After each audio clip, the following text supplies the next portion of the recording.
During a mission, the elite team of Konoha was unexpectedly drawn into the Dragon Pulse, awakening to a world unified under the shinobi realm. As Naruto proclaimed, "I am a Hokage, a ninja," the city guard sneered, raising their hands. Rebellious remnants seized them. In the blink of an eye, a shadow-level powerhouse was sent crashing into the ruins by a formidable force, and the Nine-Tails Jinchuriki was captured by a binding jutsu. Above, a towering statue of the ancestral dragon loomed, casting its gaze upon the bewildered travelers. I am Uzumaki Naruto.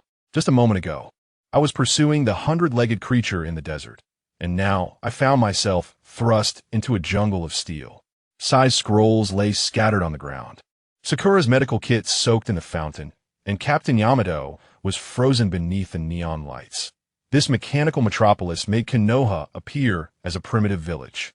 Space ninjutsu? Haruno Sakura's fingers trembled. The ancient kingdom of Lulon could not possibly possess suspended trains. Yamato stared up at the metallic monstrosities soaring overhead. More terrifying were the gazes of the crowd, scrutinizing us like monkeys in a zoo, their eyes fixated on our forehead protector. Such professional cosplay. A girl with tea-colored hair bounced over, eager to show us the statue of His Majesty, the ancestral dragon. From her lips, we heard the most absurd history.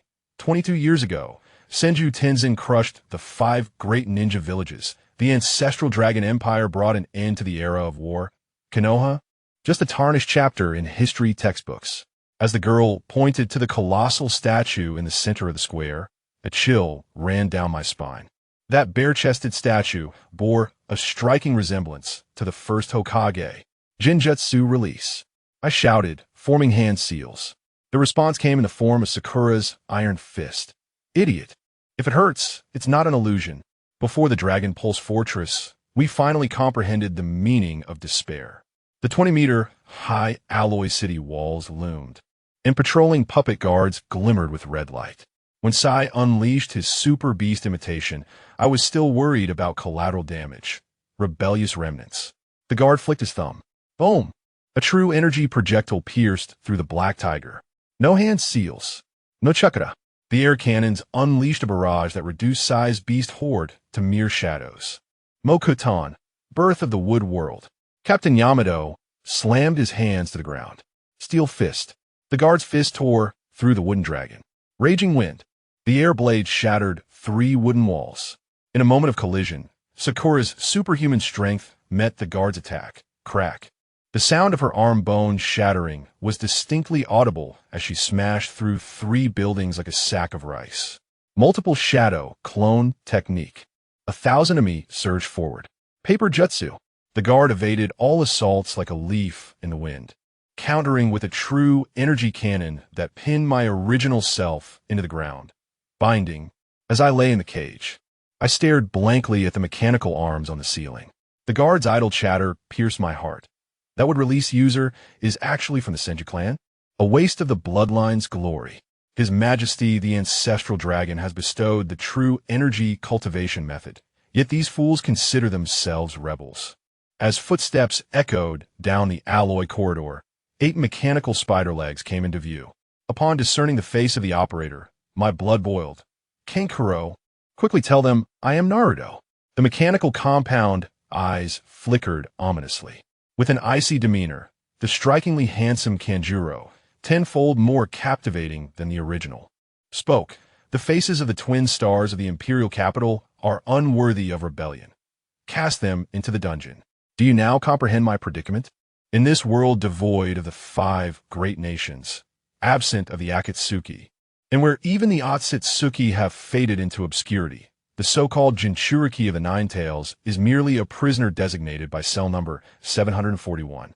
The so-called New Team 7 cannot even prevail against the city defense squad, and that esteemed Dragon Emperor, seated within the imperial capital, is merely observing the caged beast through surveillance screens.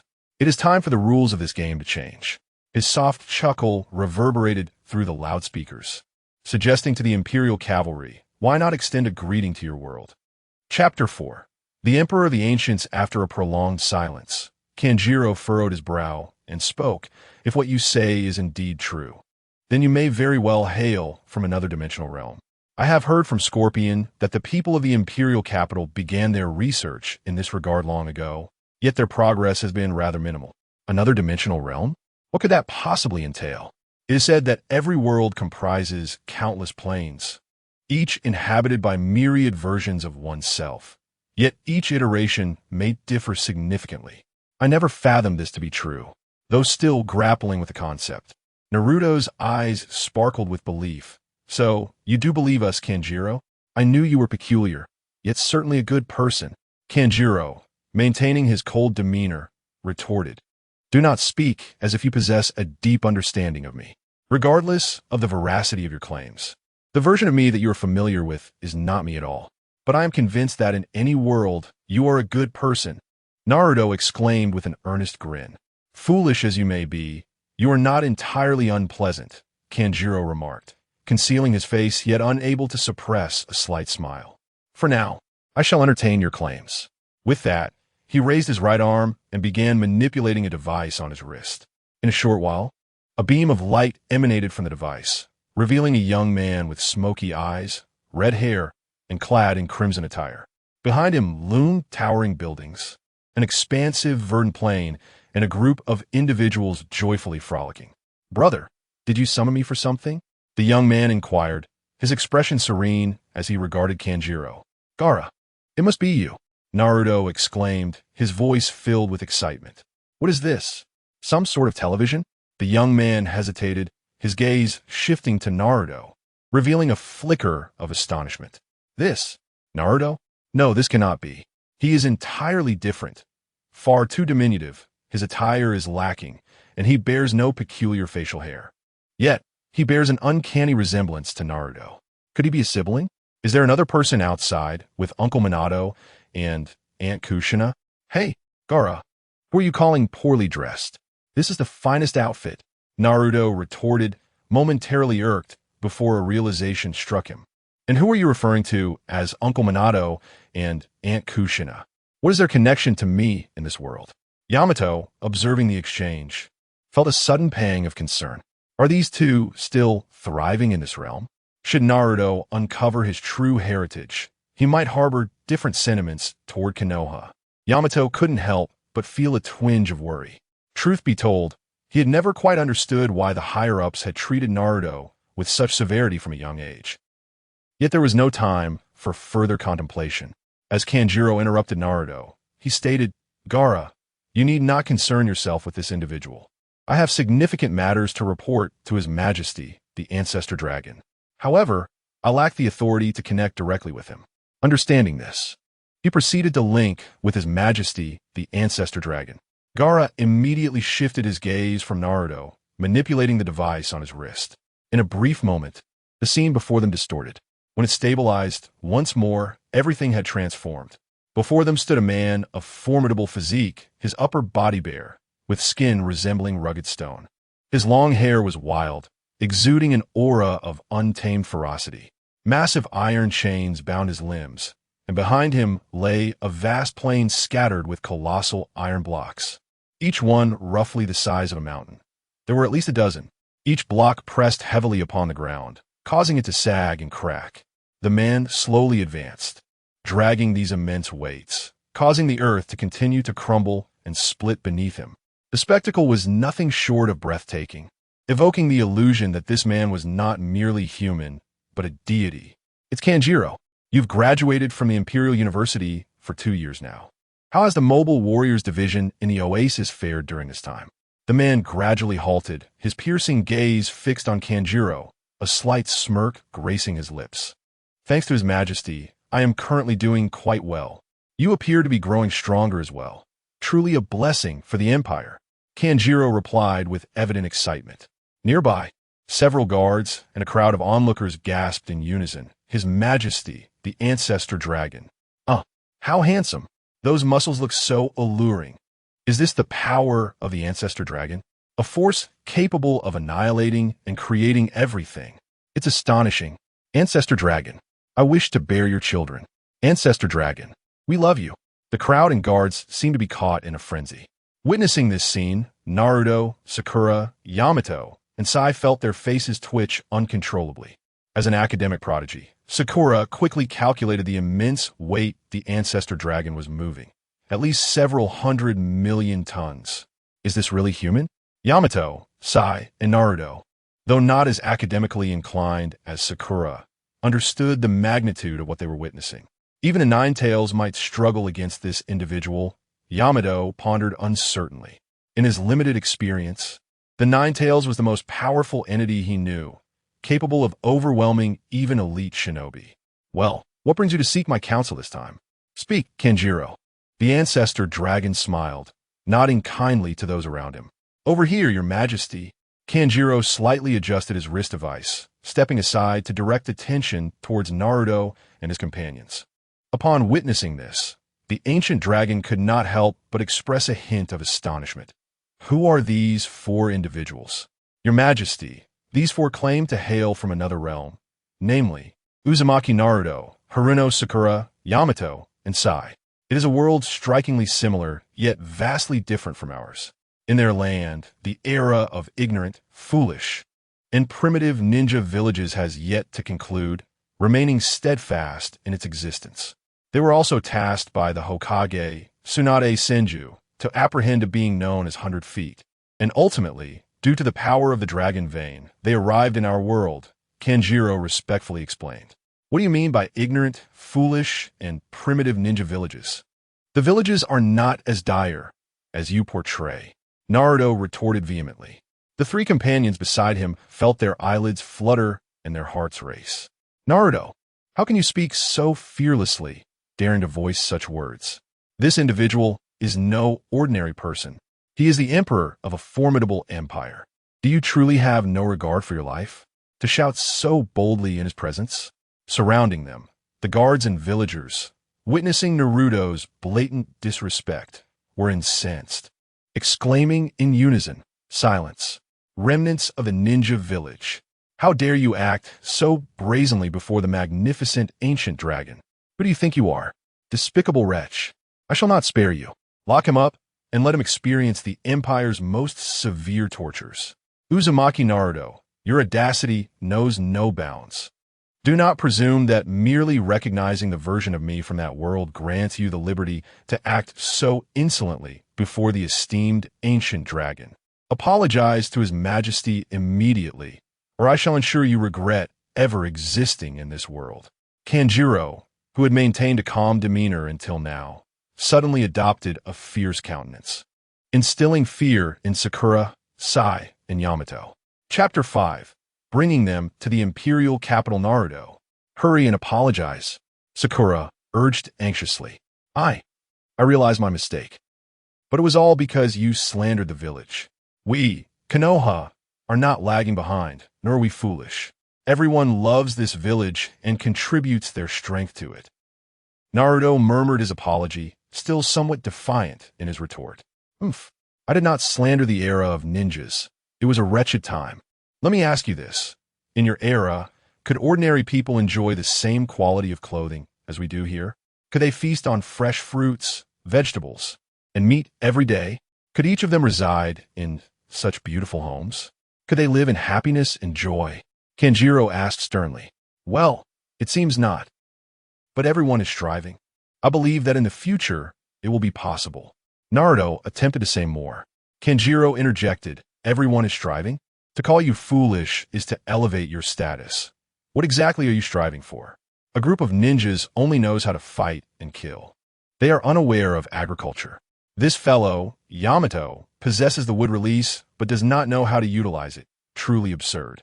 Do you know that earth release can be used for road construction? That lightning and wind release can generate electricity? That the formidable Yin release can create from nothing? That Yang release can heal all ailments? The work efficiency of ninjas is clearly 100-fold that of ordinary people. Yet they still rely on the common folk to toil and farm. How laughable! Naruto was momentarily taken aback by this barrage of words. Indeed, why had he never pondered these questions before? Why did ninjas merely complete tasks without engaging in production, despite wielding such exceptional power? He had to admit that Lord Kenjiro made a compelling point. Upon returning, they would surely strive to assist ordinary people and make the village a better place. At this moment, Yamato interjected, A group of decayed remnants, unwilling to make fundamental changes, will never see the rise of the ninja era. Kanjiro scoffed coldly. Meanwhile, the being known as the Ancestor Dragon, shrouded in shadow, was not particularly attentive to the conversation between Kanjiro, Naruto, and the others. Instead, he was lost in thought. It was astonishing that after traversing the world of Naruto for 47 years and fundamentally transforming it, he would have the opportunity to witness the original, naive Naruto Uzumaki. What a jest the heavens had played upon him. Senju Tenkai recalled watching the Naruto movie The Lost Tower in his previous life. In that film, it was merely Naruto and Yamato who traversed time, and the timeline was roughly 20 years ago when Minato was still a young man yet to marry. How could it possibly be like this, with Sakura, Haruno, and Sai, a temporary member, traveling to his world? However, perhaps this was an opportunity. Senju Tenkai contemplated his current situation. Although he possessed the extraordinary power derived from the sage body of the Senju clan, along with the martial prowess and knowledge inherited from his first traversal, which enabled him to defeat the Sage of Six Paths and unify the shinobi world 22 years ago. He had always regarded the Otsutsuki clan as formidable adversaries. Despite never having watched the uninspiring anime Boruto, he had gleaned some insights from Naruto and various short videos. Enough to understand that the Otsutsuki clan was a cosmic race, with Kaguya, the mother of the Sage of Six Paths, seemingly reduced to the status of a mere servant. While he had yet to break Kaguya's seal, he was acutely aware of their formidable capabilities. Each member of this cosmic lineage possessed strength that rivaled, if not surpassed, that of the sage himself. One individual, named Otsutsuki Ishiki, had reportedly obliterated a middle-aged Naruto, who was one half of the duo that had once defeated Kaguya. Furthermore, it was rumored that within this clan existed a deity capable of annihilating planets with a mere gesture. Such power was beyond even his current capabilities. Consequently, the Sage of the Senju had tirelessly worked to augment not only his own strength, but also that of the entire shinobi realm, in anticipation of a united front against the Otsutsuki clan in the future. In recent years, he had even contemplated launching incursions into other dimensions of Naruto to further enhance his own power. However, this endeavor proved exceedingly difficult. The risks associated with time-space traversal were far greater than anticipated, and pinpointing the time-space anchor points was no simple feat. This had rendered his original plan stagnant until now. Unexpectedly, it appeared that the original Naruto and his temporary seventh team had traversed dimensions entirely. Perhaps this was an opportunity, a chance for a counter-invasion. The Sage of the Senju's eyes sparkled with intrigue. Observing Naruto's speechlessness, he slowly began to speak. All right, Kankuro, there is no need to elaborate too much to them. Those from the era of the shinobi village are often blinded by foolish loyalty. Mere words will not awaken them. I am well aware of this. Moreover, I did not come here to witness your arguments. I apologize, your majesty. Kankuro replied, his face filled with regret. There is no need for apologies. This is not your fault. Bring them all over. I believe a face-to-face discussion is in order, the Sage of the Senju declared. At your command, great Ancestor Dragon. Kankuro bowed respectfully. By the way, have you captured someone named Hayaki? The sage inquired further. Indeed, we have apprehended him. Kankuro nodded. Bring him along as well. The sage commanded, and as he spoke, his image slowly began to fade. Just before vanishing completely, he fixed his gaze intently on Naruto and his companions. Although he could have traversed the distance in an instant by relying on his own power, he deemed such an action unnecessary. For this meeting involved not only him, but also higher-ranking officials from the imperial capital. Moreover, he required time to notify the other senior members. What kind of sparks would ignite when my reimagined characters from Naruto encounter the original Team 7? The anticipation is rather delightful. Uzumaki Naruto, Haruno Sakura, Yamato, and Sai. As you may have heard, I shall soon escort you, along with that fellow known as Baizu, to the imperial capital of Huozhou, where you will meet his majesty in person. It will be he who decides your fate, Kankuro stated. Might we not be allowed to touch the dragon vein? Perhaps then we could return directly without troubling you further? Yamato cautiously probed.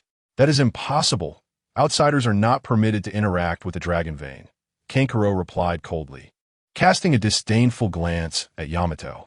For enormous mechanical arms unfurled, capturing all four individuals and departing.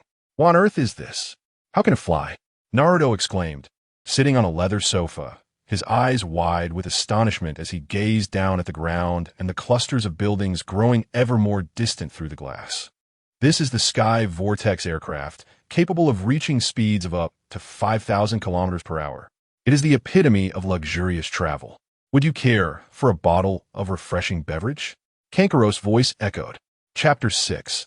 The Empire of Might Kai. Naruto turned his head to see Kankuro standing beside a cold, white metallic box, gently pulling open the door. A mechanical arm emerged, tossing a can of blue beverage towards him. Naruto swiftly caught it and inquired, "Is this a drink?" "Indeed, it is a beverage that brings joy upon consumption, and essential for any household," Kankuro replied, retrieving 4 more cans and tossing them to Yamato, Sakura, Sai, and Kabuto, before opening one for himself and taking a deep swig, releasing a contented sigh. "Ah, the flavor is indeed delightful, refreshingly cool. Better than any drink I have had before," Naruto remarked, not hesitating to take a sip himself. "Kankuro, you just mentioned that this flying vehicle can reach speeds of 5,000 kilometers per hour, and it is for household travel?" Yamato, holding the drink without taking a sip, asked with a serious expression. "Certainly, but only the affluent can possess such luxury. The average person travels to other cities or continents by subway, which operates at a much slower pace, only around 200 to 300 kilometers per hour, Kankuro explained as he settled into a genuine leather sofa. 200 to 300 kilometers, merely? Yamato murmured. Just then, the vehicle trembled lightly, and the next moment, the surrounding glass became a blur. Naruto, Sakura, Yamato, Sai, and the others realized that the vehicle had commenced its rapid ascent. However, it was astonishingly smooth. How could one feel no jolt while seated in such a swift contraption? Was this the technology of the Empire of Zulon, and it was merely for civilian use? Yamato was struck by the vast disparity in technological advancement. "Kankuro!" Kankuro called out from the sofa. "I am here, master." A light voice responded, startling Naruto, Sakura, Yamato, Sai, and Kabuto. "Who spoke?" Naruto exclaimed, glancing around. "It is Kankuro, my artificial intelligence butler. You may liken it to an invisible spirit beast," Kankuro explained. "Kankuro, turn on the television," he added. Before them, a black screen illuminated, revealing an elderly man in a white chef's uniform, who spoke eloquently. "Do you wonder why I can create the finest ramen? The answer is a single word: heart. I pour my heart into making ramen. Through constant research and experimentation with various combinations, I craft the most exquisite ramen. The broth is of utmost importance, followed closely by the texture of the noodles. Isn't that the hand-pulling noodle master? How did he end up on television?" Naruto mused. The presence of the television did not astonish Naruto and his companions, for the world of Hokage already possessed such technology, alongside refrigerators and other appliances. What was so peculiar about it? He is currently the most renowned ramen master in the Land of Fire, with the Ichiraku ramen chain boasting over 150 locations worldwide. Kanjiro remarked blandly. "Oh wow, that's truly impressive. No wonder he's the hand-pulled noodle uncle. I wonder how the Ichiraku ramen in this world compares to that of our world. I really wish to taste it," Naruto exclaimed, swallowing hard. "You will have your chance," Kanjiro replied nonchalantly. "Kanpachi switch. Ding. No, I can't take it anymore. Teacher Lee, I truly need a break. I require some rest." "You bunch of fools. What do you think martial arts is? Have you forgotten the words of Emperor Zulon? Training in martial arts is akin to rowing upstream. If you do not advance, you shall retreat. Keep up. If you fall behind, you'll do 1,000 extra rope skips. Hurry, hurry, hurry." In the scene, a group of men clad in tight green outfits, utterly exhausted, trail behind a young man, also dressed in green, who possessed thick eyebrows and round eyes. All the while lamenting, the young man, with his pronounced features, turned around in annoyance to admonish them. "Is that Lee?" Naruto exclaimed in astonishment upon seeing the young man, with thick eyebrows and round eyes. "Lee in this world is quite robust," Sakura added in surprise. "I do not know what you're referring to as Lee, but this fellow is named Rock Lee, a disciple of the martial arts maniac, Might Guy, Kanjiro explained. Martial arts maniac Might Guy? They actually call him that here? Considering his previous eccentricities, it seems fitting if he possesses a similar personality in this world. The teacher with thick eyebrows in this realm must be quite formidable, I presume? Indeed, he is the highest in martial arts mastery aside from His Majesty Zulon. Kanjiro stated with a solemn expression. No wonder he is revered. Truly impressive. Naruto grinned in praise. Kenpachi switch. Ding. Beep. Beep. Beep. Beep. A lively tune resounded. In the center of the stage, a woman with golden long hair, clad in a purple dress that revealed her midriff, danced energetically alongside two other beauties. Beautiful lyrics flowed from the golden-haired vocalist. One by one, the red lanterns light up. The celebratory music has transformed into a secret signal. Is that, Ino? Naruto pointed at the golden-haired beauty on the television, exclaiming in shock. Her name is Yamanaka Ino, the lead singer of the famous band, Elysium Dance Troupe, Kanjiro clarified. Oh, that's amazing. In this world, Ino has become a big star? Ha ha, that's incredible. Naruto laughed heartily. TSK. Looking at Ino on stage, Sakura couldn't help but express her displeasure. Could someone tell me what I do in this world? You? Haruno Sakura. I do not know. Kanjiro pondered for a moment before slowly shaking his head. Upon hearing this, Sakura fell silent, her fists clenched tightly.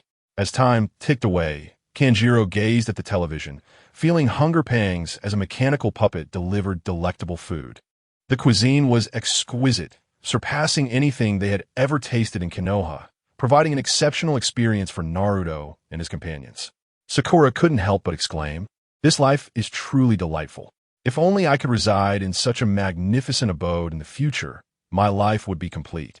Well, naturally, that would be alongside Sasuke. Such is the splendid dragon empire established by His Majesty." Kanjiro, upon hearing this, spoke with pride. Observing this, Sai remarked, "Ninjas cannot remain in constant pleasure. It leads to lethargy." Kanjiro cast a dismissive glance at Sai and retorted, "To suggest that one cannot indulge in pleasure without becoming weary is utterly laughable. Why should the strong strive to become stronger than others? Is it not for the sake of enjoying greater privileges? You claim to be from a different era of ninja villages. I fail to understand why you allow a group of ordinary individuals known as daimyos to ride upon your backs. It is preposterous. Furthermore, you are quite feeble, lacking even the strength of mere ordinary guards. Thus you are in no position to speak of lethargy. Such remarks are simply amusing." Chapter 7. 1,000,000 Kakashi-senseis? This statement caused the faces of the four to twitch in disbelief. What nonsense was this person uttering? How dare they speak so disparagingly of the esteemed feudal lords? Had the concept of feudal lords vanished from their world? These ninjas from Konoha, along with those from all other ninja villages, were undeniably foolish. They possessed immense power, yet chose to serve the ordinary ants instead of striving to become the sovereigns of all. It was utterly ludicrous. At that moment, the previously silent Baizoku chuckled ominously. "You despicable scoundrel, be silent. We're not for you. How could we have arrived in this peculiar world?" Naruto glared at Baizoku, shouting in fury. "Feudal lords are innate nobles. Without them, the entire world would descend into chaos. Furthermore, we are not weak. It is merely that those guards are exceedingly strong," Sai remarked, his tone tinged with an unusual undertone. "Innate nobles? In a world where might reigns supreme, can an ordinary person truly be deemed a noble by birth? How pitifully brainwashed you are. Such beings are unworthy of wielding power. Only those like the Sovereign Dragon Emperor, who are omnipotent and invincible, deserve such a right. And indeed, you are quite weak. This cannot be denied. The guards who defeated you are merely common soldiers.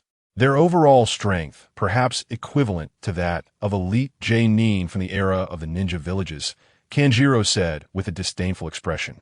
"So, what exactly constitutes an ordinary person in your eyes? Is the strength of elite J-nin commonplace among you? Why do you speak as though it is weak? In any other place, that would be the backbone of a ninja village," Yamato frowned. "Given his abilities, He himself had yet to reach the level of elite Genin. Ordinary people are simply that, ordinary, mere objects in need of protection. They may possess other skills, but they can never become the incompetent wastrels of feudal lords who only know indulgence during the era of the ninja villages. As for elite Genin, that is merely the foundational strength, the standard for soldiers in the imperial capital.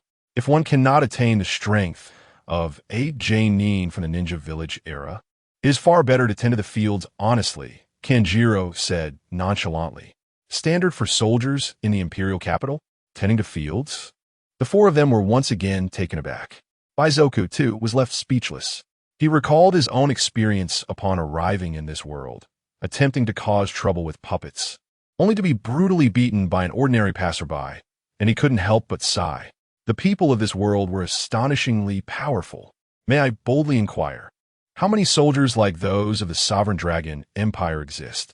Yamato asked with a grave expression. How many? I don't know, but certainly over 1,000,000, Kanjiro replied casually. 1 million Kakashi-senseis? Naruto exclaimed in astonishment. How impressive! Sakura murmured. This power is sufficient to dominate the world. Baizoku's face was filled with greed. 1,000,000 elite Jonin possess a power that, if unleashed upon our world, could effortlessly dominate it. How could there be so many Jonin? Is it due to that peculiar force? Yamato furrowed his brow. Are you referring to true energy? Kanjiro inquired. I do not know, it is merely that those guards. With every strike, invoke the term true energy, Yamato pondered before replying. Then it is true energy, a force developed by His Majesty the Ancestor Dragon. All who wield true energy are known as warriors. This power surpasses chakra in strength, yet lacks its convenience. It is specifically designed to enhance one's self for combat. A powerful warrior can effortlessly shatter stones, pierce steel, and even explode mountains with true energy, Kanjiro remarked, his expression tinged with envy. I see, I had no idea that your ancestor dragon was such a remarkable figure, Yamato mused. No wonder he could bring an end to the era of the ninja villages. He may indeed be a man even more extraordinary than the first Hokage. How impressive! Can we learn this power, known as true energy? I would love to learn, Naruto exclaimed, his eyes sparkling with excitement. You fool! This is their secret technique. How could they possibly teach it to outsiders like us?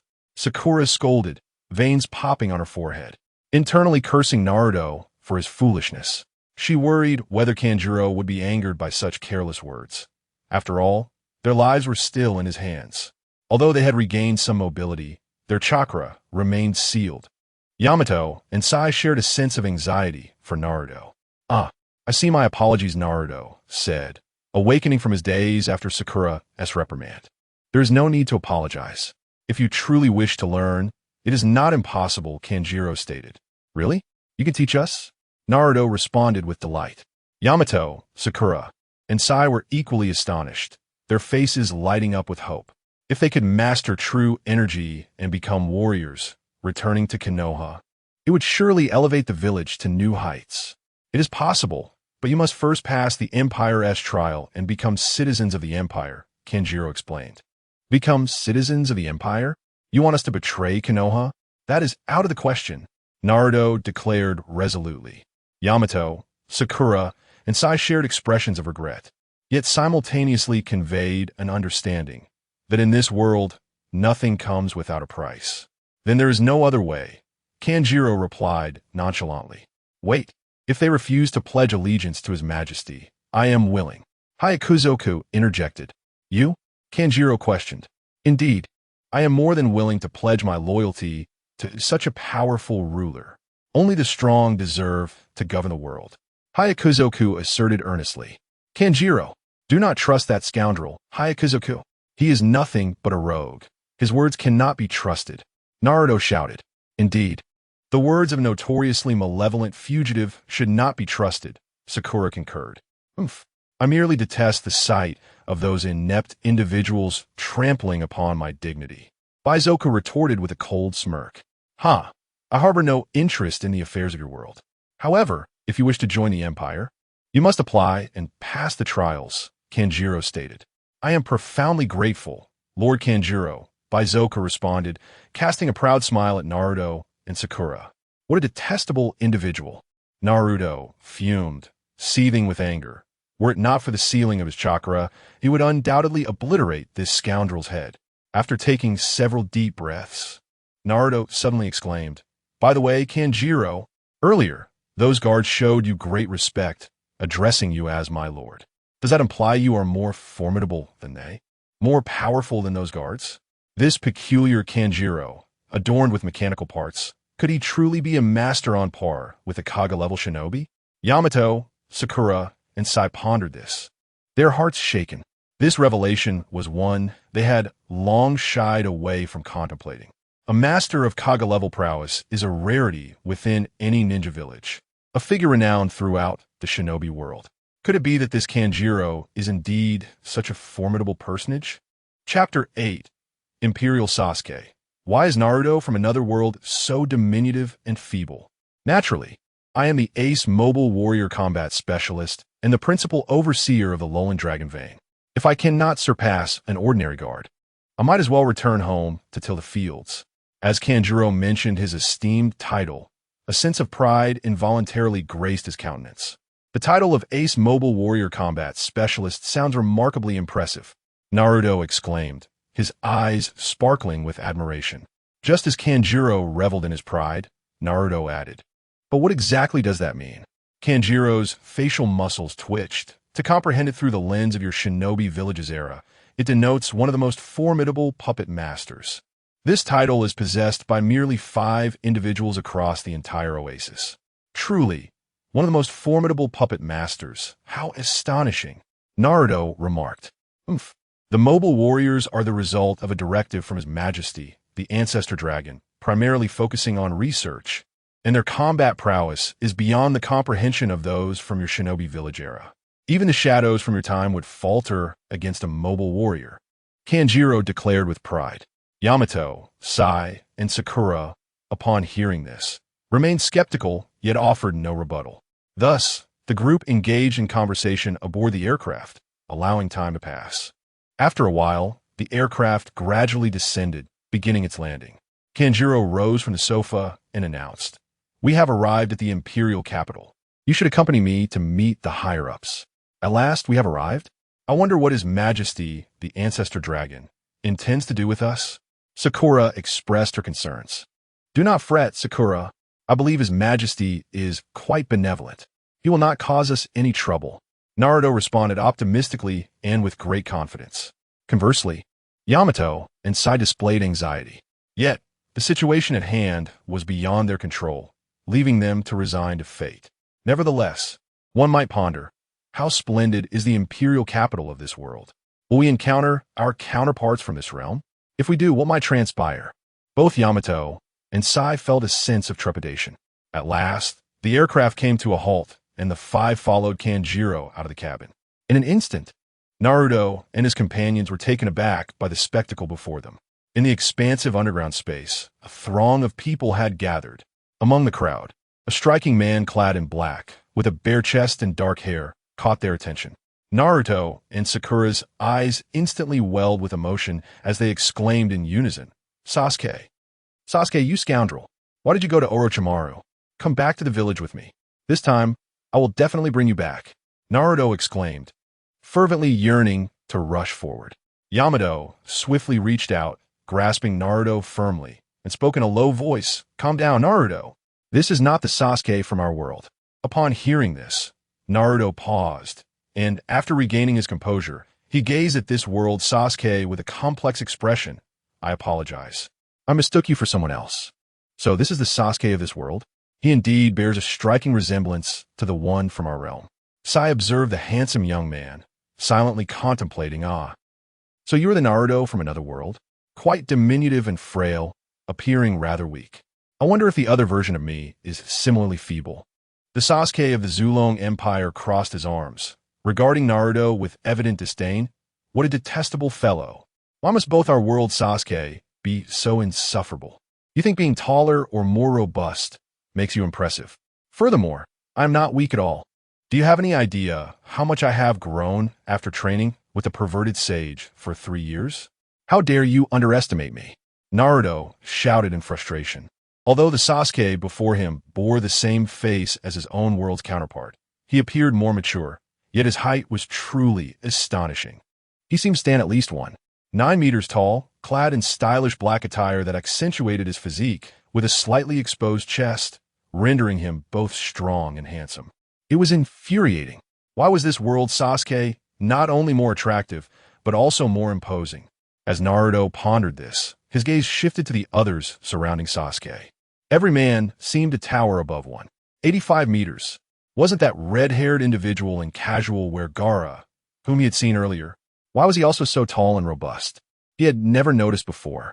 This world undeniably had significant discrepancies. Sakura's eyes were fixed intently on Sasuke, her lips murmuring incessantly, filled with memories, regrets, and excitement. Meanwhile, beside Sasuke stood a towering figure too. 2 meters tall, with solid muscles that stretched his clothing, revealing a broad smile. The golden-haired man exclaimed, "So this is the version of me from another world. The reason for your slight stature must be that you haven't trained in martial arts. What do you say? Will you join us in the Zulong Empire? I can teach you martial arts, ensuring you attain a physique as perfect as mine." He struck a pose, flexing his muscles, which bulged and pulsated impressively. "Wait, are you the version of me from this world?" Naruto was taken aback by the man's words. The others around them widened their eyes in astonishment. This world's Naruto? It couldn't be. How could he be so muscular? Even Sakura shifted her gaze to the golden-haired man, utterly speechless. "Ha ha ha. Indeed, I am a Naruto Uzumaki of this world." The golden-haired giant laughed heartily. "Naruto Uzumaki? Why are you called Uzumaki? Shouldn't you be surnamed Namikaze?" The bewildered Naruto inquired. "Huh? Your inquiry is indeed peculiar. My father bears the surname of Bofone. Hence it is only natural that I too am named Bofone.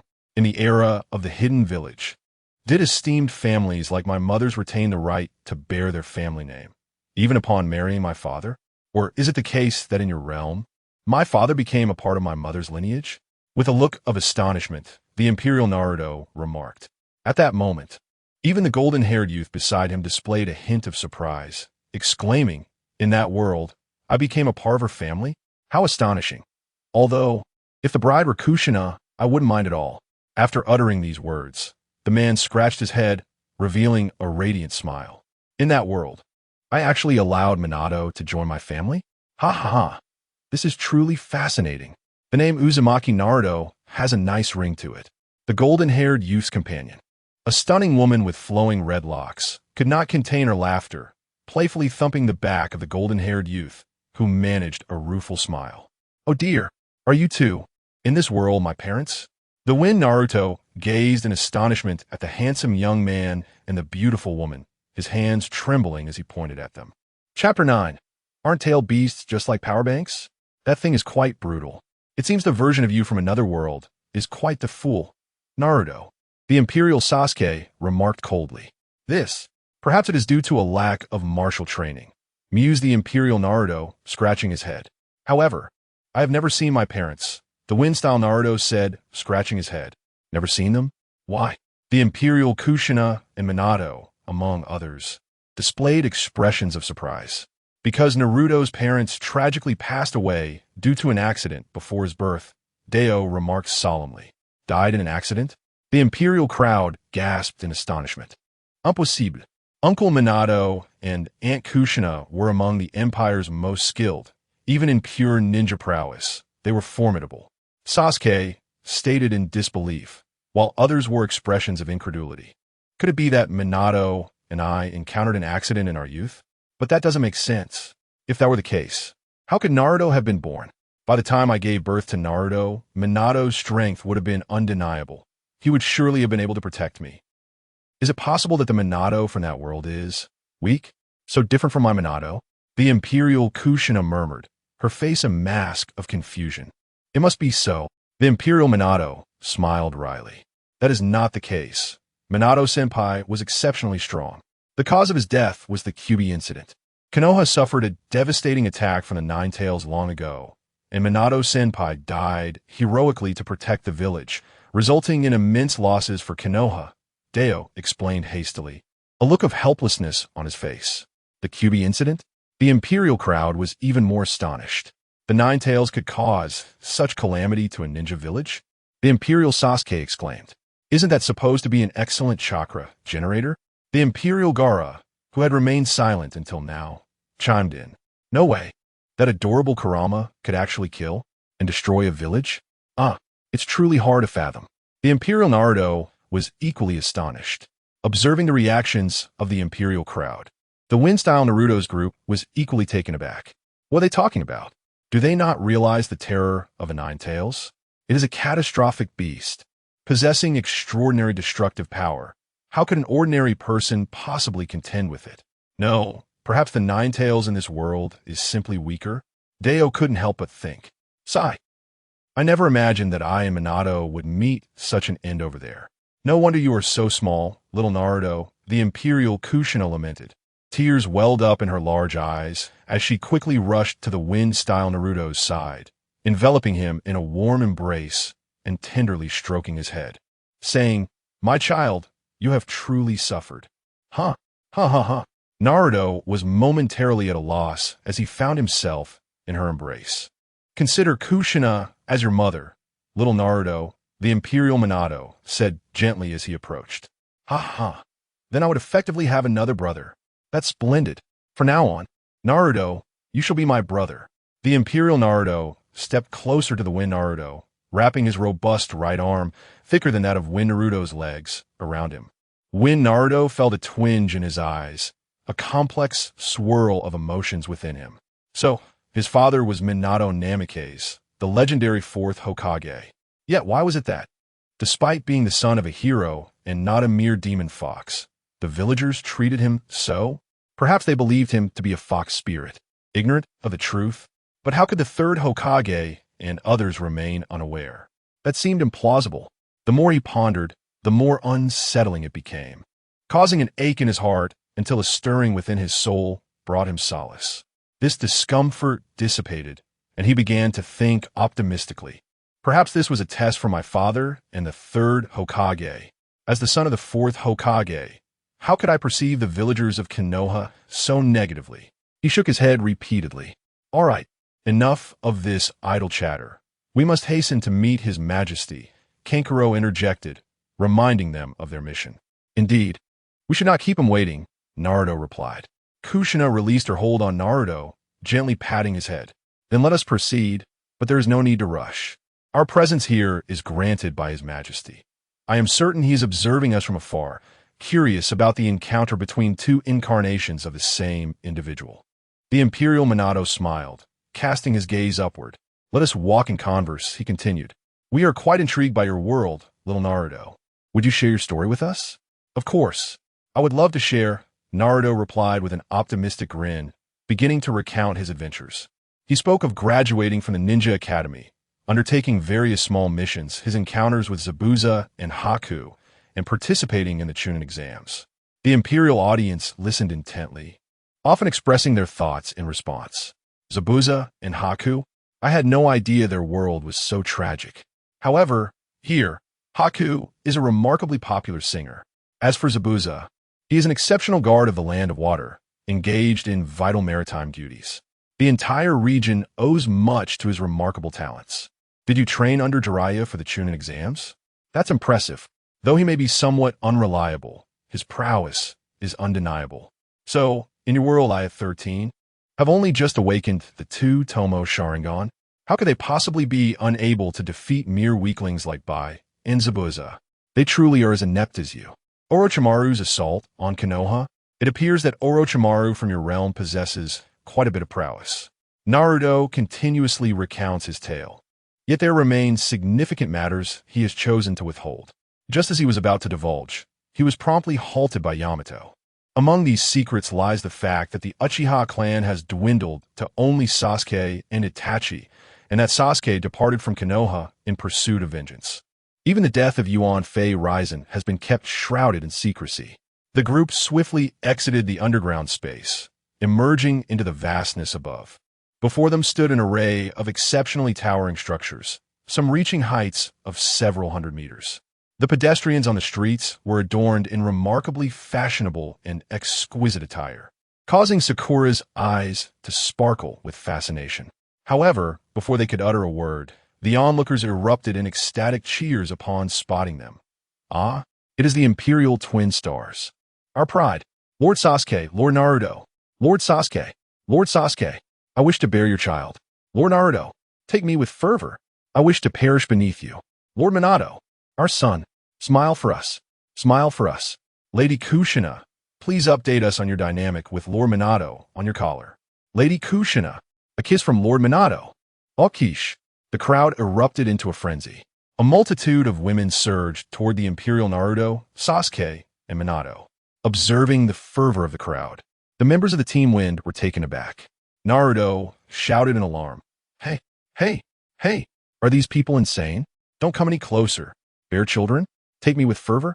How shameless can these women be, uttering such things in public? It's utterly repulsive. Sakura's face flushed with embarrassment, yet her predominant emotion was anger.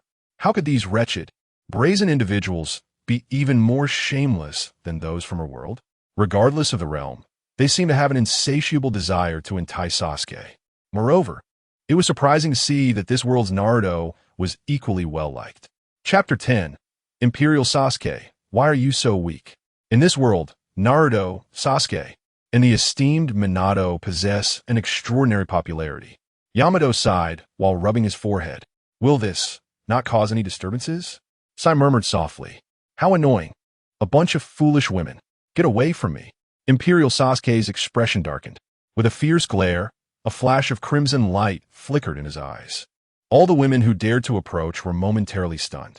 Then, cheerfully they proclaimed, yes, we shall heed Lord Sasuke's command and vacate immediately. With that, they happily dispersed. Is that an illusion technique? Sakura exclaimed in astonishment. To cast an illusion on so many people at once, Sasuke is truly impressive. Yamato inhaled sharply. Merely a group of ordinary individuals. Such a feat of illusion is hardly remarkable. Is it? Imperial Sasuke scoffed. Nonetheless, it is quite impressive, considering the number of targets. Back in our village, I doubt even many elite Jonin could achieve such a thing, Sakura continued to praise. The Wind Shadow Naruto felt a twinge of jealousy. How infuriating. Why is this arrogant Sasuke from this world so popular? Not just him, but this world Naruto is also quite well-liked, Sakura added. Indeed, why is that? Wind Shadow Naruto paused. I'm not sure. Sakura glanced at Imperial Naruto, contemplating. Though he appeared cheerful, his robust physique was not to her taste. Incomprehensible. Ha ha ha. It's because I possess strong muscles. This is a symbol of health. Imperial Naruto laughed, striking a pose reminiscent of a bodybuilder. Why does it feel akin to watching Lee and Guy Sensei? This Naruto is rather peculiar. Wind Shadow Naruto. Sakura mused inwardly. With no interruptions from bystanders, Wind Shadow Naruto continued narrating his story, while the other members of the Wind Trio remained inquisitive, posing questions incessantly. Why are the houses here constructed so tall? Aren't you afraid of being attacked or damaged? That would be a significant loss, wouldn't it? Sai inquired as they walked. In this world, there is no one who can threaten the Empire, came the reply. What are those iron birds in the sky? Why do they have bags hanging above them? Are they puppets for transportation? Sort of, but here we refer to them as delivery puppets for me. What is that? Our people can use smartphones to order food, allowing them to enjoy delicious meals without stepping outside. Wow, that sounds amazing. But what is a smartphone? It is a compact computer that can fit in your pocket. That is truly remarkable. Your world is indeed incredible. Those clothes are beautiful. May I visit the shops that sell them? Of course. Wow, thank you so much.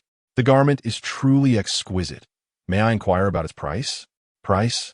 What does that even mean? Madam, kindly package this for the young lady. I shall cover the cost of the clothing. As they strolled along, weaving tales and meandering through the streets, little Sakura could be deemed the epitome of happiness. In no time, she donned a splendid dress, adorned with a petite handbag, transforming into a fashionable and radiant woman. She twirled gracefully, beaming at those around her, and exclaimed, "What do you think? Isn't my outfit stunning?"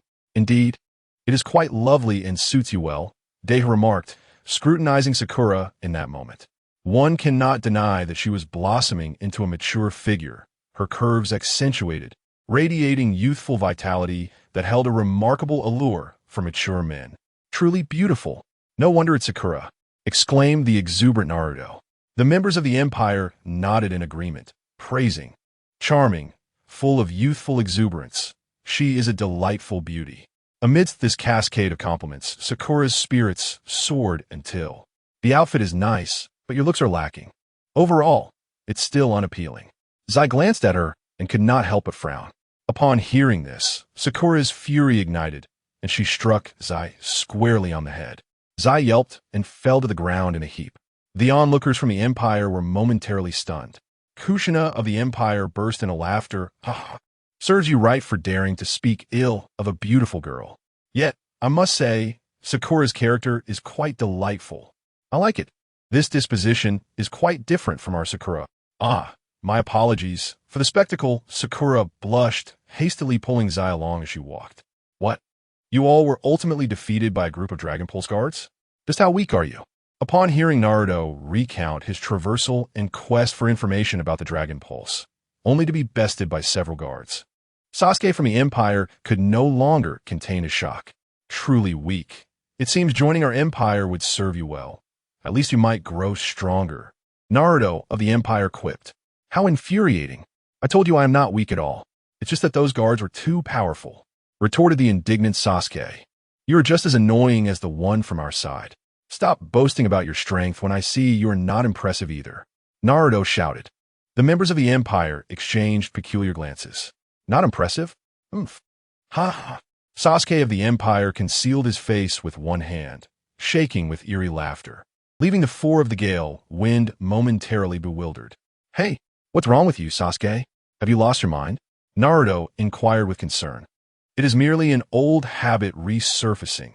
There is no need to worry about him, remarked the Imperial Naruto, shaking his head. He chuckled. Ha, how intriguing. Another Naruto from a different realm. Since you are so confident, why not use your own body to experience my power firsthand? The Imperial Sasuke gradually ceased his laughter, casting a peculiar gaze upon the Wind Naruto. What? Do you think I lack the courage? Arrogant Sasuke. However, you must refrain from using that power known as true chi. What say you? The Wind Naruto responded with a hint of brightness. He was no fool. Having endured the torment of those Dragon Vein Guardians, he understood the magnitude of such power. If the Imperial Sasuke were to wield that strength as well, it was highly likely that victory would elude him. Yet, should his opponent refrain from utilizing that force, he harbored no fear. The Wind Naruto held this confidence in himself. Not using true chi?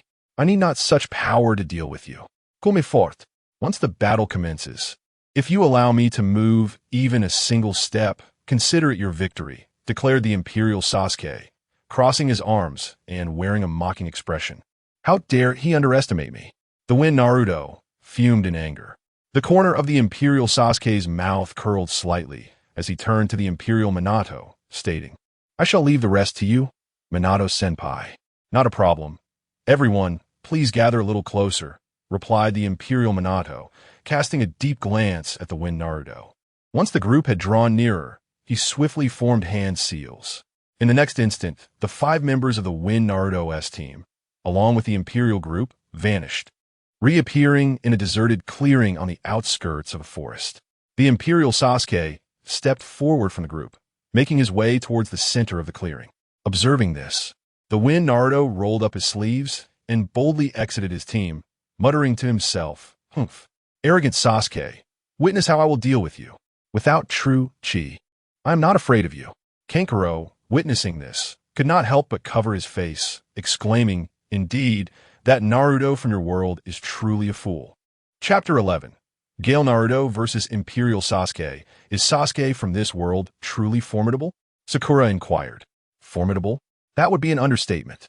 He is utterly terrifying. The Imperial Kakujuru responded gravely.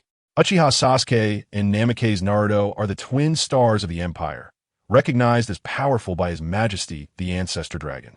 They are the most potent individuals since the establishment of the Ancestor Dragon Empire Academy. Even Gaara pales in comparison to them. I cannot help it. After all, they are the reincarnations of Indra and Ashura. Gaara remarked with a hint of resignation. It's not that he lacks excellence, but these two are simply endowed with extraordinary abilities. The strongest individuals since the founding of the Ancestor Dragon Empire Academy? That sounds incredibly impressive. But who are Indra and Ashura? How could Sasuke and Naruto possibly be their reincarnations? Sakura asked, a look of confusion crossing her face. Yamato and Sai shared her bewilderment. They are the two sons of the Sage of Six Paths, Kakujuru explained. The Sage of Six Paths? Who is that? It is said that he was a figure revered long ago, known as the Sage of Six Paths, Kushina added with a smile. The Sage of Six Paths? Come on, are you joking? Sakura, Yamato, and Sai gasped in astonishment. This is a legendary figure. Are you sure you're not jesting? And to refer to such an entity as the Old Man of Six Paths? How disrespectful. The three exchanged incredulous glances, their disbelief palpable. However, the Imperial group chose not to dwell further on the topic of the Sage of Six Paths, for at that moment, Gale Naruto and Imperial Sasuke had assumed their stances, locking their gazes upon one another. Yet, while Gale Naruto appeared tense, Imperial Sasuke wore a relaxed expression, arms crossed, observing Naruto with keen interest. Why don't you come at me? I wish to see just how powerful you truly are. Humph. Arrogant Sasuke, you'll soon learn of my prowess. Multiple shadow, clone, jutsu. Gale Naruto shouted, forming hand seals. In an instant, accompanied by a cloud of smoke, hundreds of Narutos materialized, charging toward Imperial Sasuke with furious shouts. Multiple shadow clones? Hundreds of them? Your chakra reserves are indeed substantial. But why is it that you cannot even defeat those guards? Imperial Sasuke tilted his head, seemingly intrigued. As he observed the approaching throng of Gale Narutos, he remained motionless. However, a purple energy began to emanate from him, coalescing into the form of a towering giant. Approximately 5 to 6 meters tall, with only its upper body visible. Brandishing dual swords, the giant swung forcefully. Boom! A terrifying wave of sword energy surged forth, shattering the earth and obliterating the multitude of shadow clones into clouds of smoke. What is this? The Gale Narutos exclaimed in shock, yet they did not retreat, pressing on with their assault. Before the towering giant, whether through punches, kicks, or the fierce thrusts of shuriken, the results were invariably the same.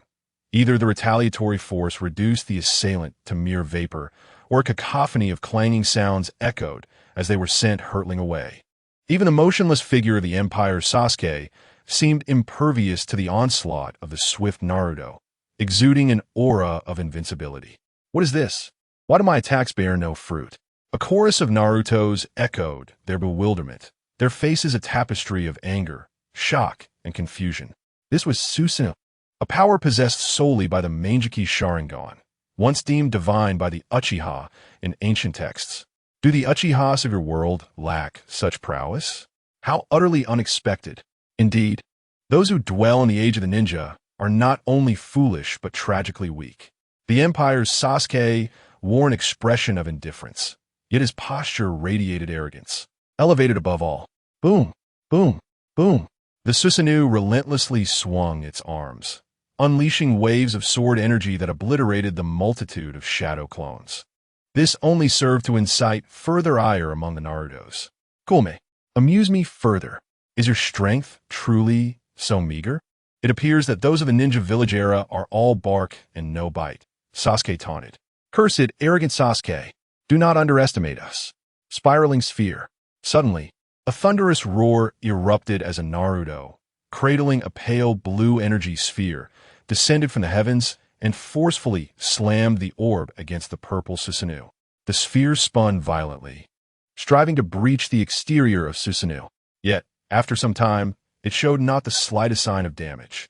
Instead, beneath its formidable arms, another pair materialized, swiftly seizing the wind Naruto, and, with a slight exertion of force, the sound of successive thuds marked the demise of all shadow clones, reduced to smoke. Do you scorn me? What right do you, so feeble, have to command my respect? You are not even worthy of a dance. How pitiable. The Empire's Sasuke declared with indifference. Cursed, arrogant Sasuke. Naruto struggled, enraged as he shouted. While his heart simmered with frustration, a flicker of despair crept in. Why? Why have I trained tirelessly for 3 years yet remained so weak? Why can I not overcome even a mere guard, feeling powerless before this arrogant Sasuke? What can such a feeble being as I truly accomplish? The wind Naruto's face contorted with impatience, inevitably recalling his own world, the moment he first encountered Sasuke. Once again, he felt powerless, left to watch as his rival departed. What is the reason behind all of this? Unwillingness. I refuse to accept this. As the wind Naruto pondered, his pupils gradually transformed into slits, the whiskers on his face elongated, and a vibrant red chakra enveloped him. Those observing from a distance noted the change with apprehension. Yamato exclaimed, "This chakra, if unleashed, could spell disaster. I must intervene immediately to stop Naruto." Upon finishing his words, he intended to step forward. However, a large hand swiftly descended upon his shoulder, accompanied by the gentle voice of the Imperial Watergate. "Do not worry. Sasuke can handle this. Trust in him."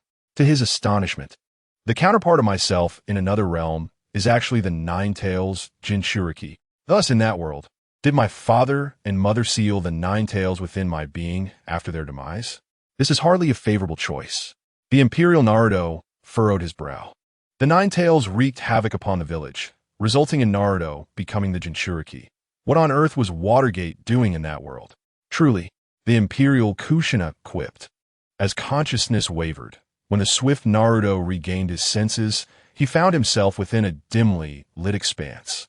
Before him, within an immense cage, the Nine-Tails gazed slyly at the despondent golden-haired youth, whispering softly, "Regret? Frustration? This is the consequence of lacking power. Kulme, utilize my strength more. Only then can you achieve victory and fulfill your aspirations. Take him back. Relying solely on your own strength, you can accomplish nothing. Come now, come now." The highly seductive words echoed in Naruto's ears. Chapter 12. The eyes of the Empire. Sasuke, utilize your power. Can it truly alter everything? Can it genuinely reclaim Sasuke? Naruto's entire being was engulfed by the immense shadow of the Nine-Tails. His head bowed as he spoke softly. "Of course. Come forth, accept me," the Nine-Tails continued. Vivid crimson chakra gradually enveloped Naruto. "Hey, the Naruto from another realm. Do you genuinely believe that you can defeat me with the power of a Nine-Tails?" A voice, both surprising and repugnant to wind Naruto, echoed beside him, prompting him to look up. There stood Empire Sasuke, tall and mocking, gazing at the colossal red fox before him. "What are you doing here?" Wind Naruto questioned, taken aback. "You little brat, are you afraid that Naruto will harness my power, hence you wish to intervene?" The Nine-Tails narrowed its eyes, a glimmer of brilliance flickering within. "Is this truly your real form, Nine-Tails? You appear rather unappealing, and your chakra feels rather peculiar. Almost like a half-finished product. The Sasuke from another world is indeed strange." Empire Sasuke did not respond to the banter between the man and the beast, but instead scrutinized the Nine-Tails intently. "Damn brat, who are you calling a half-finished product?" Roar. The massive fox within the cage was driven to madness, its crimson chakra surging uncontrollably. When Naruto sensed an overwhelming aura, a suffocating sensation washing over him. Yet, beside him, Empire Sasuke merely widened his eyes. In the next moment, his once ordinary black pupils transformed into a purple hue, adorned with peculiar circular patterns. "Silence. Nine-Tails." His voice was soft yet imbued with terrifying authority, causing the previously aggressive Nine-Tails to fall silent. Staring in horror at Empire Sasuke, "Uchiha brat, you possess such eyes. How is this possible?" "This is—" I said silence. Empire Sasuke furrowed his brow slightly, his gaze intensifying once more. The Nine-Tails instantly lost its vigor, becoming dazed. "What'd you do to that foul fox?" When Naruto inquired. Astonished. "Just made this arrogant creature quiet for a moment. Now, we should depart from this place." With that, Empire Sasuke vanished from sight. In the outside world, Wind Naruto, momentarily dazed, then heard a gentle voice. All right, stop it, Sasuke. It's not right to bully little Naruto like this. The muscular, towering figure of Empire Naruto, standing an impressive 2 meters, appeared beside Win Naruto, lightly resting his right hand on the Susanoo that gripped Win Naruto's arm, squeezing firmly. Bang! The previously indomitable energy arm, which had just faced Win Naruto in battle, was instantly crushed. Win Naruto fell to the ground, coughing uncomfortably. After surveying his surroundings, he murmured, "That was quite the display, Sasuke. What has transpired? Oomph. How inconceivable it is for such a feeble being. How lamentable it would be if I were to find myself as weak as you." The Susanoo that envelopes the Imperial Sasuke gradually begins to dissipate. He does not respond to the inquiries of the Gale Naruto. Is strength truly that paramount? Is it worth abandoning 1's village for such a cause? The Gale Naruto spoke with a hint of despondency. Strength undeniably holds significance, yet forsaking the very place that nurtures one is hardly commendable. As Imperial Sasuke uttered these words, a spark of realization ignited in the eyes of Gale Naruto. However, the subsequent remark from Imperial Sasuke elicited yet another eye roll.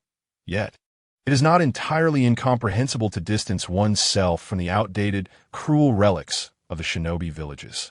It seems that the version of me from that world is not entirely foolish. You arrogant fellow, dismissing the village as backward. You have no inkling of how hard everyone in the village strives, of their vitality. Oomph. The Gale Naruto retorted, feigning anger as he turned his head away, unwilling to gaze upon the insufferable countenance of Imperial Sasuke. Enough. Enough. The battle has concluded. Little Naruto, do not be upset. Sasuke is merely like this. Beneath his hardened exterior, he harbors no malice. Moreover, being unable to defeat him is quite natural, as he is indeed one of the most formidable warriors in the entire empire. Furthermore, to aspire to become strong, one should rely on their own strength rather than external forces, you know. Imperial Naruto gently patted the shoulder of his younger counterpart, implying his point. However, the sheer strength of his touch made Gale Naruto grimace in pain, as if his very bones were about to shatter, causing him to furrow his brow in discomfort. Another me, your power is truly overwhelming. That purple monstrosity I faced was beyond my capability to break. Yet you shattered it with such ease. It's even more formidable than Granny Tsunade's immense strength. Ha ha ha. That's because I practice the martial art of muscle. Even the Emperor has praised me as a prodigy in this discipline. Imperial Naruto chuckled, scratching his head in a somewhat endearing manner. So, who is stronger, you from this world or that insufferable Sasuke? Gale Naruto inquired curiously as he dusted himself off and rose to his feet. They are the twin stars of the Empire. Their strengths are quite comparable. The voice of Imperial Kanjiro echoed as he approached with the group. Who claims they are nearly equal?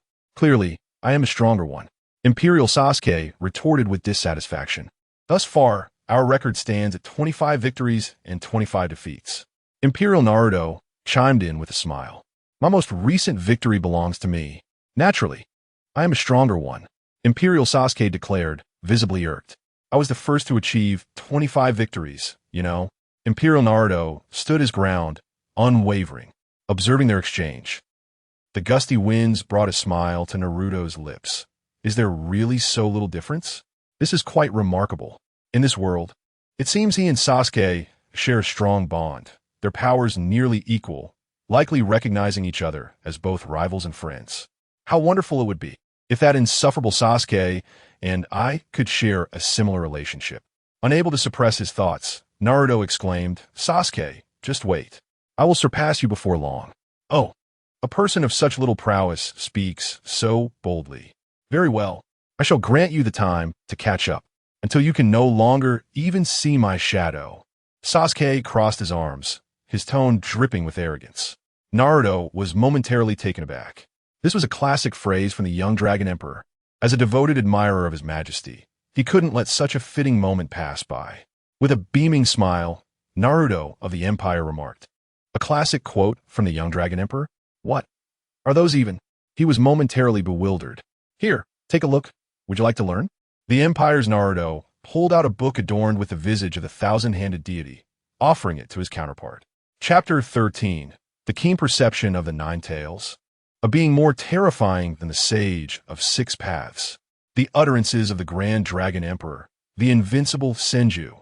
This is a profound philosophical truth you cannot afford to miss. By studying and applying it, you too may become a dashing figure like His Majesty. Such a thing exists? The swift wind, Naruto murmured as he turned to the first page. Do not be overly insistent, although I do not wish to take your life. Wielding the power to tread upon ants without exterminating them is a formidable challenge. This was spoken by the Grand Dragon Emperor to the entirety of the Lightning Village. 40 years passed in Konoha. Do not feign strength. Such posturing only reveals your weakness. This was directed at the Rock Village's Yama by the Grand Dragon Emperor. Also 40 years ago, no one begins their journey atop the heavens. Neither you nor I, not even the gods. Yet, the intolerable void of the ninja world's throne is about to conclude. From this moment forward, I shall stand at the pinnacle. I shall govern the entire ninja world, and I shall effectuate change. I grant you time to catch up, until you can no longer see even my silhouette as Naruto delved deeper into the text. His eyes sparkled brighter, and he finally raised the utterances high, exclaiming, "Wow! Incredible!" These words, paired with those scenes, ignite such fervor within me. This feeling is simply exhilarating. Indeed, Yamato, Sakura, and Sai exchanged silent glances. Were these words mere bravado, or did they hold truth? How could one person address an entire village in such a manner? There's a glimmer of insight there. The Empire's Sasuke smirked, his gaze toward Naruto softening considerably. Ha ha ha. Of course, I'll share them with you. Well done, little Naruto, for appreciating His Majesty's invincible utterances. We shall be the best of friends. However, to truly embody and apply these words requires formidable strength.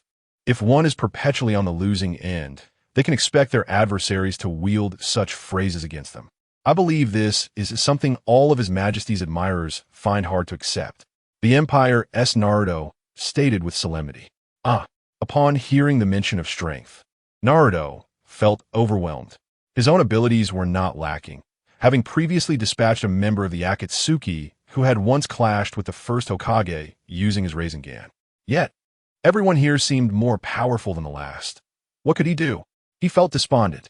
Even the once mighty fox within him appeared to be of little use. Both big brother Naruto and Sasuke were indeed formidable. However, that purple giant earlier, was that truly a manifestation of the Sharingan's power? Why had he never seen it before? At that moment, Sakura inquired curiously. That ability belongs only to the Manjiki Sharingan, which is a power possessed solely by the geniuses of the Uchiha clan, introduced the Empire's Minato with a smile. Is it so? I wonder if our Sasuke possesses such eyes, Haruno Sakura murmured, reflecting on the formidable prowess exhibited by the swift Sasuke during their encounter, pondering whether there might be more concealed beneath the surface. Would he truly possess such eyes? Could Naruto truly bring Sasuke back to the village? Just as I thought. It was understandable that the previous Naruto Uzumaki was unaware of the Manjiki. But I am astonished that none of you seem to recognize the illustrious reputation of my Uchiha Manjiki. It appears that your clan of Uchiha in that world are nothing but inept fools. Disappointment flickered across the face of Imperial Sasuke, who contemptuously remarked, "The power of a Manjiki is so formidable that it is hardly surprising if one does not possess it." Yamato chuckled wryly. If that group of Uchiha were to wield such eyes, it would spell disaster for the village. After all, Sasuke awakened his Manjiki at the tender age of 10. Imperial Naruto laughed. The members of the Wind Team felt their skin twitch, speechless at the absurdity of it all. The people of this world were undeniably bizarre and remarkably powerful. To possess the Manjiki at just 10 years old and wield such terrifying power? Are they even human? They simply cannot be compared to the inhabitants of this world. Meanwhile, Baizu, who was not well versed in combat, remained an invisible observer, silently watching. Impressive, isn't it?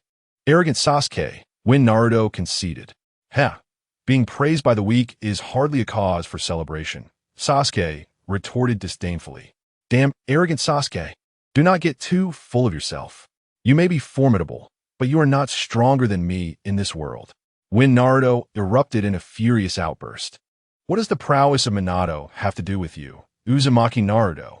Imperial Sasuke smirked coldly. This only incited Win Naruto further, who shouted in exasperation, "Damn it! Arrogant Sasuke! Big brother Naruto! Let us join forces. We can surely defeat this insufferable Sasuke. Little Naruto, that is an excellent suggestion. Let us, brothers, stand united." Imperial Naruto roared with laughter, preparing for yet another display of muscle. All right, Naruto, let us not indulge little Naruto's antics any longer. The sparring has concluded. We should continue our journey. After all, we might truly keep His Majesty waiting, Kushina said with a cheerful smile, gently ruffling Win Naruto's hair to comfort him. At long last, the group resumed their journey. However, midway through, within Naruto's being, the newly liberated Ninetales raged in the ceiling space, cursing furiously, "Damn Uchiha! Damn insolent brat! A bunch of poorly educated rascals. They dare not face me in a direct confrontation, relying solely on their eyes. You despicable wretches! Do not think that possessing the eyes of the Sage of Six Paths give you the right to treat me this way. When I was by the side of the Sage of Six Paths, you, young one, had yet to be born. Damn it! Wait, this aura." The Ninetales suddenly raised its head, gazing ahead through the eyes of Naruto Uzumaki. Several kilometers away, above the clouds, invisible to the naked eye of ordinary humans, it sensed a terrifying and extraordinary presence. This aura, as Naruto drew nearer, became increasingly distinct. In its perception, it began to expand, gradually forming the shadow of a colossal figure that obscured the world, its visage indiscernible. How powerful! Terrifyingly strong. Though I have not encountered it up close, merely this aura allows me to conclude that its master is undoubtedly a being more fearsome than the Sage of Six Paths. Could it be that individual? The Ancestor Dragon Emperor? Hiss! How can such a dreadful being exist in this world? The thousand-handed deity, the Senju clan. Sage of Six Paths. I never imagined that such a monster would emerge among your descendants. The chakra of Senju Hashirama pales in comparison. Damn it, Naruto is actually going to meet such a dangerous entity? This is disastrous. Such a being would undoubtedly sense my existence. What shall I do if they decide to act against me? No, I must think of a way out. The Wind-style quartet's faces twitched, utterly speechless. Indeed, the people of this world are all exceedingly abnormal and powerful. A 10-year-old possessing a Sharingan and wielding such terrifying power? Is this still human? They are incomparable to the people of this world. However, the centipede, being less knowledgeable about combat, merely observed silently, remaining an invisible presence. Impressive, isn't it? Conceded Sasuke. Naruto Uzumaki could not help but express his admiration. Oof. Being praised by the weak is hardly a cause for joy, Sasuke scoffed. Damn, conceited Sasuke. Don't get too full of yourself.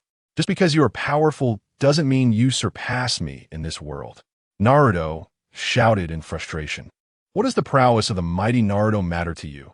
The Whirlpool Naruto. The Imperial Sasuke replied with a cold smile. This only infuriated Naruto further, who yelled, "Damn it! Damn conceited Sasuke! Big brother Naruto! Let's join forces. We can surely defeat this conceited Sasuke.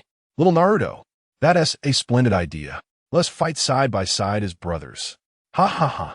The Imperial Naruto laughed heartily, immediately showcasing his muscles once more, preparing for action. All right, Naruto. Stop fooling around with little Naruto. We've finished our sparring. Let's continue on our way. If we keep dawdling, His Majesty might truly become anxious. Kushina chuckled, affectionately ruffling Naruto's hair to soothe him. At last, the group resumed their journey. As they traveled halfway, within Naruto, the Ninetales, having long regained its freedom, furiously cursed in the seal space. Damn Uchiha. Damn you little brat. A bunch of uneducated rascals. Cowards who dare not confront me directly, relying solely on their eyes. How infuriating. Do not think that just because you possess the Sage of Six Paths eyes, you can treat me in such a manner. When I was by the Sage's side, you were not even born yet. Damn it. Wait. This aura. The Ninetales suddenly lifted its head, looking through Naruto's eyes towards the distance. Several kilometers away, above the clouds, Invisible to ordinary human eyes, it sensed an extraordinarily terrifying presence.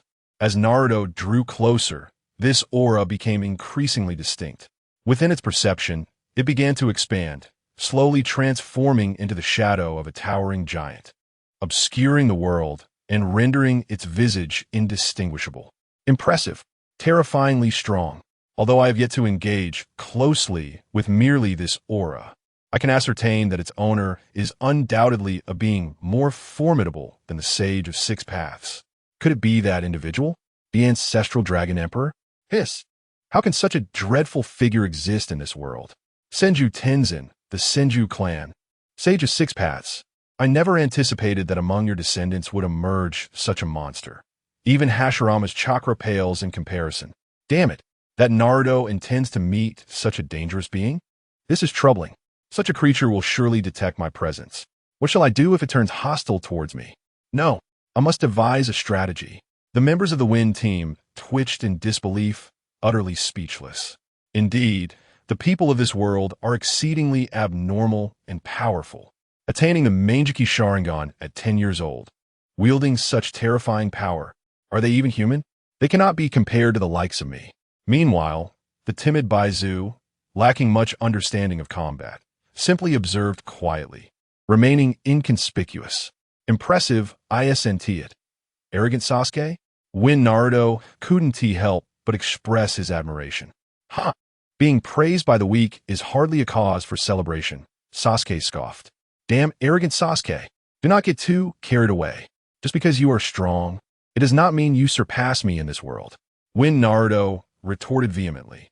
What does Naruto's prowess have to do with you, Vortex Naruto? Imperial Sasuke sneered coldly.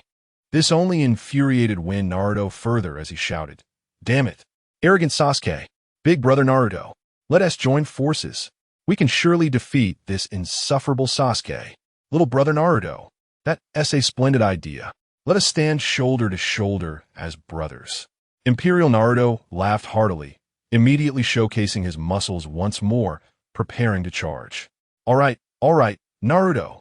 You need not indulge little Naruto's antics any longer. Having concluded our sparring session, let us proceed onward. As we journey, let's not tarry too long. The Emperor may indeed grow impatient. With a gentle smile, Kushina affectionately ruffled the hair of Naruto Uzumaki, offering her reassurance. The group finally resumed their travels. As they ventured further, the Nine-Tails, having regained its freedom within the confines of its ceiling space, seethed with rage. Damn that Uchiha! Damn that insolent brat! A bunch of undisciplined rascals.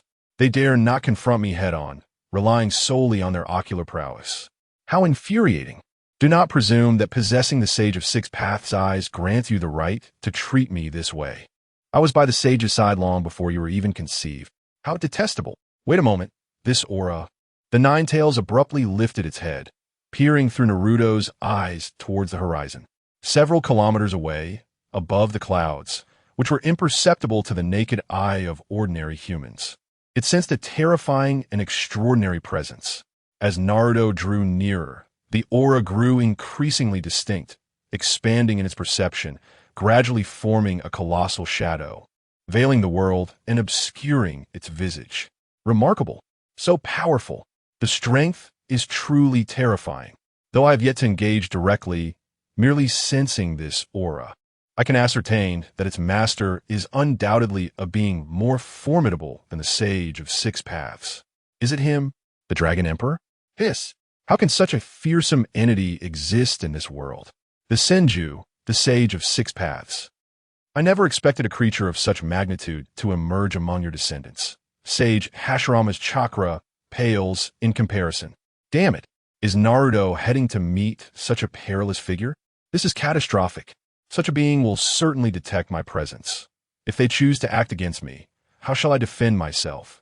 No, I must devise a strategy. The members of the Wind team felt their composure waver, utterly speechless.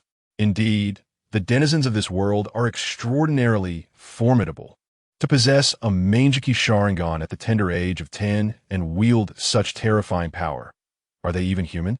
They cannot be compared to others in this world. Conversely, Baizu, possessing limited knowledge of combat, silently observed, remaining inconspicuous. Impressive, isn't it? Arrogant Sasuke? Naruto remarked with reluctant admiration. Oof. Being praised by the weak is hardly a cause for celebration. Sasuke retorted dismissively. How infuriating, arrogant Sasuke. Do not revel in your superiority too much. Even if you are formidable, you are still not stronger than me in this world. Naruto shot back furiously. Naruto's prowess has no bearing on me. Uzumaki Naruto. Sasuke replied coldly. How infuriating. Arrogant Sasuke. Big brother Naruto. Let us unite. We can surely defeat this insufferable Sasuke. Little Naruto.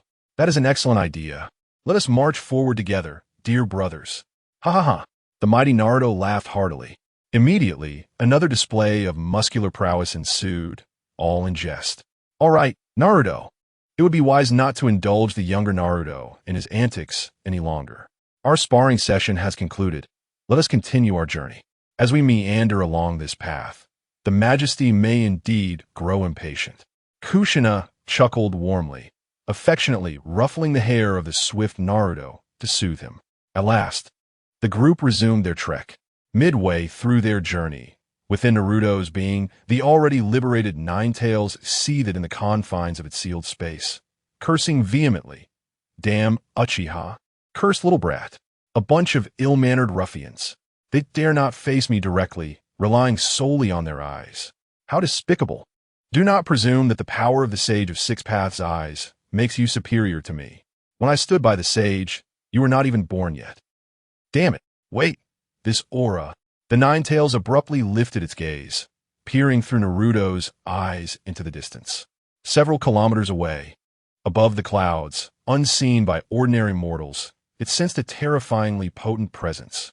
As Naruto drew closer, this aura became increasingly distinct, expanding in its perception, slowly materializing into a colossal shadowy figure that obscured the world, its visage shrouded in mystery. How powerful! Terrifyingly so, though I have yet to draw closer. This mere aura is sufficient for me to ascertain that its master is undoubtedly a being far more formidable than the Sage of Six Paths. Could it be that individual? The ancestral dragon emperor? Hiss! How could such a fearsome entity exist in this world? Senju Tenjin, the Senju clan. Sage of Six Paths. I never anticipated such a monstrous descendant would arise among your lineage. Even the chakra of Senju Hashirama pales in comparison. Damn it, is Naruto truly headed to encounter such a perilous figure? This is troubling. Such a being would surely detect my presence. And if they were to strike against me, how could I possibly resist? No, I must devise a strategy. The Windstorm Quartet felt their faces twitch, utterly speechless. Indeed, the inhabitants of this world are remarkably peculiar and overwhelmingly powerful. To possess a Mangeki Sharingan by the tender age of 10 and wield such terrifying power, are they even human? In comparison to these beings, they are simply incomparable. Meanwhile, the quiet Baizoku, lacking in combat knowledge, remained an unnoticed observer, silently watching like an invisible specter. Impressive indeed. Boastful Sasuke, Naruto could not help but acknowledge. Being praised by the weak is hardly a cause for celebration, Sasuke replied dismissively. Cursed boastful Sasuke. Do not take too much pride. Your prowess does not render you superior to me in this world. The swift Naruto retorted angrily. What does the might of the Windstorm Naruto have to do with the prowess of the Wave Naruto? The Empire's Sasuke let out a cold smile, provoking a furious shout from the swift wind Naruto.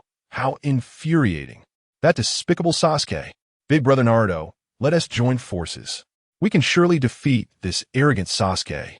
Little Naruto chimed in. That's a splendid idea. Let's fight side by side, brother. Ha ha ha. The Empire's Naruto laughed heartily, immediately showcasing his muscles once more. Poised for action. All right, enough of this nonsense with little Naruto. Our sparring is concluded. It is time for us to continue on our journey. We must not keep His Majesty waiting, Kushina said with a gentle smile, affectionately ruffling the swift wind Naruto's hair. The group finally resumed their journey. As they traversed midway, the Nine-Tails, now free within Naruto's body, seethed in the ceiling space. Damn Uchiha.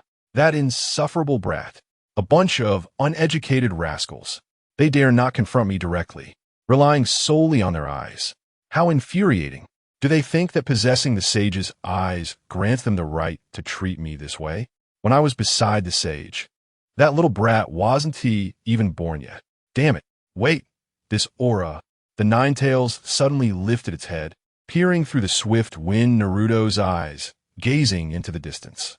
Several kilometers away, above the clouds, invisible to ordinary human eyes, it sensed an extraordinarily terrifying presence. As Naruto approached, this aura grew increasingly distinct, expanding in its perception, slowly manifesting into a colossal shadow that obscured the world, its visage shrouded in mystery. Remarkable. So formidable. Although I haven't encountered it up close, merely this aura, I can ascertain that its owner is undoubtedly a being more fearsome than the sage. Could it be him? The ancestor Dragon Emperor? How could such a terrifying entity exist in this world? The Ninetales continued. Senju Tenjin, the Senju clan. Sage of Six Paths. I never expected such a monster to emerge among your descendants. Even Senju Hashirama's chakra pales in comparison. Damn it. That Naruto intends to meet such a dangerous being? This is dire. Such a creature will undoubtedly detect my presence. What will I do if it turns against me? I must devise a plan. The Swift Wind Quartet exchanged glances, their expressions a mixture of disbelief and resignation. Indeed, the inhabitants of this world were extraordinarily powerful and unsettling. To possess the Manjiki Sharingan at merely 10 years old and wield such terrifying power? Are they even human? They were incomparable to the denizens of this world. Meanwhile, the centipede, not particularly knowledgeable about combat, remained silently observant, feeling like an invisible presence. Quite impressive. That arrogant Sasuke, the swift wind Naruto, begrudgingly admitted. To be praised by the weak is hardly a cause for celebration. Sasuke retorted disdainfully. Dreadful and arrogant Sasuke, do not be so pleased with yourself. Despite your prowess, you are still no match for me in this world. The swift Naruto lashed out in anger. What does it matter if the mighty Minato is strong? The imperial Sasuke smirked coldly. This only incited a more furious response from the swift Naruto. Dreadful. That arrogant Sasuke. Big brother Naruto. Let's unite. We shall surely defeat this insufferable Sasuke. Little Naruto. That is a splendid idea. Let's stand side by side as brothers. Ha ha. The imperial Naruto laughed heartily. Immediately, he struck a pose to showcase his muscles. Ready to charge. Enough, Naruto. Do not indulge little Naruto in his antics. Our sparring session has concluded. We should proceed on our journey. We have been dawdling, and His Majesty might truly be growing impatient. Kushina affectionately patted the head of the swift Naruto, soothing him. At last, the group continued on their way. Midway through their journey, within Naruto's being, the Ninetales, having regained its freedom, raged in the ceiling space. Damned Uchiha. That wretched brat. A bunch of undisciplined ruffians. Cowards who dare not confront me directly, relying solely on their eyes. How infuriating. Do not presume that possessing the sage's eyes grants you the right to treat me thus. When I was by the sage's side, you were not yet born, you insolent child. Wait, this aura. The Ninetales abruptly lifted its head, peering through Naruto's eyes toward the distance. Several kilometers away, above the clouds where ordinary mortals could not see, it sensed a terrifyingly ominous presence. As Naruto drew nearer, the aura became increasingly distinct, expanding in its perception, slowly transforming into a colossal shadow that obscured the world, rendering its visage indistinguishable. Remarkable. How fearsome.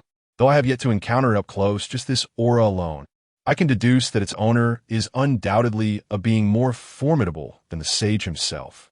Could it be the Dragon Emperor? Hiss! How can such a dreadful entity exist in this world? The Senju clan, Sage of Six Paths. I never anticipated that among your descendants would arise such a monster. Even Hashirama's chakra pales in comparison. Damn it! That fool Naruto intends to meet such a perilous being? This spells disaster. This creature will surely detect my presence. If it were to strike against me, how could I possibly defend myself? No, I must devise a plan. The swift quartet grimaced, utterly speechless. Indeed, The inhabitants of this world are extraordinarily bizarre and powerful. To possess a Sharingan at 10 years old and wield such terrifying power? Are they even human? There is no basis for comparison with the people of this world. With regard to combat, the centipede possesses little understanding, merely observing silently as an unnoticed entity. How impressive, conceded Sasuke. The swift Naruto could not help but express his admiration. Huh. Being praised by the weak is hardly a source of joy, Sasuke scoffed. You insufferable, arrogant Sasuke. Do not take too much pride. Your prowess does not exceed that of my existence in this world, the swift Naruto retorted heatedly. What does your strength have to do with you, Naruto Uzumaki? The Imperial Sasuke replied with a cold smile. Infuriated, the swift Naruto shouted, Damn it, that arrogant Sasuke. Big brother Naruto, let's join forces. We shall surely defeat this arrogant Sasuke. Little Naruto, that is indeed a splendid idea. Let's stand side by side as brothers. Ha ha ha. The Imperial Naruto laughed heartily, immediately showcasing his muscles again, feigning a charge. All right, Naruto, do not indulge little Naruto in his antics. The sparring is finished, and we should continue on our journey. We have been meandering, and the Majesty may indeed be growing impatient. Kushina chuckled as she affectionately ruffled the swift Naruto's hair. Soothing him, the group finally resumed their journey. Halfway through, within Naruto's being, the Nine Tails, having long regained its freedom, seethed in the ceiling space. Damn, that Uchiha. Damn, that insolent brat. A bunch of ill-mannered rascals. They dare not face me in a direct confrontation, relying solely on their eyes. How despicable. Do not think that just because you possess the eyes of the Sage of Six Paths, you can treat me this way. When I was by the Sage's side, you had yet to be born. Damn it. Wait. This aura. The Nine Tails abruptly raised its head, gazing through the swift Naruto's eyes at the distance. Several kilometers away, above the clouds, invisible to the naked eye of ordinary mortals, it sensed a terrifyingly abnormal presence. As Naruto drew nearer, this aura became increasingly distinct. In its perception, it began to expand, gradually morphing into a colossal shadow that obscured the world, its visage shrouded in mystery. Remarkable. So powerful. Although I have not encountered it up close, just this aura, I can ascertain that its owner is undoubtedly a being more formidable than the Sage of Six Paths. Is it that individual? The Ancestor Dragon Emperor? Hiss! How can such a terrifying entity exist in this world? The Senju deity, the Senju clan, Sage of Six Paths. I never imagined such a monster would arise among your descendants. Even Hashirama's chakra pales in comparison. Damn it! That Naruto is heading to meet such a dangerous being? This is dire. Such a creature will undoubtedly sense my presence. What shall I do if it chooses to act against me? No, I must devise a plan. The Swift Quartet felt their skin twitch, utterly at a loss for words. The inhabitants of this world are indeed quite eccentric and formidable. To possess a kaleidoscope at the tender age of 10 and wield such fearsome power, can they truly be considered human? There is no basis for comparison with those from this realm. On the contrary, Baizu appears to have little understanding of combat, merely observing silently as an inconspicuous presence. Remarkable indeed. Boastful Sasuke, when Naruto could not help but acknowledge. Ha! Being praised by the weak is hardly a cause for celebration, Sasuke retorted disdainfully. Cursed boastful Sasuke, do not take such pride. Despite your prowess, you are still no stronger than I am in this world. When Naruto exclaimed in frustration. What does the might of the wave wind Naruto have to do with the exceptional Naruto? Empire Sasuke replied with a cold smile. This only incited Wind Naruto further as he shouted, Cursed boastful Sasuke, big brother Naruto, let's unite. We shall surely defeat this arrogant Sasuke. Little Naruto, that is a splendid idea. Let's fight side by side, my brother. Ha ha ha. Empire Naruto laughed heartily. Another display of muscle ensued, as they feigned readiness for battle. Enough! Enough, Naruto! Do not indulge little Naruto in his antics. Our sparring has concluded. Let us continue our journey. If we dawdle, His Majesty may indeed grow impatient. Kushina smiled warmly as she gently ruffled wine Naruto's hair, offering comfort. The group finally resumed their path. However, midway through, within Naruto's being, The now liberated Ninetales raged in the ceiling space. Cursed Uchiha. Cursed little brat. A bunch of undisciplined rascals. They dare not confront me directly, relying solely on their eyes. You wretched fool. Do not think that possessing the eyes of the Sage of Six Paths grants you the right to treat me this way. When I stood by the Sage's side, you were not even born yet. Damn it. Wait. This aura. The Ninetales abruptly lifted its gaze, peering through Wind Naruto's eyes into the distance. Several kilometers away, above clouds invisible to the naked eye, it sensed an extraordinarily terrifying presence.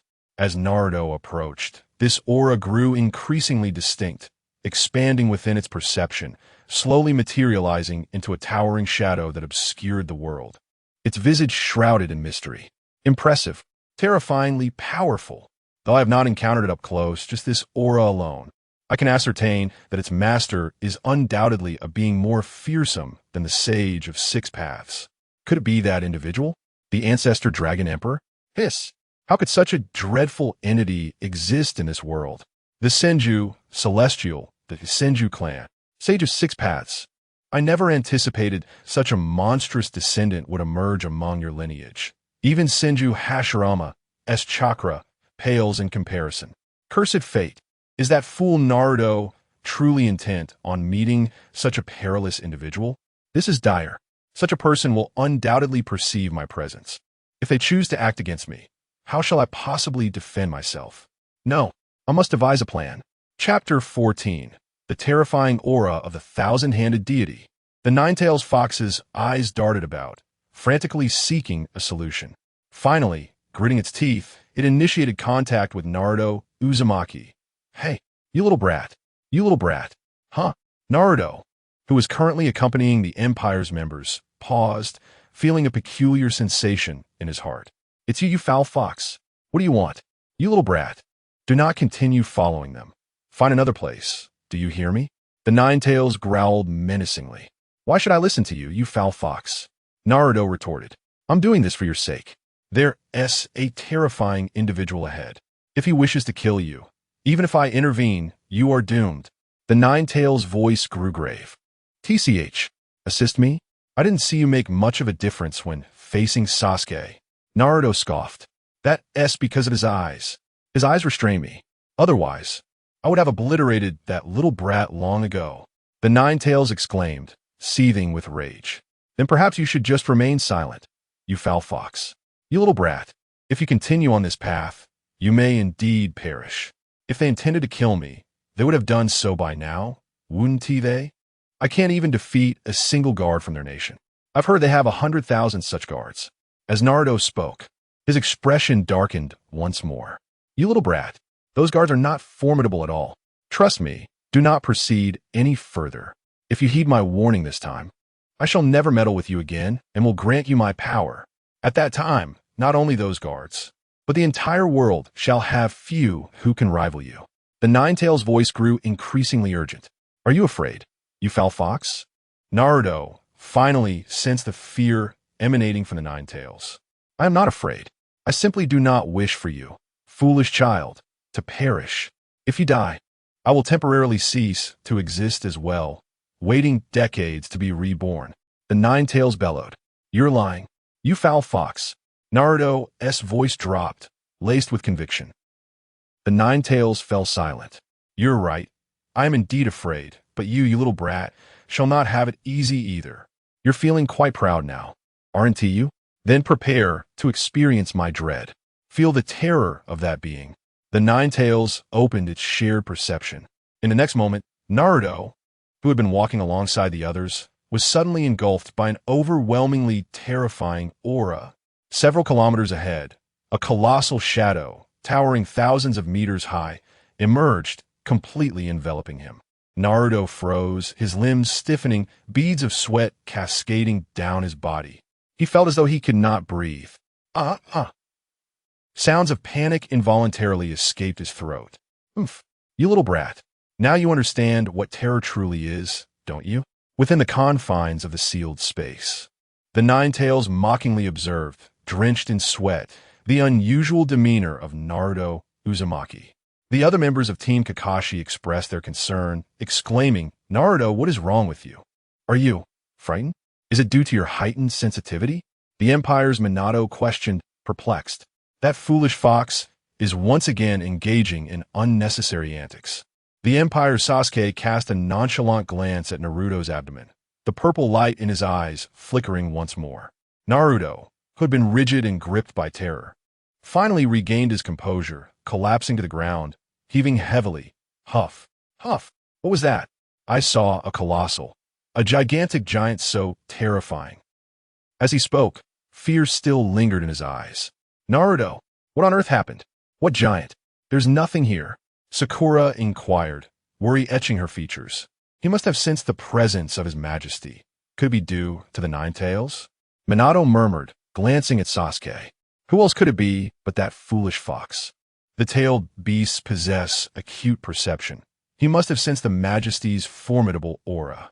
It's perplexing why that foolish fox chose to share such feelings with this little one. Sasuke remarked, "Do not fear, little Naruto. The Empire is very secure. There is no need for trepidation. His Majesty is a most amiable individual," Kushina gently reassured, patting Naruto's back. After a considerable time, Naruto finally regained his senses and continued forward, albeit with an unusual expression. In the sealed space, the Nine Tails felt a pang of anxiety, having lost connection with Naruto. "You impudent brat. Now you comprehend the terror of that individual. Surely you will learn to avoid him. Yes, if you persist in following him, I might very well meet my demise because of you." Arrived, the Empire's Minato halted his steps. The members of Team Kakashi gazed in awe at the 9 towering dragon pillars encircling a magnificent palace, where a group of guards clad in black coats stood watch. They could not help but exclaim, "How magnificent! Is this the residence of His Majesty the Ancestor Dragon? It is more opulent than 100 feudal lords' estates combined." Umph. A mere feudal lord pales in comparison to a single hair of His Majesty the Ancestor Dragon. You would do well not to draw comparisons between feudal lords and His Majesty, as it would be an affront to him. If others were to overhear, you would find yourselves in grave trouble, Sasuke cautioned. At that moment, the guards who had been positioned closer to them began to cast deadly glances at Team Kakashi. The intensity of their stares sent shivers down the spines of the four. They had no doubt that had they not been accompanied by those from the Empire, the guards would have acted violently. Their previous words had been overheard. Suddenly, amidst a flash of golden lightning, a tall figure clad in a deep black trench coat, with a long sword strapped to his back and flowing white hair, suddenly appeared. "At last, you have arrived. Please hurry inside. While His Majesty may not mind your tardiness, some of the higher-ups are quite anxious." Kakashi-sensei, Kakashi-senpai. Upon seeing this figure, Naruto, Sakura, and Yamato exclaimed in unison, their voices brimming with exuberance.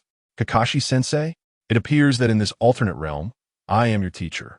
"What an honor," the white-haired figure remarked, a subtle smile gracing his lips. "Ah, so this is what Kakashi-sensei looks like beneath his mask? Ha ha ha, how unexpected. We never imagined we would witness his true visage in this world," Naruto exclaimed, pointing at the Imperial Kakashi with unabashed glee. "Kakashi-sensei is quite handsome. Yet I wonder why he remains single and continues to wear that mask. It's rather peculiar," Sakura mused to herself. "This version of Kakashi-senpai seems quite different from ours. He appears much more spirited. While I yearn to spar with him, the individuals in this world possess extraordinary strength. Perhaps it is best to reconsider," Yamato contemplated, gazing intently at the Imperial Kakashi. As for Sai, he pondered silently, without the Sharingan. How formidable could this world's copy ninja truly be? Chapter 15.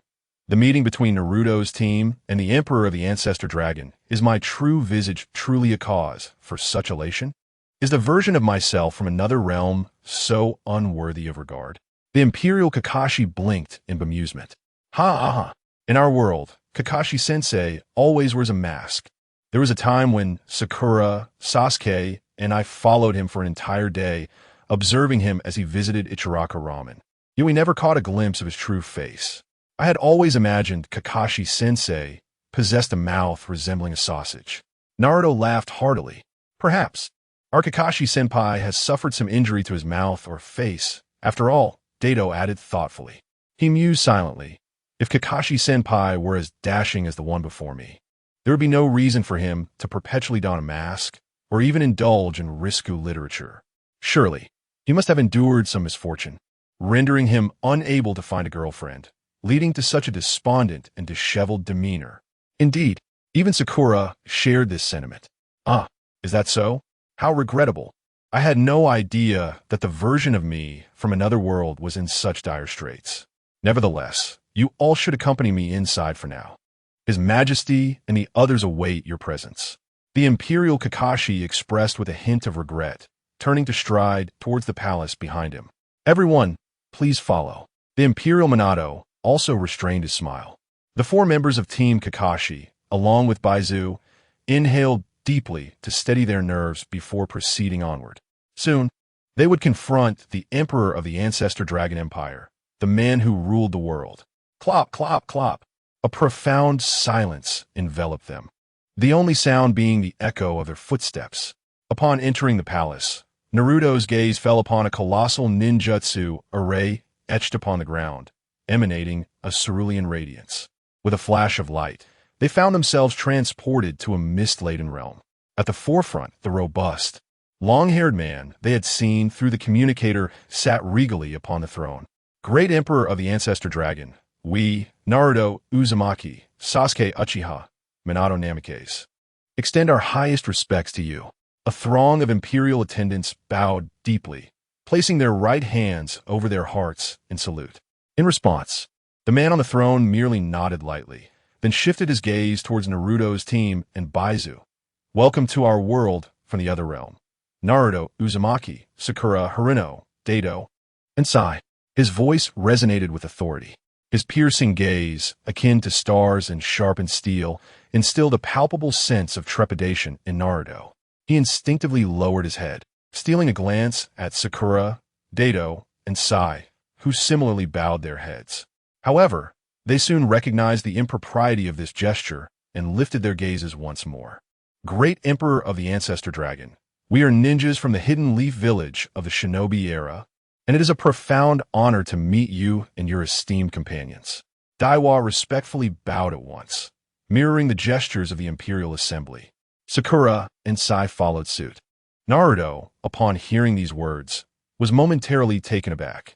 Before he could react, Daiwa hastily pressed down on his head, bending slightly. No need for such formalities. You are not of this world and need not mimic their ways. Relax, for as the saying goes, a guest from afar is a guest indeed, and you, having come from another realm, are undoubtedly esteemed guests among esteemed guests. The ancestral dragon, the thousand-handed celestial, seated upon the throne, raised an arm in serene manner, and an invisible force lifted the quartet of the Gale and the bowed figure of Baizu. However, from the corner of his eye, he caught sight of the classic sayings of the ancestral Dragon Emperor in Naruto's hand, causing a twitch at the corner of his eye. This is quite something. In my youth, I was powerful and ostentatious, but now it has become somewhat unbearable. I knew it. His Majesty, the ancestral dragon, must be a good person. As Gale Naruto rose, he cheerfully exclaimed, completely forgetting the previous terror. He then turned his gaze to the crowd flanking the throne. At first glance, he spotted a figure adorned with heavy purple eyeshadow, exuding an air of enigma, which caused his expression to shift as he shouted, Orochimaru! My fists are clenched. Orochimaru! Sakura whispered, her gaze complex, yet her fists tightened just the same. The Naruto of another world seems to harbor a dislike for me. This is rather perplexing, mused the Imperial Orochimaru, wearing a somewhat troubled smile. Naruto, Sakura, do not carry the sentiments you hold for our kin into this world. It is quite disrespectful. Daiwa promptly reminded them. My sincerest apologies. This child and Sakura seem to have suffered greatly in the other world due to another version of you, hence. The Imperial Minato patted Gale Naruto's shoulder, casting an apologetic glance toward the Imperial Orochimaru. I completely understand, rest assured, Minato. I would not unleash my ire upon esteemed guests from another realm. As the Imperial Orochimaru spoke, he inadvertently extended his long tongue to lick his lips, causing both Gale Naruto and Sakura to shudder, recalling some unpleasant memories. I apologize. It is because the version of you from the other world killed the third Hokage and abducted Sasuke that we. Gale Naruto's mood dipped slightly. The third Hokage of that world was slain by me, and I abducted Sasuke-kun? How remarkably unexpected. If given the chance, I would truly like to meet that version of myself. The Imperial Orochimaru's eyes sparkled with interest upon hearing this. Killing the third Hokage, a staunch figure of the village, seemed trivial.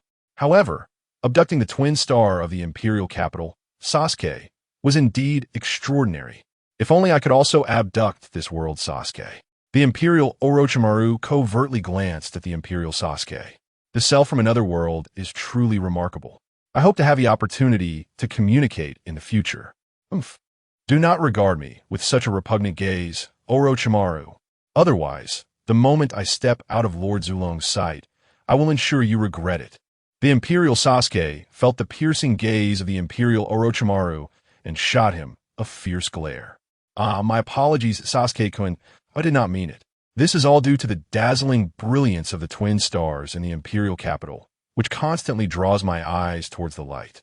The Imperial Orochimaru raised his hands in a gesture of surrender and shifted his gaze. Tsunade, you are the Tsunade of this world.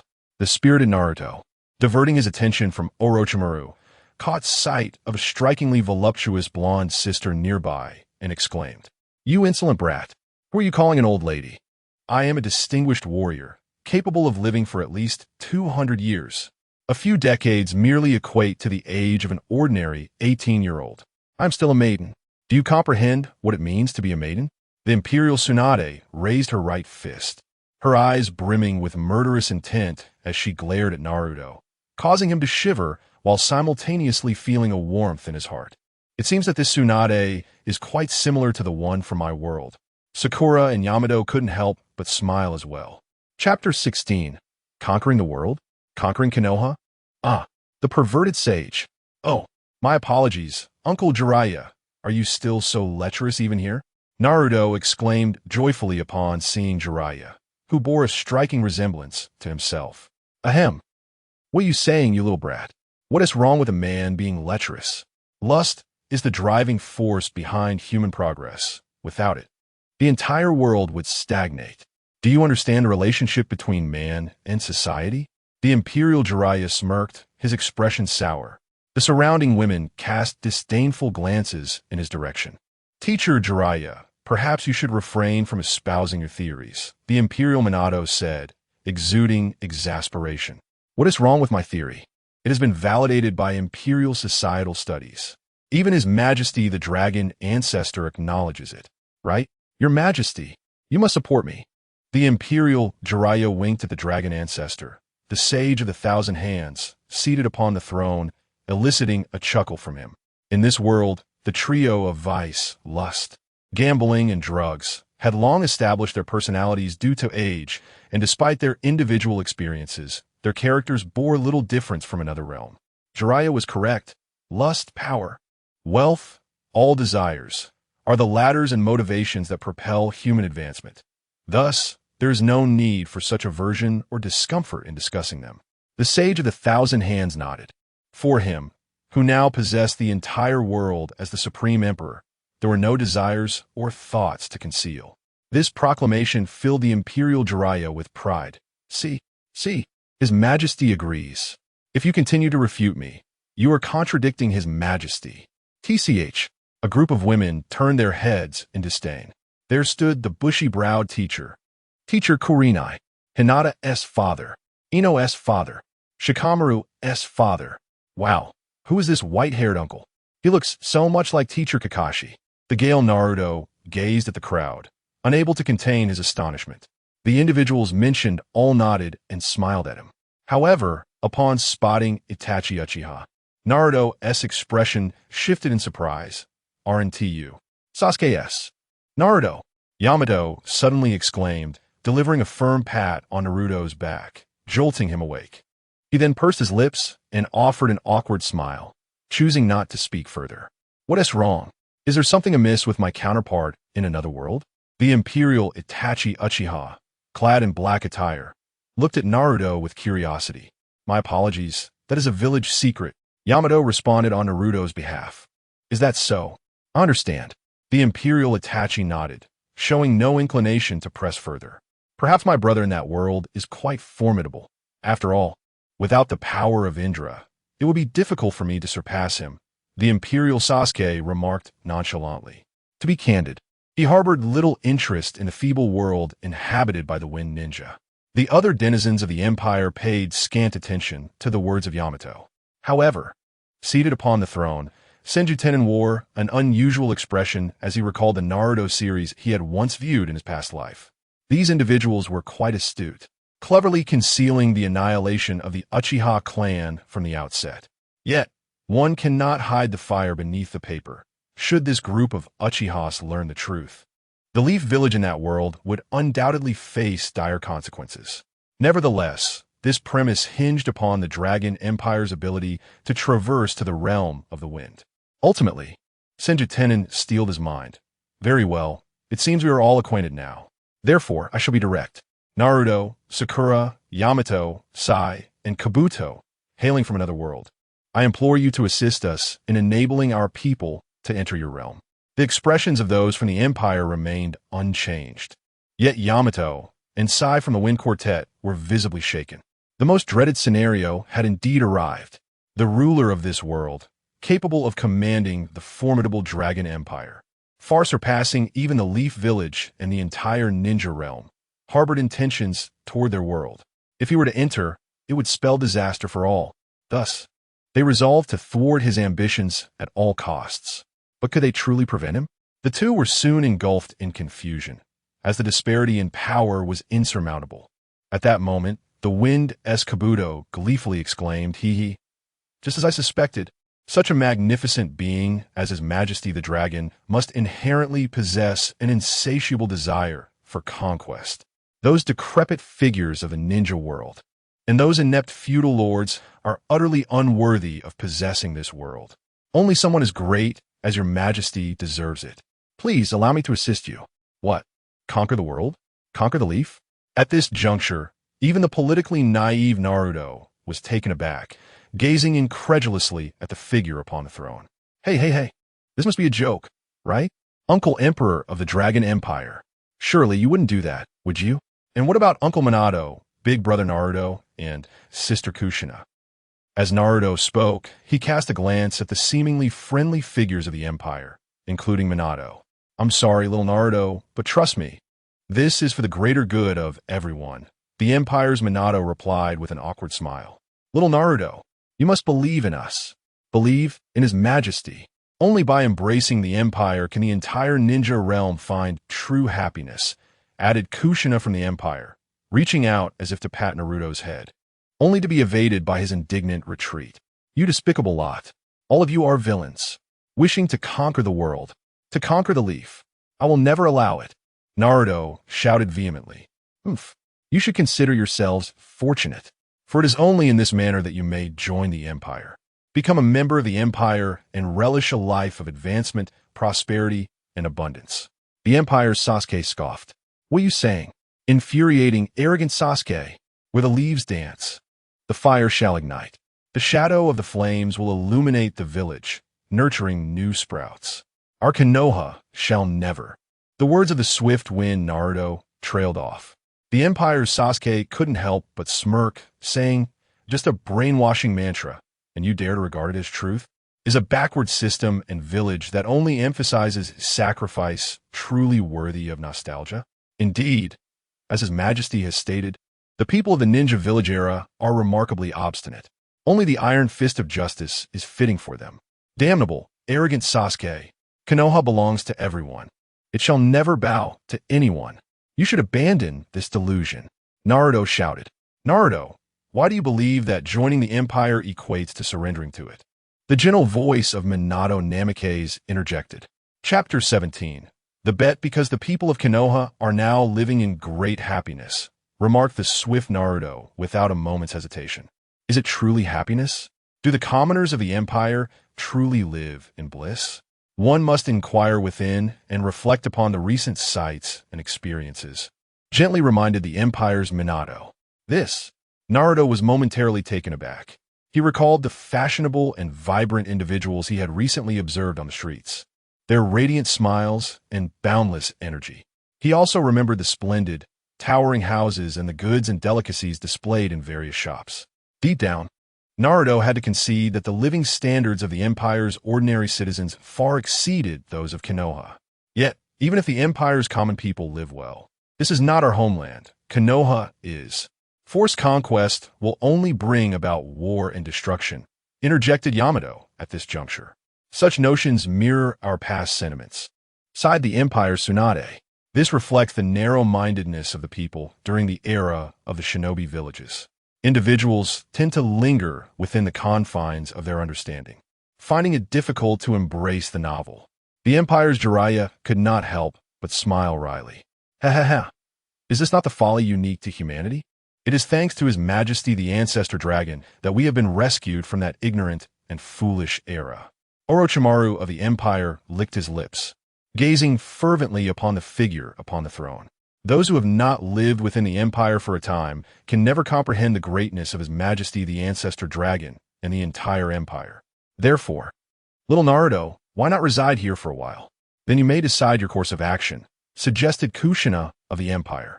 No, I refuse to stay here. You wretched people.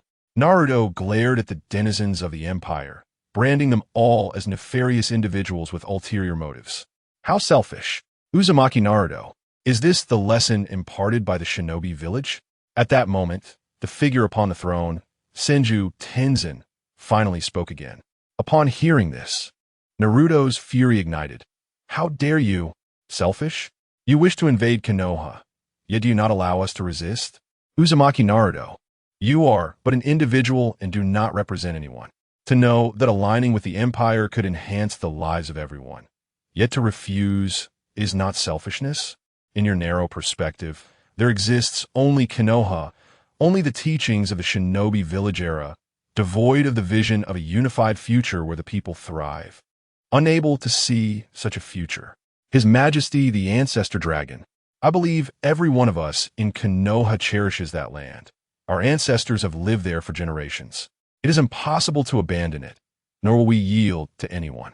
All the people of Konoha flourish within the village like leaves dancing in the wind, each generation thriving and growing. If you are benevolent, you should not aspire to conquer the world or subjugate Konoha. Waging war and embroiling everyone in chaos is not the act of a kind-hearted person, Yamato stated solemnly. Captain Yamato is indeed correct. Oh, great Emperor of the Ancients, have you not already claimed dominion over this world? Is this not enough to satiate your desires? Sakura too expressed her deep concern, for the Ancients' empire is overwhelmingly powerful. In a direct confrontation, the ninja realm stands no chance whatsoever. As the members of the Empire absorbed the words of the two, a knowing smile danced across their faces. Were these individuals feigning ignorance, or were they genuinely this naive satisfaction? Human desire is inherently insatiable. Who would ever be content with what they possess? Moreover, the Emperor's actions are primarily aimed at rescuing the wretched souls of the ninja villages. You, who fail to comprehend the Emperor's greatness, are all deserving of death.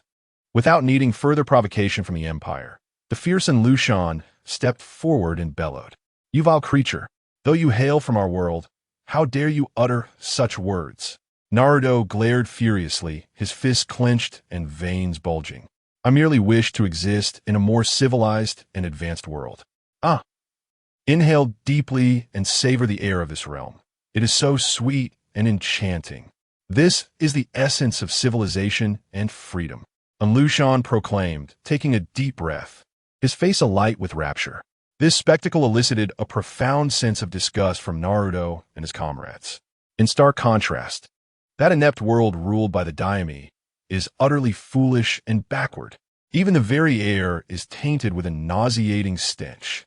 That world must change. And Lushan declared with fervor, You despicable fiend. Naruto began to retort. Peaceful yet commanding, the voice of Senju Tenjin resonated.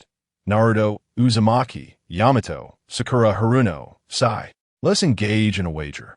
Should you emerge victorious, I shall renounce my conquest over Konoha and indeed your entire world.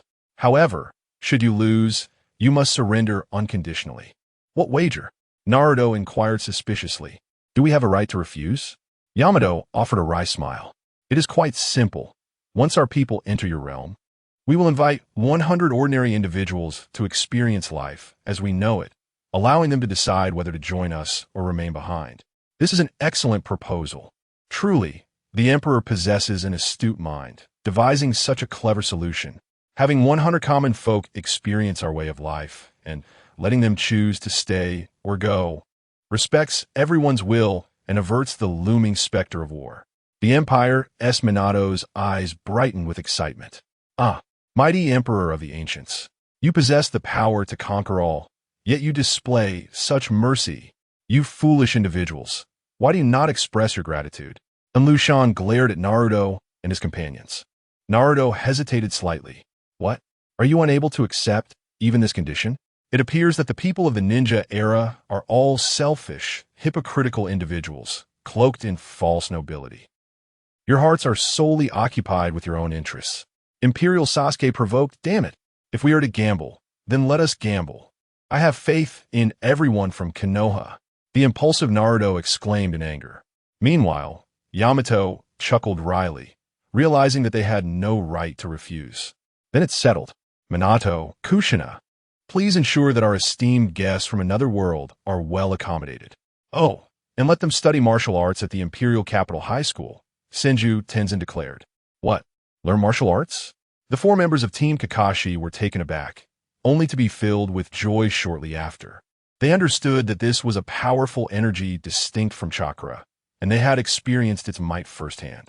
If they could master it, their strength would surely soar. However, these individuals were about to invade the ninja world. Could they truly be so benevolent? Your Majesty, these 4 have yet to sincerely join the Empire. Is it wise to allow them to learn martial arts? Hinata Hayashi, who had been mostly silent, finally spoke up. Many others expressed their concerns as well. Yet, Imperial Sasuke's eyes gleamed as he remarked, what? Are you, the head of the Hyuga clan, worried that teaching martial arts to individuals from another world might pose a threat to us? Let us not forget the words of His Majesty. I merely wish to live in a more civilized and advanced world. Hiss, just inhale this world's air. It is so sweet and enchanting. This is civilization and freedom. Baizu exclaimed, taking a deep breath and looking utterly entranced. This display left Team Kakashi feeling inexplicably nauseated. In stark contrast, the world ruled by that inept feudal lord was utterly foolish and exceedingly backward. Even the air was filled with a repugnant stench. That world needs change. Baizu concluded with fervor. Damn it. Naruto was about to voice his thoughts when Senju Tenzin's calm and authoritative voice resonated. Uzumaki Naruto, Yamato, Haruno Sakura, Sai. Let us engage in a wager. If you win, I shall relinquish my conquest over Konoha and even your entire world. But should you lose, you must unconditionally cooperate with our surrender. What say you? A wager? What kind of wager? Naruto inquired warily. Do we have the right to refuse?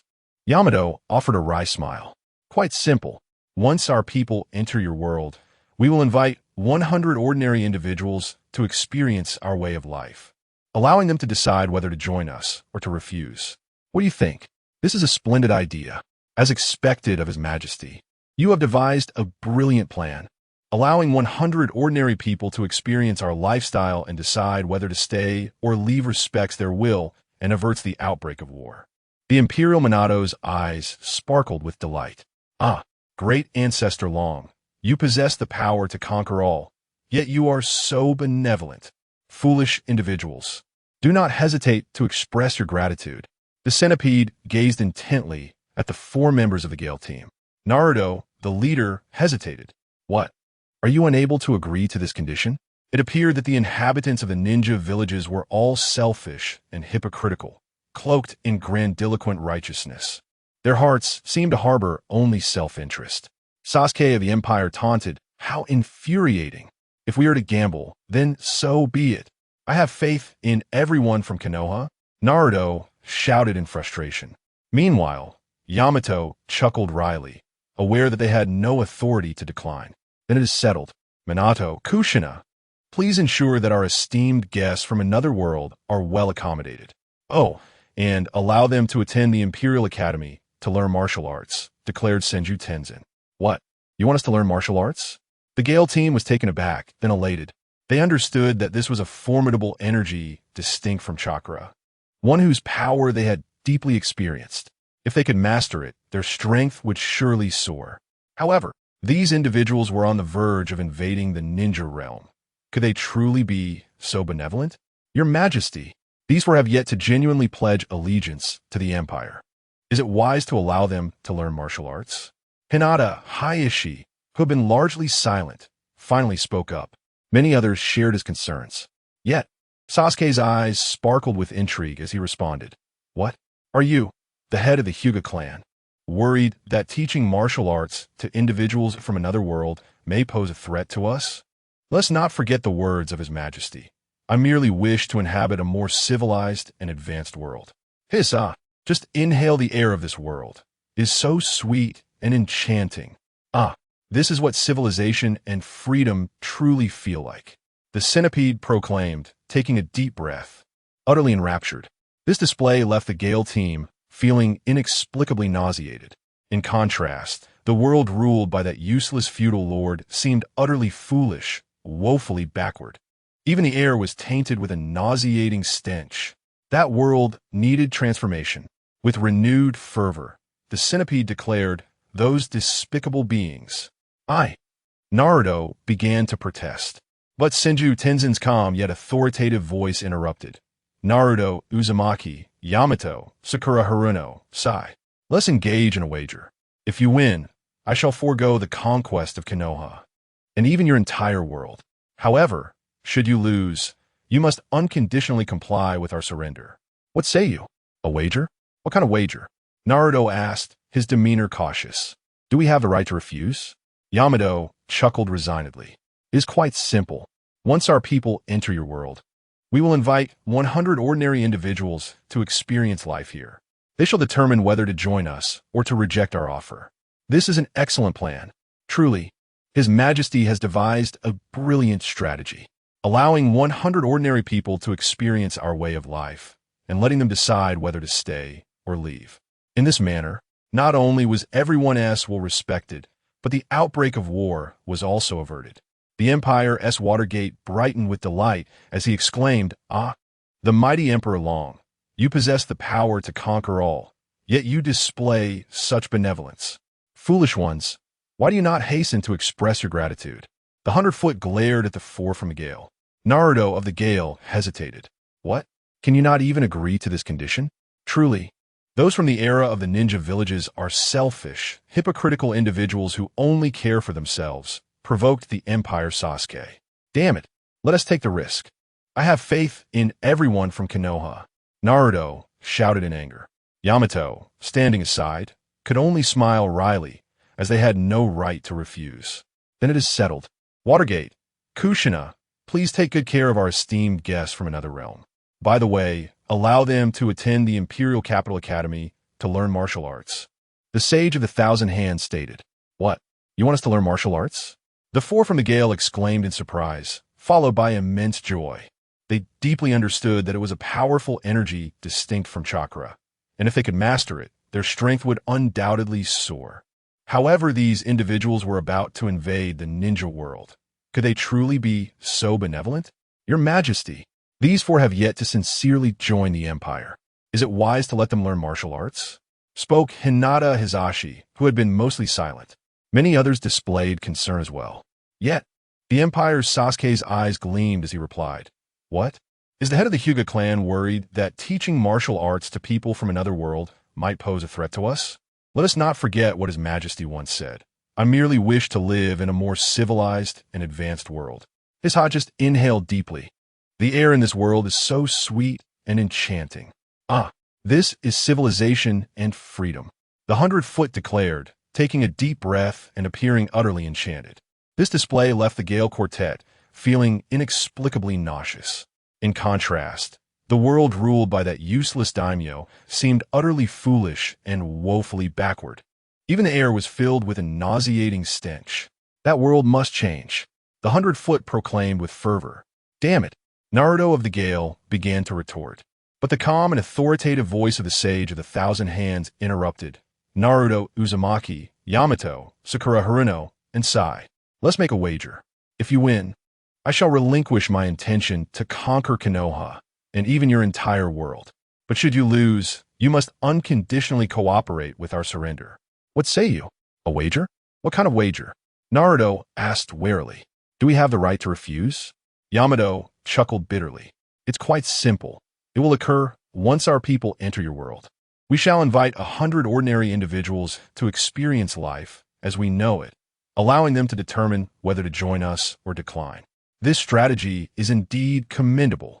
As expected of your majesty, you have conceived an excellent plan.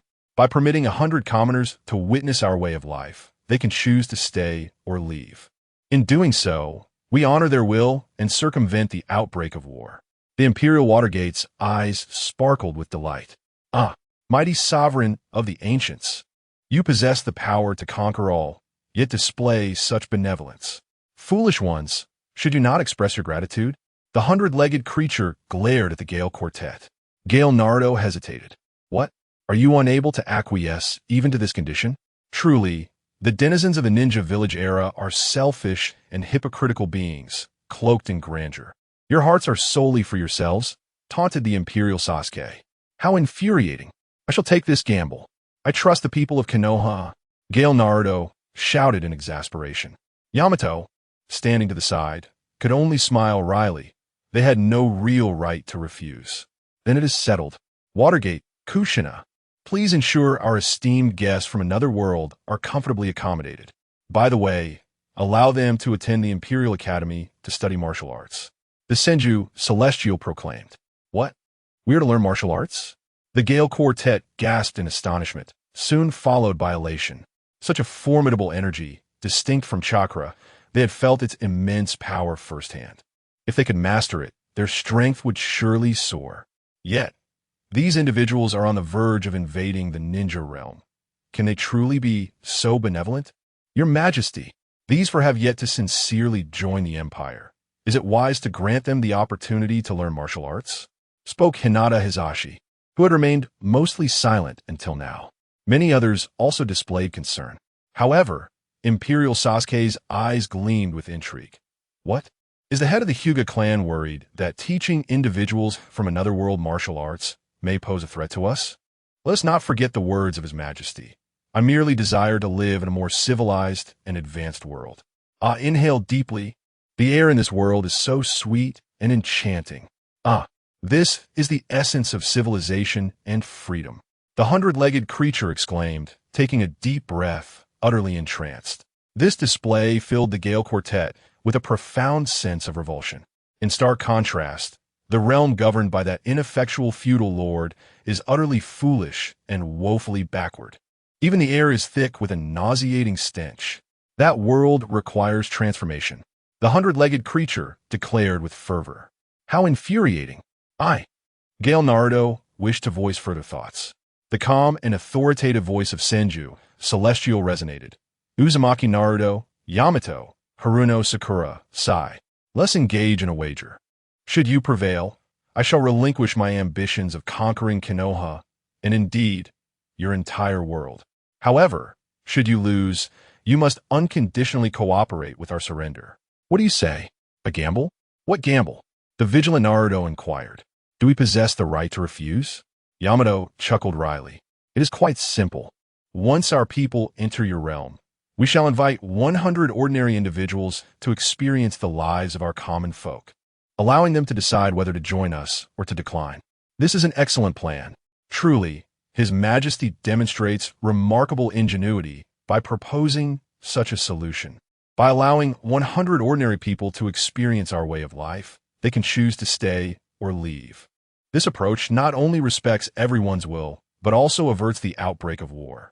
The Imperial Minato's eyes sparkled with delight. The mighty Emperor Long, possessing the power to conquer all, yet exhibiting such compassion. You foolish beings, should you not express your gratitude promptly? The centipede glared at the four from a gale. Naruto hesitated. What? Are you unable to agree to even this condition? It seems that those from the era of the shinobi villages are all selfish and hypocritical. Your hearts are solely focused on yourselves. The Imperial Sasuke taunted. How infuriating. If it is a gamble, then I accept. I believe in everyone from Konoha. Naruto shouted in anger. Yamato, on the other hand, merely smiled wryly. They had no real right to refuse. So it is settled then.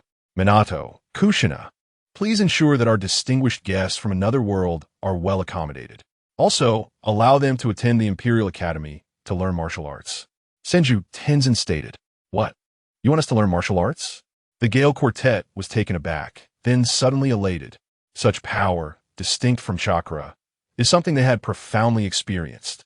If they could master it, their strength would surely soar. Yet, these individuals are about to invade the shinobi world. Can they truly be so benevolent? Your Majesty, these four have not yet sincerely joined the Empire. Is it wise to let them learn martial arts? Hinata, who had been mostly silent, finally spoke. Many others also displayed concern. However, the Imperial Sasuke's eyes brightened. What? Is the head of the Hyuga clan worried that teaching martial arts to individuals from another world might pose a threat to us?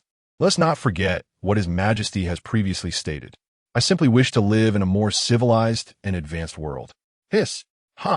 Just breathe in. The air in this world is so sweet and enchanting. Ah, this is civilization and freedom. The centipede exclaimed, taking a deep breath, utterly entranced. This display left the Gale Quartet feeling an indescribable revulsion. In comparison, the world ruled by that ineffectual feudal lord is utterly foolish and exceedingly backward. Even the air is filled with a nauseating stench. That world, it needs transformation. The centipede concluded with fervor. You despicable creature. Ah, the illustrious and formidable Senju Tenjin spoke with a voice that resonated with both peace and authority. Vortex Naruto, Yamato, Haruno Sakura, sigh. Let us engage in a wager. Should you emerge victorious, I shall relinquish my ambitions of conquering Konoha and even the entirety of your realm. However, should you falter, you must surrender unconditionally. What say you to this wager? What wager? Naruto inquired, his wariness evident.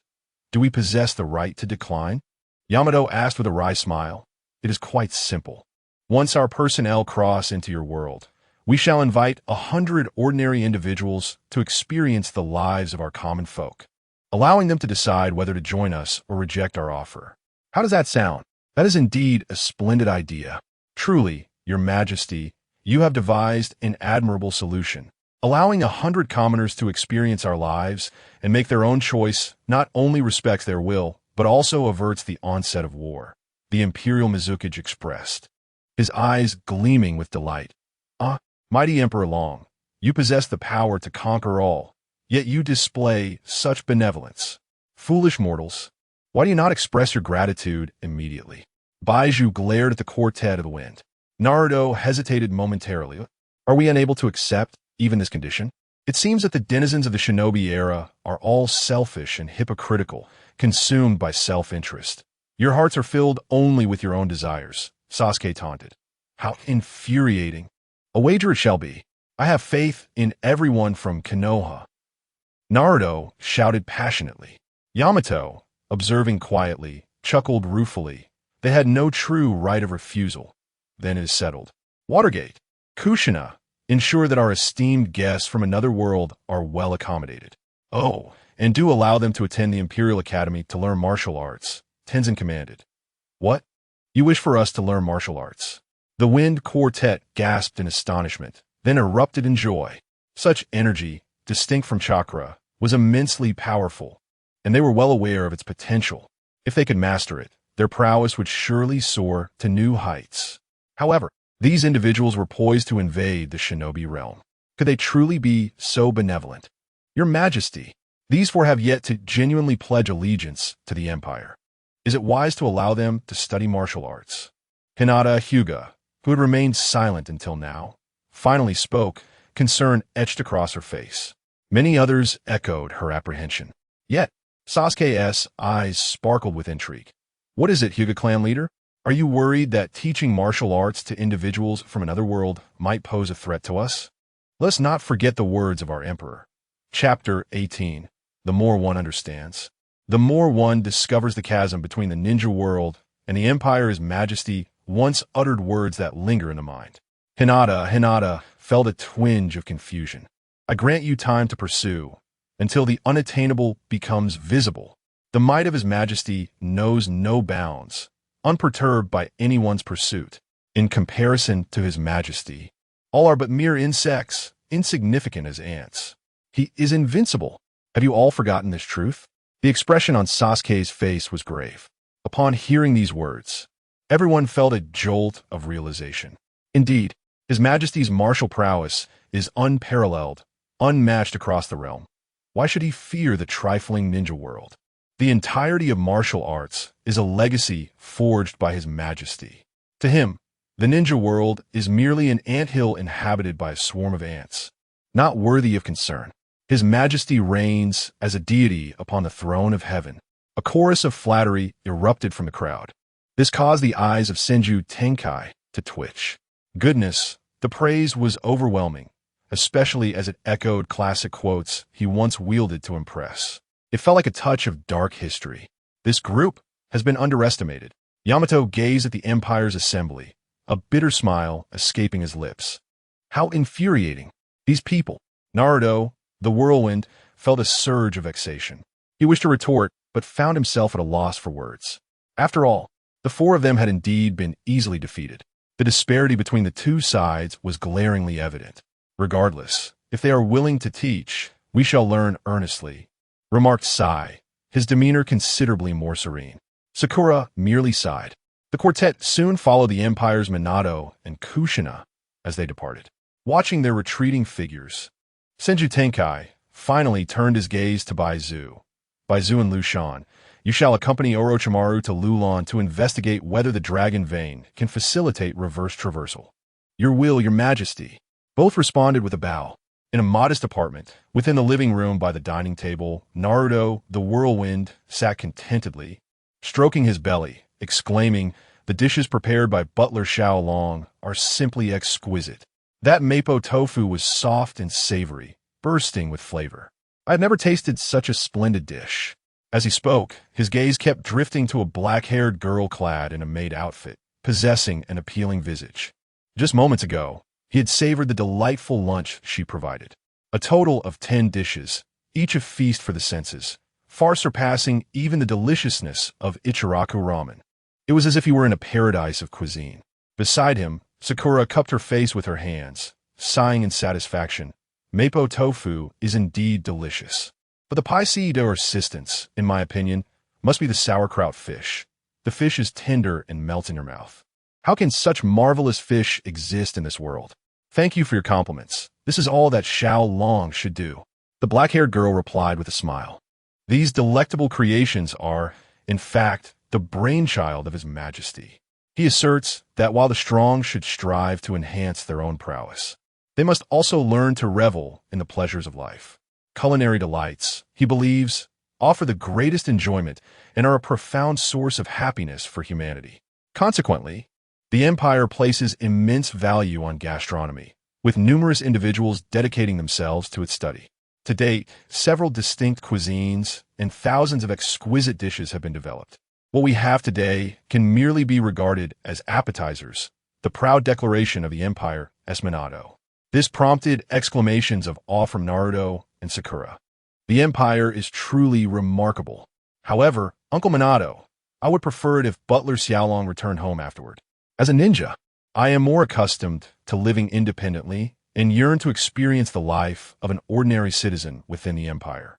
The notion of being attended to by servants seems to me a privilege reserved for the elite. Naruto's expression turned serious. Indeed, if my room were to be attended by a servant, I would request that she be dismissed as well. We are merely ordinary ninjas, unfit to indulge in the services of attendants, Dato added. What are you all discussing? Services reserved for the elite? No. I believe there may be a misunderstanding. Butler Xiaolong is an artificial intelligence mechanical puppet, a household automaton that any ordinary citizen in the Empire could procure. Minato of the Empire chuckled, shaking his head. An artificial intelligence mechanical puppet? What is that? I know what a puppet is. It's used for combat in the Sand Village. A mechanical puppet would presumably be a puppet made of machinery? Artificial intelligence? I heard from Kankuro that it's something akin to an invisible summoning beast. But what does it mean to combine all these terms into artificial intelligence mechanical puppet? Naruto scratched his head in confusion. An invisible summoning beast? That explanation is rather straightforward. To be precise, an artificial intelligence mechanical puppet is a type of constructed figure. However, unlike conventional puppets, this one possesses human-like intelligence, enabling it to communicate and execute commands from its master. Butler Xiaolong is a household mechanical puppet, thus capable of cooking, doing laundry, cleaning, and more. This is something that most ordinary citizens of the Empire can possess, not merely a luxury for the privileged few. Minato of the Empire smiled. The quartet of the Leaf Village gasped in astonishment. Not a human? A puppet? With human-like cognition? Ordinary citizens of the Empire can own one? Capable of cooking, laundry, and cleaning? How is this even possible? Uncle Minato, you must be jesting, Sakura exclaimed, her face etched with disbelief.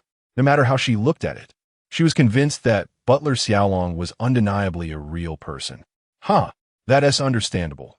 If I were still the person I once was, I too would find it hard to believe upon encountering such things. Butler Xiaolong, would you kindly demonstrate your capabilities to everyone? Minato of the Empire smiled as he gazed at the dark-haired girl. Certainly. The girl, known as Little Dragon's caretaker, with her flowing black hair, nodded respectfully. Then, under the astonished gaze of the Gale team, she gradually lifted her shirt, revealing her porcelain abdomen. Naruto's face flushed crimson, his eyes widening, and his breath grew heavy. Beside him, Sakura's eyes widened, her fists involuntarily clenching. However, the next moment, the actions of Little Dragon's caretaker left everyone in shock. With one hand pressing against her belly, she slowly peeled it back, unveiling a series of peculiar circuit boards and wires within. This is... Naruto's eyes widened in astonishment. The other three were equally taken aback. This serves as one piece of evidence. The body of Little Dragon's caretaker is composed of circuit boards, wires, steel, silicone, and more, remarked the Empire's Minato with a smile. But that is not all. Little Dragon's caretaker continued to reveal further proof. The Empire's Kushina added. Very well, said the caretaker as she cradled her head in her hands, gently twisting it until she finally removed it from her embrace. The area where her neck once was appeared smooth and pristine. Her head, it came off. This is truly not human, Naruto exclaimed. Inconceivable. Gazing at what seemed to be human, yet was merely a puppet. This resembles Sasori of the Red Sand, Sakura murmured, her eyes filled with wonder. At the same time, she couldn't help but recall her battle with Sasori. The ability to create such puppets is indeed a remarkable achievement from Sasori. He has been praised by His Majesty as a mechanical genius and is the youngest dual Ph.D. in mechanical and intelligence studies in our Dragon Empire, the Empire's Minato stated. Chapter 19. The Fundamental Martial Arts of the Ancestor Dragon Empire Doctor? What is that? The crowd inquired. It is a profession distinct from that of a ninja, highly esteemed and respected throughout the Empire. Typically, one emerges among a population of tens of thousands. Watergate explained, raising a finger. 1 in 10,000? How impressive. Sakura gasped.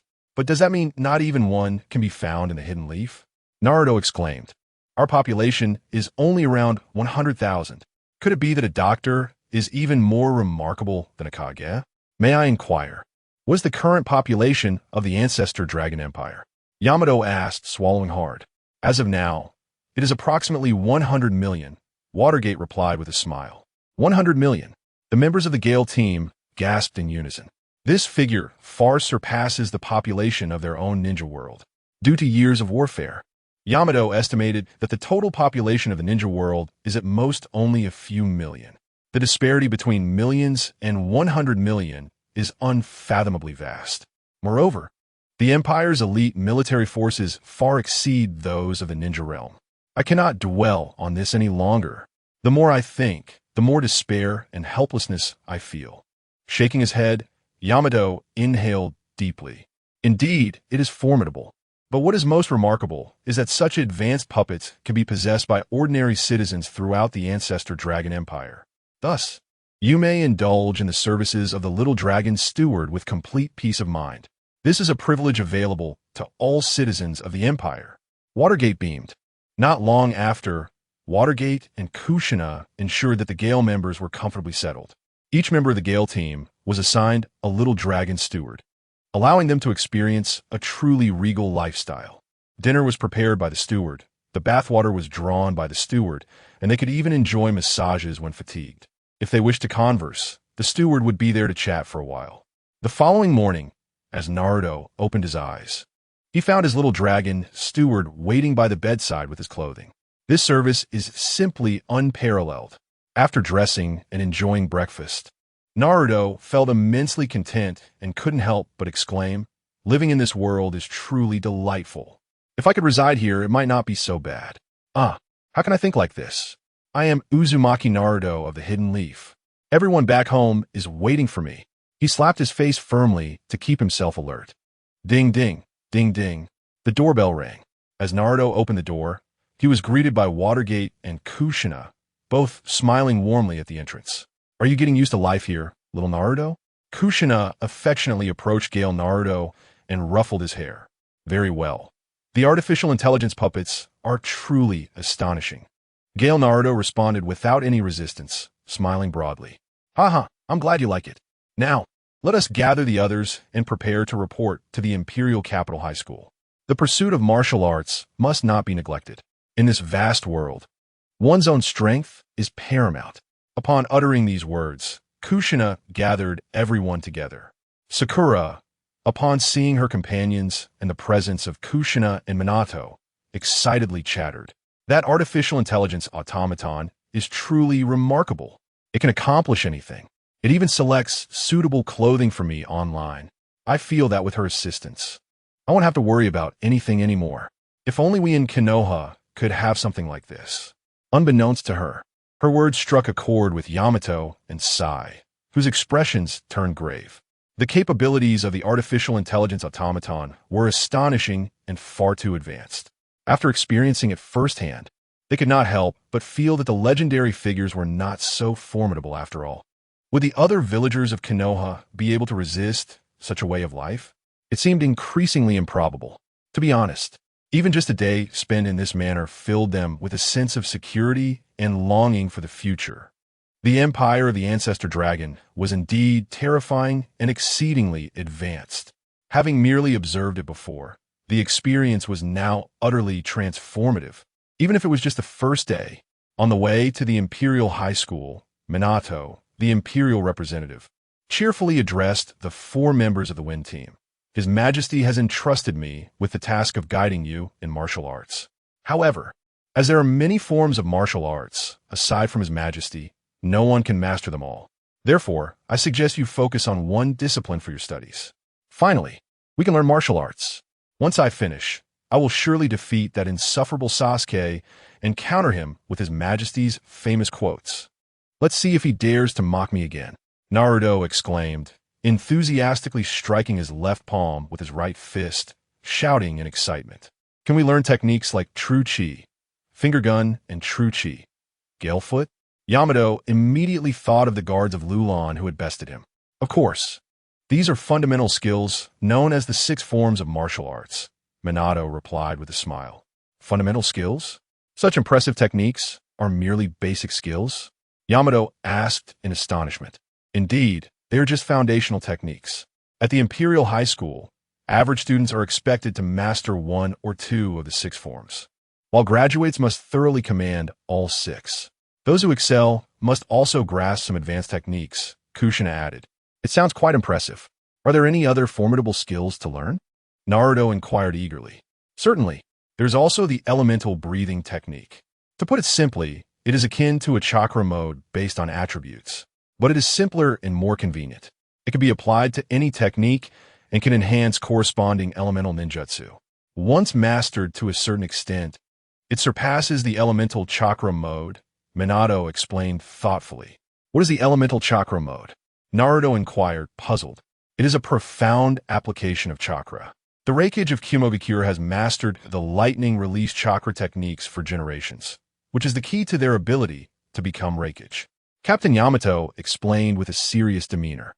What Captain Yamato implies is that as long as one masters the lightning release chakra, one possesses the strength of a Reikage. Sakura exclaimed in disbelief. While this may not be absolute, mastering the lightning release chakra certainly marks one as elite among elites. Incredible. Naruto's eyes sparkled with excitement upon hearing this. The martial arts of the Dragon Empire's true energy is formidable. I wish I could learn it all. Is there anything else to learn? There is also muscle martial arts and spiritual martial arts. These two are types of martial arts focusing on physical and mental enhancement, respectively. Brother Daming practices muscle martial arts, doesn't he? Naruto immediately thought of the remarkably muscular figure of the Empire's Naruto. Indeed, Naruto possesses a talent in muscle martial arts second only to His Majesty, far surpassing others. When the Empire's Minato spoke of being second only to His Majesty, pride radiated from his expression. I see. Then training in the spiritual arts must pertain to illusion ninjas, right? Sakura added. Chapter 20. The martial arts display from the Empire of Liloaka, it cannot be said otherwise. The majority of the Uchiha clan practices spiritual martial arts, which intertwine the spirit with in release, enhancing the power of the Sharingan. With profound cultivation, one can attain various extraordinary abilities. The Empire's Watergate smiled and, after a brief pause, inquired, "So, which of the 4 fundamental disciplines do you all wish to pursue? Once you have made your choices, I will guide you to the appropriate mentors for your studies." This is indeed a challenging decision, as each option seems formidable. Day mused, hesitant. This was a rare opportunity, and naturally, he desired to learn the best and most suitable discipline for them. However, their understanding of martial arts, being an entirely new realm, was exceedingly limited.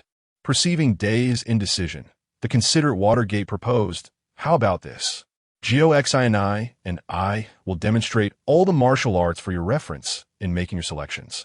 "I'm truly grateful, Senior Watergate," Day exclaimed, his face lighting up with joy. "Thank you, Uncle Watergate. You truly are the best person in the world," shouted the exuberant Shippuden Naruto. Sakura and Sai also wore expressions of delight. Being in the company of someone like Watergate instilled a profound sense of comfort. His thoughtfulness was evident in all his actions. "No need for such formality. We are all comrades here," Watergate chuckled, gathering everyone around him. They soon found themselves once again at the site where Shippuden Naruto had battled the Empire Sasuke. 1, 2, 3. In a once vacant space, a youth clad in a green bodysuit, resembling a watermelon, was fervently shouting while performing push-ups, balancing on one finger. Perched upon him was a larger watermelon-clad man. Upon seeing the duo, Shippuden Naruto shouted excitedly, "Teacher Thickbrow, Lee, who are you?" The watermelon-clad youth paused his exercise, turning his curious gaze towards Shippuden Naruto. "Lee, this is Naruto from another world," along with his companions. The Empire's Kai, with a sudden tremor in his legs, leaped down from atop Lee. He is a Naruto from an alternate realm? He looks so slender and short." The Empire's Lee exclaimed in astonishment. "How dare you call me short and skinny? You scoundrel!" Shippuden Naruto clenched his fists, glaring furiously at Lee. I apologize. I did not mean it." Lee hastily rose and repeatedly bowed in apology to Shippuden Naruto. However, standing at least 1.90 m with robust muscles, his apology seemed rather peculiar in contrast to Naruto's smaller stature. "This is infuriating," Shippuden Naruto thought, feeling disheartened. Though his height was not particularly short, in this world, not only was his strength belittled, but even his stature seemed diminished. This was truly a blow to his spirit. In a realm beyond our own, a young Naruto is approached by an exuberant Kai. "Are you here to train as well? Would you care to join us?" Kai displays a broad smile, towering above Rock Lee at approximately 2 meters tall, his form clad in a snug outfit that accentuates his muscular physique. "Kai, I brought Naruto here primarily to showcase the 6 styles of martial arts, the breathing techniques, muscle martial arts, and spiritual martial arts, allowing them to make a more informed choice about which to pursue," explains the smiling Minato. "Oh, I see. A demonstration of martial prowess? May we participate?" Kai's eyes sparkle with anticipation as he adds, "We can showcase the 6 styles and muscle martial arts. Certainly, Kai. Your and Lee's mastery of the six styles and muscle martial arts far surpasses mine. It is most fitting for you to demonstrate. Minato nods in agreement. Did you hear that, Lee? Get ready. Let the denizens of this otherworld witness the might of the six styles and muscle martial arts created by His Majesty. Kai Edflames, raising his fist and shouting towards Lee. Absolutely, Kai Sensei. I will get my all. I will not disgrace His Majesty. Lee responds, equally enthusiastic, his fist raised high. Naruto and Sakura exchange smiles, noting the resemblance between their world-s might guy and Lee. Kylie, please spare the repair crew from your full strength. If you give it your all, they will surely be forced to work overtime to mend the arena, Minato remarks with a wry smile. Ah, you have a point. I shall refrain from going all out. Lee, the floor is yours. Kai concedes with a sudden realization. Leave it to me, Kai-sensei. Lee responds, then turns earnestly to the four from the Wind Team, esteemed guests from another world. Please take a moment to appreciate the might of the six styles and their advanced techniques. Lee, let us just stick to the basics.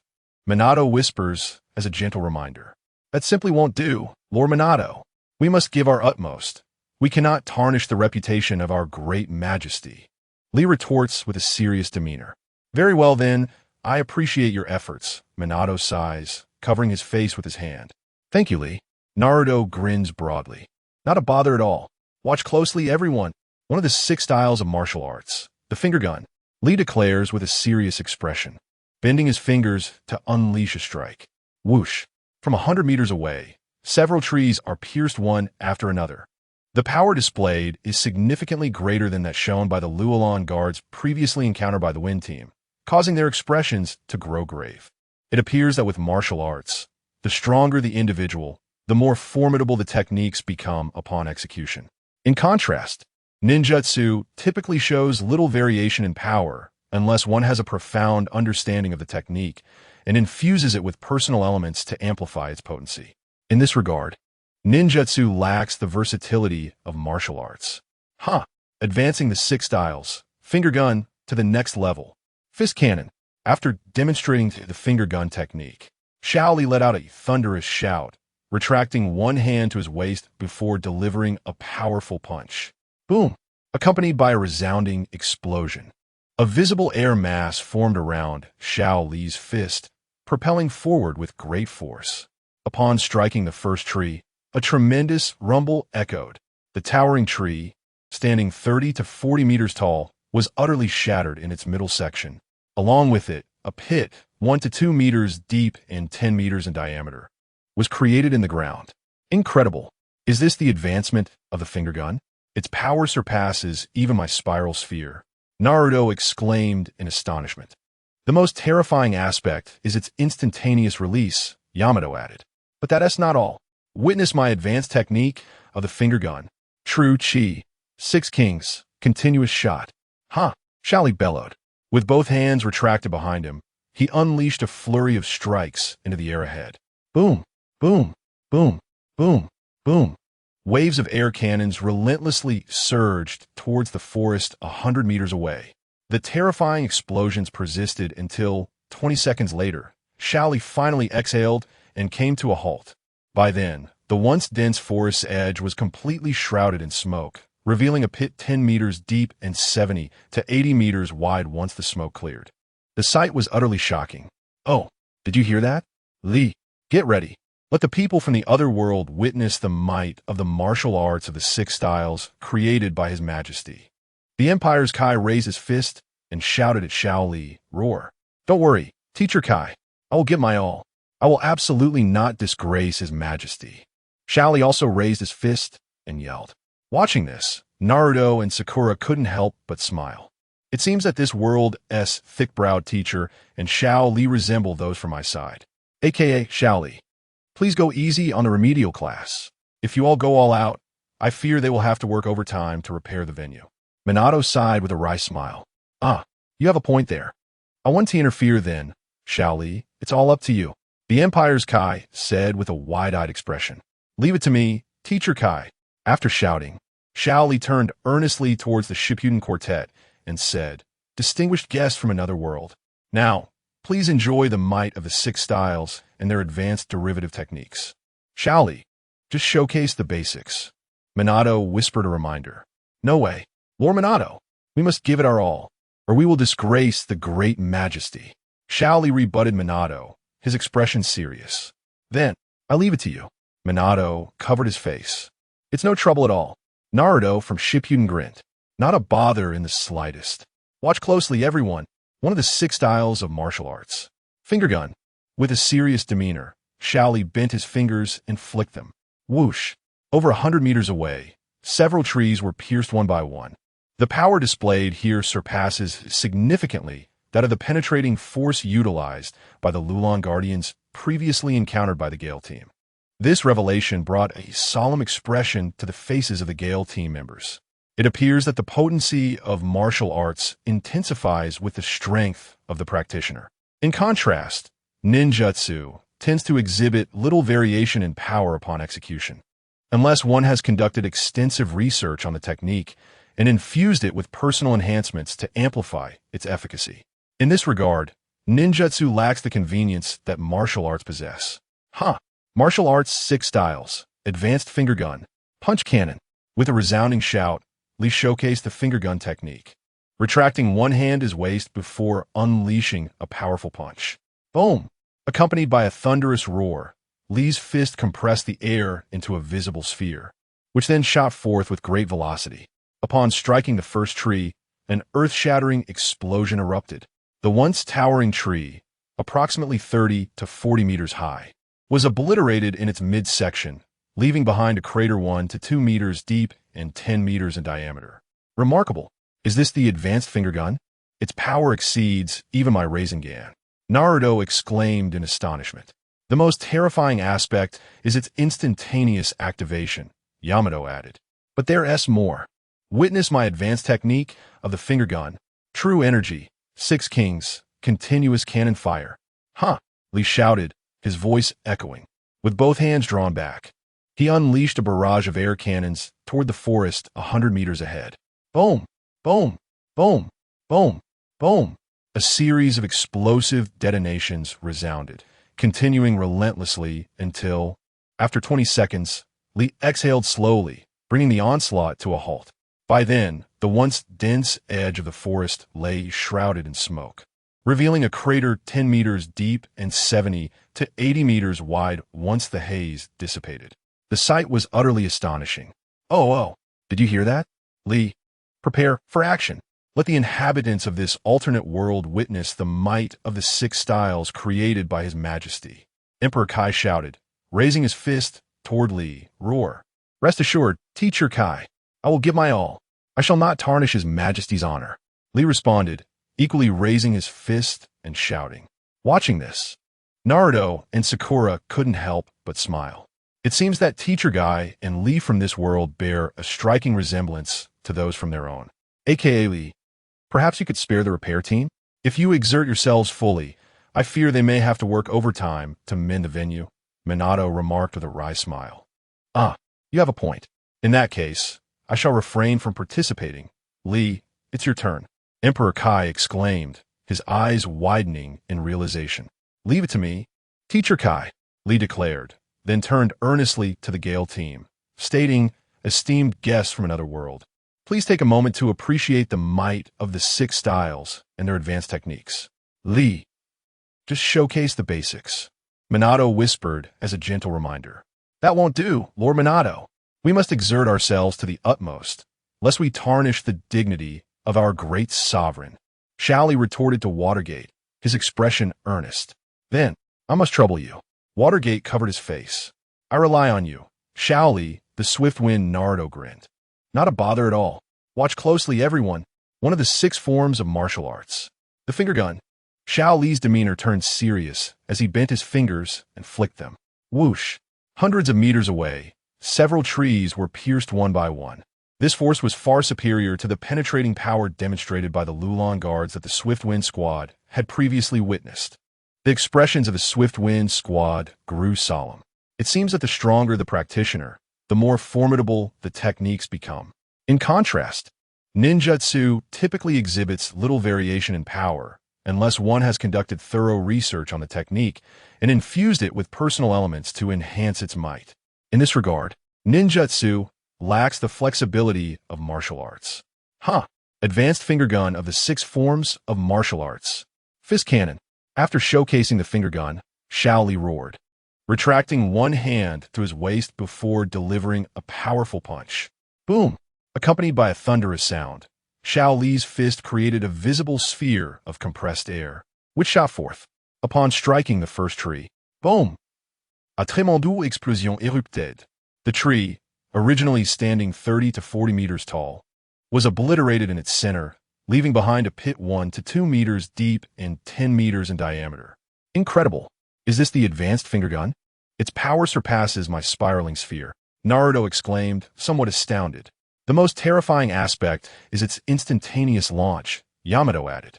But wait, there's more. Behold my advanced techniques of the finger gun. True Chi. 6 Kings, continuous fire cannon. Xiao Li bellowed, both hands drawn back behind him. He began to unleash a barrage upon the air ahead. Boom! Boom! Boom! Boom! Boom! A series of air cannons surged forth towards the wooded area 100 meters away.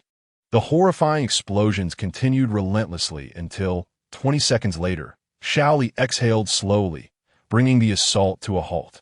By this time, the lush edges of the forest were completely shrouded in smoke, which, when dispersed, revealed a chasm 10 meters deep and 70 to 80 meters wide.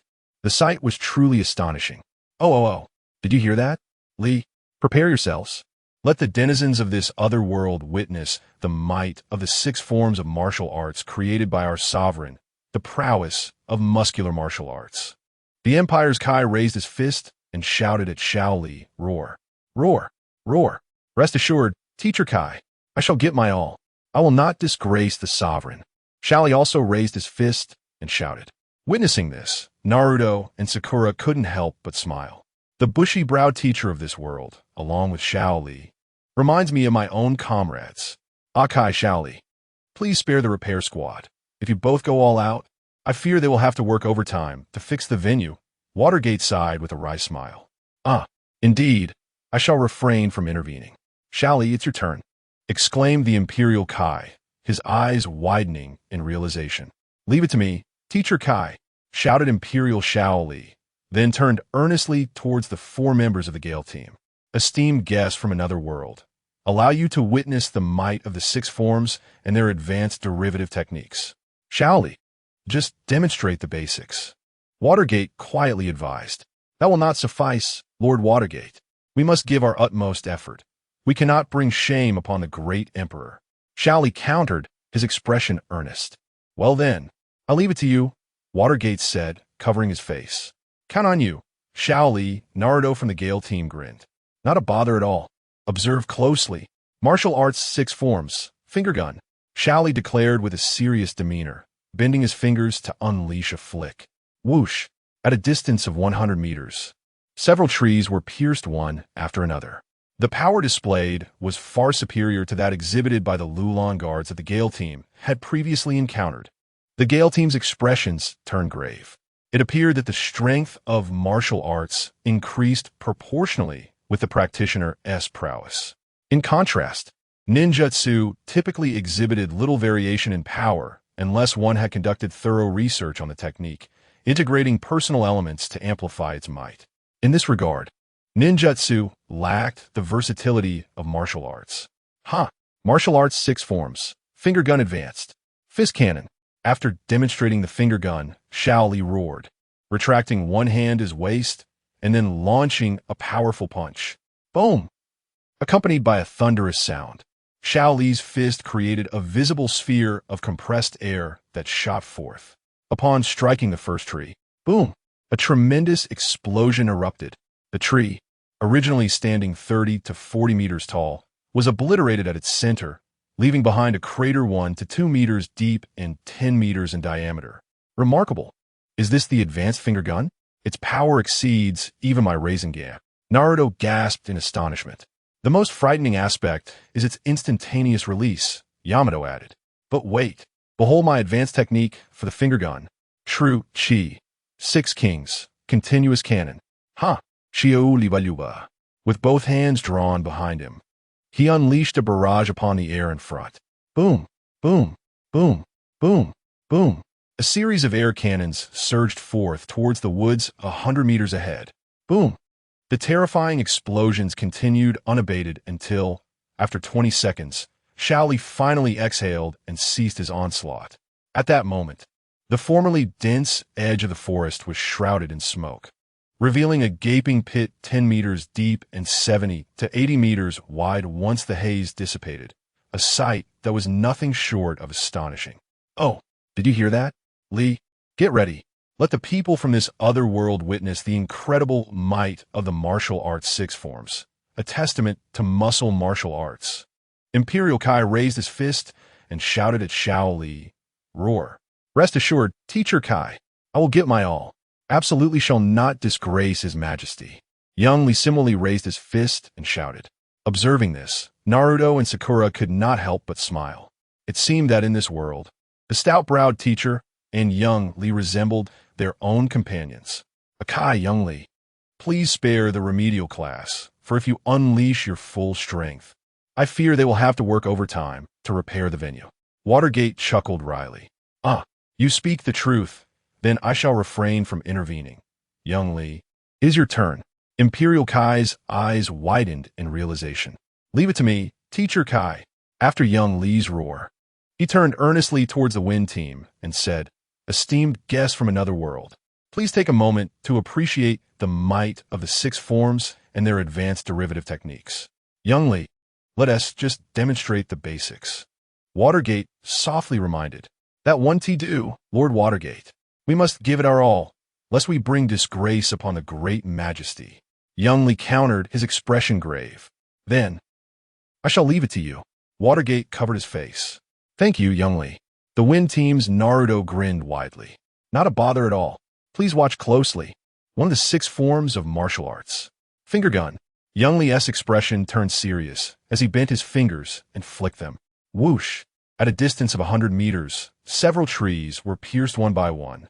The power of this technique was significantly greater than the penetrating might exhibited by the Lowland guards that the Wind team had previously witnessed. This made the expressions of the Wind team turn solemn. It appeared that in martial arts, the stronger the practitioner, the more formidable the technique became. In contrast, ninjutsu typically exhibited little variation in power unless one had a profound understanding of the technique and infused it with personal flair to enhance its might. In this regard, ninjutsu lacked the convenience of martial arts. Advanced finger gun of the six forms. Fist cannon. After showcasing the finger gun, Young Li shouted, retracting one hand to his waist and then delivering a powerful punch. Boom! Accompanied by a resounding roar. A visible sphere of air formed around Young Li's fist and shot forth. Upon contact with the first tree, boom! A tremendous explosion érupted. The previously towering trees, standing 30 or 40 meters tall, were utterly shattered in the middle. Along with that, a pit 1 to 2 meters deep and 10 meters wide formed in the ground. Astonishing. Is this the advanced finger gun? Its power surpasses my Rasengan. Naruto exclaimed, somewhat taken aback. The most terrifying aspect is its instantaneous nature, Yamato added. But it's not over yet. Behold my advanced technique of the finger gun. True Chi. 6 Kings. Rapid fire cannon. Young Li bellowed. Both hands retracted behind him. Then he began to unleash a barrage against the air before him. Boom, boom, boom, boom, boom. A series of air cannons relentlessly bombarded the trees 100 meters ahead. The horrifying explosions continued unabated until, 20 seconds later, Young Li exhaled slowly, finally coming to a halt.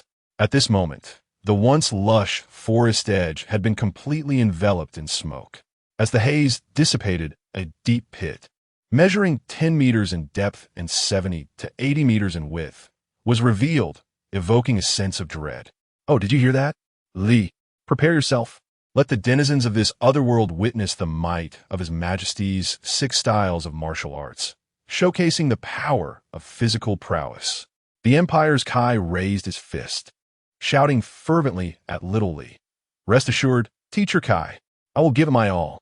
I will not tarnish His Majesty's reputation, Little Lee echoed, raising his fist with equal fervor. Observing this, Naruto and Sakura could not help but smile, finding a resemblance between their world's might guy and Little Lee. Okay, Little Lee, please spare the students of the repair class. If you both go all out, I fear they shall be burdened with overtime repairs again. Minato chuckled wryly. Indeed, in that case, I shall refrain from striking. It's all up to you, Little Lee. Kai fixed his gaze on Lee, realization dawning upon him. Leave it to me, Teacher Kai, Little Lee declared, then turned earnestly to the 4 members of the Gale team, esteemed guests from another realm. I invite you to witness the might of the 6 styles and their advanced derivative techniques. Little Lee, just demonstrate the basics. Minato whispered a reminder. No way, Lord Minato. We must give it our all, or we shall disgrace the great majesty. Little Lee countered, his expression earnest. Well then, I leave it to you. Minato covered his face. It's all on you. Little Lee, Naruto grinned widely. Not a bother at all. Ladies and gentlemen, behold, one of the 6 styles of martial arts. Finger gun. Little Lee's expression turned serious as he bent his fingers and flicked them. Whoosh! 100 meters away, several trees were pierced one by one. The might of this technique was far superior to the penetrating power witnessed when the Gale team observed the Lulon guards. The expressions of the Gale team turned grave. It seemed that as one's strength increased, so too did the potency of their martial arts. In contrast, ninjutsu typically exhibited little variation in power upon execution, unless one conducted extensive research on the technique and infused it with their own essence to amplify its strength. In this regard, ninjutsu lacked the convenience of martial arts. Advanced finger gun of the 6 styles. Fist cannon. After demonstrating the finger gun, Little Lee shouted, retracting one hand to his waist before unleashing a powerful punch. Boom! Accompanied by a resounding blast. The air around Little Lee's fist transformed into a visible sphere of energy, which then shot forth. Upon striking the first tree, boom! A tremendous explosion erupted. The towering tree, once 30 to 40 meters high, was utterly obliterated in its middle, leaving behind a pit 1 to 2 meters deep and 10 meters in diameter. Incredible! Is this the advancement of the finger gun? Its power surpasses even my Rasengan. Naruto marveled in astonishment. What is most terrifying is its instantaneous execution, Yamato added. But we are not finished yet. Behold the advanced techniques of the finger gun. The chi of the 6 kings, rapid fire. Xiaoli shouted exuberantly. With both hands drawn back, he unleashed a relentless barrage into the air before him. Boom, boom, boom, boom, boom. A series of air cannons surged forth, blasting towards the forest 100 meters away. The ground shook with terrifying explosions that persisted until, after 20 seconds, Xiaoli slowly exhaled, finally ceasing his onslaught. By this time, the once dense foliage at the edge of the woods had been completely enveloped in smoke. As the mist dispersed, a chasm 10 meters deep and 70 to 80 meters wide was revealed, a sight that sent shivers down the spine. Oh, did you hear that? Lee, get ready. Let the denizens of the other world witness the might of His Majesty's 6 styles of martial arts and the power of muscle martialism. The Imperial Kai raised his fist and bellowed at Xiaoli. Roar. Rest assured, Teacher Kai, I shall get my all. I will not disgrace His Majesty. Xiaoli echoed, raising his fist high. Naruto and Sakura exchanged smiles, noting the resemblance of this world's teacher guy and Xiaoli to their own. Akai, Xiaoli, please spare the repair class. If you both go all out, I fear they will be working overtime to mend the venue again. Minato sighed wearily. That is a fair point. In that case, I shall refrain from intervening. It's all yours, Xiaoli. The Imperial Kai's eyes widened in realization. Leave it to me, Teacher Kai. After declaring, Xiaoli turned earnestly towards the squad of the Gale and stated, esteemed guests from another world, now, please witness the might of the 6 styles and their advanced derivative techniques. Xiaoli, just stick to the basics. Minato quietly reminded him. That is not an option, Lord Minato. We must give it our all, or we shall tarnish the great Majesty's reputation. Xiaoli countered, his expression serious. Well, I'll leave it to you then. Minato covered his face. Thank you, Xiao Li. Naruto grinned, revealing his teeth. Not a bother at all. Watch closely, everyone. One of the 6 styles of martial arts. Finger gun. Xiao Li's demeanor turned serious as he curled his fingers and flicked them. Whoosh! A number of trees 100 meters away were pierced one after another. The power of this technique far exceeded the penetrating force demonstrated by the Lulon guards previously witnessed by the Gale Squad, drawing solemn expressions from them. It seemed that the more formidable the practitioner, the greater the strength exhibited through martial arts. In contrast, ninjutsu typically displayed little variation in power unless the user had conducted specific research and infused their unique essence into the technique, thereby augmenting its potency. In this regard, ninjutsu lacked the convenience of martial arts. Martial arts 6 styles. Finger gun advanced. Fist cannon. After showcasing the finger gun, Xiao Li roared as he retracted one hand to his waist and then, with great force, thrust his fist forward. Boom! Accompanied by a resounding crash.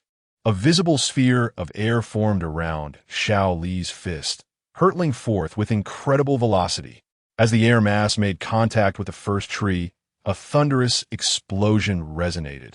The towering trees, originally standing at 30 to 40 meters, were utterly obliterated at their midsection. Accompanying this devastation was a pit, 1 to 2 meters deep and 10 meters in diameter, formed in the ground. Remarkable. Is this the advancement of the finger gun technique? Its power surpasses even my Rasengan. Naruto exclaimed, somewhat taken aback. The most terrifying aspect is its instantaneous release, Yamato added. But that is not all. Behold my advanced technique of the finger gun. True Chi. 6 Kings. Rapid fire cannon. Li shouted with fervor. With both hands drawn back, he unleashed a barrage upon the air before him. Boom! Boom! Boom! Boom! Boom! Waves of air cannons surged forth, relentlessly assaulting the trees 100 meters away.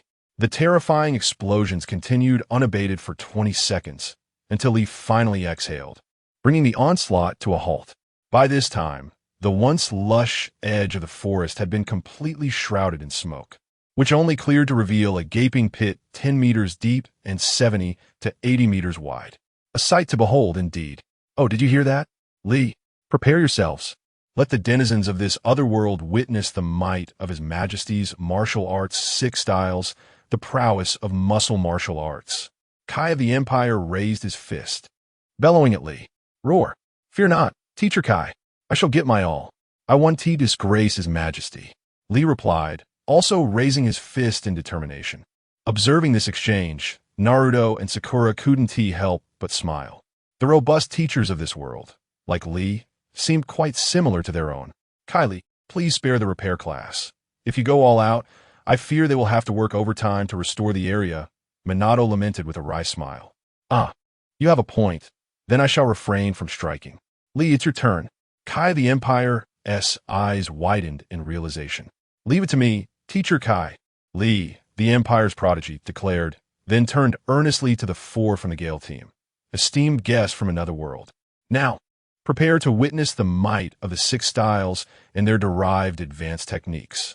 Li, just showcase the basics. Minato quietly reminded. No way, Lord Minato. We must give it our all. Otherwise, we would tarnish the great Majesty's reputation. Li countered, his expression resolute. Well, I'll leave it to you then. Minato covered his face. I'll count on you, Li. Naruto of the Gale team grinned. Not a bother at all. Watch closely, everyone. One of the 6 styles of martial arts. Finger gun. Li's expression turned serious as he curled his fingers and flicked them. Whoosh! 100 meters away. Several trees were pierced one by one. The power exhibited was significantly greater than the penetrating force demonstrated by the Lowland Guard previously observed by the Gale team, prompting a serious demeanor among them. It seems that the stronger the individual, the more formidable the martial arts they wield. Ninjutsu, generally speaking, exhibits little variation in power upon execution unless one possesses an in-depth understanding of the technique and infuses it with their own essence, thereby amplifying its potency. In this regard, ninjutsu is not as versatile as martial arts. Advanced technique of the 6 styles of martial arts. Pointing spear. Fist cannon. After demonstrating the pointing spear, Lee shouted fervently, retracting one hand to his waist before unleashing a powerful punch. Boom! Accompanied by a resounding roar, Lee's fist compressed the air into a visible sphere, which then shot forth with great velocity. Upon the sphere's collision with the first tree, a thunderous explosion ensued. The towering tree, originally standing 30 to 40 meters tall, was utterly obliterated at its core, leaving behind a crater 1 to 2 meters deep and 10 meters in diameter. Remarkable. Is this the advanced pointing spear? Its power surpasses even my Rasengan, Naruto exclaimed in astonishment.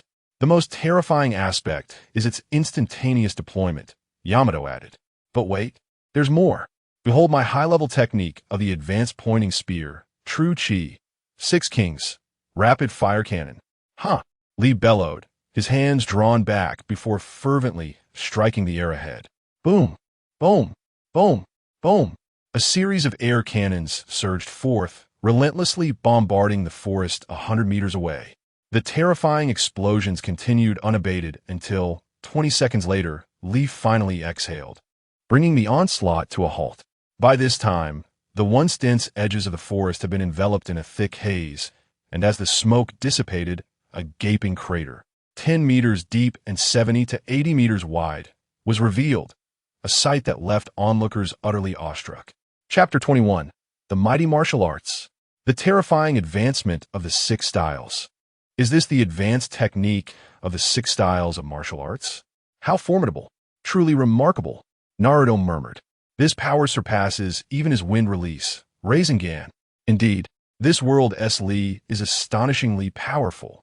This level of might already belongs to S-rank ninjutsu, Yamato exclaimed. It's incredible. Why is everyone here so formidable? Sakura sighed. Ha ha ha. It's not that impressive. If it were Teacher Guy, he would have even more advanced techniques. Lee said with a cheerful smile, scratching the back of his head. What a pity. I cannot showcase the higher-level martial techniques to everyone. Guy also wore a regretful expression. Please spare the students of the remedial class. Minato quickly interjected. That is truly unfortunate, but this technique is already quite powerful. Naruto's eyes sparkled with excitement. Now, the next move is the Gale Foot. Everyone, watch closely. One of the 6 styles of martial arts. Gale Foot. A 10-meter-high air blade shot forth, severing several large trees. Next, one of the 6 styles of martial arts.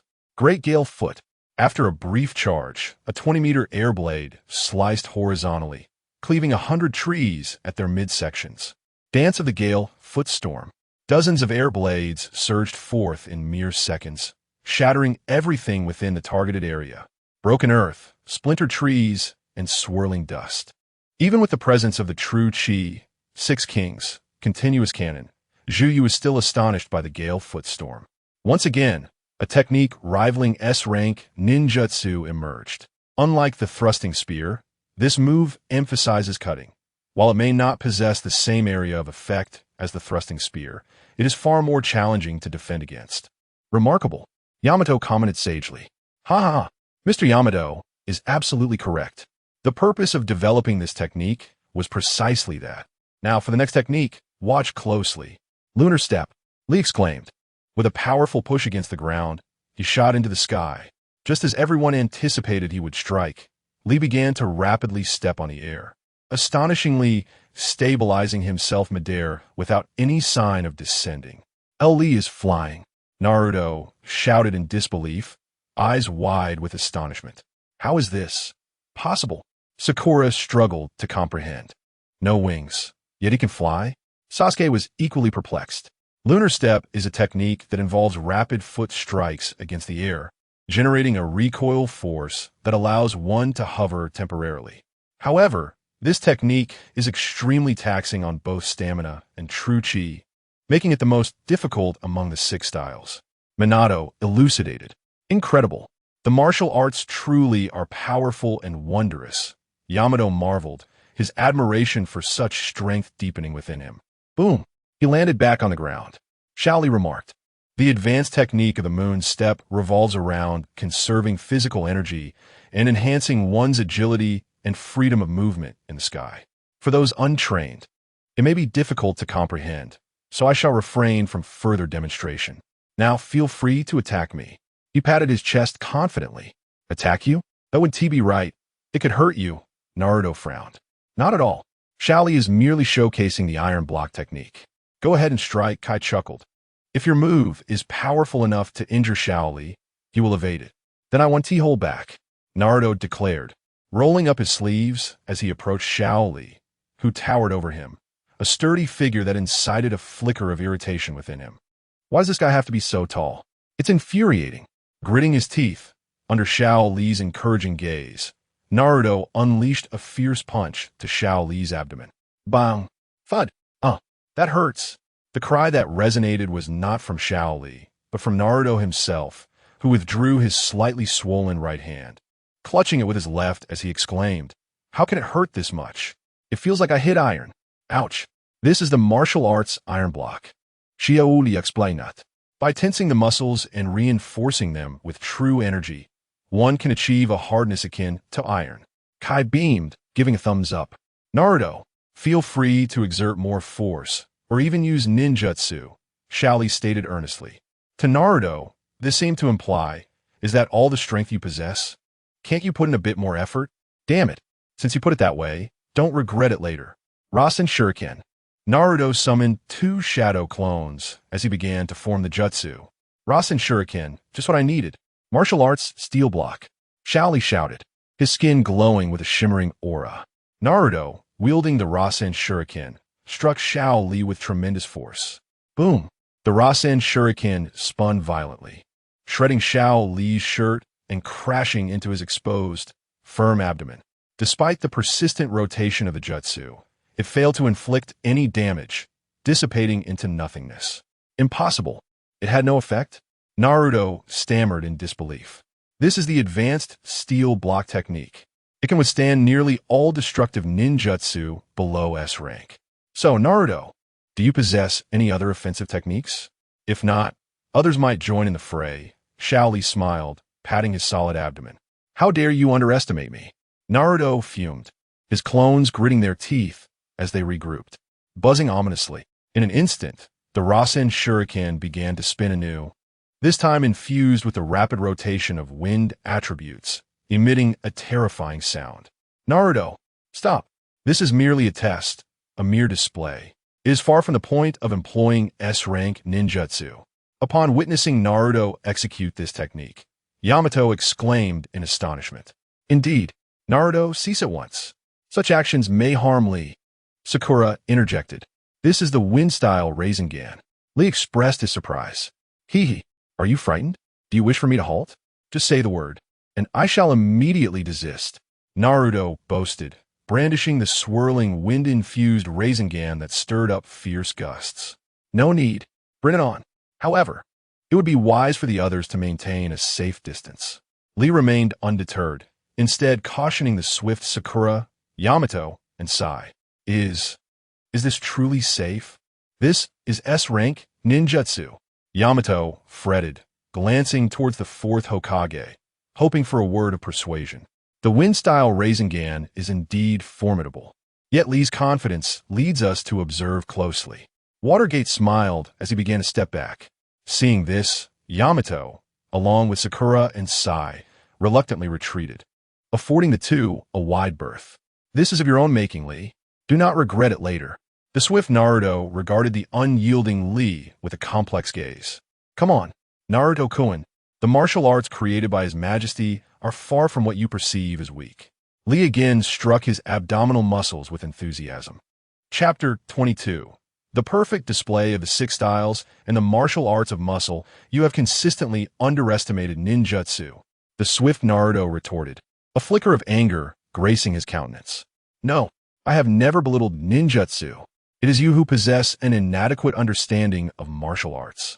Go ahead and unleash your might. Naruto-kun. With that, Lee suddenly pivoted, leaving Naruto with nothing but the sight of his robust back. Naruto, incensed by Lee's action, felt an unprecedented disdain wash over him at that moment. This Lee, much like the insufferable Sasuke, was utterly irritating. You scoundrel! I shall not hold back any longer. Wind release, Rasengan. With a fierce shout, Naruto propelled the wind release, raising Gan towards Lee. However, in the next instant, Lee instinctively dodged, evading the attack with ease. Naruto exclaimed in surprise, adjusting his stance to launch another assault. Yet time and again, his moves were effortlessly sidestepped. Is this the paper shield? Naruto recalled his first encounter with the Dragon Vein Guardian, who had evaded his shadow clones with similar proficiency. It seems our young Naruto has encountered this before. Indeed, this is the true Chi, paper shield. It is a technique that renders the body as light as paper, allowing one to sense the rhythm of the surrounding air and evade attacks. Those who lack martial arts knowledge find it exceedingly difficult to land a hit. The Imperial Kai explained with a smile. How infuriating! You dare to use that technique to elude my strikes. I will not permit you to underestimate me any longer. Naruto bellowed in frustration, driving the wind release, raising Gan into the ground. Upon contact, a terrifying explosion erupted, accompanied by a deafening roar and shockwave. The force was swift beyond measure, instantly obliterating Naruto's shadow clones. Even the nearby Lee could not evade, being swept away by the force of the blast. Rock Lee. Witnessing the unfolding scene, Yamato and Sakura gasped in astonishment. Although the Imperial faction had shown them kindness thus far, they were not naive enough to believe that such goodwill would persist after inflicting harm upon them. Regardless of the similarities between the two worlds, they remained distinct realms. This fact would not change in the blink of an eye. Even Naruto could not suppress his concern, shouting as he dashed forward. As Lee was propelled backwards, he twisted his body and landed gracefully on the ground, flashing a smile at the approaching Naruto while giving him a thumbs up. The wind release. Rasengan is quite formidable. How can this be? You sustained no injuries whatsoever? Naruto stood in disbelief, gazing at the unscathed Lee, scarcely able to trust his own eyes. The wind release. Rasengan is an S-rank ninjutsu. How could it fail to harm Lee from this world? Just how powerful is this guy? Even Tsunade Baba could not achieve such a feat, could she? Is it possible that Lee from this world surpasses Tsunade? No, that cannot be. Tsunade is the Hokage. As the fierce winds howled, Naruto swiftly shook his head to dispel the terrifying thoughts that crept into his mind. Could it be true that even S-rank ninjutsu could not inflict harm? Was this the might of martial arts? It was beyond imagination, reaching an almost unfathomable level. Yamato marveled. Lee, you are incredibly strong. Sakura echoed with a sigh. You're mistaken, Lee chuckled. I cannot withstand S-rank ninjutsu without injury. However, my mentor, Gai-sensei, could achieve such a feat. As for me, I still have a ways to go. Lee grinned, raising a finger and gently waving it. So, you were injured? But it doesn't look like it. Naruto questioned, skepticism etched on his face. The other three shared his doubts, wondering if this Lee was merely trying to spare their feelings or comfort Naruto. Although it may have been well-intentioned, such reassurances might only serve to hurt Naruto further. I am unscathed, Lee insisted, shaking his head. What do you mean by that? Naruto's expression darkened, feeling as if he were being toyed with. Lee had employed a clever technique this time. He had used a paper jutsu to ensure that Naruto's wind-style shuriken could not strike him directly, while the subsequent explosion was insufficient to breach Lee's steel-like defenses. Guy, ever the jovial spirit, burst into laughter once more, elucidating the situation. Finally, Naruto and his companions comprehended the reality. Nevertheless, even so, the martial art known as the steel block had already attained an astonishing level of power, particularly when paired with the paper jutsu. As the four of them marveled at the might of the 6 forms of martial arts, they began to anticipate how the next technique would astound them. Now, we shall witness the final form, the body flicker, Lee declared with utmost seriousness. In the next instant, his figure vanished from sight. The group gasped, preparing to search for him, only to hear his voice calling from behind. Over here. They turned to find Lee smiling at them, standing right behind.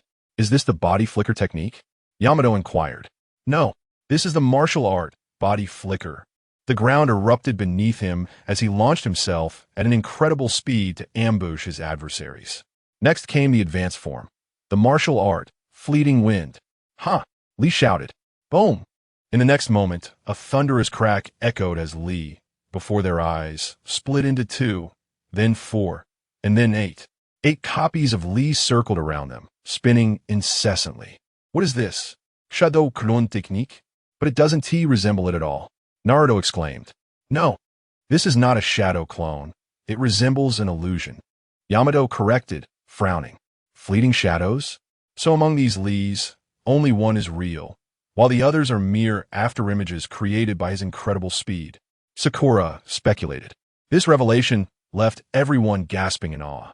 If he could achieve such a feat, how astonishingly fast could Li be at this moment? Sakura's conjecture was astute, yet not entirely accurate. Speed is indeed one factor.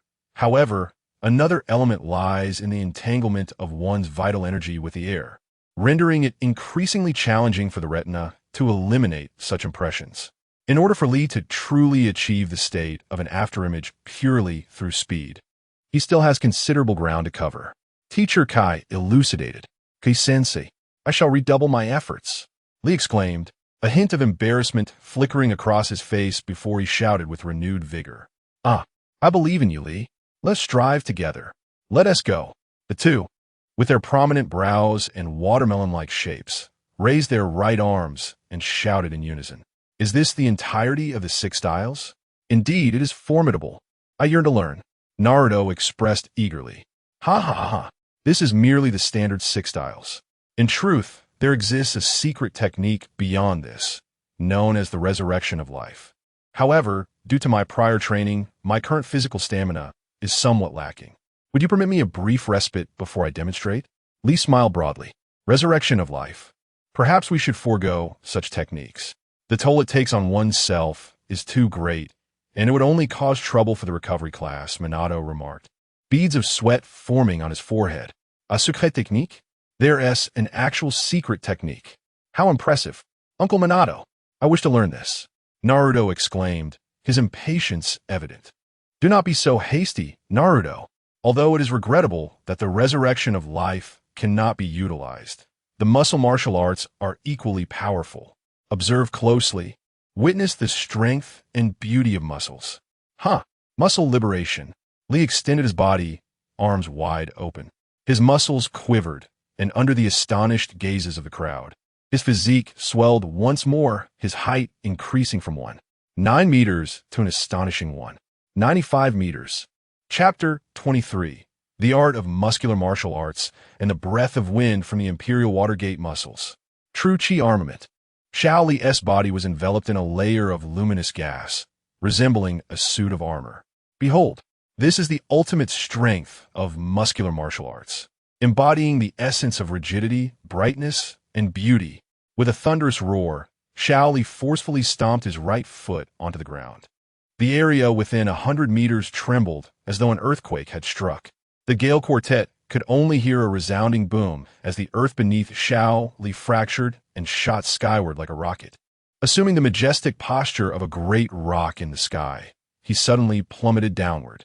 At the moment his head and body were about to touch the ground, he unleashed the muscular True Chi 100 Cracks fist. The earth rumbled as Xiao Li's fist radiated with a brilliant glow, striking down with relentless fury. Each phantom energy fist crashing into the ground with tremendous force. The ground quaked violently. Clouds of dust billowed into the air, instantly obscuring everyone's vision. The overwhelming power forced the onlookers to stagger back, retreating over 100 meters before escaping the tremor's domain. After several seconds, the shaking subsided. Xiao Li, his muscles still swollen, emerged slowly from the haze.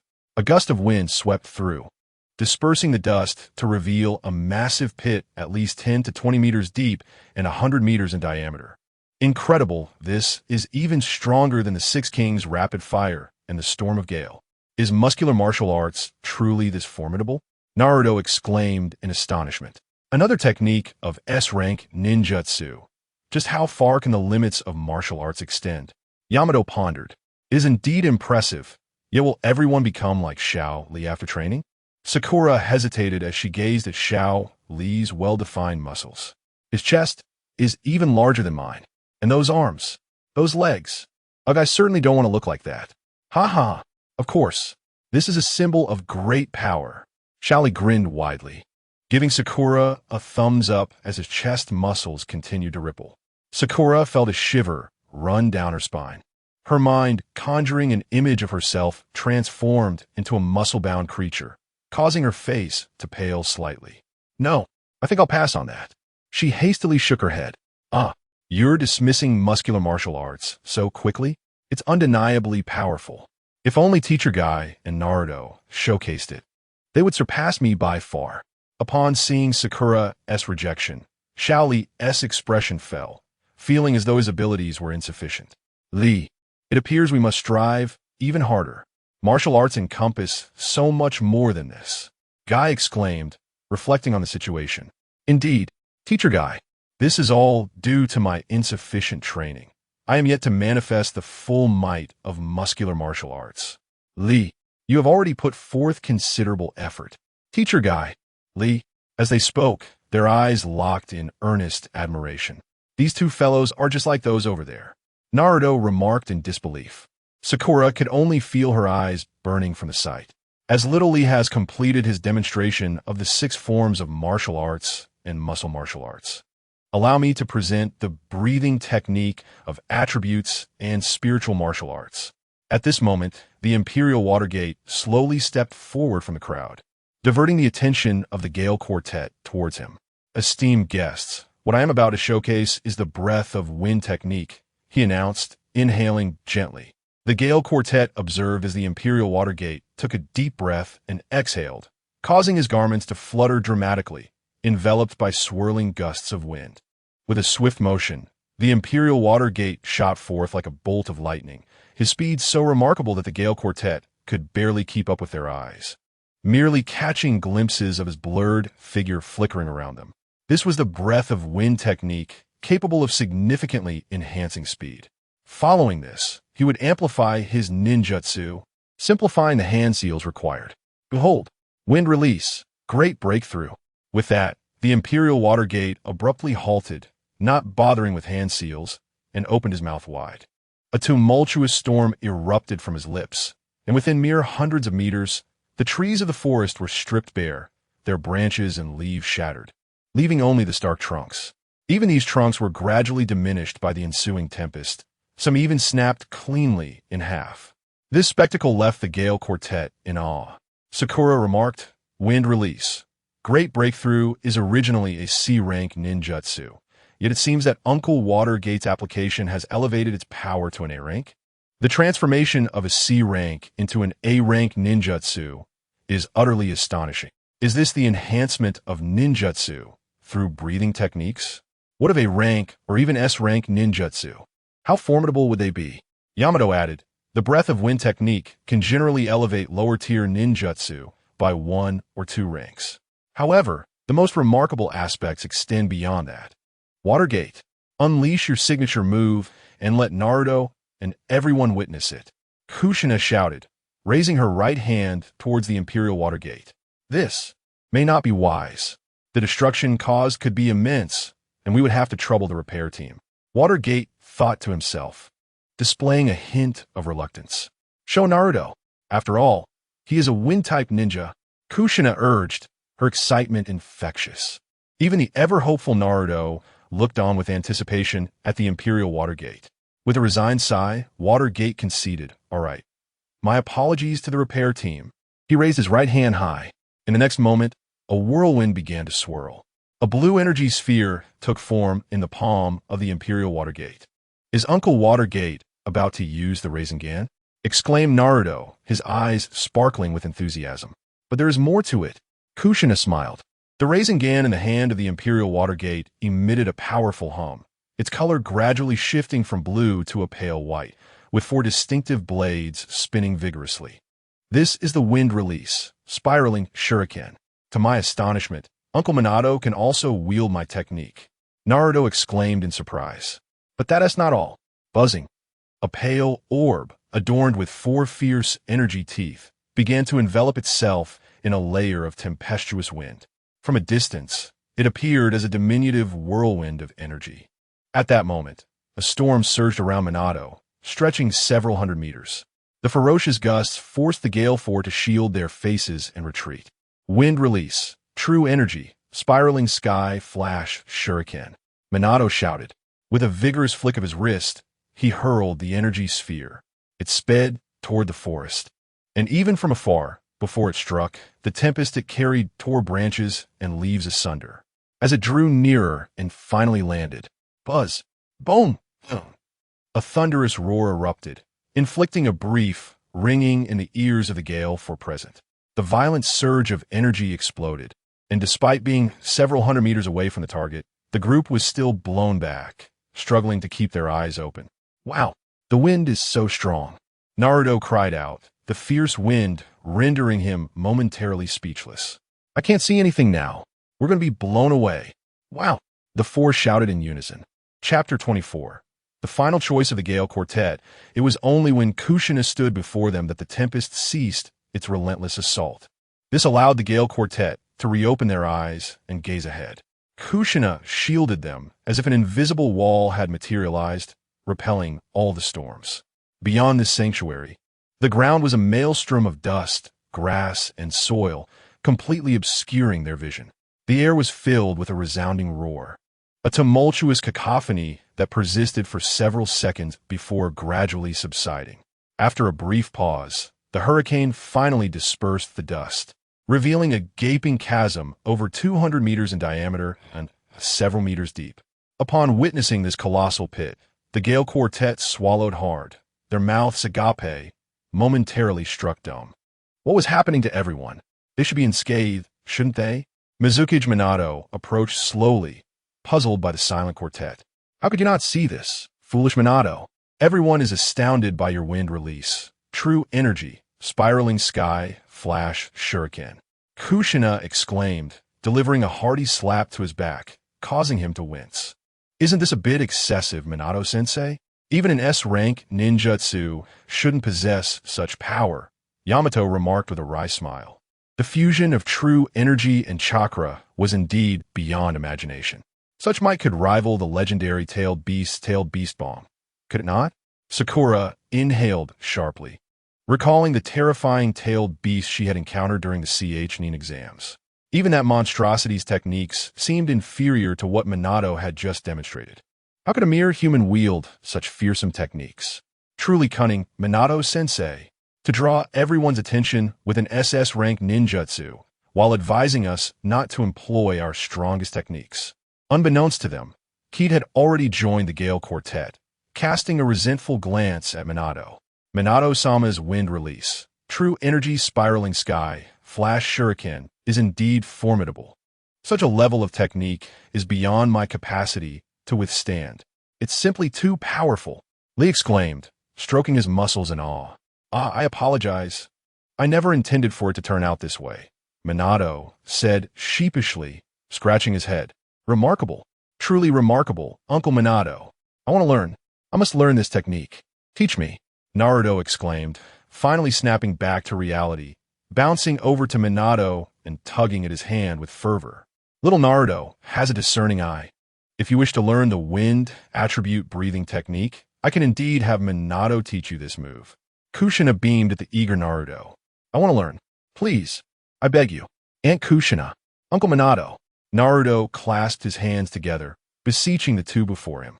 In his heart, he plotted how, should he master this technique, he could frighten the insolent Sasuke into submission. Would he dare to maintain his pretentious demeanor then? He chuckled to himself. There's no need for such haste, Naruto. We have yet to witness the final aspect of the spiritual martial way, Sakura reminded him. You've already encountered the spiritual martial way. Kyubi Kushina chimed in with a smile. Really? We have. Sakura was taken aback, as were the others, their expressions one of confusion. Just moments ago, I utilized the power of the spiritual martial way to shield you from the wind release. True energy, spiral sky, flash shuriken, Kushina elucidated. So that was the spiritual martial way. Sakura murmured. But why can't I comprehend it? Naruto scratched his head in bewilderment.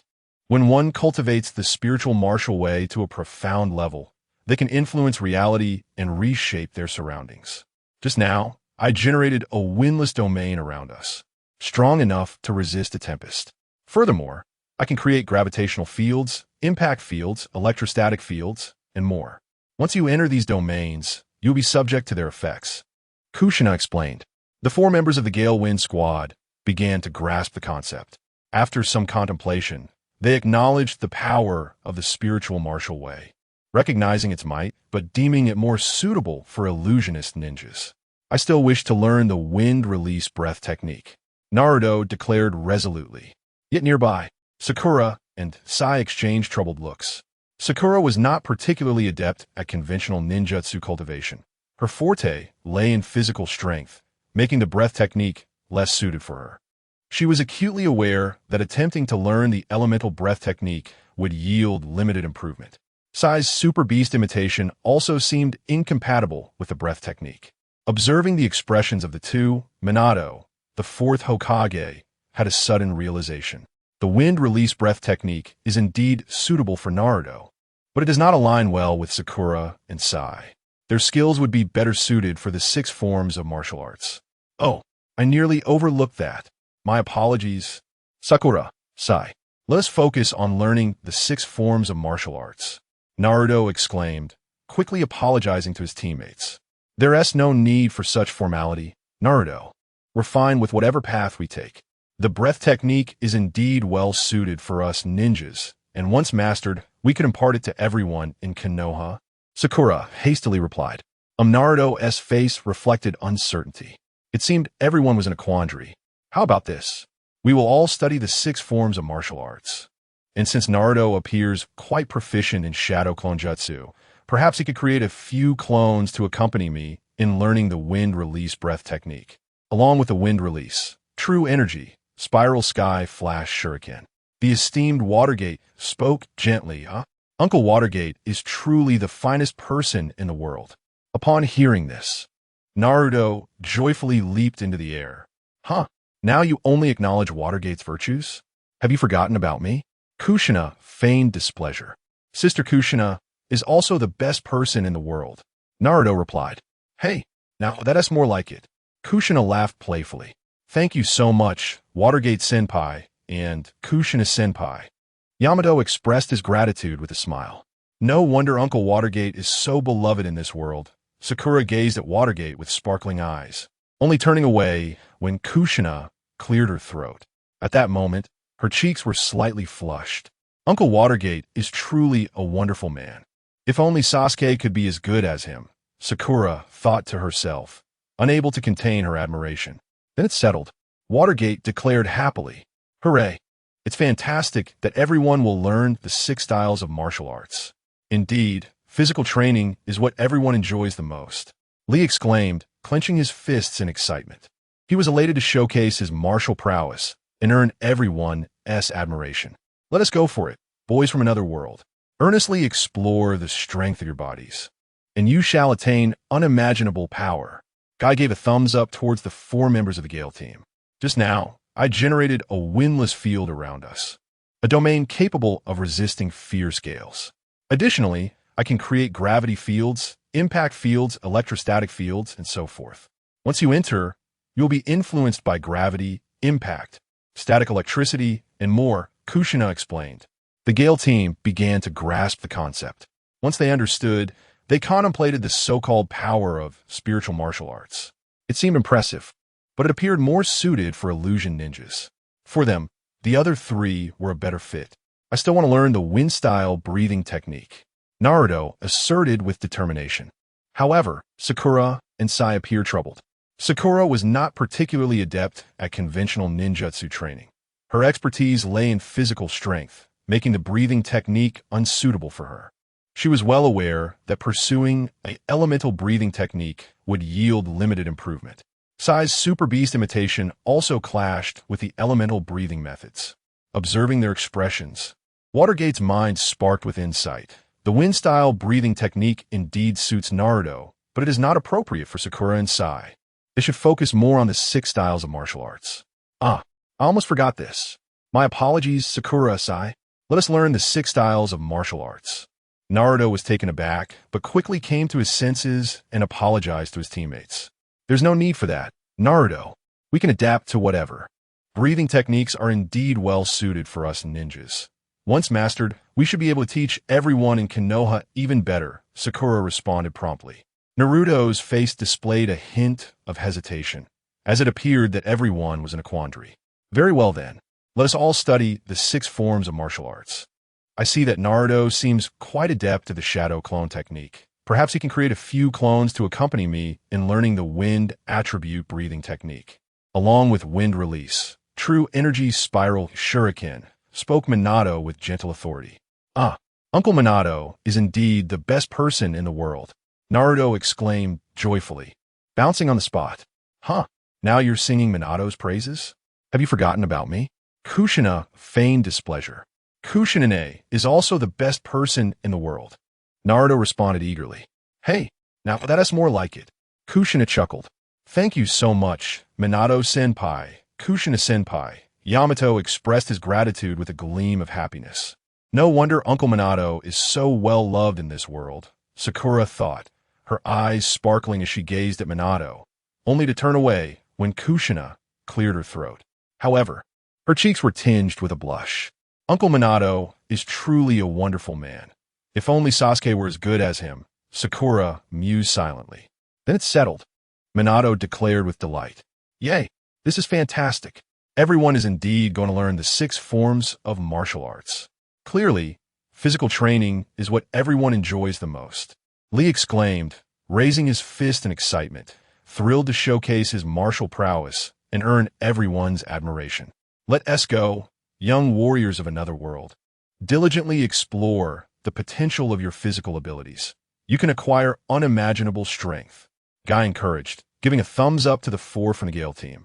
Just now, I created a windless field around us, a domain capable of resisting fierce gales. In addition, I can generate gravitational fields, impact fields, electrostatic fields, and more. Once you enter these fields, you will experience the effects of gravity, impact, electrostatics, and so forth, Kushina elaborated. The Gale team began to grasp the concept.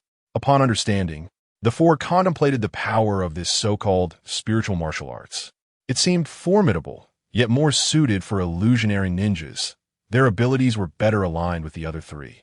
I still wish to learn the wind attribute breathing technique, Naruto asserted with unwavering determination.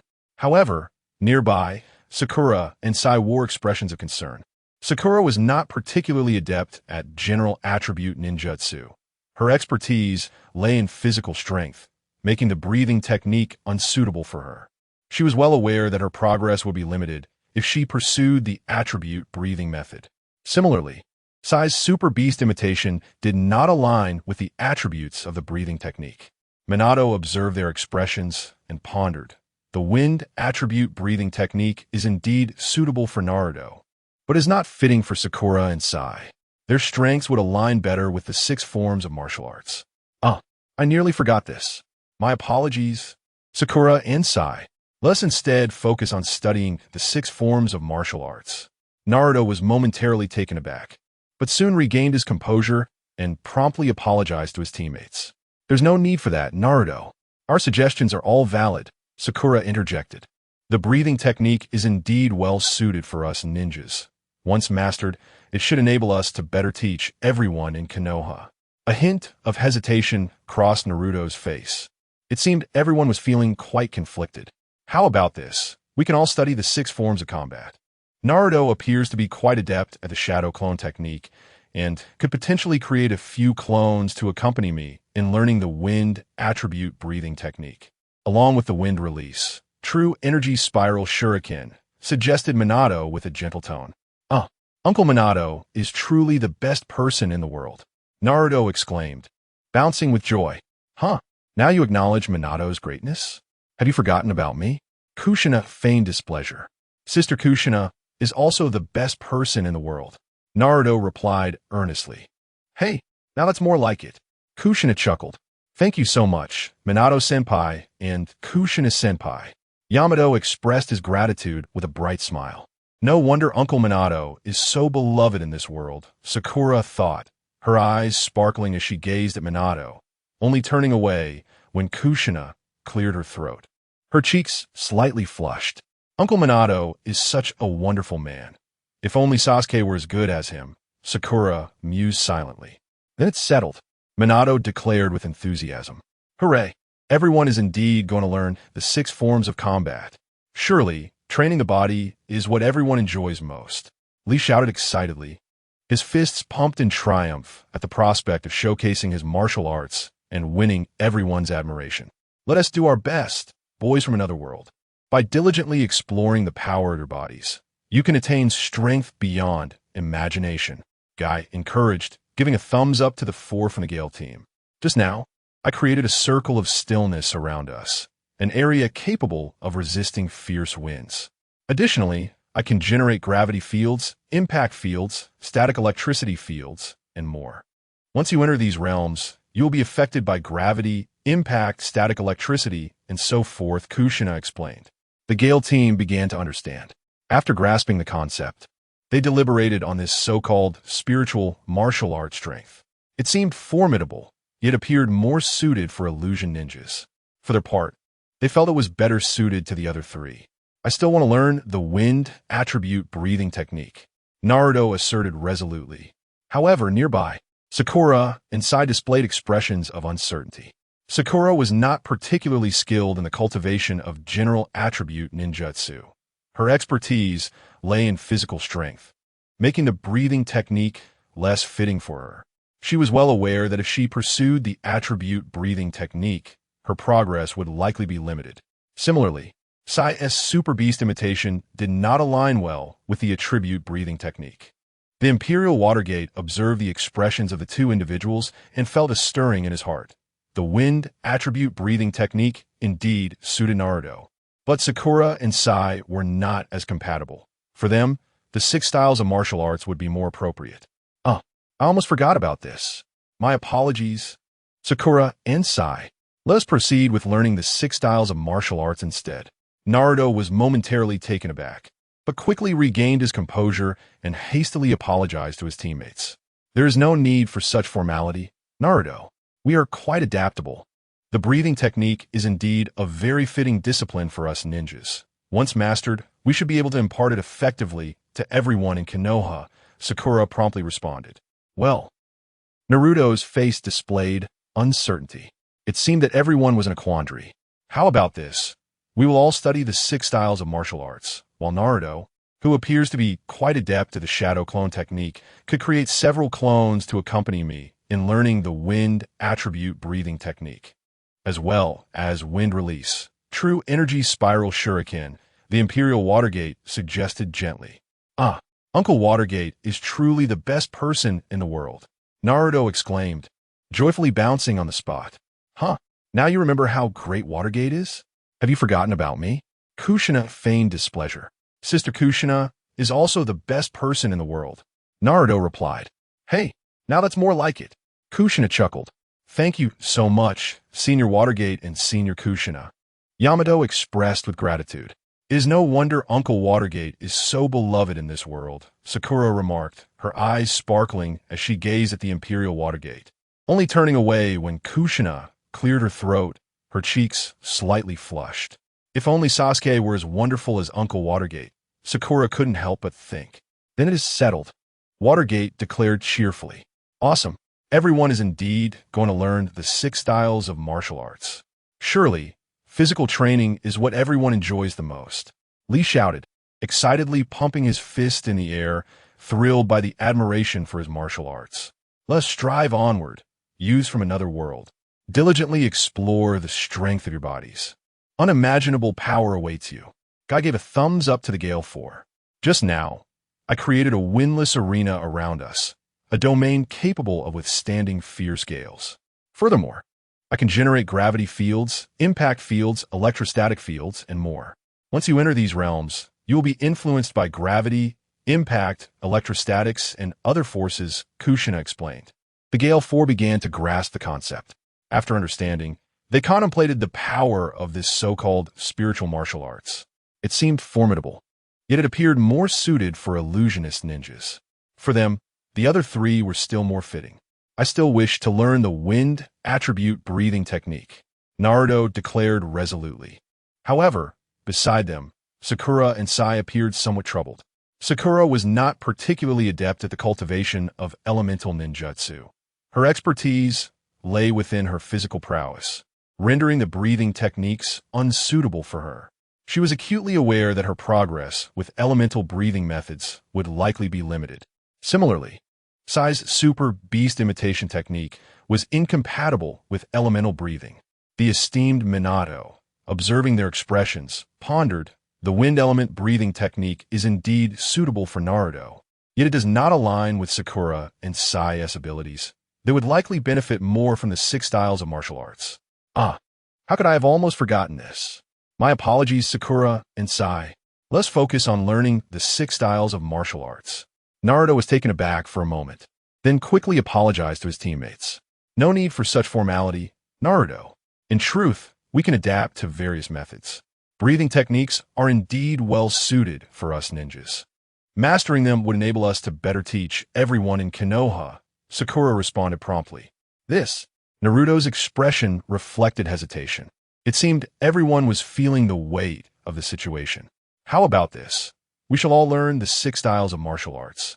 And since Naruto appears to excel in shadow cloning, perhaps he could create a few clones to accompany me in studying the wind element breathing technique, as well as the wind release, true air slicing shuriken. Minato spoke gently. Uncle Minato truly is the best person in the world, Naruto exclaimed joyfully, bouncing on the spot. Only now do you acknowledge Minato's greatness? Have you forgotten about me? Kushina feigned displeasure. Sister Kushina is also the best person in the world, Naruto replied. Hey, now that sounds more like it. Kushina laughed. Thank you so much, Minato-sensei and Kushina-sensei, Yamato expressed gratefully.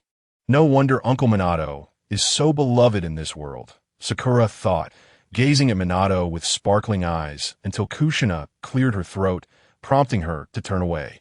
Though her cheeks were slightly flushed. If only Sasuke could be as good as Uncle Minato. Sakura couldn't help but muse. Then it is settled, Minato declared cheerfully. Yay! It's wonderful that everyone will learn the 6 styles of martial arts.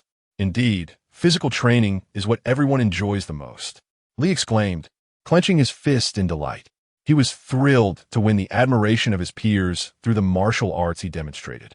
Let us go, young warriors from another world. Diligently explore the strength of your bodies, and you shall attain powers beyond imagination. Guy gave a thumbs up to the 4 from the gale. Just now, I created a windless field around us, a domain capable of resisting fierce gales. Furthermore, I can generate gravitational fields, impact fields, electrostatic fields, and more. As soon as you enter any of these, you will be influenced by gravity, impact, static electricity, and so forth, Kushina explained. It was only then that the Gale Quartet began to grasp the situation. Upon coming to a realization, the 4 individuals began to ponder the essence of this so-called spiritual martial arts. How should one articulate it? It certainly possesses remarkable prowess. It appears more suited to illusionary ninjas. Their abilities seem more aligned with the other 3. I remain resolute in my desire to learn the wind attribute breathing technique, Naruto declared with unwavering determination. However, Sakura and Sai displayed expressions of discomfort. Sakura was not particularly adept at conventional ninjutsu training. Her expertise lay in physical strength, rendering her ill-suited for the breathing technique. She was acutely aware that pursuing the attribute breathing method would likely yield limited enhancement. Similarly, Sai's super beast imitation was incompatible with the attribute breathing technique. Observing the expressions of the 2, the esteemed Minato Namikaze contemplated. The wind attribute breathing technique indeed suits Naruto, yet it does not align with Sakura and Sai. They would be better served by the 6 styles of martial arts. I nearly overlooked this. My apologies. Sakura and Sai. Let us then pursue the 6 styles of martial arts. Naruto was momentarily taken aback before promptly apologizing to his teammates. There's no need for such formality. Naruto, we are quite adaptable. The breathing technique is indeed a highly suitable martial art for us ninjas. Once mastered, we should be able to impart it effectively to everyone in Konoha, Sakura hastily interjected. Naruto's face revealed a hint of hesitation. It seems everyone is somewhat troubled by this. Very well. Let us all study the 6 styles of martial arts. I noticed that Naruto seems quite proficient with shadow clone technique. Perhaps he can create a few clones to accompany me in learning the wind attribute breathing technique and wind release. True chi spiral, shuriken. Minato gently proposed. Oh, Uncle Minato truly is the best person in the world. Naruto exclaimed joyfully, bouncing on the spot. Huh? Now you acknowledge Minato's greatness? Have you forgotten about me? Kushina feigned displeasure. Sister Kushina is also the best person in the world. Naruto responded. Hey, now we're getting somewhere. Kushina laughed heartily. Thank you so much, Senior Minato. And Senior Kushina, Yamato expressed with genuine delight. No wonder Uncle Minato is so beloved in this world. Sakura gazed at Minato with sparkling eyes until Kushina cleared her throat, prompting her to avert her gaze. However, at that moment, her cheeks flushed slightly. Uncle Minato is truly a wonderful man. If only Sasuke could be as great as he is, Sakura mused inwardly. Then it is settled, Minato declared with enthusiasm. Hooray! It's splendid that everyone shall learn the 6 styles of martial arts. Indeed, physical training is what everyone enjoys the most. Lee shouted joyfully, pumped with excitement at winning everyone's admiration through his martial arts display. Let's go. Young warriors of this world, dedicate yourselves to uncovering the strength of your bodies, and you shall attain powers beyond your wildest imagination. Guy raised his thumb in encouragement towards the 4 members of the Gale team. Moments ago, I conjured a circle of stillness around me, a domain capable of withstanding fierce gales. Furthermore, I possess the ability to generate gravitational fields, impact fields, electrostatic fields, and more. Once you step within, you will be subject to the influences of gravity, impact, and static electricity, explained Kushina. The members of the Gale Quartet began to grasp the concept. Upon understanding, they contemplated the essence of this so-called spiritual martial arts. It seemed incredibly powerful, yet it appeared more suited for illusionist ninjas. Their abilities seemed to align better with the other 3. I still wish to learn the wind attribute breathing technique, Naruto declared resolutely. However, Sakura and Sai beside him displayed expressions of discomfort. Sakura was not particularly adept in the training of conventional ninjutsu. Her expertise lay in physical strength, making the breathing technique less suitable for her. She was well aware that if she were to pursue the attribute breathing technique, her progress would likely be limited. Likewise, Sai's super beast imitation did not harmonize with the attribute breathing technique. Observing the expressions of the 2, Minato, the 4th Hokage, felt a spark of realization. The wind attribute breathing technique indeed suits Naruto, but it is ill-fitted for Sakura and Sai. They would benefit more from the 6 styles of martial arts. Oh, I almost forgot. My apologies, Sakura and Sai. Let us proceed with the study of the 6 styles of martial arts. Naruto hesitated for a moment before quickly apologizing to his teammates. There is no need for such formality. Naruto, we are quite adaptable. The breathing technique is indeed highly suitable for us ninjas. Once mastered, we should be able to impart it effectively to everyone in Konoha, Sakura replied earnestly. Naruto's face revealed uncertainty. It seems everyone is in a quandary. How about this? We will all study the 6 styles of martial arts, and since Naruto seems particularly adept at shadow clone technique, perhaps he can create a few clones to accompany me in learning the wind attribute breathing technique, as well as wind release. True energy spiral shuriken, Minato suggested gently. Uncle Minato truly is the best in the world, Naruto exclaimed joyfully, bouncing on the spot. Huh? Now you acknowledge Minato's greatness? Have you forgotten about me? Kushina feigned displeasure.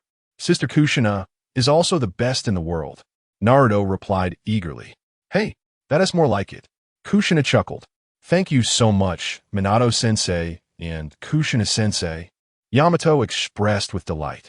It's no wonder Uncle Minato is so well-loved in this world, Sakura thought, her eyes sparkling as she gazed at Minato, turning away only when Kushina cleared her throat. However, her cheeks were slightly flushed at that moment. If only Sasuke were as wonderful as Uncle Minato. Sakura couldn't help but ponder. Then it's settled, Minato said with a cheerful demeanor. Yay! It's fantastic that everyone will indeed learn the 6 styles of martial arts. Indeed, it is the cultivation of the body that captivates everyone, Shally exclaimed joyfully, clenching his fist in triumph. His demonstration of martial arts had garnered much admiration, filling him with elation. Onward, young warriors of this alternate realm. Dedicate yourselves to discovering the strength of your bodies, and you shall obtain powers beyond imagination, Kai proclaimed, giving a thumbs up to the Gale Quartet. Moments ago, I had conjured an area devoid of wind around us, a domain resilient enough to withstand tempestuous gales. Furthermore, I can generate gravitational fields, shock waves, static electricity fields, and more. Once you step into these realms, you shall be influenced by gravity, impacts, static, and other forces, Kurama elucidated. The Gale Quartet began to grasp the concept. Upon understanding, they contemplated the power of this so-called mental martial arts. It appeared formidable, yet seemed more suitable for illusionist ninjas. Their abilities seemed better suited for the other 3. I still wish to learn the wind attribute breathing technique, Naruto asserted resolutely. However, Sakura and Sai exchanged troubled glances. Sakura was not particularly adept at general attribute ninjutsu. Her strength lay in physical prowess, making the breathing techniques less suitable for her. She was acutely aware that pursuing the attribute breathing techniques would likely yield limited benefits. Sai's super beast imitation also clashed with the attribute breathing techniques. Observing their expressions, Minato's mind was stirred.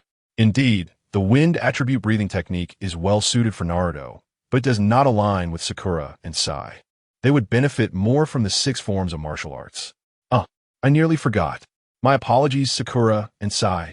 Let us study the 6 forms of martial arts instead, Naruto exclaimed, momentarily taken aback before hastily apologizing to his teammates. There's no need for such formality. Naruto, we can adapt to this. The breathing techniques are indeed a valuable form of martial arts for us ninjas, and once mastered, we should be able to better teach everyone in Konoha, Sakura responded promptly. Naruto's face revealed hesitation. It seemed the decision weighed heavily on everyone. How about this? We shall all study the 6 forms of martial arts together. I perceive that Naruto is quite proficient in shadow clone jutsu. Perhaps he could create several clones to accompany me in learning the wind attribute breathing technique as well as the wind release. True energy spiral shuriken, Minato suggested gently. Uncle Minato is truly the best person in the world, Naruto exclaimed joyfully, bouncing on the spot. Now you remember how great Minato is? Have you forgotten about me? Kushina feigned displeasure. Sister Kushina is also the best person in the world, Naruto retorted. Hey, now that's more like it. Kushina chuckled. Thank you so much, Senior Minato and Senior Kushina, Yamato expressed with gratitude. No wonder Uncle Minato is so beloved in this world, Sakura said, her eyes sparkling as she gazed at Minato until Kushina cleared her throat, prompting her to turn away. At this moment, her cheeks flushed slightly. Uncle Minato is truly a remarkable man. How I wish Sasuke could be as admirable as he is, Sakura mused to herself. It is settled then, Minato exclaimed joyfully. Hooray! This is splendid. Everyone will indeed learn the 6 styles of martial arts. He shouted excitedly, clenching his fists. He was overjoyed to have garnered the admiration of everyone through the martial arts he showcased. Let us strive forward, young warriors of another world. By earnestly discovering the strength of your bodies, you shall attain powers beyond your wildest imagination, Guy proclaimed, giving a thumbs up to the Quartet of the Gale. Chapter 25. The Martial Arts Teacher of the Imperial Capital High School. I will do my best. Teacher, thick eyebrows. Little Lee, Naruto Uzumaki, filled with determination, clenched his fist. Eventually, the group parted ways. Under the guidance of Minato, they swiftly arrived at the Imperial Capital High School. The entire school was expansive, covering several tens of thousands of square meters. Aside from a few grand teaching buildings, there was a vast open area. In the space, the members of the Gale Quartet observed a group of children, accompanied by various teachers, either running, meditating, or sparring. This sight left the Gale Quartet feeling somewhat perplexed, though they could not quite pinpoint why. Until Naruto scratched his head and asked, Uncle Minato, It seems like these children are quite young. Are we really going to learn alongside them? Huh? Why do you ask such a thing? This is Imperial Capital High School. Since you lack any martial arts foundation, you will naturally learn with them, Minato replied with a wink. What? We really have to study with these little kids? Naruto exclaimed in astonishment. Sakura, Yamato, and Sai also displayed expressions of disbelief. Learning alongside children felt rather embarrassing, especially for individuals who had endured countless arduous missions and hardships. The thought of returning to their student days to learn with a bunch of youngsters seemed utterly ridiculous. Can Uncle Minato teach us the 6 styles of martial arts directly? Sakura pleaded with a touch of despair. Exactly. Uncle Minato, can't you just instruct us? Teaching one is the same as teaching a group. Naruto added. That won't do. Minato is the captain of the Imperial Capital's Guard. It's already quite taxing to send out a shadow clone to teach Naruto. Handling a whole group would be too much for him. Furthermore, Minato's instruction on the 6 styles cannot compare to that of the teachers here at Imperial Capital High School. These educators are specifically trained in the art of teaching.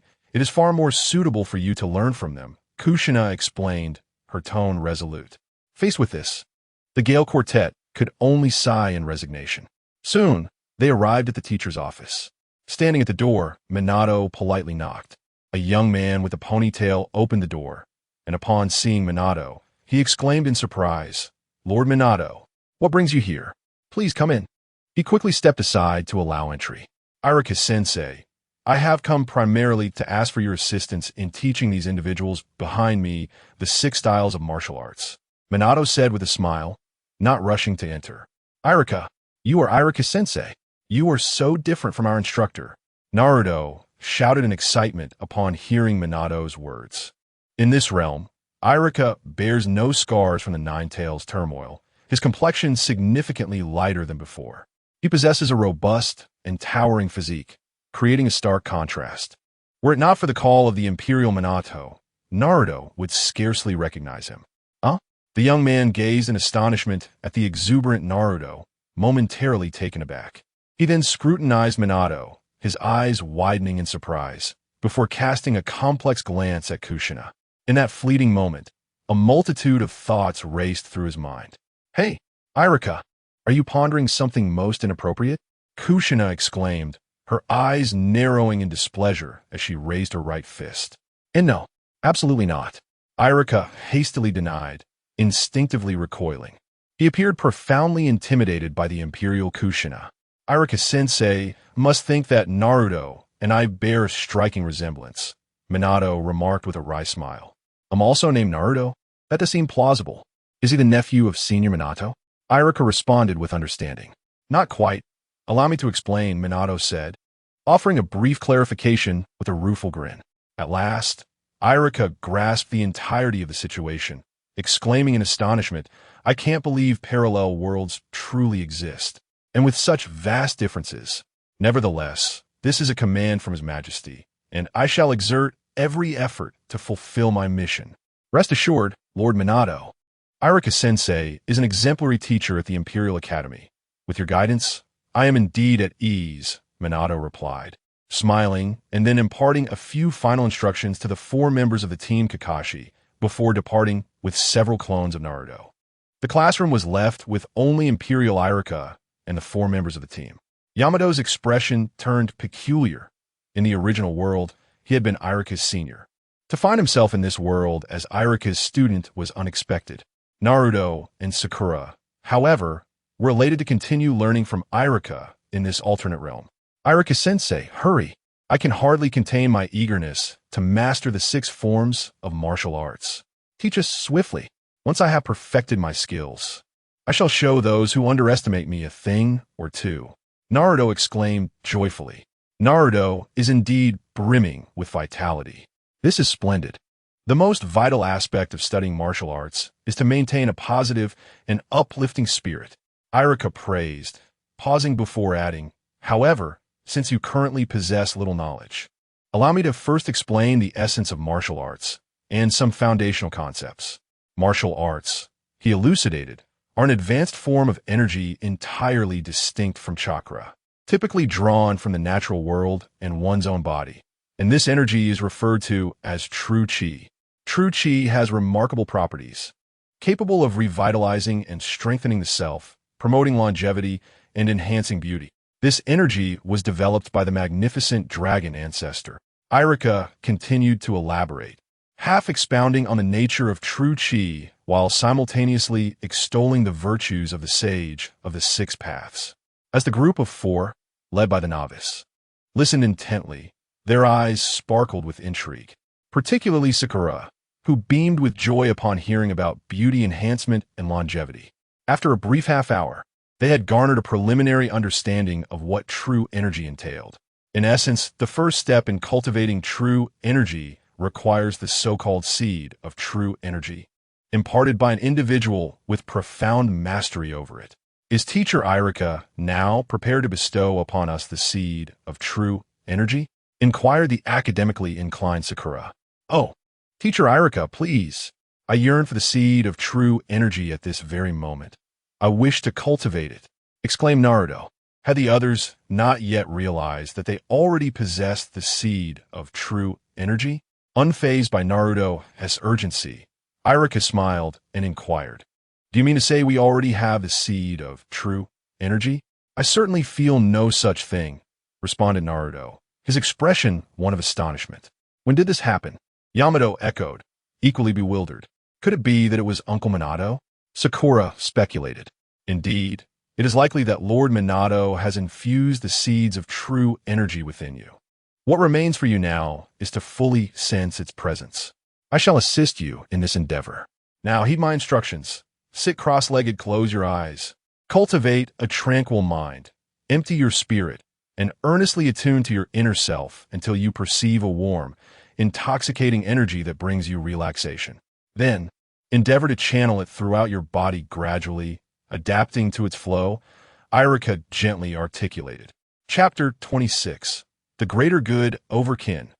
Asuma Sarutobi, the team of the Gale, as instructed by Irika, sat cross-legged and closed their eyes. Very well. Empty your minds. Think of nothing. Slowly, feel your essence. Irika's voice gradually became ethereal, drawing the team of the Gale into a trance, causing them to forget everything around them, until the sound of soft snoring filled the air. Smack!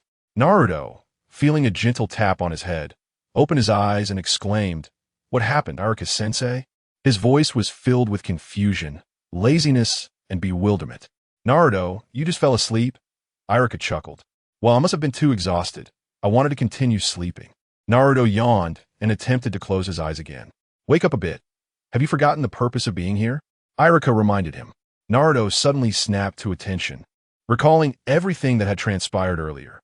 Scratching his head, he replied, "Sorry, Irika-sensei. I didn't mean to fall asleep." He then glanced at his companions, Sakura, Yamato, and Sai, and continued, Irika-sensei, they must be asleep too, right? Should I wake them?"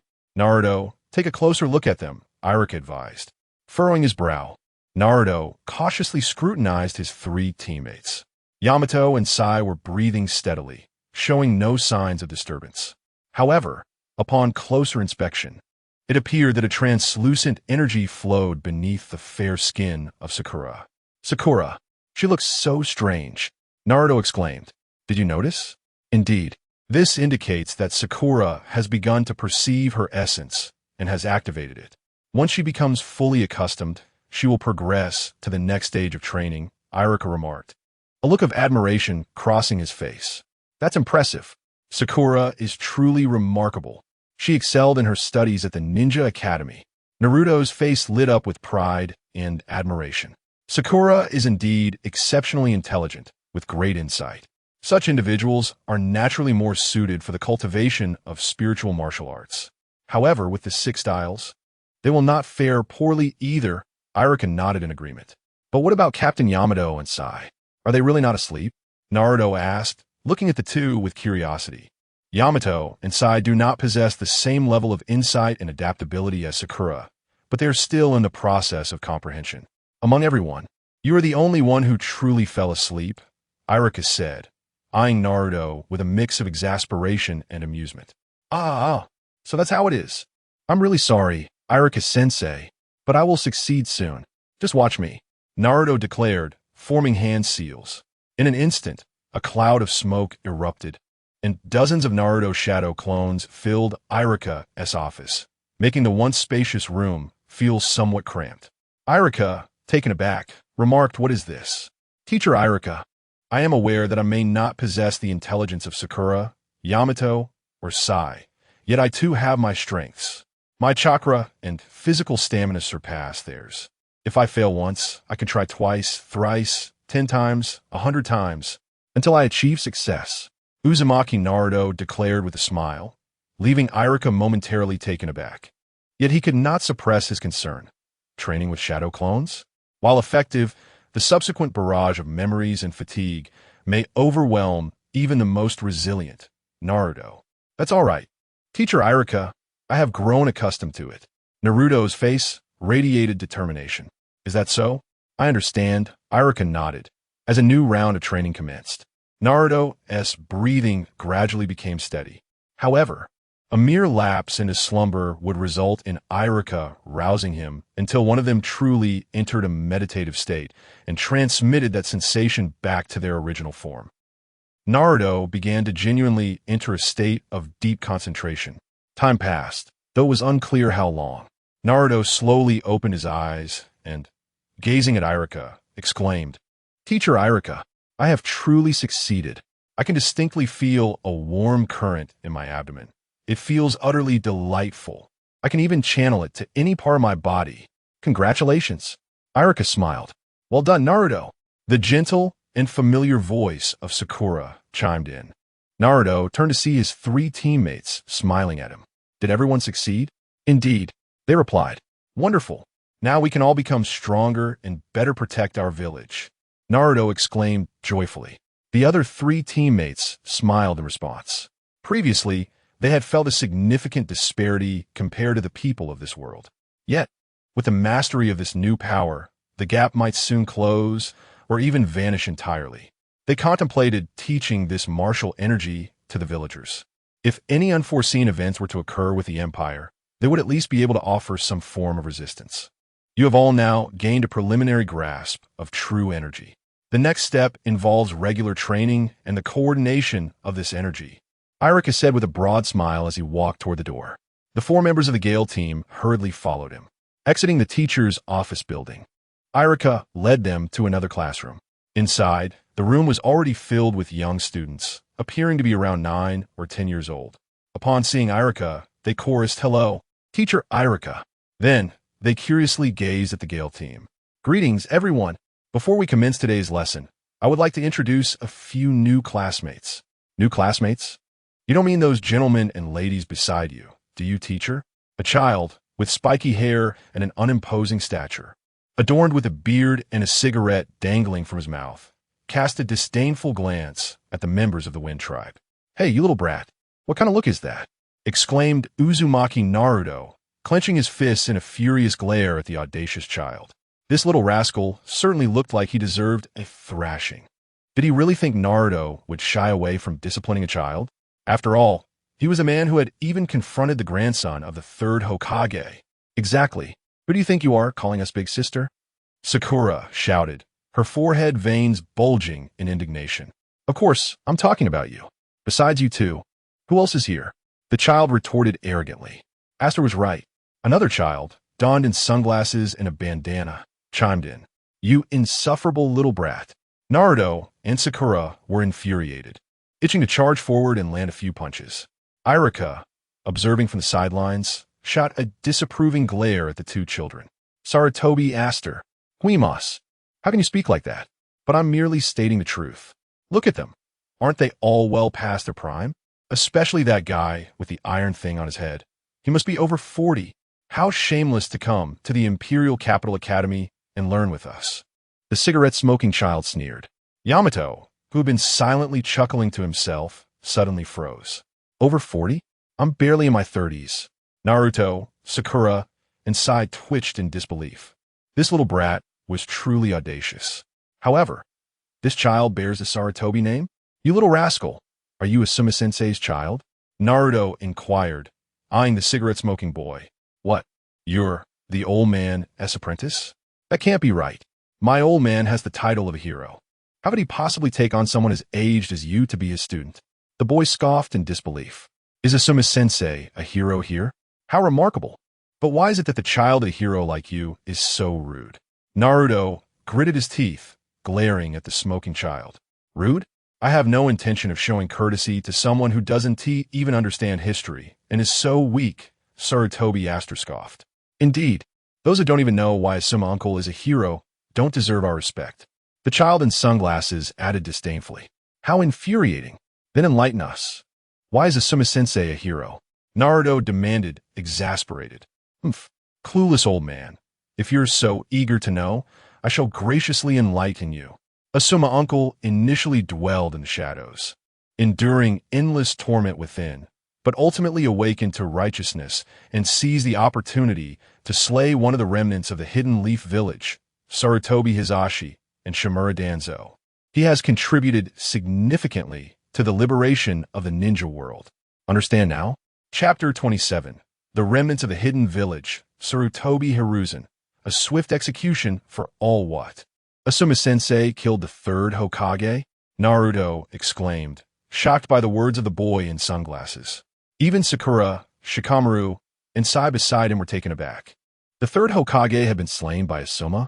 How could this be possible? The four of them struggled to grasp this harsh reality. What is going on? It seems you hold a certain respect for that scoundrel, Sarutobi Hiruzen, even addressing him as grandfather. Who are you really? The expression of Sarutobi Aster turned increasingly serious and hostile. Even the other children around, who had initially been mere spectators, began to show unfriendly expressions. Seeing this, Sakura, Shikamaru, and Sai were startled and sought to explain. Naruto Uzumaki, Sakura Haruno, Shikamaru Nara, and Sai had resided in the deep mountains during the era of the Hidden Village. Thus they were unaware of the current societal context. Please do not bully them. As for the term grandfather, it was a result of the sparse population during the Hidden Village era. Generally, the Hokage sought to garner the people's affection, fostering a sense of intimacy that led many to address them as such. Irika explained gently. TCH, so that's how it is. I thought they were just remnants from the Hidden Village era, ripe for extermination. Sarutobi Aster remarked, his demeanor gradually easing yet still laced with disdain. How can this be? Asuma-sensei, how could he kill the third Hokage? That was his father. Naruto murmured, lost in thought. Hey, what the hell is wrong with you? Sarutobi Aster retorted. The remnants of the Hidden Village, Sarutobi Hiruzen, led a group of ninjas to thwart the unification of the empire, liberating all. His selfish pursuit of power left everyone starving. He denied us the chance for a better life. My grandfather was able to forsake familial ties for the greater good. So how can you speak of him as if he did wrong?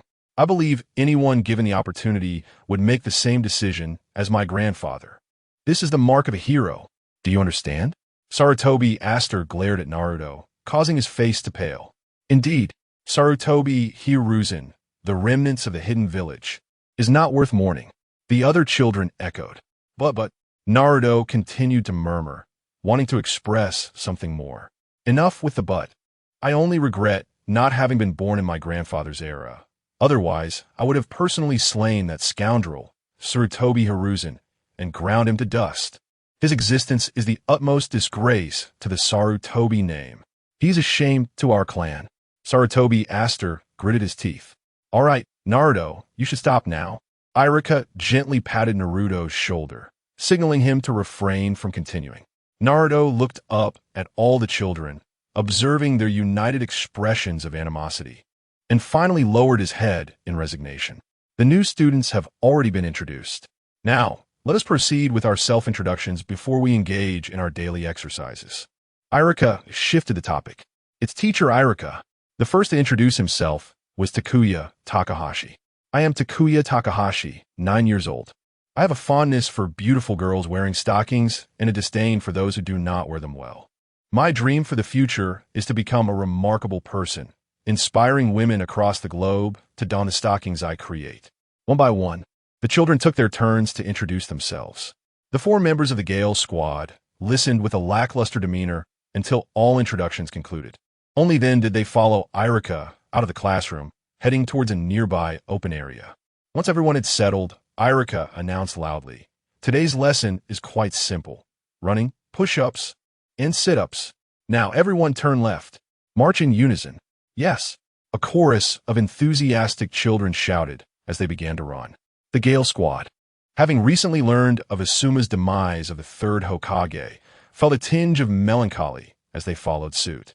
Noticing their lack of spirit, Irika furrowed his brow and approached the four, saying, "These are two entirely different worlds, each with its own experiences. There is no need to intertwine them. Lift your spirits. If you continue like this, mastering the 6 styles will be quite challenging." But Naruto began to protest. "There's no need to elaborate." Naruto, Yamato interjected. "Teacher Irika is right. The matters of these two worlds need not be connected. Moreover, our primary focus now is to master the martial art of the 6 styles. Otherwise, when faced with difficulties, we will find ourselves powerless. Let us push forward, Naruto. Only through strength can we effect change," Sakura added. "I understand. Let us all strive together." Naruto took a deep breath, feeling somewhat revitalized. Seeing this, Irika nodded gently and reminded them, "It's wonderful that you've grasped this. Now, pay close attention to your classmates. Observe our classmates." The Gale Squad looked around at the younger children. After a moment of careful observation, they quickly noticed that these youngsters were running while circulating their chakra. "Teacher Irika wants us to learn from them and utilize chakra while running?" Sakura inquired. "Precisely. You must imitate their chakra flow to effectively strengthen yourselves and better harness its potential," Irika affirmed. "We understand." The Gale Squad nodded, commencing their formal training for the day. As they ran, they endeavored to mimic the circulation of chakra. The four soon discovered that they were becoming increasingly fatigued. Within just a few minutes, Sakura, Yamato, and Sai were panting heavily, while Naruto managed to maintain a relatively good state, though he too began to breathe heavily. Looking at those young rascals, aside from a small fraction, they still maintained a commendable condition. At this moment, Sarutobi Asuma was also in exceptional form. He turned back and cast a scornful smile at the quartet, seemingly mocking them. Adults who were outperformed by a mere child. "That insufferable little brat. I shall never concede to him," Naruto bellowed, accelerating as he began to race against Sarutobi Asuma. Thus, half an hour later, Naruto lay on the ground, gasping for breath. Sarutobi Asuma, slightly winded, halted beside him, taunting, "Oh, the uncle from the mountains, not only are you uneducated, but your strength is also lacking. At your age, you are outdone by a 9-year-old child, and you 3 as well, utterly useless. If I were you, I would have long since become a farming ninja. At least that way I could contribute, in some small measure, to the empire." As Sarutobi Asuma spoke, he glanced at Sakura, Yamato, and Sai, who were also sprawled on the ground. "Huff, you insufferable little brat," Naruto gasped indignantly. Chapter 28. Is Naruto Uzumaki on the brink of his first victory? Sakura, Yamato, and Sai found themselves utterly drained. They could not help but ponder why they were outmatched, even by a mere 9-year-old. Despite their early training in martial arts, which had endowed them with a slight edge in physical prowess, they were nonetheless ninjas, seasoned in the art of combat. Yet here was a child, a mere boy of 9. Has the disparity between the ninja world and the empire grown to such an alarming extent? They could accept being surpassed by other adults, but being outdone by a child was simply too difficult to bear. Do not feel ashamed. Aster's performance in the martial arts class at the Imperial Academy was commendable. Moreover, raised in a family of ninjas, he had been honed from a young age, accustomed to the rigors of such intense training. As novices, how could they possibly compete with him? Irika softly offered words of comfort. "Damn it, even if you Irika-sensei say that, it does little to lift my spirits," Naruto exclaimed angrily. "Regardless of the reasons, we have ultimately been outperformed by a child." Yamato sighed, his heart heavy with resignation. In just 2 short days since arriving in the Dragon Empire, they had faced a relentless barrage of setbacks, more than they had encountered in their entire lives. Unable to surpass their peers or adults was one thing, but being outmatched by a mere 9-year-old? What did that signify? Yamato gazed into the sky, his eyes clouded with uncertainty. Could they truly rely on martial arts to catch up with the people of the Empire and safeguard Konoha amidst the looming chaos? Damn, that insufferable brat. Naruto continued to grumble. Sarutobi asked or mocked him, "What's the matter? You seem quite discontented, old man. Surely you don't take Irika-sensei's words to heart?" "Oomph. Honestly, a person like you could never hope to surpass or catch up to me. You ought to be content gazing at my back, whether it be in physical strength or real combat." "Real combat? You think I would fear you?" Naruto roared.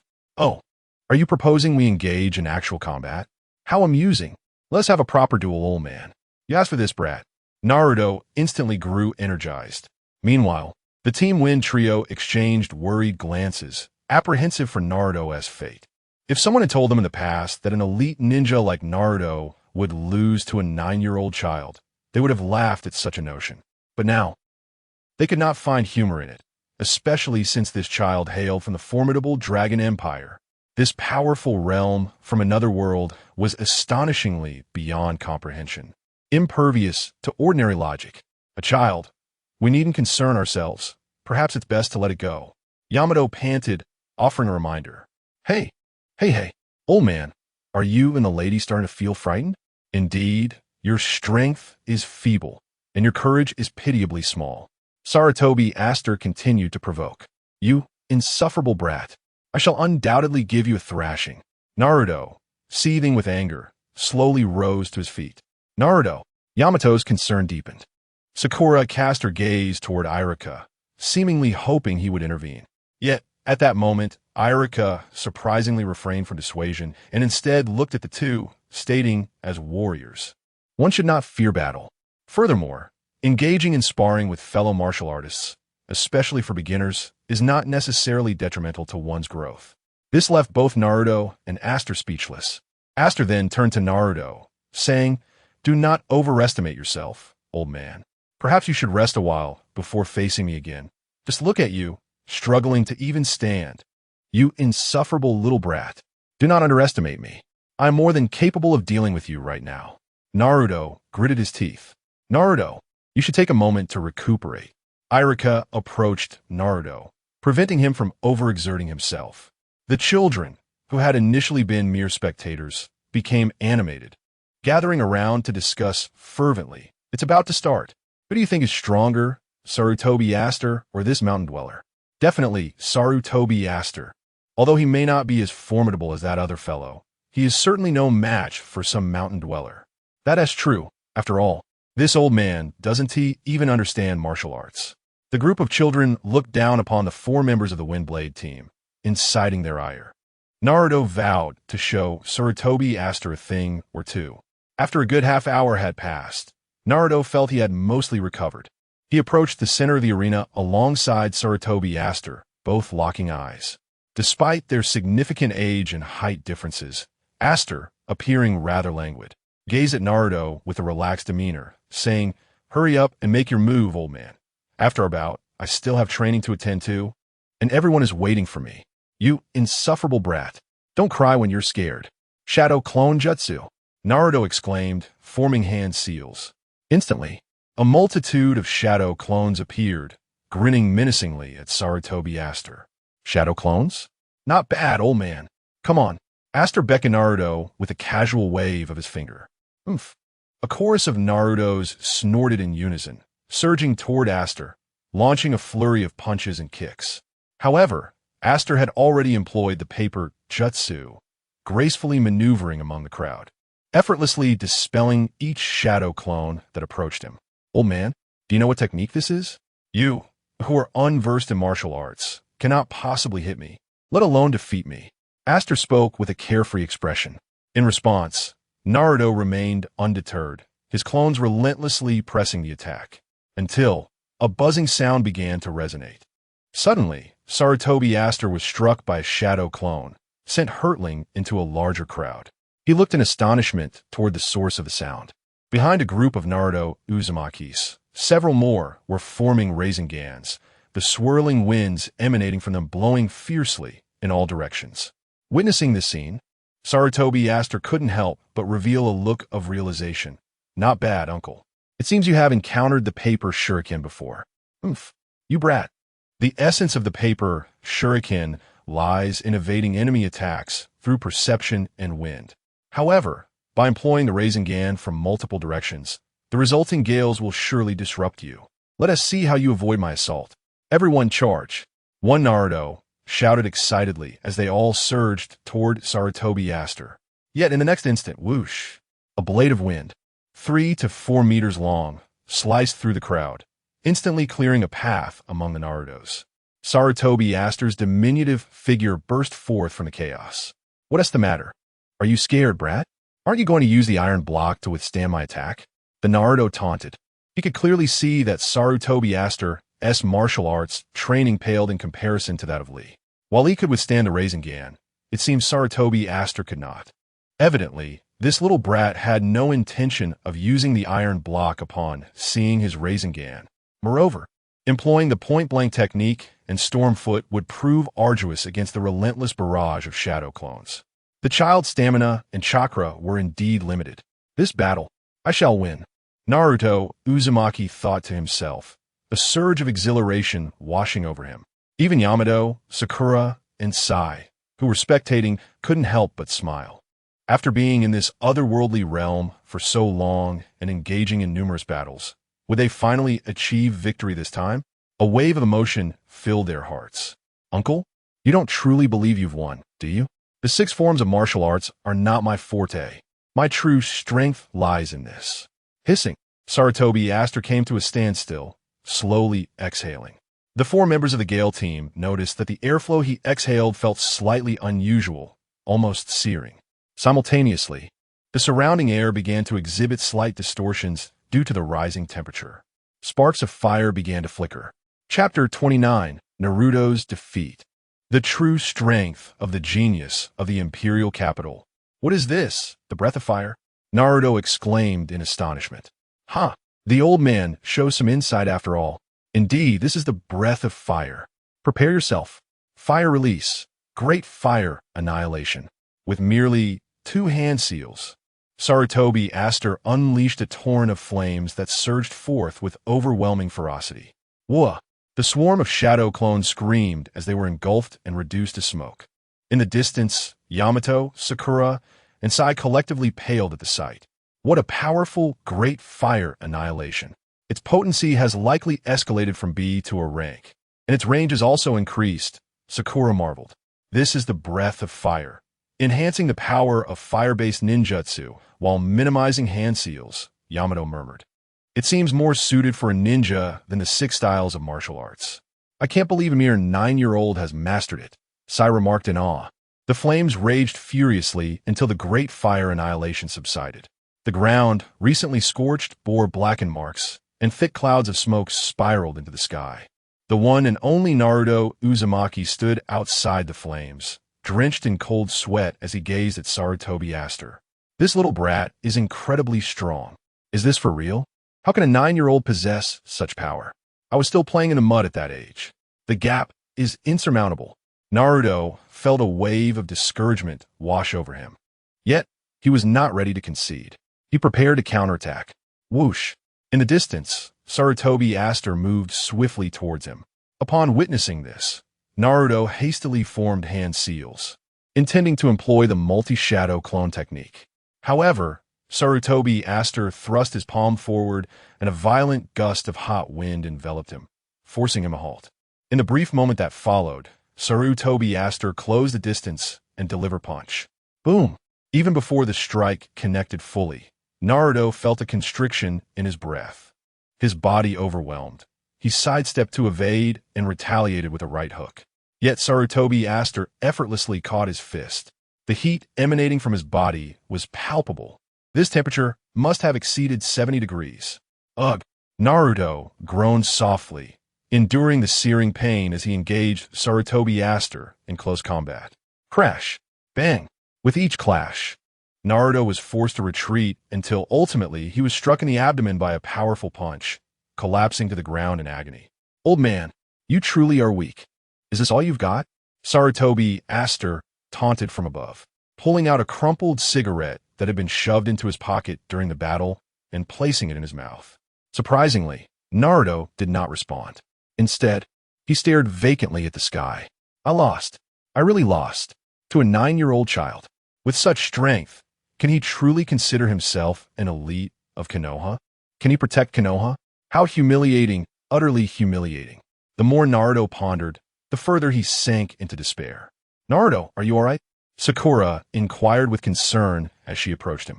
She wished to offer comfort, but the thought of Asuma's mere 9 years of age rendered her words caught in her throat. Do not be disheartened, Naruto. Asuma, born into the Sarutobi clan, hails from a lineage of ninjas, having trained in the 6 forms from a young age, as well as the breath of fire technique and accompanying ninjutsu. Even at the tender age of 9, his true prowess rivals that of a jonin from the era of the hidden villages. In comparison to him, you are simply lacking in true energy with its presence. I assure you, everything will be different. Irika approached Naruto, helping him to his feet with comforting words. A jonin? This little brat is a jonin? Naruto exclaimed, his breath hitching at the revelation of Asuma's strength. So formidable. A 9-year-old jonin? Is this what children from the Dragon Empire are like? Sakura marveled. Yamato remained silent, his thoughts drifting to Kakashi, the one who had set the record for advancement, who had also achieved jonin status at the age of 12. Moreover, Yamato was certain that Kakashi at that age was nowhere near as powerful as the young Sarutobi Asuma before them. What is so surprising about that? My strength is commendable when compared to the average person, but against those true monsters, I am nothing.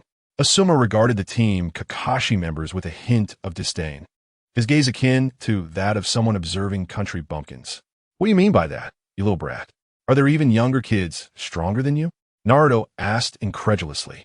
Of course, the strongest among us is Uchiha Shursui, followed closely by Hitaki Shursho. They are of similar age to me, yet their strength far surpasses my own, Asuma replied. Uchiha? Hitaki? Yamato expressed his astonishment. Uchiha Shursui is the child of Uchiha Shursui, and Hitaki Shursho is the offspring of our esteemed Kakashi-sensei, Irika explained. Kakashi-sensei has a child. Naruto and Sakura exclaimed in shock. What is so strange about that? Irika responded, seemingly puzzled. Kakashi-sensei is exceptionally strong and handsome. Once renowned in the imperial city as a charming figure, even topping the charts of most popular men, adored by countless girls.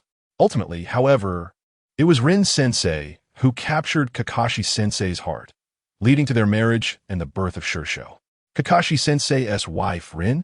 Naruto mused, a smile spreading across his face. It seems that in this world, Kakashi-sensei leads a rather happy life. How wonderful. Uchiha Shursui. Yamato murmured, seemingly intrigued by the name. Do you know him, Yamato-sensei? Sakura inquired. Shursui. You must be an incredibly talented genius from the Uchiha clan. Yamato refrained from answering Sakura directly, instead turning his gaze toward Irika.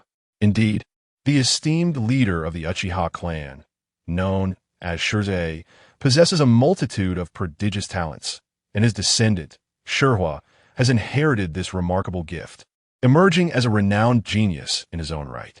Irika nodded in acknowledgement. So, just how formidable are these two children? Yamato inquired, eager to comprehend the empire's might and the prowess of its prodigies. Just how formidable? Well, at present, they are likely approaching the caliber of the Hokage from the era of the ninja villages. The emperor himself has praised both of them, barring any unforeseen circumstances. They are destined to attain the rank of Hokage by the age of 12. Irika beamed with a smile. 12 years old. Hokage?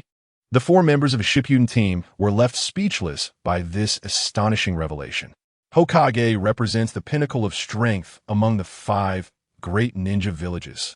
The number of such individuals across the entire ninja world is exceedingly rare, signifying an apex existence. And now, in the Grand Dragon Empire, a mere 12-year-old child is poised to achieve such greatness? The disparity is staggering. Indeed, that is precisely why they have garnered the Emperor's commendation. Irika chuckled. A bunch of simpletons, left speechless by the revelation, thinking they could rival geniuses at their age with such meager abilities? Sarutobi Aster observed the flabbergasted expressions of the Shippuden team and couldn't help but scoff once more. You insufferable brat, don't get too cocky. Once I master the six forms, I shall surely defeat you. Naruto muttered, a mix of frustration and resignation in his voice. Oh, you seem quite ambitious, thinking you can surpass me? Well, I accept your challenge. I look forward to it, Sarutobi Aster replied with a hint of anticipation. Just you wait, you insufferable brat. Naruto continued to spout bravado, and shortly thereafter, under the care of a medical practitioner, he recovered and rejoined the training. This recent setback seemed to have ignited an intense determination within him. He devoted himself to training with far greater fervor than before, even remaining on the playground long after school had ended to hone his skills. Eventually, he returned home, weary but resolute, ready to absorb the memories of shadow clones under the tutelage of the Empire's Minato. Following Minato's shadow clones, he did not engage in physical training. Instead, he focused on internalizing the key points of breathing techniques and knowledge. The next day, the Shippuden team continued to train alongside a group of children, ensuring their vital energy circulated in a comprehensive manner. This continued until the third day. Chapter 30. 2 months later, the possibility of transcendence. Upon waking from his slumber, Naruto Uzumaki sensed a remarkable change within himself. He could distinctly feel the warm and substantial energy in his lower abdomen, effortlessly circulating throughout his body. His physique had grown noticeably stronger and more robust. His abdominal muscles were now clearly defined, showcasing 6 distinct packs. This revelation filled him with exhilaration. Arriving at the Imperial Capital High School, he eagerly shared his news with Iruka. Congratulations, Naruto! You have truly embarked upon the path of energy cultivation and have reached the minimum standard necessary to practice the 6 styles. This progress is far swifter than I anticipated. Indeed, no matter the world, Naruto possesses a genius-like quality, Iruka remarked with a hint of admiration. Finally, I can now commence my martial arts training. You wretched little brat, and that insufferable Sasuke, just wait, Naruto exclaimed, jubilantly bouncing in place. Yamato, Sakura, and Sai observe him with smiles on their faces. However, Yamato soon inquired, Iruka-sensei, you mentioned that no matter which world, Naruto is a genius? If it takes a genius 3 days to make initial progress, how long would it take for an ordinary person? Indeed, how long would it take for us? Sakura echoed, her curiosity piqued. Sakura, you are a prodigy. You will succeed in no time. And I believe Captain Yamato and Sai will also progress swiftly. Naruto replied with a grin. Sakura, Sai Yamato, come closer so I can use my energy to assess your potential, Iruka instructed, prompting the trio to draw near. He placed his hands on their shoulders, channeling his energy to evaluate them. After a considerable period, he announced, all 3 of you possess commendable talent. You cannot be considered ordinary. Sai has average potential, which generally requires about a month for initial mastery. As for Sakura and Yamato, your capabilities are exceptional. I believe you will succeed in 10 days to half a month. Ah, it seems we are not so inadequate after all, Yamato sighed with relief. After enduring various challenges in this unfamiliar world for so long, he had begun to doubt himself. Today, however, he finally received some encouraging news. Those who could become outstanding ninjas generally possess great potential. All right, let's continue our training for today. Everyone, follow me, Iruka called, leading the 4 members of Team 10 to join the other students. He then instructed the 3 who had not yet begun their energy cultivation to practice independently while gathering Naruto and the students together. The foundational training has progressed sufficiently. Today, we will review the 6 styles. Review the 6 styles? Why is this uncle here instead of with the other 3? He is a newcomer and cannot possibly learn the 6 styles, the bandana-clad, sunglasses-wearing Hymus remarked, glancing at Naruto. Ah, a renowned figure. He has naturally already taken his first steps into the realm of martial arts. Iruka chuckled. What? His initial steps? This uncle? Hymus exclaimed in astonishment. Even those around them displayed expressions of astonishment.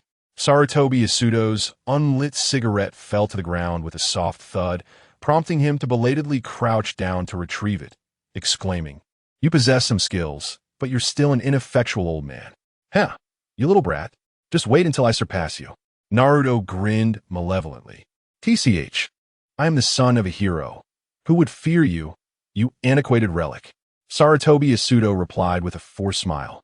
Hero? What does a Soma in this world even qualify as a hero? Naruto thought, feeling a surge of anger. Yet he refrained from voicing it, merely sneering. So just wait for me, you little rascal. Turning to Irika, he urged, Irika-sensei, let us begin swiftly. I can hardly contain my eagerness to train in the 6 styles of martial arts.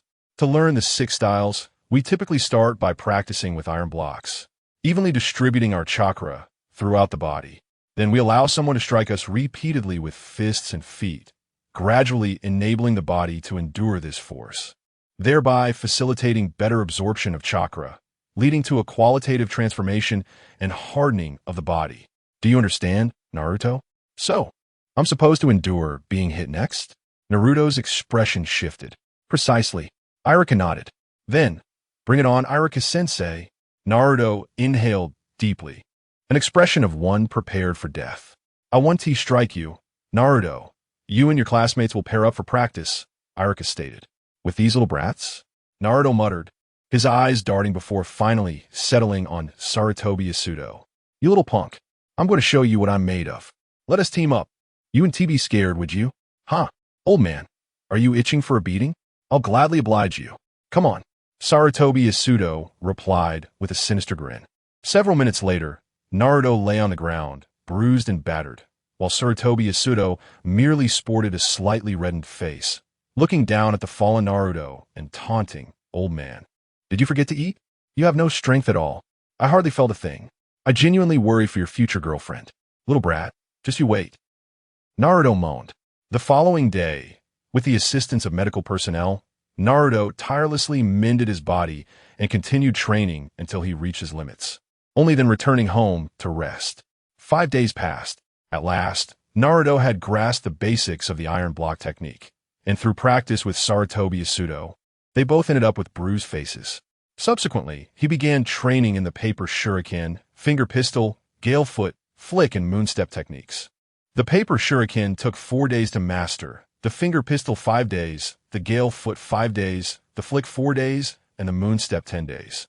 In a mere month, Naruto Uzumaki exhibited astonishing talent, mastering all 6 techniques. At this point, Sakura and Yamato had only grasped the iron block technique, while Sai had yet to master any. It was then that Naruto challenged Sarutobi Yasuto once more and emerged victorious. This revelation left everyone somewhat astonished. Sarutobi Yasuma was compelled to acknowledge that Uzumaki Naruto was an underestimated genius. After defeating Sarutobi Yasuma, Naruto chose not to depart from the Imperial Capital Academy. Instead, he remained to further his studies, honing his mastery of the 6 forms of martial arts while delving into the intricacies of wind attribute breathing techniques. Thus, a month swiftly passed. On this particular day, Orochimaru, dispatched by Senju Tenjin to the Lulon Dragon Vein to study time travel for a full 2 months, finally returned to the imperial capital along with the centipede and Lushan, before the magnificent and cloud-kissed throne of the sky. The 2 men respectfully bowed to the figure seated atop it. Orochimaru then proclaimed, Your Majesty, after 2 months of extensive research, integrating the experiences and techniques of Lushan with our studies of the Dragon Vein, we can ascertain that the arrival of these esteemed guests from another world was a serendipitous occurrence. However, it is precisely due to this chance event that the nodes of the 2 worlds have been linked. We have accurately pinpointed the anchor point of that world, enabling us to traverse dimensions with complete confidence. Chapter 31. The Uchiha clan is about to flourish. Has success finally been achieved? Hey, hey, hey. Ha ha. Splendid. Truly splendid. With this, all the prodigies of my clan shall possess the eternal eye. Our strength will undoubtedly soar to new heights. Seated in the lower left of the throne, a slender middle-aged man clad in Uchiha garb laughed exuberantly. Shinai, I have previously warned you.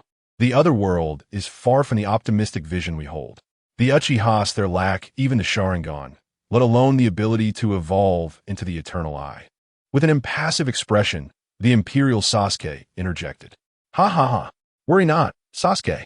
Even if those individuals are deemed worthless, I am confident that our spirit-enhancing potions and specialized Sharingan elixirs will enable a portion of them to awaken the Manjiki. Particularly talents like Itachi and Shursui are undoubtedly capable. Do not forget about the Naruto from another world. He has displayed extraordinary talent over the past 2 months. Haruno Sakura and Sai are likewise impressive. Their abilities are not vastly inferior to ours. The middle-aged man, known as Shinai, laughed heartily. This may not bode well. The evolution of the Manjiki requires the exchange of eyes and the absorption of the opponent's ocular power. Such nefarious acts would lead our counterparts in that world to darkness. It is exceedingly cruel. A tall young man with short hair, standing beside Imperial Sasuke, wore a troubled expression. Shursui, have you forgotten the words of His Majesty regarding the Otsutsuki clan? If we do not possess sufficient power, we shall become mere prey on their chopping block. At their mercy, in the choice between sacrificing ourselves or the inhabitants of another world, which would you prefer? Do you truly believe the lives of our clan and the entire empire are less valuable than those of the Uchihas from another world? Shinai of the Uchiha expressed his discontent. Brother Shursui, abandon the sentimentality. For the sake of the empire, for His Majesty, and for ourselves, we must grow stronger. Our power is essential in that other world. Moreover, even without the Sharingan, their lives will only improve upon joining the empire. They can also practice martial arts. Surely they have some confidence in themselves, right, Brother Shursui? Imperial Sasuke also urged. Shursui, Shursui. The voices of 2 others from the Uchiha clan echoed. The short-haired youth sighed deeply. I understand. I will safeguard everything of the empire and our family. TSK, it is truly vexing. The power of the Sharingan is indeed convenient, allowing one to enhance oneself by simply plundering from kin. At this rate, wouldn't our Senju clan be overshadowed by the Uchiha? Imperial Tsunade remarked with a hint of displeasure, her arms crossed, accentuating her imposing figure. Such words are unworthy of you, Lady Tsunade. With the great emperor of the Dragon Clan present, the Senju tribe shall forever remain the most formidable among the 3 Dragon Soul clans. This truth will never waver throughout eternity. No one can threaten His Majesty's position. A man with black hair, bearing the mark of the 8 characters, spoke with a serious demeanor. Ha! Fuyue, you have certainly become quite the orator, remarked the Imperial Tsunade with a sideways glance at the man. In this conquest of the alternate world, if we are to discuss who will reap the greatest benefits, I believe it will ultimately be the Hyuga clan. Those surplus Byakugan. I am certain they could forge 1 or even 2 pairs of Rinnegan. Fuyue shifted the topic, directing his gaze toward another man clad in white, possessing Byakugan. Under the scrutiny of the crowd, the Byakugan-wielding man shook his head and declared, "We shall not do such a thing. The Hyuga clan has attained enlightenment through His Majesty's guidance. We now uphold unity and friendship as our principles. How could we ever plunder the eyes of our own kin? However, if it concerns the eyes of our deceased sealed clan members, we might consider borrowing them." Unity and friendship, you say? Fuyue's expression turned peculiar, and some of the older individuals revealed faint smirks. Being well acquainted with the true nature of the Hyuga clan, they found amusement in his words. Esteemed guests, the past is but a distant memory. At least for now, our Hyuga clan stands united as never before. This is beyond dispute. Hinata's expression grew increasingly solemn. The others shifted their focus accordingly. Observing the scene from the throne, the Senju deity contemplated. As for the Hyuga clan, they may be acceptable. In the other world, the Senju clan has long been diminished, save for you, Tsunade. As for the Uchiha clan, their fate is not much better. When the Uchiha of this world learns that their counterparts in the alternate realm have been exterminated, and that many will lose their chance at evolving into eternal eyes, I wonder what chaos shall ensue. The thought is rather amusing, mused the Senju deity with a touch of dark humor. Seeing the incessant chatter among the assembly, he interjected, "All right, let us quiet down. We shall resume our previous discussion. Given that we can facilitate transportation, are there any limitations? Indeed, Your Majesty's wisdom is remarkable. You have pinpointed the crux of the matter," responded Orochimaru of the Empire. "Traversing time and space is an exceptionally profound ability, and it requires meticulous precision. Consequently, we cannot transmit a large number of individuals possessing an overwhelming strength all at once.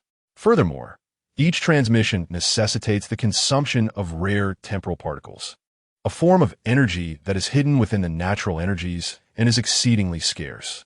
At present, we can only supplement this through a limited amount of tailed beasts. More time for research is essential. Thus, do we face a dilemma of either sending many weak individuals or a few strong ones? Could you provide an approximate standard of strength and quantity? The Senju deity furrowed his brow. Yes, your majesty, your will shall be done. According to the current classification of imperial power, the temporal particles available now can only facilitate time travel for individuals of superior strength, specifically those at the level of a super shadow. Super shadow? That is insufficient. Within Naruto, Uzumaki resides a being of the Nine Tails. Although the Nine Tails itself may not exhibit extraordinary strength, failing to reach the super shadow tier, its chakra reserves are undoubtedly comparable to that of a super shadow. The Sage of the Six Paths murmurs. Setting aside his wager with Naruto Uzumaki, the super shadow tier, according to the present imperial standards, equates to the might of Uchiha Madara during the battle at the Valley of the End against the first Hokage. Such power, if taken seriously, could contend with the entirety of the ninja world. However, as chronicled in the tales of Boruto, there are still many hidden monstrosities within the ninja realm. Though he has only encountered the Sage of the Six Paths, it seems that the Otsutsuki clan has also been lurking in the shadows. This world may be shrouded in secrecy due to his overwhelming dominance, having vanquished the Sage of the Six Paths, causing others to hide in fear, remaining concealed to this day. Yet, in another realm, if one were to dispatch only super shadow-level warriors, while normal operations might proceed without incident, any aspirations for world domination would likely lead to calamity. Chapter 32. Candidates for Journey to the World of the Wind. On the eve of departure, Your Majesty, you need not worry about the wager with Naruto Uzumaki. As travelers from another realm, our reverse traversal does not require the expenditure of temporal particles, Orochimaru stated. However, even so, we can only dispatch one elite among the super shadows, or perhaps two lower-tier super shadows, or even a larger number of weaker individuals. This is insufficient to conquer that world, Tsunade remarked. It matters not. As long as we are granted more time, we shall surely uncover additional sources of temporal particles, allowing us to send forth a greater number of formidable warriors to dominate the shinobi world. It is merely a matter of time. Orochimaru licked his lips. Everyone, I believe that conquering the shinobi world need not necessarily entail warfare. We can also appeal to their emotions and reason with them. Let young Naruto and his companions persuade the denizens of the shinobi world. The Imperial Minato could not help but interject. Ah, Minato, I have heard that you've been spending time with Naruto's shadow in that world, even teaching him the wind-breathing technique. The Imperial Jiraiya regarded Minato with keen interest. Minato, this is not the time for sentimentality. We are aware of your compassionate and gentle nature. However, matters between the two worlds leave no room for mercy, Tsunade added. I'm not being sentimental, Lady Tsunade. Please allow me to explain. Through our interactions over the past few days, I have sensed young Naruto's intentions. He is gradually accepting us, understanding the significance of unification and the benefits it brings to the people. The possibility of persuading them to surrender is entirely feasible, Minato asserted earnestly. Oh, has that child already grasped this concept? Quite impressive. Tsunade raised an eyebrow, surprised. Even the Sage of the Thousand Hands on the throne appeared slightly astonished. The one who has dedicated himself to protecting Konoha, who, despite the conclusion of the Wind Saga, possesses the power to unify the world, has shown such wisdom. It is unexpected, yet perhaps not entirely so, for that Naruto truly cares for everyone. He embodies a romantic and idealistic spirit. Then let us grant them an opportunity, Your Majesty. If all else fails, with sufficient time to discover new temporal particles, we can send even stronger warriors to achieve unification. This is something no one can thwart. Tsunade cast a glance at the man on the throne. Of course, I eagerly anticipate the performance of Naruto and his companions. The Sage of the Thousand Hands nodded. Your Majesty, Do you have any selections in mind for the personnel we will send? If not, I would like to recommend my clan's attaché. He possesses mature reasoning, formidable strength, and unwavering loyalty. I believe he is the most suitable for this mission. Uchiha Shursui spoke once more. Itachi, you say? Indeed, he is an excellent choice. Does anyone else have further recommendations? The Sage of the Thousand Hands smiled. Your Majesty, may I recommend my disciple Li to venture into the other world? I believe this will serve as a commendable exercise for him. Kaishuang remarked with a bright smile. Your Majesty, I recommend our clansman Dingxi. Your Majesty, our clans you would suffice as well. Our clans. A throng of voices clamored in eager succession, each striving to bring glory to the empire and etch their names in the annals of history. After a prolonged contemplation, the Sage of the Thousand Hands finally smiled and declared, there is no need for contention, for I have already decided. Uchiha Itachi will lead the team comprising Lee Rock and Hinata Niji to the other world. The trio, characterized by calm composure, fervent enthusiasm, and exceptional insight through the Byakugan, forms an ideal ensemble. Yet, amidst this proclamation, the sage pondered the implications. What reactions and decisions might Uchiha Itachi, revered for his calm demeanor and the trust he garnered, and the gentle, benevolent Hinata Niji, who cherished his kin, exhibit upon encountering the Uchiha and Hyuga of the world of wind? The anticipation was indeed palpable. As the sage spoke, joy mingled with sorrow among the crowd, yet none dared to question the emperor's judgment. Although some believed this combination was not the most optimal, everyone acquiesced to the decision. At the academy in the imperial city, on the expansive playground, Sakura, Yamato, and Sai gazed skyward, where Naruto was rhythmically propelling himself through the air, each footfall resonating with a dull thud. Witnessing such a spectacle, Yamato couldn't help but exclaim, Naruto's mastery of the six forms has truly reached remarkable heights. He is indeed the martial prodigy that Iruka-sensei spoke of. It was astonishing to think that the once inept Naruto had transformed into someone so formidable and dependable. Sakura murmured, her expression growing increasingly complex as she recalled Sasuke from her world. If the former Naruto had possessed the prowess of the current Naruto, perhaps he would have already brought Sasuke back to Konoha. Naruto is truly exceptional and diligent, Sai added. The two worlds bore similarities, and regardless of the realm, Naruto's brilliance shone through. The younger Naruto had merely yet to harness his innate abilities, until today. Iruka had appeared by the trio's side, a gentle smile gracing his face.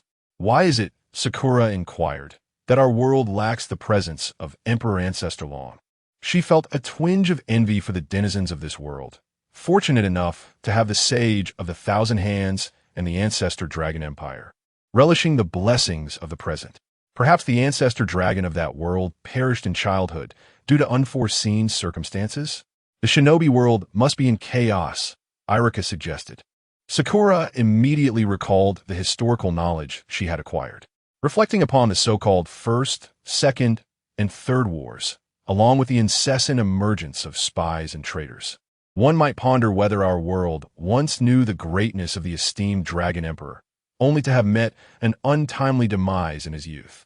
The trio of the Gale, contemplating this possibility, fell into a contemplative silence. At that moment, a figure abruptly appeared beside them. Ah, everyone is gathered here. A voice, as refreshing as the spring breeze, resonated. Uncle Minato, Senior Minato, Lord Minato. Sakura, Yamato, and Iruka greeted in unison. What brings you here, Lord Minato? Iruka inquired. First, let us calm Naruto down. I have something to share with you all shortly. Minato replied with a smile. Sakura immediately called toward the sky. Naruto, come down. You won't believe who has arrived. Naruto, who was energetically bounding through the air, turned upon hearing her voice, and his expression shifted to one of delight upon spotting Minato. He paused mid-air, racing toward him, and upon landing, playfully wiped his nose with his finger, exclaiming, Uncle Minato, how's my moonwalk practice? Everyone says I'm a genius at the 6 styles. Remarkably impressive. To reach such a level of proficiency in just 2 months is a feat few in the entire empire could achieve, Minato praised, which only served to elevate Naruto's spirits even further. However, Minato's next words rendered Naruto and the others momentarily speechless. Senior Orochimaru and 100 Legs have returned to the Imperial capital. They've discovered a way to enter your world, Naruto. One could not help but wonder how these two would react and what choices they would make upon encountering the Uchiha and Hyuga of the Gale's world. The prospect was indeed intriguing. As the Celestial of the Thousand Hands spoke, a mix of joy and concern filled the air. Yet none dared to question the authority of the Emperor. Although some believed this combination was less than optimal, the decision was tacitly accepted by all. In the expansive playground of the Imperial High School, Sakura, Yamato, and Sai gazed skyward, over 100 meters above. Naruto was persistently treading upon the air, producing rhythmic thuds as he moved gracefully through the sky. Observing this spectacle, Yamato couldn't help but exclaim, Naruto's mastery of the six styles is truly remarkable. Just as Iruka-sensei said, he is indeed a prodigy in martial arts. Who would have imagined that the once underperforming student would evolve into such a formidable and reliable individual? Sakura murmured, her gaze growing increasingly complex as she thought of her own world as Sasuke. If Naruto had possessed his current strength earlier, perhaps he would have already brought Sasuke back to Konoha. Naruto is indeed exceptional and earnest, Sai remarked. The two worlds share a striking resemblance, regardless of the realm. Naruto shines brilliantly. The young Naruto merely has untapped potential that remains dormant. Until today, Iruka, having approached the Team Kakashi trio unnoticed, chuckled softly. Why is it that in our world, the presence of His Majesty the Ancestor Dragon is absent? Sakura inquired, a hint of envy creeping into her voice as she admired the fortunate inhabitants of this world who were blessed with the Senju heavenly being and the Ancestor Dragon Empire, able to relish their current existence. Perhaps, in that world, His Majesty the Ancestor Dragon met an untimely demise during his childhood? Iruka mused. The ninja realm must be in chaos. Sakura immediately recalled the historical knowledge she had acquired, reminiscing about the so-called First, Second, and Third Wars, as well as the incessant presence of traitors and spies. Could it be that our world once boasted a great ancestor dragon, only to lose him in his youth to a tragic accident? The trio pondered this possibility, falling into a contemplative silence. At that moment, a figure suddenly appeared beside them. Ah, everyone is here. A cheerful voice, as refreshing as spring, resonated. Uncle Minato, Senior Minato, Lord Minato. Sakura, Yamato, and Iruka exclaimed in unison. What brings you here, Lord Minato? Iruka asked. First, let us call down young Naruto. I have something to share with you all. Minato replied with a smile.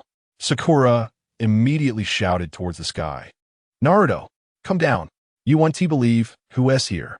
Hearing his name while racing through the skies, Naruto turned his head, and upon spotting Minato, his face lit up with surprise. He paused mid-air, then dashed towards Minato, landing gracefully on ground. He wiped his nose with a finger and joyfully stated, Uncle Minato, how did my moonwalk practice look? Everyone's calling me a genius of the six styles. Remarkable indeed, Minato commended. To achieve such proficiency in merely 2 months is a feat few in the entire empire can boast. This praise filled Naruto with elation. However, Minato's next words caused the expressions of Naruto and the other three to stiffen. Orochimaru and the Centipede have returned to the Imperial capital. They have devised a method to traverse to your world, young Naruto. One could only speculate what reactions and choices might arise from the Uchiha and Hyuga of that realm should those two venture into the world of wind. The anticipation was indeed thrilling. The Senju heavenly being spoke, eliciting mixed emotions among the listeners. Yet none dared to question the authority of the Senju heavenly being as emperor. Despite some believing this combination was not the most optimal, the decision was unanimously accepted. In the expansive playground of the Imperial High School, Sakura, Yamato, and Sai gazed up at the sky, 100 meters above. Naruto Uzumaki was incessantly treading upon the air, producing a series of muffled sounds as he navigated through the sky. Witnessing the spectacle, Yamato couldn't help but exclaim, Naruto's mastery of the six forms has truly reached remarkable heights. Just as Iruka-sensei said, he is indeed a prodigy in martial arts. Who would have imagined? The once underperforming student has transformed into such a formidable and dependable individual? Sakura murmured, her gaze gradually becoming more complex. She thought of Sasuke from her world. If the Naruto of yesteryear had possessed the strength of the current Naruto, perhaps he would have already brought Sasuke back to Konoha. Indeed, Naruto is exceptional and earnest. Sai remarqued. The two worlds bore similarities. Regardless of the realm, Naruto shone brightly. The young Naruto had merely yet to unleash his original potential until today. Irika, having approached the Team Win trio at some point, chuckled softly. Why? In our world, is there no existence of the esteemed Dragon King? Sakura inquired, a tinge of envy creeping into her voice as she regarded the fortunate inhabitants of this world, blessed with the Senju heavenly being and the Dragon Empire, relishing the present moment. Perhaps, in that world, the Dragon King met an untimely demise in his youth. The ninja realm must be quite chaotic, Irika suggested. Sakura instantly recalled her historical lessons, reminiscing about the so-called First, Second, and Third Great Ninja Wars, along with the incessant spies and traitors. Perhaps our world once boasted a great Dragon King, only to lose him tragically in childhood. The trio of Team Wind pondered this possibility, falling into a contemplative silence. Just then, a figure abruptly appeared beside them. Hey, everyone's gathered here. A cheerful voice, akin to a refreshing spring breeze, rang out. Uncle Minato, Senior Minato, Lord Minato, Sakura, Yamato, and Irika greeted in unison. What brings you here this time, Lord Minato? Irika inquired. First, let's bring down little Naruto. I'll share everything with you shortly. Minato replied with a smile. Sakura immediately called out to the sky, Naruto, come down quickly. Look who has arrived. Naruto, who was engaged in his aerial sprint, turned at the call and, upon spotting Minato, his expression brightened with joy. He halted midair and dashed towards the ground. Once he landed, he wiped his nose with his finger and exclaimed, Uncle Minato, how did you find my recent moonwalk training? Everyone praises me as a genius of the six forms. You are indeed remarkable. Achieving such proficiency in just 2 months is a rare feat throughout the entire empire, Minato praised, further elevating Naruto's spirits. However, Minato's next statement caused a palpable tension among Naruto and the other three. Orochimaru and the Centipede have returned to the imperial capital. They have discovered a way to traverse to the world of the young Naruto. What reactions and decisions would these two have upon encountering the Uchiha and Hyuga clans in the world of Shippuden? The thought is indeed quite exhilarating. The sage of the six paths remarked that while some rejoice, others may feel sorrow. No one would dare question his authority as emperor. Despite some opinions suggesting this combination may not be optimal, the decision was universally accepted. In the imperial capital middle school, on the expansive playground, Sakura, Yamato, and Sai gazed up at the sky, where Naruto Uzumaki was rhythmically stepping on the air, producing a series of muffled thuds as he maneuvered through the atmosphere. Witnessing the spectacle, Yamato couldn't help but exclaim, Naruto's training in the six styles has truly reached remarkable heights. He is indeed the martial genius that Irika-sensei spoke of. It was astonishing to think that the once underperforming Naruto had transformed into such a formidable and dependable individual. Sakura mused, her expression gradually becoming more intricate. She thought of Sasuke from her world. If the Naruto of the past had possessed the strength of the current Naruto, perhaps he could have brought Sasuke back to Konoha by now.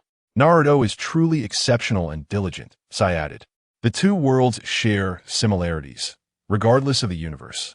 Naruto's brilliance remains evident. The young Naruto simply had not yet realized his potential. It was then that Irika appeared beside the trio, chuckling softly. Why is it that in our world, we lack the presence of His Majesty the Ancestor Dragon? Sakura inquired, feeling a twinge of envy for those fortunate enough to live in a world blessed with the Sage of the Six Paths and the Ancestor Dragon Empire, able to relish their current circumstances. Perhaps the Ancestor Dragon of that world met an untimely demise in childhood. The ninja world must be quite chaotic, Irika suggested. Sakura instantly recalled the historical knowledge she had acquired, reminiscing about the so-called First, Second, and Third Great Ninja Wars, alongside the ceaseless emergence of spies and traitors. Maybe our world once had a great ancestor dragon, but he too fell victim to an accident in his youth? The three from the Shippuden team pondered this possibility, falling into a contemplative silence. Just then, a figure suddenly appeared beside them. "Oh, everyone is here." A bright voice, reminiscent of a refreshing spring breeze, rang out. "Uncle Minato, Senior Minato, Lord Minato." Sakura, Yamato, and Irika exclaimed in unison. "What brings you here today, Lord Minato?" Irika inquired. "First, let us call down the young Naruto. I have something to share with you all shortly." Minato replied with a smile. Sakura immediately shouted towards the sky, "Naruto, come down. You won't believe who has arrived." As Naruto, who was ceaselessly sprinting through the skies, heard the words, he turned his head and beheld the Imperial Minato, a look of delight spreading across his face.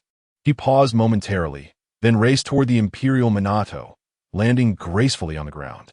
With a playful gesture, he wiped his nose and exclaimed, "Uncle Minato, how do you think my moonwalk training went? Everyone praises me as a genius of the 6 styles." "Remarkably impressive," Minato commended. "It is a rarity in the entire empire for someone to achieve such proficiency in merely 2 months." This praise brought even more joy to Naruto. However, Minato's subsequent statement caused Naruto and the 3 others to stiffen in surprise. Senior Orochimaru and 100 Legs have returned to the imperial capital. They have discovered how to access your world, little Naruto. One could not help but ponder how these two would react and what choices they would make upon encountering the Uchiha and Hyuga of the Wind's Passing World. The mere thought evoked a sense of anticipation. Senju Tenjin spoke, eliciting mixed emotions. Yet no one dared question the authority of Senju Tenjin as emperor. Although some believed this combination was not the most optimal, everyone tacitly accepted the decision. In the vast playground of the Imperial Capital Academy, Sakura, Yamato, and Sai gazed skyward, observing Naruto as he continued to tread upon the air, producing muffled sounds with each step, his form in constant motion. Yamato couldn't help but exclaim, "Naruto's mastery of the 6 styles is truly remarkable." Just as Irika-sensei said, he is indeed a prodigy in the martial arts. "It is astonishing," Sakura murmured, her expression growing complex as she recalled Sasuke from her world. Had the previous Naruto possessed the current strength, perhaps he would have already brought Sasuke back to Konoha. "Naruto is indeed exceptional and earnest," Sai added. The 2 worlds bore similarities. Regardless of the universe, Naruto's brilliance shone through. Little Naruto merely had not yet realized his innate potential until today. Irika, having approached the Wind's Passing trio at an unknown moment, chuckled softly. "Why is it that our world lacks the presence of the Grand Dragon Lord?" Sakura inquired, a tinge of envy creeping into her voice for the fortunate individuals of this world who enjoyed the blessings of Senju Tenjin and the Grand Dragon Empire. Perhaps the Grand Dragon Lord of that world perished in childhood due to some misfortune? The shinobi world must be in chaos, Irika speculated. Sakura immediately recalled the historical knowledge she had acquired, recalling the so-called First, Second, and Third Wars, along with the incessant spies and traitors that plagued those times. Perhaps in the world we inhabit, there once existed a magnificent ancestral dragon, who tragically met an untimely demise in his youth. The trio of Shippuden could not help but fall into a contemplative silence upon considering this possibility. Just then, a figure abruptly materialized beside them. "Ah, everyone is gathered here." A cheerful voice, as warm as a spring breeze, resonated. "Uncle Minato, Senior Minato, Lord Minato," exclaimed Sakura, Yamato, and Irika in unison. "What brings you here this time, Lord Minato?" Irika inquired. "First, let us call down little Naruto. I have something to share with you all shortly." Minato replied with a smile. Sakura immediately called out to the heavens, "Naruto, come down. You want to believe who is here." Upon hearing his name, Naruto, who was playfully dashing through the sky, turned and upon spotting Minato, his face lit up with joy. He paused mid-air, then soared down, landing gracefully on the ground. Wiping his nose with his finger, he exclaimed, "Uncle Minato, how do you think my moonwalk training went? Everyone says I'm a genius in the 6 styles. Truly remarkable. To achieve such proficiency in just 2 months is an accomplishment few can match across the entire empire," Minato praised, which only heightened Naruto's elation. However, Minato's next words caused both Naruto and the other three to stiffen in apprehension. Senior Orochimaru and Baiju have returned to the Imperial capital. They have figured out how to navigate to your world, little Naruto. One could only speculate how these two would react upon encountering the Uchiha and Hyuga of the Shippuden world. The thought was indeed intriguing. The Senju Celestial spoke, eliciting a mix of joy and concern among the listeners, yet none dared to question the Emperor's decision. Despite some opinions suggesting that this combination might not be the most optimal, it was accepted without dissent. In the vast playground of the Imperial Academy, Sakura, Yamato, and Sai gazed skyward, where Naruto was rhythmically striking the air, producing muffled thuds as he moved gracefully through the sky. Naruto's mastery of the six styles is truly becoming exceptional, Yamato remarked. As Irika-sensei said, he is indeed a prodigy in martial arts. It is quite astonishing. The former underachiever has transformed into someone so formidable and dependable. Sakura murmured, her expression growing increasingly complex as thoughts of her own world's Sasuke surfaced. If the Naruto of the past had possessed the strength of his current self, perhaps he would have already brought Sasuke back to Konoha. Naruto is indeed impressive and earnest. Sai added, the two worlds bear similarities. Regardless of the realm, Naruto shines brightly. Little Naruto merely possesses untapped potential. Until today, Irika approached the team of the Gale, chuckling softly. Why? Does our world lack the presence of the Grand Dragon, Your Majesty? Sakura inquired, suddenly feeling envious of those fortunate enough to inhabit this realm, blessed with the Senju deity and the Grand Dragon Empire, relishing the bounties of the present moment. Perhaps. The Grand Dragon of that world met an untimely demise in childhood. Irika speculated. The ninja world must be quite chaotic, I imagine. Sakura immediately recalled the historical knowledge she had acquired, reminiscing about the so-called First, Second, and Third Wars, along with the incessant emergence of spies and traitors. Maybe our world once had a magnificent Grand Dragon, who also perished tragically in youth. The Gale trio pondered this possibility, falling into a contemplative silence. Just then, a figure appeared abruptly beside them. Hey, everyone's here. A cheerful voice rang out, as warm as the spring sunshine. Lord Minato! Sakura, Yamato, and Irika exclaimed in unison. What brings you here this time, Lord Minato? Irika asked. First, let us call Naruto down. I have something to share with you all. Minato replied with a smile. Sakura immediately shouted towards the sky. Naruto, come down quickly. You want to believe who is here. Hearing this, Naruto, who was leaping in the air, turned to look and, upon spotting Minato, his face lit up with joy. He paused mid-air, then dashed toward Minato, landing gracefully on the ground. Wiping his nose with his finger, he beamed, Uncle Minato, how do you think my moonstep training is coming along? Everyone says I'm a genius in the six styles. Remarkably so. Achieving this level of proficiency in just 2 months is a feat few in the entire empire can accomplish, Minato praised, further delighting Naruto. However, Minato's next words caused Naruto and the others to stiffen. Senior Orochimaru and the Centipede have returned to the Imperial capital. They have discovered a way to travel to your world, Naruto. The prospect of these two visiting the world of the Gale, encountering the Uchiha and Hyuga, and witnessing their reactions and choices was indeed an intriguing thought. The Senju deity's words brought both joy and sorrow. Yet none dared to question the legitimacy of the Senju deity's authority. Although some believe this combination was not the most optimal, everyone tacitly accepted the decision. At the Imperial Capital High School, on the expansive playground, Sakura, Yamato, and Sai gazed up at the sky, 100 meters above. Naruto was rhythmically stepping through the air, producing muffled thuds, his form constantly in motion amidst the heavens. Witnessing this scene was truly captivating. Yamato couldn't help but exclaim, Naruto's mastery of the six forms has truly become remarkable. Indeed, as Irika-sensei had said, he is a prodigy in martial arts. Who would have thought that the once underachiever would evolve into someone so formidable and dependable? Sakura mused, her gaze gradually becoming more complex as she thought of Sasuke from her own world. If the Naruto of the past possessed the strength of the current Naruto, perhaps he would have already brought Sasuke back to Konoha. Naruto is undoubtedly exceptional and dedicated, Sai remarked. The two worlds share similarities. Regardless of the realm, Naruto excels. The young Naruto merely had untapped potential until now. At some point, Iruka appeared beside the Team Win trio, chuckling softly. Why is it that our world lacks the presence of the great Dragon Lord? Sakura inquired, suddenly envious of the people in this world who were fortunate enough to possess the Senju deity, the great Dragon Empire, and enjoy all that life has to offer. Perhaps the great Dragon Lord of that world met with an untimely demise in childhood. The ninja realm must be quite chaotic, Iruka suggested. Sakura immediately recalled the historical knowledge she had acquired, reminiscing about the so-called First, Second, and Third Wars, along with the incessant spies and traitors.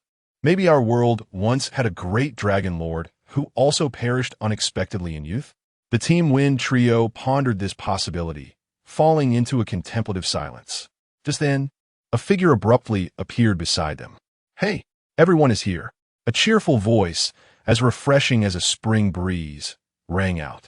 Uncle Minato, Senior Minato, Lord Minato, Sakura, Yamato, and Iruka exclaimed in unison. Lord Minato, what brings you here? Iruka asked. First, let us bring down little Naruto. I have some news to share with you all shortly. Minato replied with a smile. Sakura immediately called into the sky, Naruto, come down. You want to believe who is here? Naruto, who had been running through the skies, turned at her voice, and upon spotting Minato, his face lit up with joy. He landed gracefully, wiped his nose with his finger, and exclaimed, Uncle Minato, how did you find my moonwalk training? Everyone says I'm a genius of the six forms. Impressive indeed.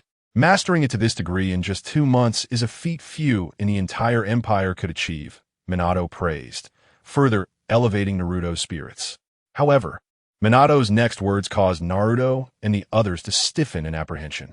Senior Orochimaru and the Hundred-Legged have returned to the imperial capital. They have discovered how to travel to your world, little Naruto. If these two individuals were to venture into the world of Naruto, Shippuden, what reactions and choices would they exhibit upon encountering the Uchiha and Hyuga clans? The anticipation is indeed quite exhilarating. When Senju Tenjin spoke, there were those filled with joy and others burdened with sorrow, yet none dared to question the authority of Emperor Senju Tenjin. Although some believe this combination was not the most optimal, everyone acquiesced to the decision. In the grand courtyard of the Imperial Academy, Sakura, Yamato, and Sai gazed skyward, observing Naruto Uzumaki as he deftly maneuvered through the air, generating a series of muffled thuds with each footfall. Yamato couldn't help but exclaim, Naruto's mastery of the 6 styles has truly become exceptional. Just as Iruka-sensei said, he is indeed a prodigy in martial arts. Who would have thought that the once underperforming student has transformed into such a formidable and reliable individual? Sakura murmured, her eyes gradually reflecting a complex array of emotions. She thought of Sasuke from her world. If the Naruto of the past had possessed the strength of the current Naruto, perhaps he would have already brought Sasuke back to Konoha. Indeed, Naruto is remarkable and earnest, Sai added. The two worlds bear similarities. Regardless of the dimension, Naruto is exceptional.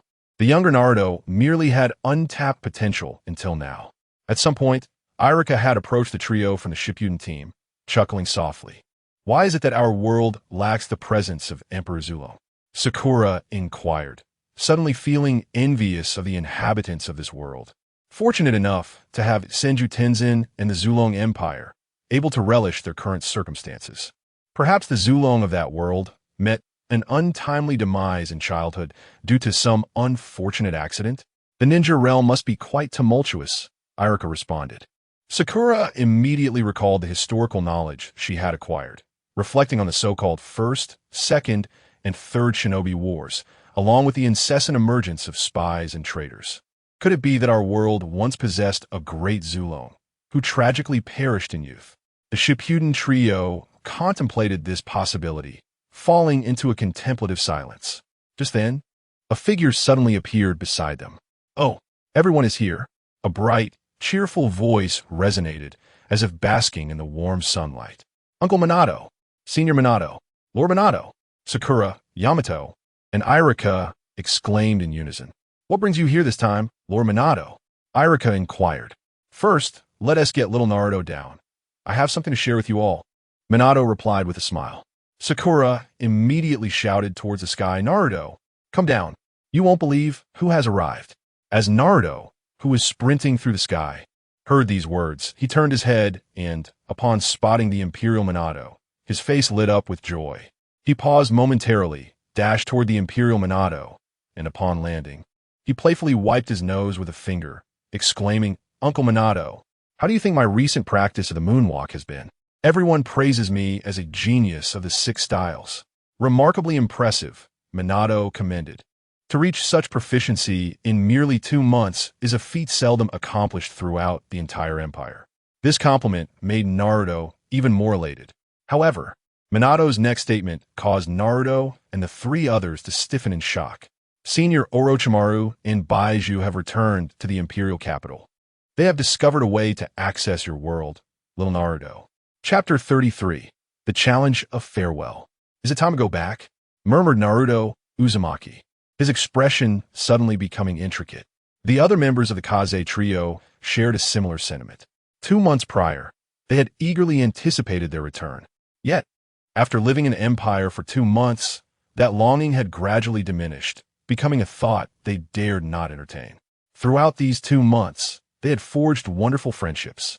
Sakura Haruno discovered her counterpart in this world, who, although not a disciple of Lady Tsunade, excelled as a medical ninja, serving as a primary physician at the imperial capital's foremost hospital.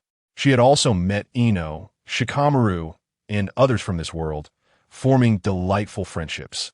The same could be said for Yamato and Sai, who enjoyed pleasant interactions with the denizens of the empire. This feeling even subtly surpassed their experiences in Konoha, but they were ultimately not of this world. They must return to their original realm, to Konoha, unless everyone could join the familial embrace of the empire. But could that truly be? Certainly it was possible. Yet, it would be a formidable challenge. Perhaps we should strive even harder to persuade everyone to join? The Kaze quartet unconsciously exchanged glances, a burgeoning thought blossoming within them. As long as they joined, they would not betray anyone.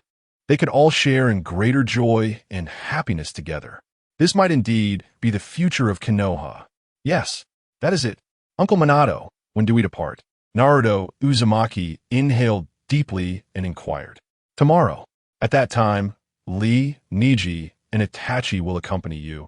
Minato of the Empire replied with a smile. Tomorrow? Understood, Naruto nodded, his demeanor slightly dimming. Time flies. Do you not wish to part from everyone, little Naruto? Well, although our time together has been brief, everyone has become my most cherished companions, Naruto affirmed earnestly. Then let us gather and enjoy our time together before the farewell. Come closer. I shall take you to a special place, Minato said with a mysterious smile. The Kaze quartet slowly moved closer, and in the end, they all vanished from their location. Whoosh! Naruto felt a fleeting sensation before he could clearly see again. He found himself inside a private room. Several large round tables were nearly filled with people. Ah, the useless one has arrived. Sasuke of the Empire gazed at Naruto with an air of arrogance. Little Naruto, hurry and sit down. We're just waiting for you to begin the feast, exclaimed Naruto from the Empire, waving his hand. Come over here, little Naruto. Kushina of the Empire beckoned. Little Naruto-kun, today's training must have been exhausting. Would you like to come relax by my side? Sakura of the Empire smiled warmly. Sakura-chan, come over here. Today is the final day, and as a friend, I shall bestow upon you a cherished treasure I have kept for many years. Do not let your excitement overwhelm you to the point of tears. Yamato, please take a seat. I am eager to hear your tales from another world. Kakashi-sai, hurry up. Why are you dawdling? Once you finish, quickly paint a formidable portrait of my Akamaru. My silly dog has recently become enamored with your artwork. Inazuka Kiba woof. Young ones, a farewell banquet is indeed a precious occasion. Thumbs up from Kaido. Naruto, Sakura, Sai, Yamato, come quickly, exclaimed Lee. One by one, friends made during the past 2 months appeared, greeting the Four of the Wind. Witnessing this scene, the group felt a swell of emotion. Excellent. Since everyone is here, Let us revel in this moment. Naruto raised his right hand high, and the farewell feast commenced. In a harmonious atmosphere, everyone chatted and feasted, oblivious to the passage of time. Suddenly, Sasuke remarked, "You useless lot, when you return to your own world, do not disgrace us here, or I shall not spare you." What's that supposed to mean, you arrogant Sasuke? How could I possibly bring shame upon you? Naruto retorted, putting down the skewered meat he was chewing and glaring at Sasuke. You have trained in our martial arts. If you were to lose to those inept, outdated ninjas, would that not be shameful? Huh, arrogant Sasuke. You have no idea how strong I am now, do you? Heh heh heh. Care for a demonstration? It might just leave you speechless, perhaps even frightened. Naruto declared with a smug grin, even winking at Sasuke. Oh, quite confident, aren't we? After experiencing previous setbacks, you still dare to challenge me? Very well. Let me see the fruits of your labor over these past 2 months, Sasuke replied, smiling. Hey. Another world's Naruto. You haven't even had a drink, have you? Have you lost your mind challenging Sasuke? Haven't you heard of the renown of the twin stars of the imperial capital? Sasuke is not just strong. He is inhumanly powerful. Kiba exclaimed in astonishment. Naruto, Sasuke's skills are truly formidable. Sakura also cautioned. Hith. Of course, I'm aware of Sasuke's prowess. But I never claimed I would fight him one-on-one. Wasn't he quite arrogant before? Just standing there, letting me strike him? Does he have the guts to do that again? Naruto smirked at Sasuke, his expression mischievous. So that was your intention? No problem. The conditions remain the same. Let me take a step back, and if you win, so be it. Sasuke crossed his arms, nonchalant. Oh, so that's how it is. Another world's Naruto. I did not expect you to be quite clever. However, even so, it will be challenging for you to win. The Imperial Inuzuka Kiba displayed a look of astonishment. Hith. I possess a secret weapon. When you see it, do not be frightened.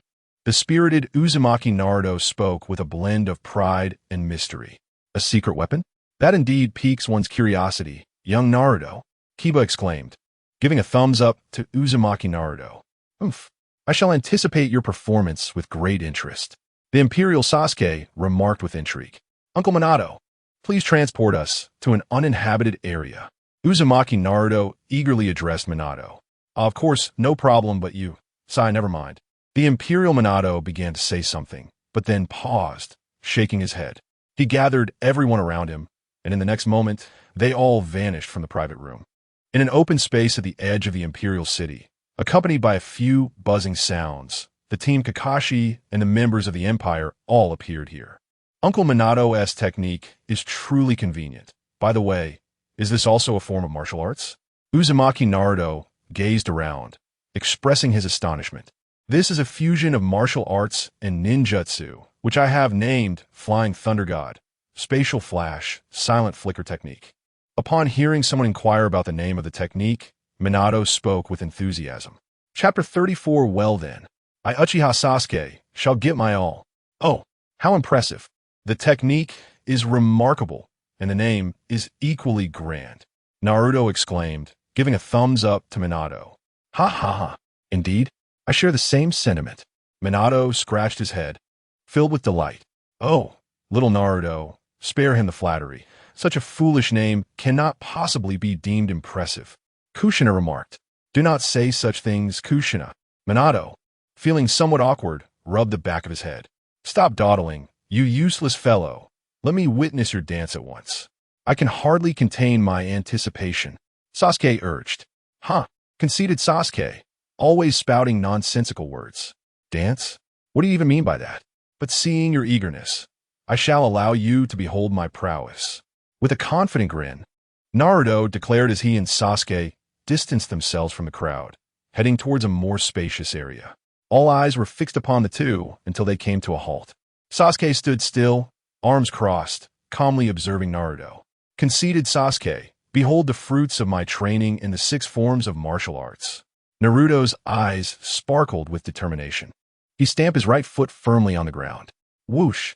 In the next instant, his figure vanished from sight. Oh, quite adept at employing the body flicker technique. Yet this is still far from sufficient, Sasuke replied, his expression unruffled.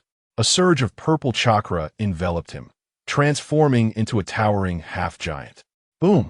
At the moment the giant took shape, a resounding crash echoed from behind Sasuke.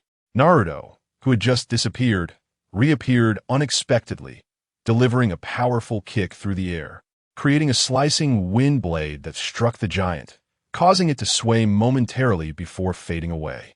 Slowly turning around, Sasuke regarded Naruto, saying, "The proficiency of your Gale foot is commendable, yet surely this cannot be your secret weapon? Do unveil your true techniques. I have no interest in witnessing such an unsightly display." TCH, as expected, even Gale foot cannot breach your turtle shell defense. However, that was to be anticipated, given that even the Rasengan failed. But what about this move? 6 forms of martial arts. Cannon fist. Naruto retracted his right hand and then thrust it forward with force. A massive air cannon surged towards Sasuke's Susanoo, shaking it 3 times before dissipating. You've mastered both the finger gun and cannon fist? Truly, as a version of Naruto from another realm, even if you are currently weak with the Empire's proper guidance, you can still unleash your inherent potential. This display of yours is somewhat acceptable, Sasuke remarked, nodding slightly in appraisal. Oh, has Naruto truly mastered this technique? Exclaimed Lee, joyfully observing Naruto Uzumaki's powerful punch. This is the vigor of youth, shouted Guy with equal enthusiasm. Yet, it was still insufficient to make Sasuke retreat. As Inuzuka Kiba noted, is it still not enough? This turtle shell is indeed formidable. Well then, I shall not hold back.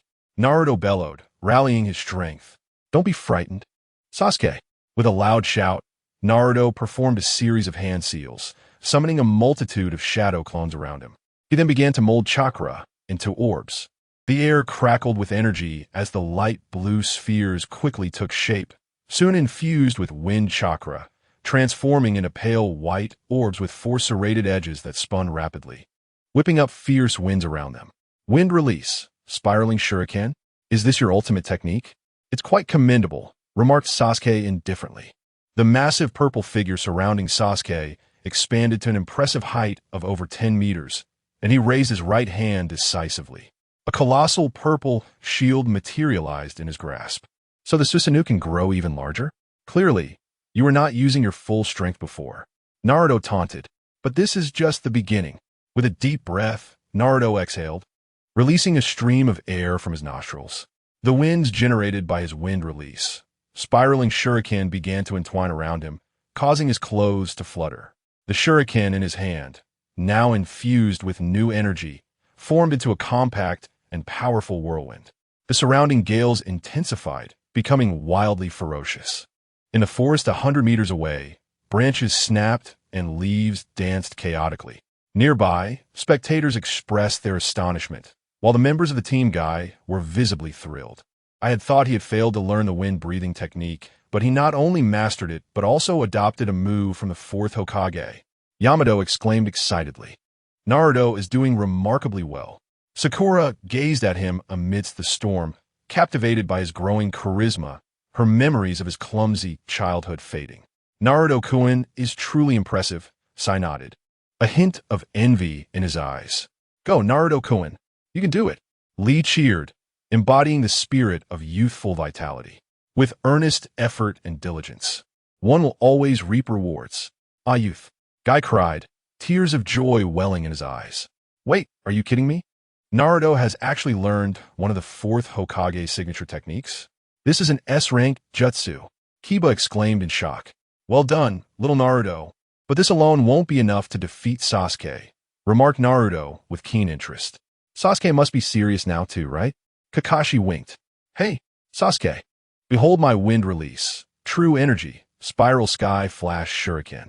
This is an S-rank ninjutsu, a masterpiece of Uncle Minato. It surpasses even the tailed beast bomb.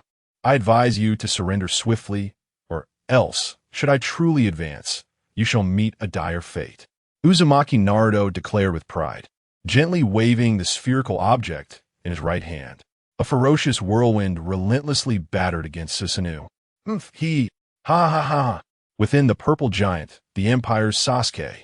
Upon witnessing Naruto's wind release, true energy, spiral sky flash shuriken, could not help but erupt into laughter. Hey, conceited Sasuke, how can you still find amusement at a time like this? Have you lost your wits? Naruto bellowed in confusion at Sasuke's mirth. He, ha ha ha ha ha. Uzumaki Naruto, I acknowledge your strength and talent. I concede that you are not merely an inconsequential individual. Your performance today has been unexpectedly magnificent.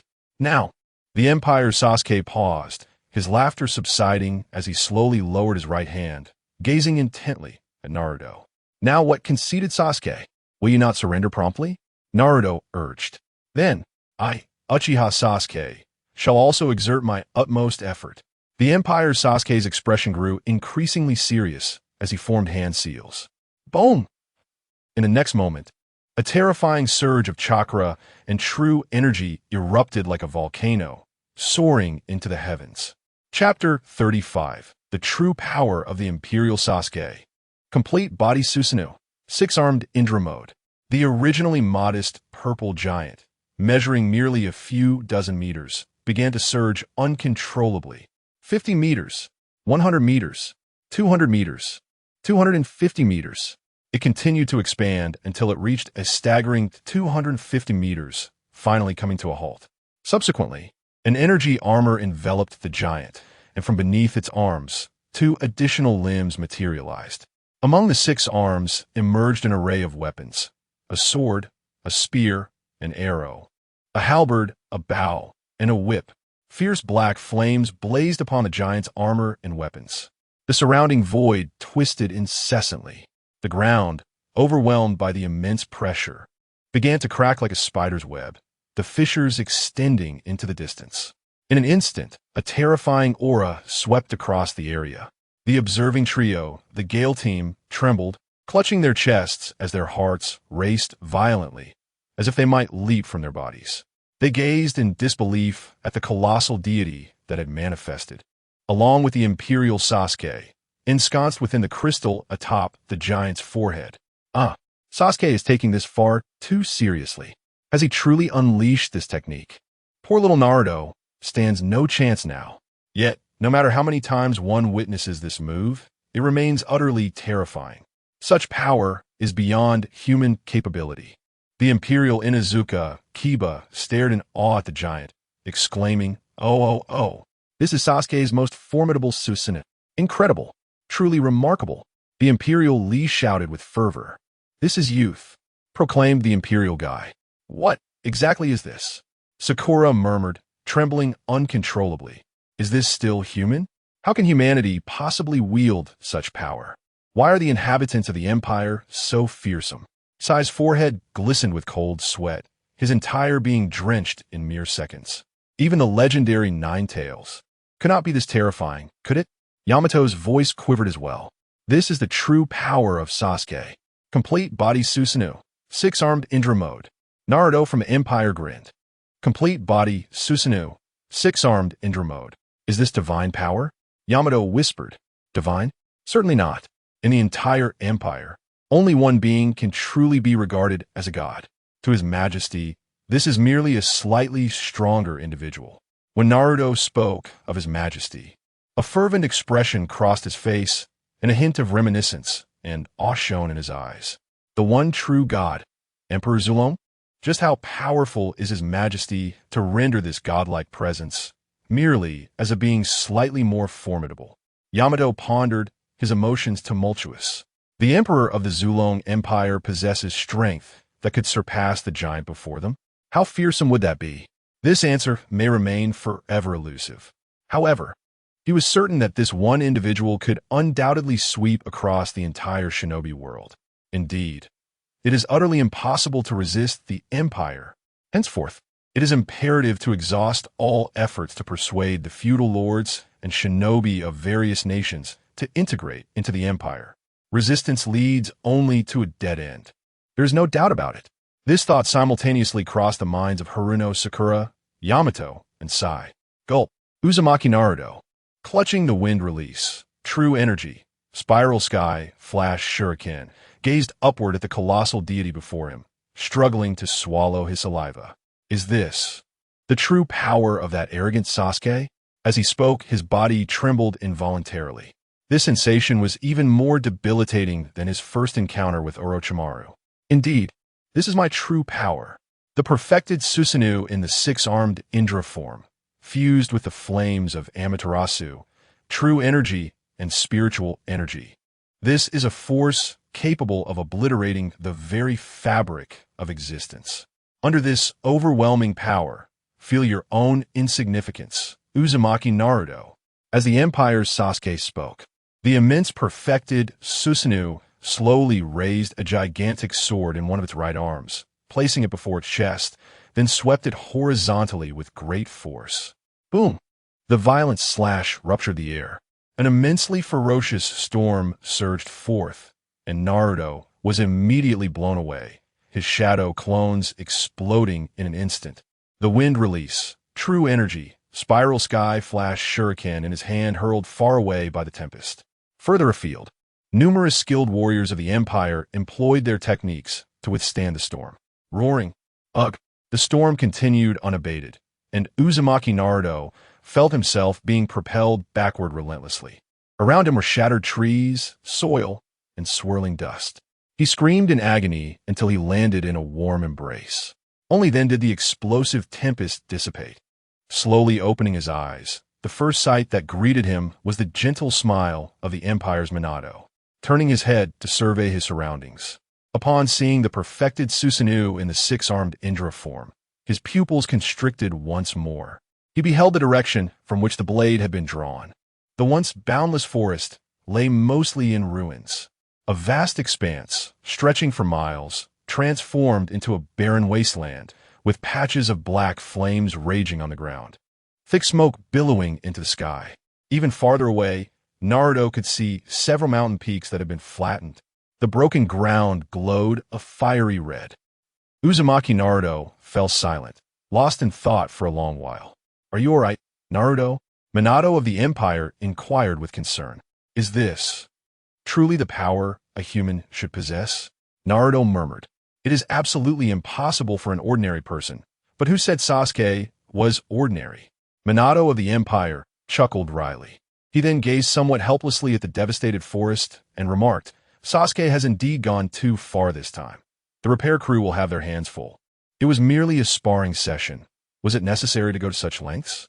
Big brother Naruto, can he really compete with a Sasuke like this?" Uzumaki Naruto gazed at the colossal deity, still somewhat dazed. "Of course, little Naruto, the power of martial arts is far more formidable than you can imagine. Behold the true power of martial prowess. Do not blink." The Imperial Naruto, having mysteriously appeared beside the Vortex Naruto, flashed a radiant smile and flexed his muscles. He then bellowed, "Martial arts, 10 dragons and 10 elephants, 100 power unleashed." Huh!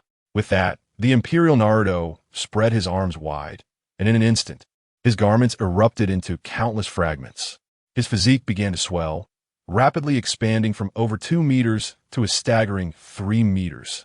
Muscles coiled tightly, veins snaking across his body like writhing earthworms. His shoulder blades jutted out prominently, resembling twin volcanoes, exuding a terrifying crimson aura. The once gentle figure of the Imperial Naruto transformed into a fearsome demon. With a gentle exhale, he could summon tempests with each breath. Observing this transformation, the Vortex Naruto struggled to breathe, his limbs feeling heavy and weak, unable to lift his arms or move his legs. "Naruto, do not go too far. Stop at once," urged the Imperial Minato, his breath slightly hurried. "Fear not, father. I shall not act recklessly like Sasuke. Moreover, this presents a genuine opportunity for little Naruto to witness the might of martial arts. Little Naruto, take heed. Martial arts, 10 dragons and 10 elephants. Fist of the celestial heavens." As he spoke, the Imperial Naruto slowly drew his right fist toward his waist, then suddenly unleashed a powerful punch toward the heavens. Chapter 36. The True Power of the Empire Naruto. The Fist of the Heavens. Boom! With a single punch, a tempest of unprecedented ferocity swept across the land. Cradled in the arms of Minato, Naruto Uzumaki felt as if his face were being sliced by blades. The sensation arrived swiftly and departed just as rapidly. The figure of the Empire Minato flickered and emerged from the storm, appearing over 1,000 meters away. At that moment, Naruto finally beheld the figure at the heart of the tempest, a sight akin to a demonic deity, striking a pose with a fist raised to the heavens. The sunlight, more intense than ever before, bathed the Empire Naruto in its glow. Naruto's astonishment was palpable as he lifted his gaze. At an altitude of tens of thousands of meters, directly facing the Empire Naruto, there existed a vast expanse devoid of clouds for thousands of meters around. The entire sky had formed a colossal void. The scorching rays of sunlight streamed forth from this very opening. The heavens had been shattered. Naruto murmured in disbelief. These two individuals are truly reckless. Thankfully, Naruto merely struck at the sky.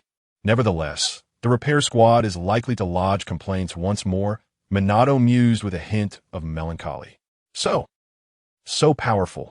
The arrogance of this world as Sasuke, and even Big Brother Naruto, is overwhelming. Naruto continued to murmur, lost in thought for quite some time, until a gentle tap on his head brought him back to reality.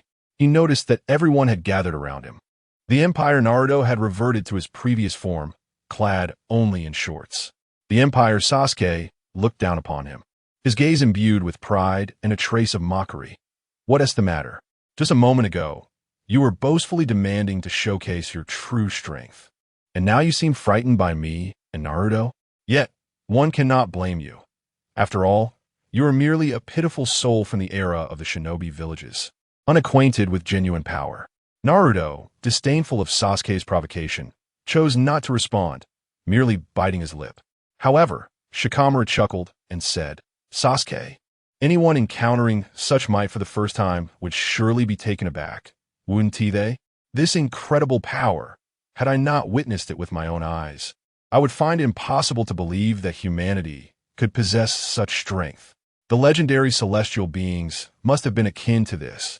Sakura added, so, when we return, it would be wise to temper your aspirations and align with us.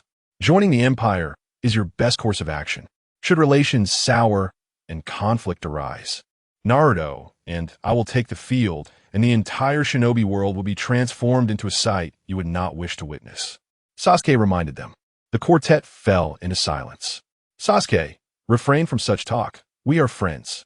I believe that Sakura, Naruto, Yamato, Sai, and the others will also strive to persuade the shinobi world to join us. Right? Kushina from the Empire interjected. Indeed, I shall do my utmost to convince Lord Hokage to join the Empire. Yamato nodded earnestly, pausing momentarily to add, no, it is not just Konoha. I will persuade the entire shinobi world. In a daze, Naruto Uzumaki found himself bewildered, unable to recall how he returned to his dwelling, tidied up, or awaited the dawn to rise from his bed. He then met up with Sakura, Yamato, and Sai. Naruto, are you all right?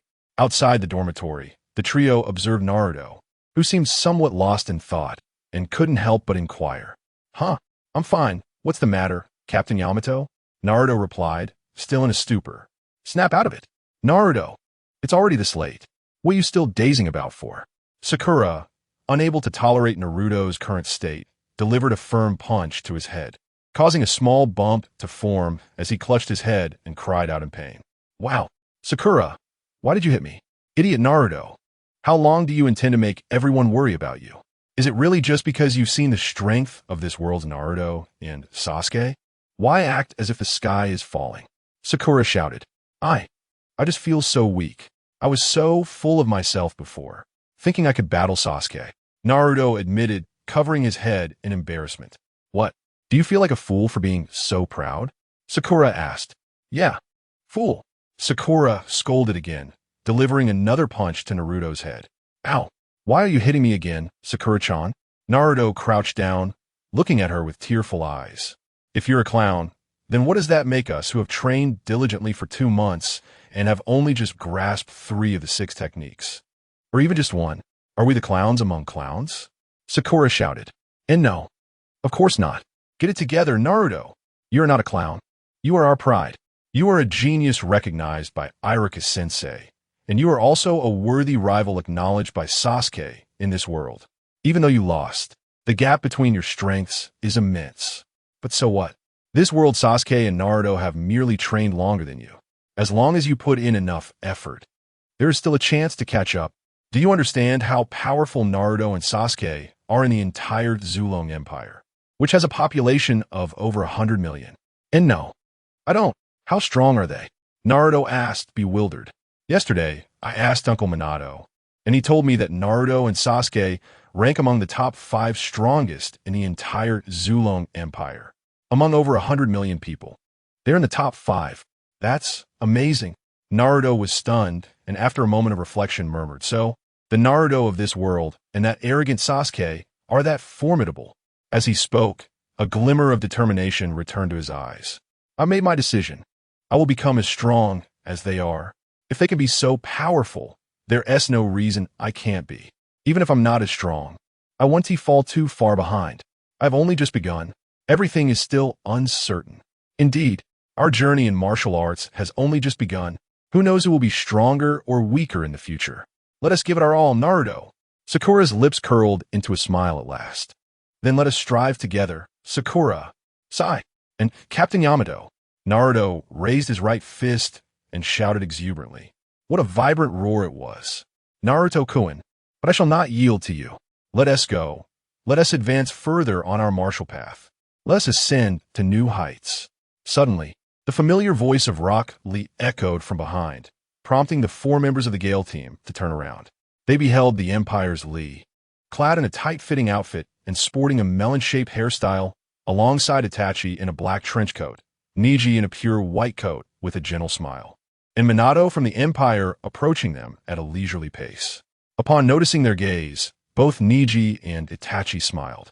Neji remarked, "Good spirit, keep it up, Naruto-kun." Outside the dormitory building, the trio observed Naruto, who appeared somewhat lost in thought and could not help but inquire. "Huh, I'm fine. What is the matter, Captain Yamato?" Naruto Uzumaki replied absent-mindedly. "Snap out of it, Naruto. It's already this late. Why are you still dazed?" Sakura, unable to tolerate Naruto's current state, delivered a solid punch to his head, causing a small bump to swell immediately. He clutched his head and exclaimed in pain, "Ouch. Sakura, why did you hit me?" "Idiot Naruto, how long do you intend to make everyone worry about you? Is it just because you saw the strength of this world's Naruto and Sasuke? Why do you act as if the sky is falling?" Sakura shouted. I just feel so weak.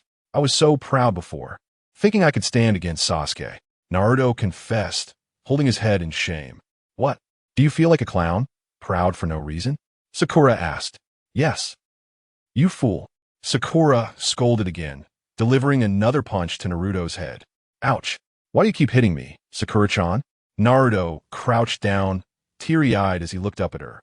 "If you are a clown, then what does it make us after 2 months of hard work, having just mastered 3 out of the 6 techniques, or even just 1? The biggest clowns?" Sakura yelled. "No, certainly not. Naruto, pull yourself together. You are not a clown.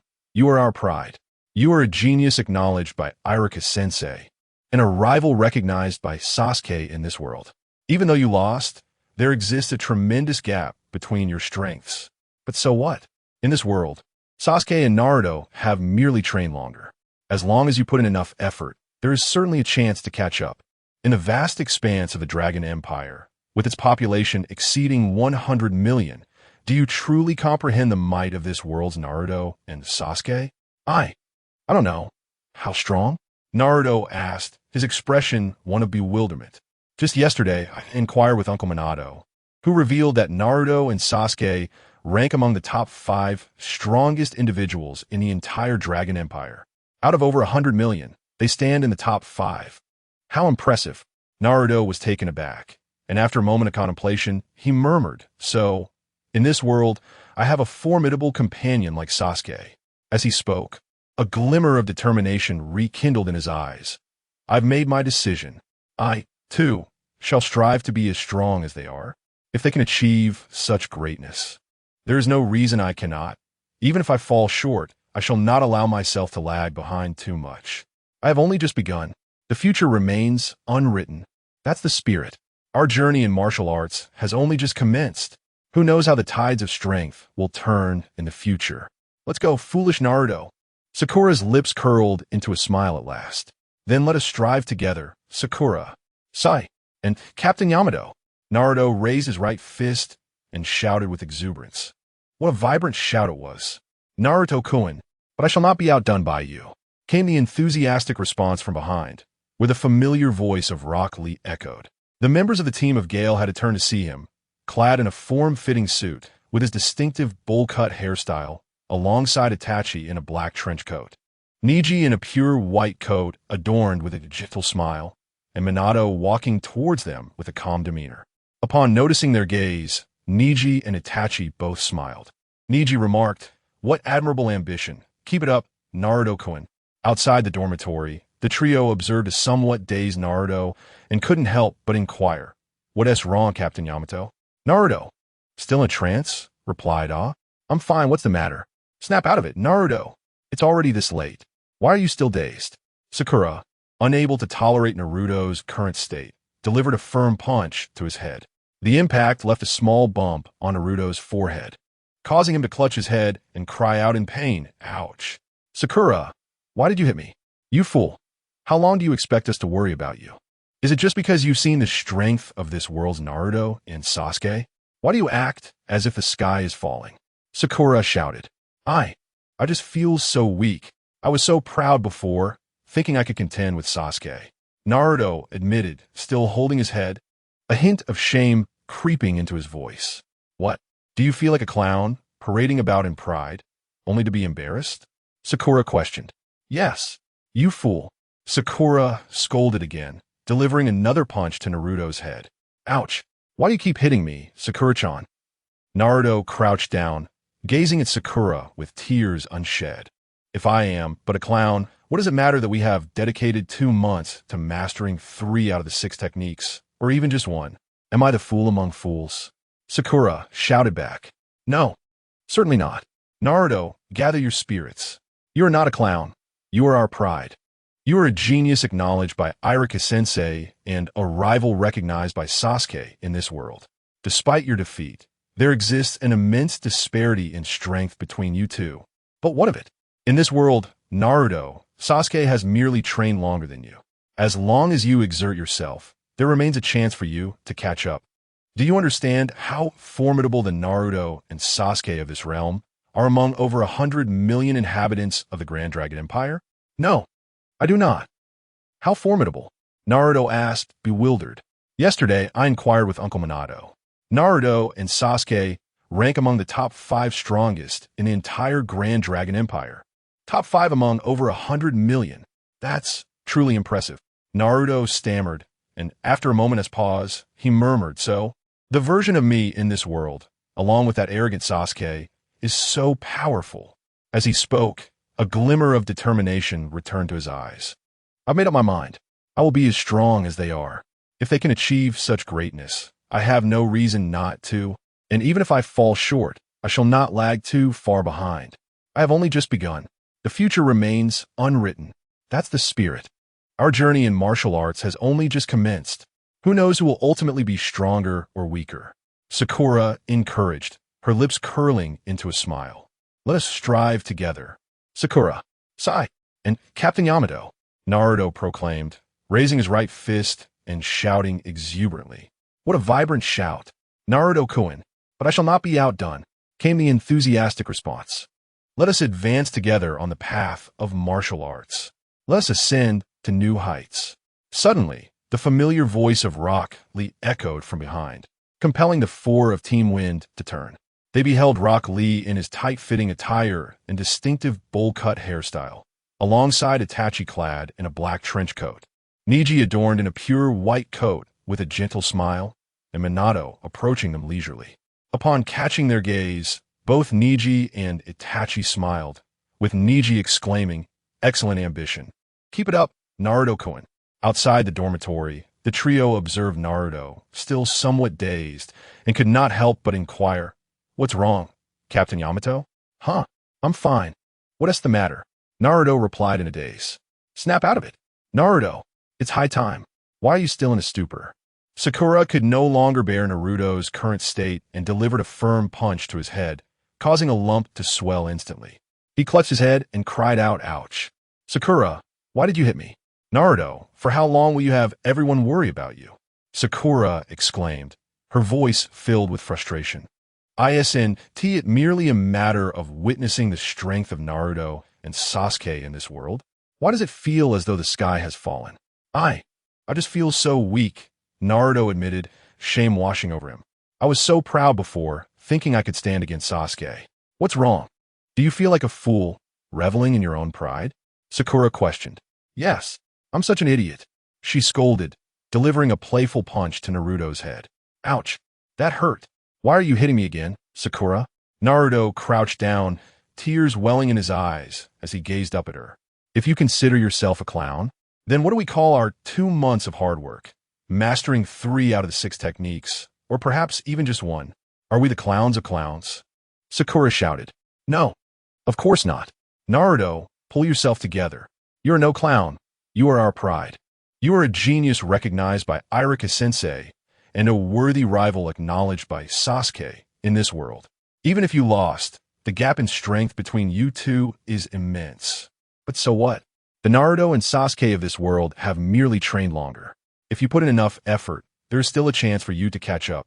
Do you even know how strong the Naruto and Sasuke in the entire Dragon Empire are, with its population exceeding 100 million? And no, how strong are they? Naruto asked, bewildered. Yesterday, I asked Uncle Minato. Naruto and Sasuke rank among the top 5 strongest in the entire Dragon Empire, among more than 100 million people. They're in the top 5. That's incredible.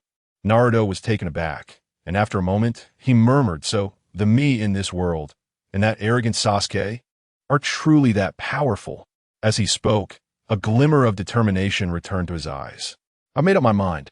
I want to be as strong as they are. If they can be that formidable, there's no reason I can't be. And even if I fall short, I won't allow myself to lag too far behind. I've only just begun. Everything is still uncertain. Exactly.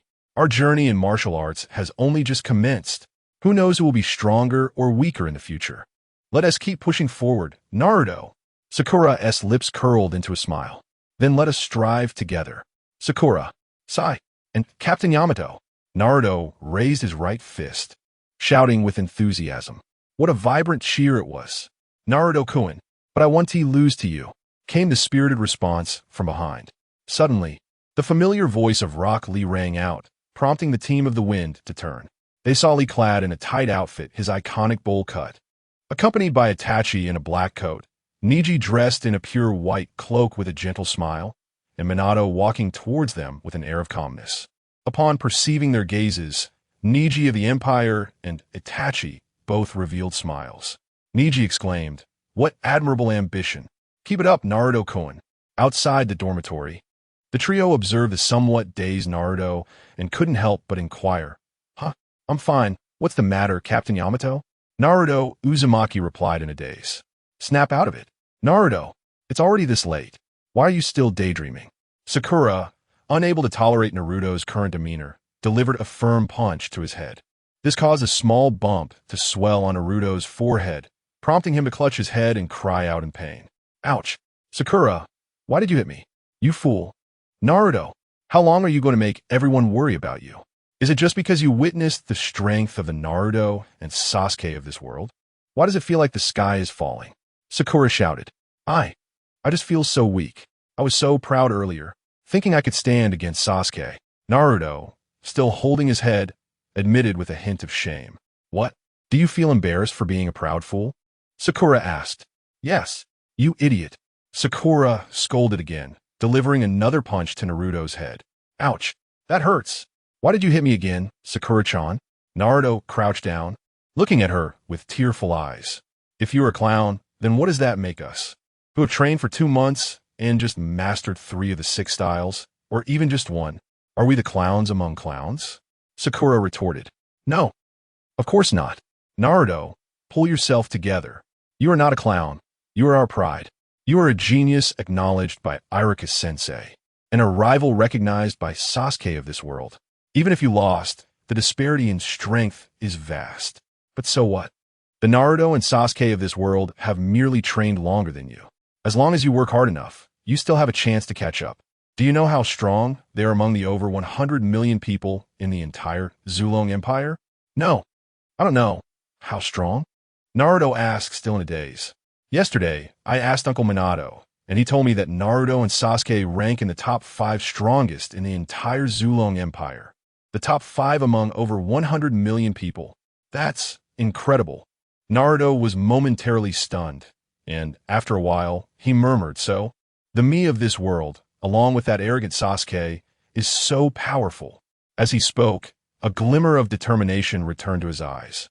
I've made up my mind. I want to be as strong as they are.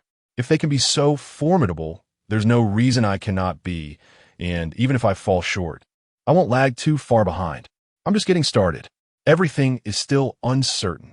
That's the spirit. Our journey in martial arts has just begun. In the future, who knows who will be stronger or weaker? So, cheer up, foolish Naruto. Sakura's lips curled into a smile, finally revealing her joy. Let's drive together, Sakura. Sigh. And Captain Yamato. Naruto raised his right fist, shouting exuberantly. What a spirited roar it was. Naruto-kun. But I will not be outdone by you, he exclaimed with enthusiasm. Let's push forward on the path of martial arts and ascend new heights. Behind them, a familiar shout from Rock Lee suddenly echoed, prompting the 4 members of the Gale team to turn around. There stood the ever-energetic Lee in his tight-fitting outfit and distinctive bowl haircut. Alongside Itachi clad in a black trench coat, Neji in a pure white coat with a gentle smile, and Minato striding toward them with grace. Upon noticing their gaze, both Neji and Itachi smiled in response. Neji remarked, "That's quite the ambition. Keep it up, Naruto-kun." Outside the dormitory, the trio observed Naruto, who seemed somewhat lost in thought, and couldn't help but inquire, "Is everything all right, Captain Yamato?" Naruto, still dazed, replied, I'm fine, what's wrong? Snap out of it, Naruto. It's already this late. Why are you still daydreaming? Sakura exclaimed, unable to tolerate Naruto's current state any longer, and delivered a sharp punch to his head. Instantly, a bump formed, and he covered his head, wincing in pain. Ouch! Sakura, why did you hit me? He cried. Idiot Naruto, how long are you going to make everyone worry about you?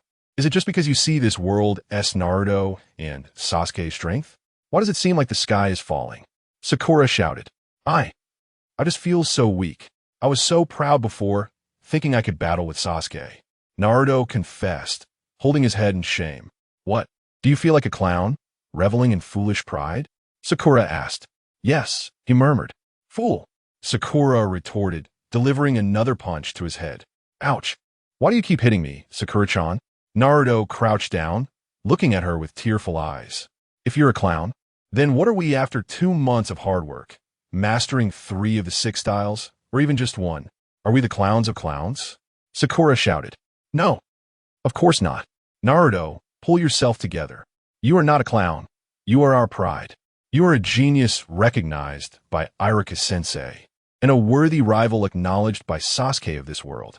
Even though you lost, the gap in your strengths is vast. But so what? In this world, Naruto has simply trained longer than you. If you put in enough effort, there is still a chance for you to catch up. Do you even realize how strong this world Naruto and Sasuke are among the over 1 billion people in the Grand Dragon Empire? And no, I don't know. How strong? Naruto asked, bewildered. Yesterday, I inquired of Uncle Watergate, and learned that Naruto and Sasuke are among the top 5 strongest in the vast Dragon Empire, a realm boasting over 100 million souls. How remarkable that is. Naruto, taken aback, murmured after a moment, so, in this world, I have the formidable Sasuke by my side. As he spoke, a glimmer of resolve began to illuminate his eyes. I made up my mind. I, too, shall grow strong like them. If they can achieve such greatness, there is no reason I cannot as well. Even if I fall short, I must not lag too far behind. I have only just begun. Everything remains to be seen. Exactly. Our journey in martial arts has only just commenced. Who knows who will surpass whom in the future? Cheering him on, Sakura smiled for the first time, her lips curving upward. Let us strive together, Sakura. Sigh. And Captain Yamato. Naruto raised his right fist, bursting forth with an exuberant shout. What a vibrant roar it was. Naruto-kun, but I shall not be outdone by you, came the enthusiastic response. Let us advance further on the path of martial arts. Let's scale new heights. Suddenly, the familiar voice of Rock Lee echoed from behind, prompting the Wind Team to turn. They beheld the Empire's Rock Lee in his tight-fitting attire and distinctive bowl cut, along with Itachi clad in a dark trench coat, Neji dressed in a pure white coat and exuding a gentle smile, and Watergate, who approached them with measured steps. Upon meeting their gaze, Neji and Itachi both smiled. A commendable spirit. Keep it up, Naruto-kun, Neji encouraged. Outside the dormitory, the trio observed Naruto, who appeared somewhat lost in thought. Are you all right, Captain Yamato? Naruto replied, somewhat dazed. Snap out of it, Naruto. It's high time to pull yourself together. Sakura could no longer tolerate Naruto's dazed demeanor and struck his head with a solid punch, causing it to swell into a small bump. He clutched his head and cried out, ouch. Sakura, why did you hit me? You fool, Naruto. How long do you intend to make everyone worry about you? Is it truly such a catastrophe to witness the strength of this world's Naruto and Sasuke? Sakura shouted. I just feel so weak. I was once so proud, thinking I could stand against Sasuke. Naruto confessed, his hand pressed against his throbbing head, shame washing over him. Do you feel like a fool, basking in pride? How embarrassing. Sakura queried. Yes, he admitted. You dolt. Sakura scolded again, delivering another punch to his head. Ouch. Why are you hitting me again, Sakura-chan? Naruto crouched down, tears welling in his eyes as he gazed up at her. If you see yourself as a fool, then what does that make us? After 2 months of hard work, mastering 3 of the 6 styles, what do we become? The fools among fools? Sakura shouted. No, of course not. Naruto, pull yourself together. You are not a clown. You are our pride. You are a genius recognized by Irika-sensei and a worthy opponent acknowledged by Sasuke in this world. Although you may have lost, the disparity in strength is monumental. But so what? In this world, Sasuke and Naruto have only trained longer than you. If you work hard enough, there is still a chance for you to catch up. Do you know how strong the Naruto and Sasuke of the entire Zulong Empire, with a population exceeding 100 million, truly are? No, I don't know. How strong? Naruto asked in bewilderment. Yesterday, I asked Uncle Minato, and he told me that Naruto and Sasuke rank among the top 5 strongest in the entire Zulong Empire, among over 100 million people. They're in the top 5. That's incredible. Naruto, taken aback, murmured, so the Naruto and Sasuke of this world are that formidable. As he spoke, a spark of determination flickered in his eyes. I've made up my mind. I want to be as strong as them. If they can be that powerful, there's no reason I can't. Even if I'm not their equal, I must not fall too far behind. I have only just begun. Everything is still uncertain. That's the spirit. Our path in martial arts has just commenced. Who knows who will be stronger in the future? Keep it up, foolish Naruto. Sakura's lips curled into a smile. Then let us all strive together. Sakura, Sai, and Captain Yamato. Naruto raised his right fist and shouted with fervor. One exuberant roar. Naruto-kun, but I shall not be outdone by you. Let us push forward together on our martial journey and reach new heights. Suddenly, behind them, the familiar voice of Rock Lee echoed. The team of the Gale had to turn a look. There stood the Empire's Rock Lee in a tight outfit and a bowl-shaped haircut, alongside the Empire's Itachi in a black trench coat, the Empire's Neji in a pure white coat with a gentle smile, and the Empire's Minato walking towards them. Upon meeting their gaze, both Neji and Itachi smiled. Neji remarked, "Good spirit, keep it up, Naruto-kun." Outside the dormitory, the trio observed Naruto, who appeared somewhat dazed. They couldn't help but inquire. I'm Fine. What is wrong, Captain Yamato? Naruto Uzumaki replied, lost in thought. Snap out of it. Naruto, it's already this late. What are you still daydreaming about? Sakura, unable to tolerate Naruto's current state, delivered a swift punch to his head. This caused a bump to swell on Naruto's head as he clutched it and cried out in pain. Ouch! Sakura, why did you hit me? You fool. How long are you going to make everyone worry about you? Is it just because you saw the power of this world's Naruto and Sasuke?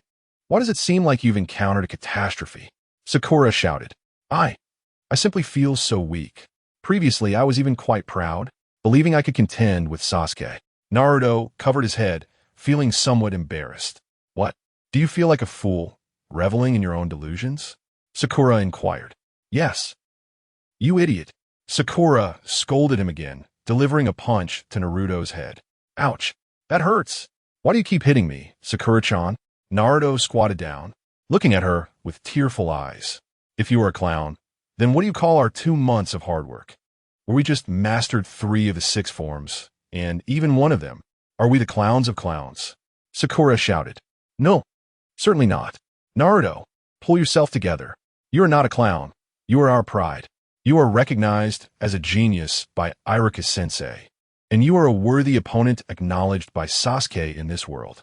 Even if you lost, the difference in your strengths is astronomical. But so what? In this world, Sasuke has merely trained longer than you. As long as you put in the effort, there is still a chance to catch up. Do you realize how formidable Naruto and Sasuke are among over 100 million people in the entire Dragon Empire? And no. How strong are they? Naruto asked, bewildered. Yesterday, I asked Uncle Minato, and he told me that Naruto and Sasuke rank among the top 5 strongest in the entire Dragon Empire. Top 5 out of more than 100 million. That's incredible. Naruto was momentarily stunned, and after a while, he murmured, so, the Naruto of this world, along with that arrogant Sasuke, is so powerful. As he spoke, a spark of determination began to return to his eyes. I made up my mind. I want to be as strong as them. If they can be so formidable, there's no reason I can't be, even if I fall short. I won't lose to them by much. I'm just getting started. Everything is still uncertain. That's the spirit. Our journey in martial arts has only just begun. Who knows who will be stronger in the future? Sakura encouraged, a smile finally gracing her face. Then let us strive together. Sakura, Sai, and Captain Yamato. Naruto raised his right fist and shouted exuberantly. What a vibrant shout. Naruto-kun. But I want to lose to you, came the boisterous voice of Rock Lee from behind, prompting the Wind Gale Quartet to turn around. They saw Lee clad in a tight outfit, sporting a bowl-cut hairstyle, alongside Itachi in a black trench coat, Neji in a pure white coat with a gentle smile, and Minato walking toward them. Upon meeting their gaze, Neji and Itachi both smiled. Neji remarked, "That's quite an ambition. Keep it up, Naruto-kun." Chapter 37. Return to the ninja world. An unexpected individual. It's Senior Itachi, Lee, and Neji. Everyone has finally gathered. However, is Uncle Minato reluctant to part with me? Coming to see me one last time? Naruto also greeted them with a smile. I suppose there's a bit of reluctance. Nevertheless, the primary purpose of this visit is to send everyone to Lulon. Minato chuckled. Naruto-kun, you may now refer to me as Tatsu, Lee as Tang, and Neji as Ningtsi. These are our code names in your world, Itachi of the Empire stated. Indeed, I am now called Tang Waka. Ha ha ha. Lee of the Empire laughed joyfully. Just call me Ningtsi, the Empire's Neji added, nodding. Very well, Tatsu. Dang. Ningtsi. Naruto Uzumaki smiled. The group then gathered around Minato of the Empire. In an instant, they all vanished, appearing within a vast metallic space emanating a chilling light.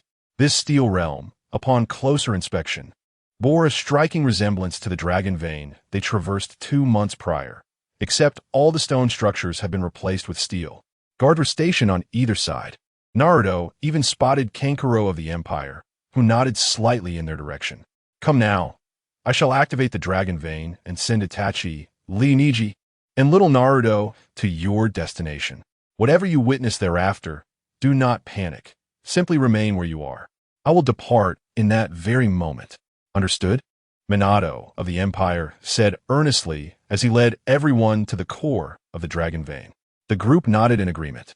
Then let us begin, Minato of the Empire declared. He swiftly began forming hand seals.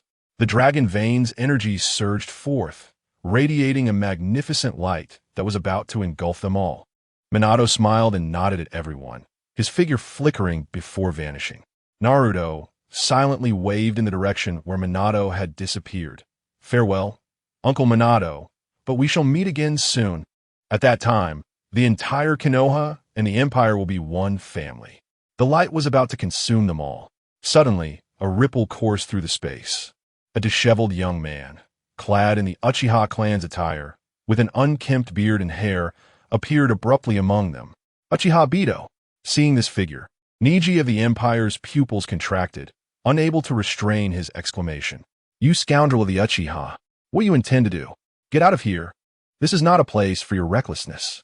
Kankuro, responsible for guarding, shouted in astonishment and rage upon noticing the unexpected presence. I apologize, everyone, but I have compelling reasons to enter another world. Please forgive my impudence, the suddenly appearing disheveled youth said. Buzz, the light of the dragon vein drew nearer. A trace of anxiety appeared on Itachi of the Empire's face. He recalled the words spoken by His Majesty and Orochimaru. To traverse time and space, one must meticulously control the energy levels and maintain stability. Otherwise, unforeseen circumstances may arise, leading to a failed journey. The consumption of time-space particles in the event of failure is trivial. However, everyone faces the grave risk of perishing amid the temporal storm. Uchiha Bito, he sighed silently, and with a sudden burst, Uchiha Itachi propelled himself forward, his figure darting like lightning. The energy beam of the dragon vein ultimately engulfed the four members of the Gale team, the Empire's Lee, Niji, and the despondent youth known as Obito. Buzz! The dragon vein trembled, unleashing a radiant explosion. Amidst a desolate desert wasteland, 7 figures materialized out of thin air. Uchiha Bito, what on earth are you doing? To intrude upon the dragon vein at the last moment. Are you defying His Majesty's will? Do you realize that such actions could endanger everyone's lives? Among the newly arrived 7, the Empire's Niji, seething with rage, rushed to the side of the disheartened youth clad in Uchiha clan attire, gripping his collar tightly and shouting vehemently. A faint blue chakra enveloped him, ethereal energy shimmering, and veins bulging around his eyes. Obito-senpai, if you wish to join us, you could simply report to His Majesty and seek his approval. Why resort to such reckless actions? This is hardly youthful. The Empire's Lee also sighed, looking utterly speechless. I'm sorry, Niji. Lee, the seemingly dejected Obito fumbled for words, unsure how to respond. Uchiha Obito, I know you harbor feelings for Lin Nohara-senpai. Your journey to this world isn't merely for her, is it? Niji of the Empire furrowed his brows, scrutinizing him with suspicion. Obito's face flushed with embarrassment, stammering, I wish to see if this world's Lin is happy. How tragic it is that from the proud and powerful Uchiha clan emerges someone like you. Unable to surpass Kakashi-senpai, you seek to contest with this world as Kakashi? You disrupt His Majesty's plans and disregard the lives of all for such trivial matters. It fills me with disgust. You, unworthy of being His Majesty's subject or a citizen of the Empire, have betrayed us. In a fit of rage, Niji seized his hand, his veins pulsating fiercely. The chakra and energy around him surged violently. Obito, blushing, fell silent, daring not to retort. Obito-senpai, though, I do not understand love. I have heard from Teacher Guy that love should be mutual, shared through common interests and youthful fervor. Your unreciprocated affection for Lin-senpai is futile. She lives a blissful life with Kakashi-senpai. This world should be no different. Why waste your youth and even defy His Majesty's will? The young Lee of the Empire sighed, imparting the knowledge gleaned from the Empire of Konoha to Obito. I am truly sorry, Lee and Niji. I realize that my actions have wronged everyone. It was a mistake. However, I am unable to restrain myself. I long to see Rin, even if it cost me my life. Obito merely bowed his head, continuously apologizing. The four from the wind's fury stared in astonishment at the newly emerged figure. Obito? Uchiha Obito? Kakashi-sensei? Rivalry? Rin Nohara? It feels as though we have just heard something monumental. Let's first see if the temporal communicator bestowed upon us by His Majesty is operational. Your reckless actions shall be dealt with by His Majesty, declared Niji of the Empire with a stern expression. His right hand brushed across a ring on his left hand, and a plume of smoke enveloped the air, revealing a peculiar device in his grasp. Upon witnessing this, Naruto Uzumaki exclaimed in surprise, Well, what? Niji, how did you conjure that strange item? What about your sealing scroll? Sealing scroll? We have no need for such relics. They belong to the era of the ninja villages and have long been obsolete. The Empire now employs a storage medium known as a spatial ring, which offers an area many times greater than that of scroll and is far more convenient to carry. Observing Naruto's inquiry, Neji of the Empire managed a faint smile, raising his right hand to reveal a ring upon his index finger to the members of the Wind's Fury. Chapter 38. Journey to Konoha. How convenient. Indeed, exclaimed Naruto Uzumaki, marveling at the situation. And it looks splendid too. Compared to the sealing scroll and spatial ring, this feels rather inferior. Sakura Haruno gazed intently at the ring on Neji's hand, her eyes sparkling with curiosity. Meanwhile, the others silently observed as Neji from the Empire began to manipulate the peculiar device he had just unveiled. Before long, the apparatus emitted a series of strange, squeaking sounds, and a shimmering light curtain gradually unfurled, warping in its form. Finally, before their eyes, the imposing figure of the sage of the six paths materialized. It seems we have succeeded. The time-space communication device that I had the research team develop years in advance has finally proven its worth. However, why is it you, Neji, who contacted me? Wait, who is that Uchiha next to you? Obito? How did you come to be here? The sage of the six paths regarded the dejected Obito with a look of surprise. Neji from the Empire promptly recounted the events that had transpired. Upon hearing this, the sage did not express anger, but instead reflected internally. I once believed that Obito from my world had become utterly defeated after his rivalry with Kakashi and Rin. Little did I know, the ultimate devotee, true to his nature, has indeed awakened the Mangekyou Sharingan. It remains a mystery from whom he learned of another world's existence. And in the final moments, he intruded upon the dragon vein, forcing Itachi Uchiha to withdraw for the sake of temporal stability. Such a devoted individual, truly beyond redemption. Yet his power, indeed formidable, could potentially aid Neji and Lee in ways unforeseen. Your Majesty, I beg your pardon. I wish to see Rin from this world. I am willing to accept any punishment you deem fit. But I implore you to allow me this one request before you pass judgment upon me. Obito from the Empire knelt, his head bowed in deep shame and remorse. Your Majesty, at your command, I shall swiftly eliminate this wretch who defies your will, disrupts the grand designs of the Empire, and endangers us all. Neji from the Empire declared with a fierce glare. This demeanor startled the members of Team Guy. Why was Neji so quick to resort to violence? He had appeared quite amicable moments ago. Hey. This seems unnecessary. Although this Obito fellow may have committed a grave error, killing him is far too extreme. Don't you think? Is the Dragon Empire truly a place where one is so readily met with death? If that is the case, should we join? Will we not also face execution for trivial matters? Seeing the gravity of the situation, Naruto could not help but voice his concern. Neji, constantly resorting to violence is not the answer. As His Majesty would say, for us martial practitioners, it is paramount to win hearts through virtue. Our youth should not be marred in such a manner. Lee from the Empire chimed in. Yet, Neji remained unable to quell his indignation. No matter, let us discuss punishment when you return. Now, let us allow Obito to face his punishment. It is merely a loss of one combatant. The God of Time, awakened within Uchiha Obito, is quite formidable, perhaps even more fitting for your needs than Itachi. However, from this point onward, the responsibilities of the captain shall fall upon you. Neji, Senju Tenjin said calmly, though his mind could not help but wander. He had initially anticipated how his world's Uchiha Itachi would react upon learning of the Uchiha clan's extermination in the ninja world, a fate significantly tied to him. To his surprise, a more pivotal figure had arrived. He chuckled inwardly. If only the Obito from my world were to discover that Lin had perished, and that the Uchiha were annihilated because of him, and furthermore, that this world's version of himself had slain his master and mistress, Minato and Kushina. What would his reaction be? How fascinating. This is bound to be incredibly intriguing. Senju Tenjin thought with a hint of mischief. Even having reached his level, he could not escape the allure of certain gossip. Is human nature. Your will, my lord.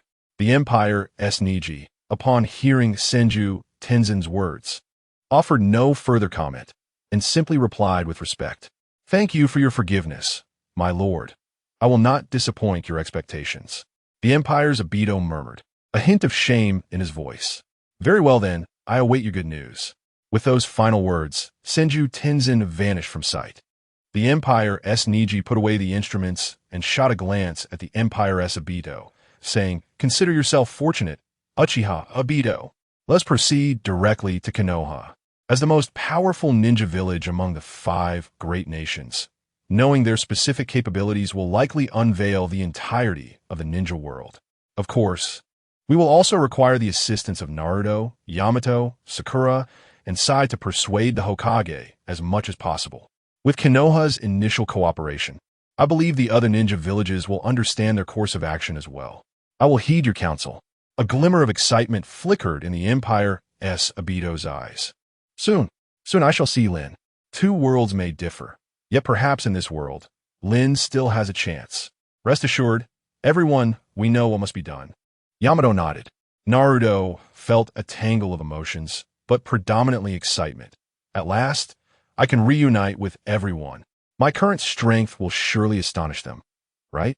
Although he had only spent a mere 2 months in the Empire, his progress surpassed that of nearly 3 years under the lecherous sage. Indeed, Naruto, you are remarkably strong now.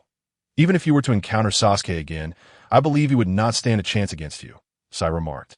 Naruto's expression faltered, growing more complex. Sasuke, I wonder when I will see him again. But when the time comes, I am certain you will bring him back. Sakura added, Yes, I will definitely bring Sasuke back. Uzumaki Naruto nodded earnestly. Yes, that's the spirit. Youth embodies an indomitable spirit, does it not, Naruto? Let's now venture to Konoha. As warriors, we must all strive even harder. Henceforth, let us leap together towards Konoha. With a resounding shout, Imperial Lee crouched down and began to leap like a frog. Wait, no, down. Your appearances will surely attract attention in Konoha. I hope that before Lord Hokage receives everyone, you can employ transformation techniques to alter your looks and avoid any unnecessary troubles. Yamato hurriedly intervened to stop Imperial Lee. What Yamato-senpai said holds true. However, I am not adept at transformation techniques. Imperial Lee exclaimed, slapping his forehead and widening his eyes. Oh, Lee-kun, are you not skilled in ninjutsu, just like us? Allow me to assist you with a bit of makeup. Then, Sakura responded with some surprise. Makeup? That is not necessary. Although I am not proficient in ninjutsu, I excel in martial arts. Imperial Lee shook his head while flashing a toothy grin and winking at Sakura. Yet, his words left the Gale for somewhat perplexed. How does altering one's appearance relate to martial arts? They were inclined to inquire. In the next moment, however, they finally grasped the connection between the two. Martial arts. Life restored. Imperial Lee exclaimed softly. His facial muscles began to contort and twitch. Before the eyes of the Gale Four, he transformed into an ordinary passerby, entirely unrecognizable from the previous Lee. Chapter 39. Arrival at Konoha. I must see Rin immediately. Oh my, Tang has transformed into another person. How is this possible? Is this truly a martial art? Remarkable. Naruto circled around the Imperial Lee, gazing in awe and shouting with excitement. Martial arts can achieve such feats? Moreover, it appears flawless, far more intricate than mere transformation techniques. Yamato scrutinized Imperial Lee, equally intrigued. This is an advanced technique of the 6 forms of martial arts, the restoration of life. It is a skill that can only be employed by those who have mastered every aspect of themselves and their vital energy. It allows for significant alterations to one's physical structure. Changing one's appearance is merely a trifling matter. As Imperial Lee spoke, his body trembled, muscles convulsing and twisting once more. Then, beneath his 2 arms, a new arm sprouted, and strands of hair stood erect, swelling in his sharp points. While his teeth transformed from flat to sharp, he bared his fangs, simultaneously giving a thumbs up with all 4 limbs. Oh my, how impressive, truly astonishing. The power of martial arts is indeed remarkable and wondrous. Naruto exclaimed, his excitement palpable. Such an extraordinary transformation seems akin to molding one's body like rubber into any desired shape. There are no flaws whatsoever. If I could learn this, wouldn't I'd be able to narrow my forehead a bit. Then Ino would have no reason to call me broad forehead anymore. And my eyes, I feel they could be even larger. My mouth could be a tad smaller too. Sakura's eyes sparkled as she gazed at Imperial Lee, her imagination running wild. Achieving such a level of transformation is no easy feat. It requires at least a considerable mastery of the 6 forms of martial arts. Imperial Niji shook his head from the side. Unlike Imperial Lee, he did not use the restoration of life to alter his appearance. Instead, he reached into his spatial ring and produced 2 human skin masks, placing one over his own face and tossing the other to Imperial Obito. Upon receiving it, Imperial Obito covered his face with a mask as well. The masks adhered seamlessly to their faces, transforming them into entirely different individuals. Wow, what is this? Naruto inquired with curiosity. These are disguised masks, trinkets from the Imperial Pleasure Market, Niji explained. The Pleasure Market? The members of the Gale foreshowed subtle shifts in expression. Because His Majesty is the dream of countless women throughout the Empire, yet these women cannot possess him. Thus, Dr. Karen invented this mask, grandiosely named to allow all companions to experience their most cherished love. Niji elaborated with a serious demeanor. This revelation made the Gale involuntarily flinch.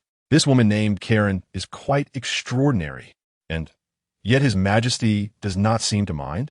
Sensing their thoughts, Niji replied, His Majesty is naturally magnanimous and does not concern himself with such trivial matters. Now let us continue our journey. He spoke as he stepped forward. Naruto, Sakura, Sai, Senior Yamato, we are off, the exuberant Lee proclaimed. Immediately, he crouched down and began to leap. Let us go.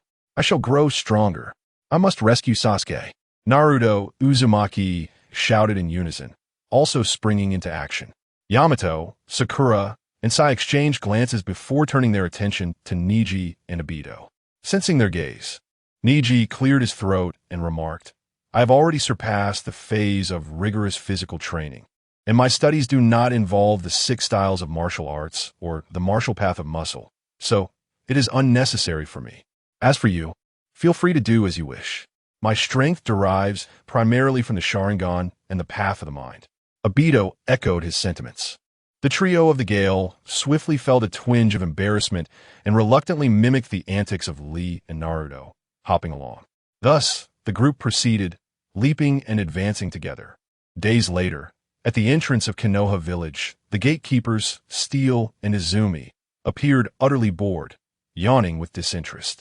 Suddenly, a vibrant shout echoed in their ears. 894,815. 894,816. 894,817. Ha ha ha. We are almost there.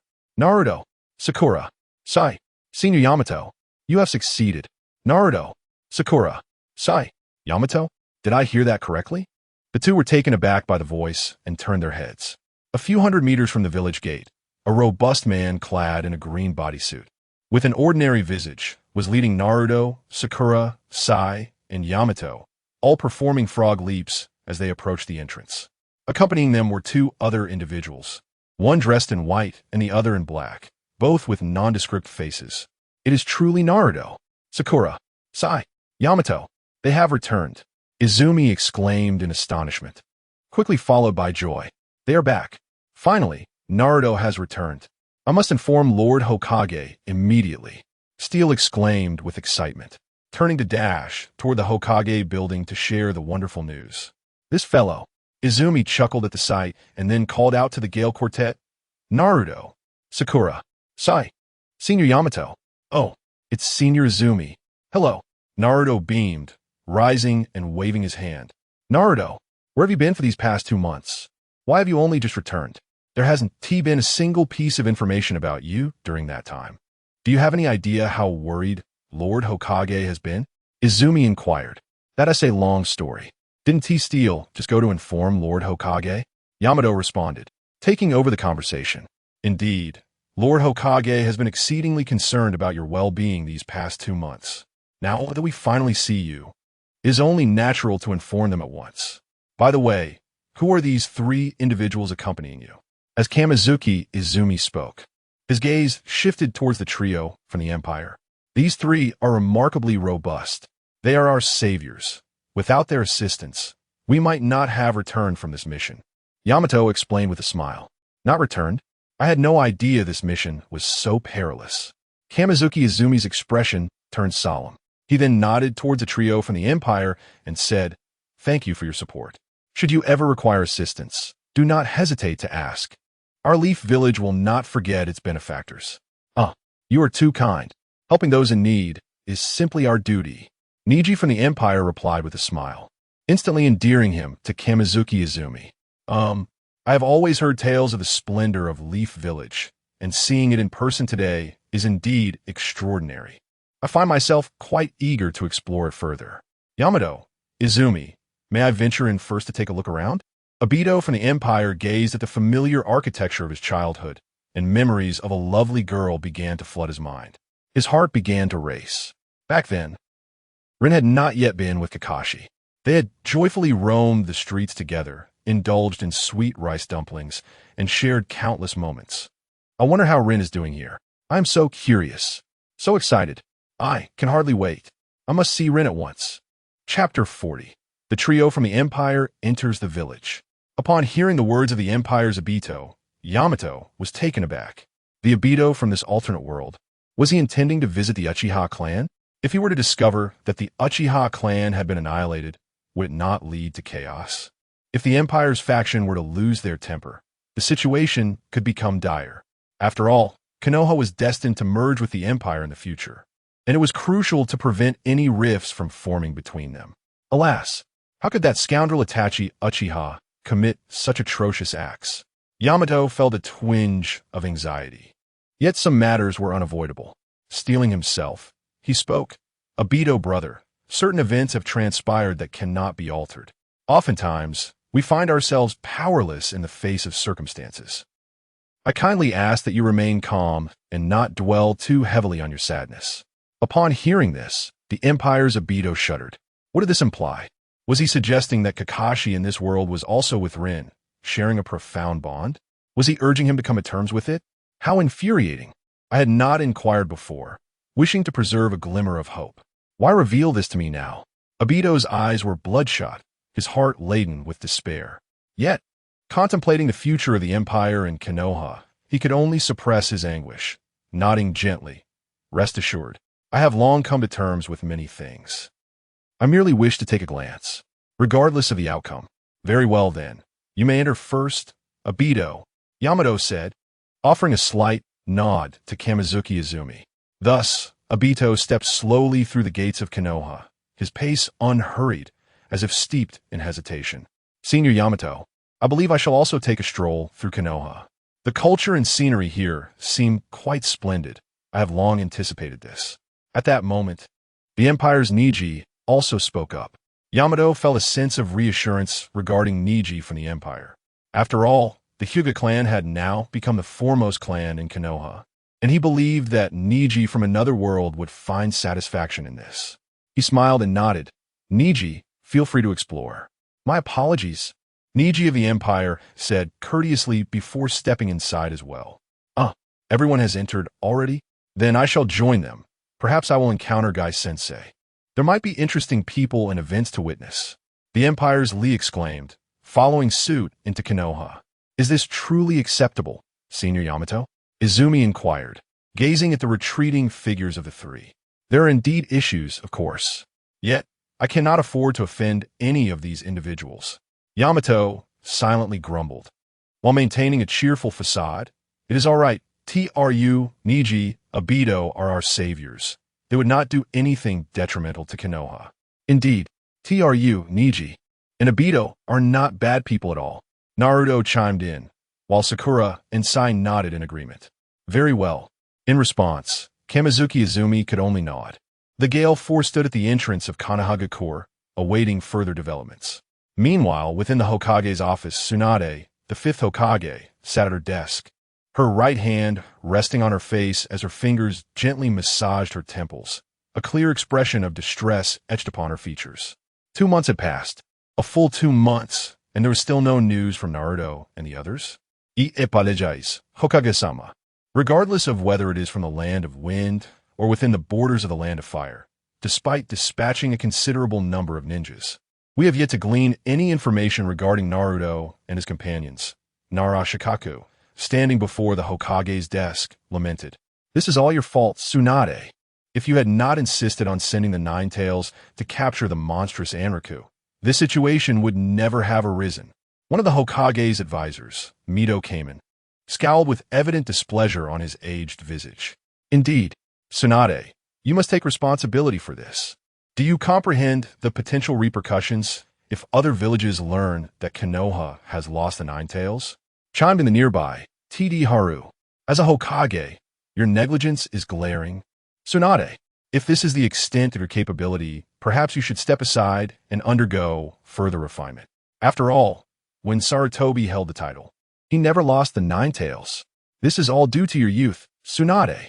A person suited to be Hokage must possess greater experience and a deeper understanding of the darker aspects of our world. You are not yet worthy. The dark figure of the ninja world, Shimura Danzo, was equally unrelenting in his criticism. Silence. You antiquated relics. Tsunade retorted sharply to their accusations, her eyes ablaze with fury.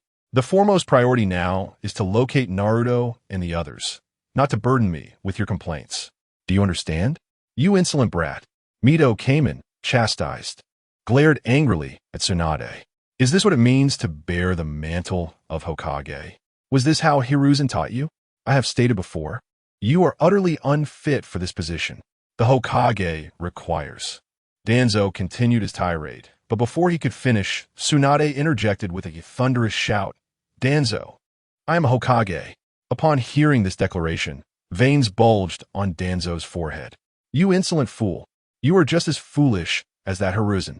With that, Danzo stormed out in a fit of rage. Seeing their old friend leave, the two advisors were startled as Tsunade raised her right fist, appearing as though she might strike, prompting them to hurriedly retreat. However, just as the trio reached the doorway, an excited shout rang out. Hokage-sama! Hokage-sama! Naruto has returned. What? Danzo, Mito came in, T.D. Haru, and Tsunade were all taken aback, their expressions varying widely. Tsunade's face lit up with joy as she turned to the entrance, where GZ Tetsu, who was supposed to be stationed at the Konoha gate, rushed exuberantly into the Hokage's office. Is what you say true? Naruto, Sakura, Yamato, and Sai have truly returned? Tsunade's heart swelled with excitement. It is indeed true. Hokage-sama, Naruto, and Sakura are currently at the main gate. Steel rail. Excellent. Splendid. These mischievous brats. Have any idea how worried we have all been for them? As Tsunade spoke, her teeth gritted and her fists clenched tightly. The floor beneath her even bore faint cracks, due to her overwhelming exhilaration. This scene caused Shizune, Kakashi, and the recently arrived guy to exchange glances filled with astonishment. Naruto, Sakura, Yamato, Sai. Wishing you all the best. Kome, let's go see these rascals. I am eager to discover what has delayed these fools for a full 2 months. Tsunade exclaimed, shaking off her coat and striding purposefully towards the exit. The others promptly followed suit. Before long, they arrived at the gates of Konoha, where they beheld Naruto.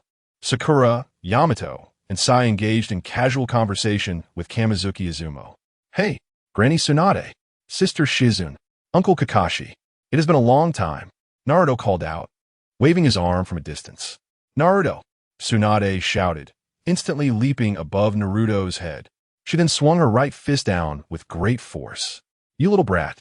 Chapter 41. The Empire of the Ancients and Martial Arts. The cackling Tsunade.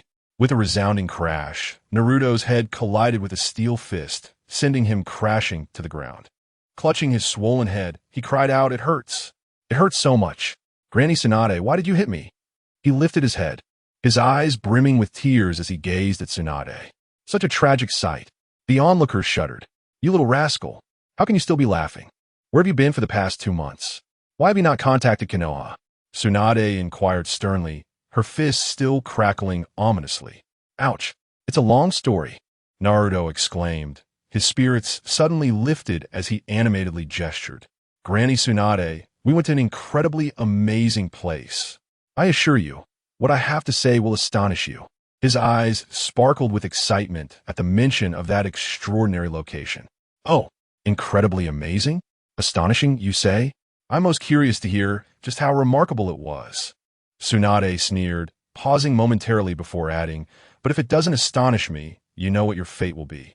As she spoke, she brought her hands together and applied gentle pressure, producing a series of ominous cracking sounds from her knuckles. Gulp. The members of the team swallowed nervously.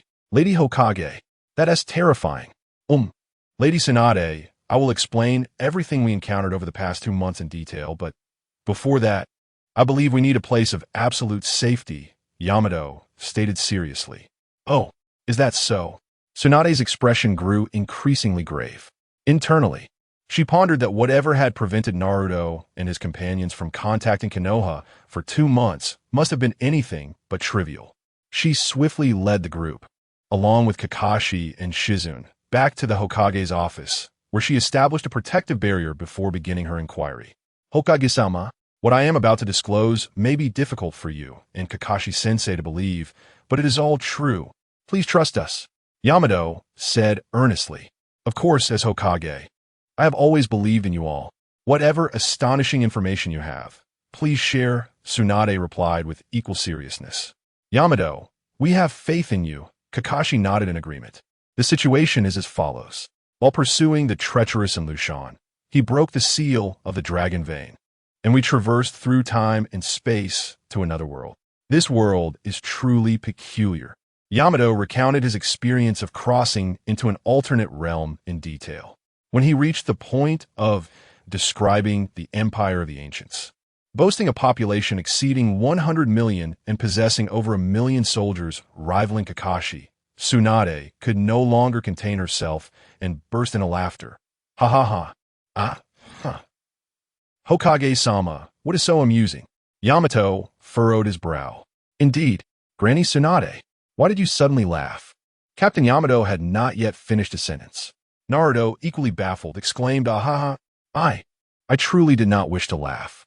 But what you said is simply too amusing. The Empire of the Ancients? Over 1 billion inhabitants and 1 million Kakashis? Yamato, do you even comprehend what you are uttering?" Tsunade burst into laughter. Narashikaku, unable to contain himself, covered his face, remarking, "Yamato, I suspect you may have fallen victim to some memory-altering illusion. We should have a Jinjutsu specialist examine you shortly." Tsunade Granny, Uncle Shikaku, what are you talking about? We have not been ensnared by any illusion. Everything Captain Yamato just recounted is true. How can you not believe us? Naruto shouted in frustration. All right, Naruto. You need not raise your voice further. Shikaku, please summon Kakashi, who has just completed a mission and is resting at home. With his Sharingan, he should be able to discern the traces of the illusion more clearly, Tsunade instructed, shaking her head at Naruto. This is infuriating. We are not lying. We truly traverse to another realm, where there exists an alternate version of ourselves. Among them, Sasuke and I are astonishingly powerful. The Sasuke there can summon a colossal deity standing 250 meters tall. This giant possesses 6 arms, each wielding a weapon, and with a mere swing, can raise forests spanning tens of kilometers to the ground, even cleaving mountain peaks. And there is another version of me who can shatter the heavens with a single punch. It is all true, Tsunade Granny. Naruto shouted. Tsunade-sama, please believe us. Sakura chimed in. Indeed, you have all fallen under an illusion. Moreover, it appears this illusion is quite formidable, having insidiously altered your perceptions. Shikaku remarked. Hurry, Shikaku, call for assistance, Tsunade urged. This only served to further aggravate Naruto. Taking a deep breath, he shouted, Wait.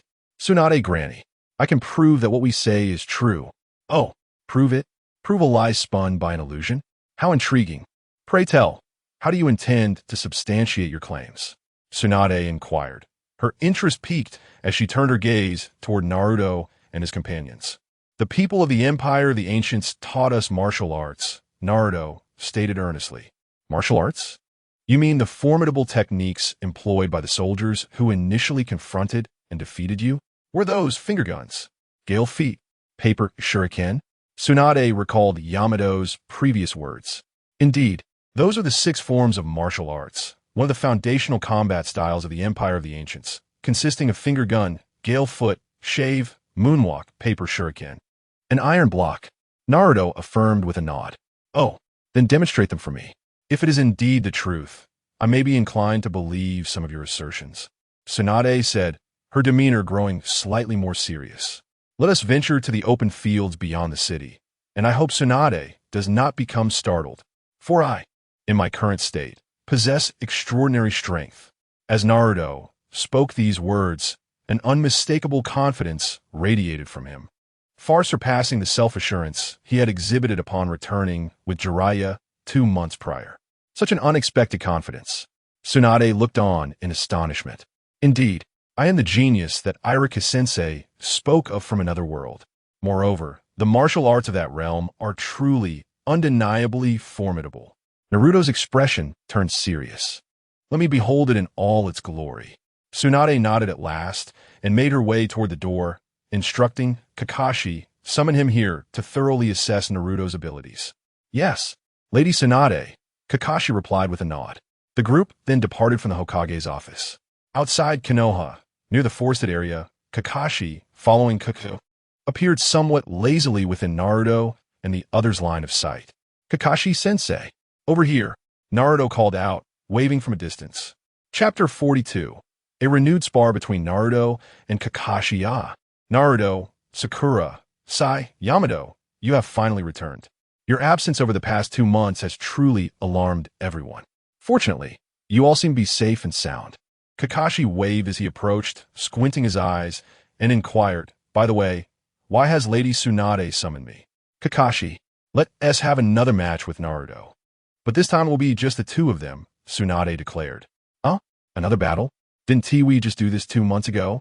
Naruto has made significant progress under Jiraiya-sama. Kakashi scratched his head, puzzled. This time is different. Naruto is exceptionally confident. He even believes that, even if you were to give it your all, you would not stand a chance against him, Tsunade remarked. Oh, it seems that during your absence, Naruto has grown considerably, Kakashi observed, looking at Naruto in surprise. Of course, Kakashi-sensei, don't be too startled by me this time, Naruto said, rubbing his nose. While this may be troublesome, it is ultimately Lady Tsunade's command. Let us begin, Kakashi stated, slowly drawing a kunai from his waist pouch and holding it across his chest. All right, let us get started. Just as the words left his mouth, Kakashi's exposed eye widened in shock. The same was true for Tsunade, Jiraiya, and Shizen. All 4 of them gasped in unison, so fast. However, attacking a ninja armed with a kunai with mere fists is not a wise approach. Kakashi thought to himself, raising his right arm to block Naruto's punch with the kunai. Just when he expected Naruto to pull back, an unexpected scene unfolded. Naruto, who was not particularly known for his taijutsu skills, landed a direct blow on Kakashi's kunai. A tremendous force surged through Kakashi's entire body, sending the kunai flying. Such incredible strength. Naruto at this moment has not even tapped into the power of the 9 tails. How could this be? Has he learned the mighty fist technique? Kakashi's figure flickered as he prepared to create some distance. Martial arts, shaving, whoosh. The figure of Naruto Uzumaki vanished from sight. A violent gust of wind whipped up behind him. Indeed, so fast.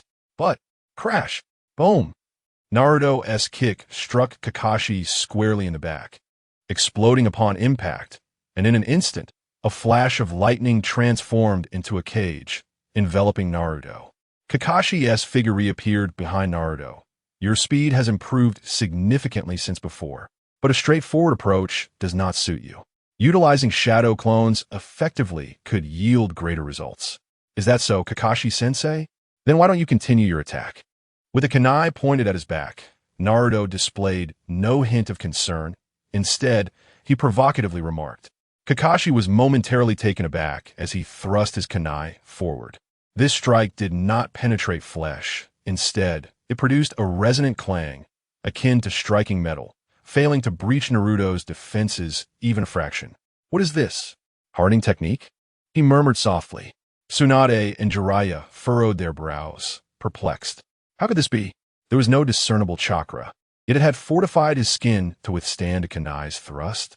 Lady Tsunade, this is martial arts. This is true energy. She surpasses your expectations by far. Yamato exclaimed in awe. No, this is martial arts. Iron block. Next comes the martial art. Storm kick. Naruto stated matter-of-factly. With a sudden spin, he unleashed a powerful roundhouse kick. A crescent-shaped blade of energy shot forth from his leg, stunning Kakashi, who swiftly dodged. His peripheral vision catching the energy blade, slicing through a tree, severing it effortlessly. Cold sweat trickled down his forehead. Hey, what is this technique? It's formless? And so devastating? If I were hit, I would certainly be cleaved in two. He clutched his head, a pained expression on his face. But it's not over yet. Martial arts. Finger gun. Naruto bellowed. His thumb flicked repeatedly, sending a barrage of energy projectiles racing towards Kakashi. What kind of formless ninjutsu is this? Kakashi was utterly astonished, swinging his kunai to block. Crash. The first block sent vibrations through Kakashi's arm. The second caused his grip to tingle painfully. By the third block, the kunai was obliterated by the energy projectile. As the fourth projectile approached, Kakashi dared not block. Instead, he sprinted across the ground, evading the onslaught. One after another, the energy waves whizzed past him, creating small craters in the earth. In mere moments of combat, Naruto exhibited astonishing strength, overwhelming Kakashi and establishing an undeniable advantage. This scene caused Tsunade and her companions to furrow their brows. The martial art known as Wudao seems remarkably potent. Previously, when Naruto and Sakura fought Kakashi together, their prowess was merely adequate. Yet now Naruto single-handedly gained the upper hand with such swiftness. Kakashi-sensei truly is impressive. He has managed to endure this long against Wudao, while we were swiftly defeated upon our first encounter. Sakura observed, reflecting with a hint of admiration. Yamato and Sai nodded in agreement. Nearby, Kakashi, engaged in battle with Naruto, felt the sweat trickling down his forehead. What is this child Sakura saying? Am I not an elite jonin of Konohagakure? Is it so simple to be vanquished? Moreover, I am currently being overpowered by Naruto. How can you praise my endurance? It sounds so awkward. Clearly, I have underestimated these youngsters. This cannot continue. As their teacher, I must maintain some semblance of dignity. Kakashi's gaze shifted as he slowly removed his forehead protector, revealing his Sharingan. This alteration in demeanor allowed him to evade with newfound agility. Has he finally become entirely serious? Kakashi-sensei? Thus, the stage is set for a seamless exhibition of martial prowess. I'm coming. As Naruto's words echoed, he surged toward Kakashi once more. Indeed, his speed was astonishing. Even with the Sharingan, it felt overwhelmingly swift. Kakashi mused inwardly. The kunai in his grasp flickered with lightning as it lunged toward Naruto. Bang, bang, bang, clang, clang. The two engaged in a fierce confrontation, with Kakashi dodging whenever possible, yet unable to avoid blocking with his kunai. Despite his relentless efforts, he appeared increasingly strained. Even though he frequently resorted to ninjutsu to mitigate crises, it could not conceal the stark reality that he was truly being overpowered by Naruto. Without resorting to the Manjiki, it was challenging for him to regain the upper hand. Naruto, he has truly matured immensely. Even Kakashi is no longer his match. Tsunade observed the unfolding scene, her expression filled with astonishment. Meanwhile, Jiraiya frowned, contemplating. Is this the essence of martial arts? Indeed, it is extraordinarily formidable.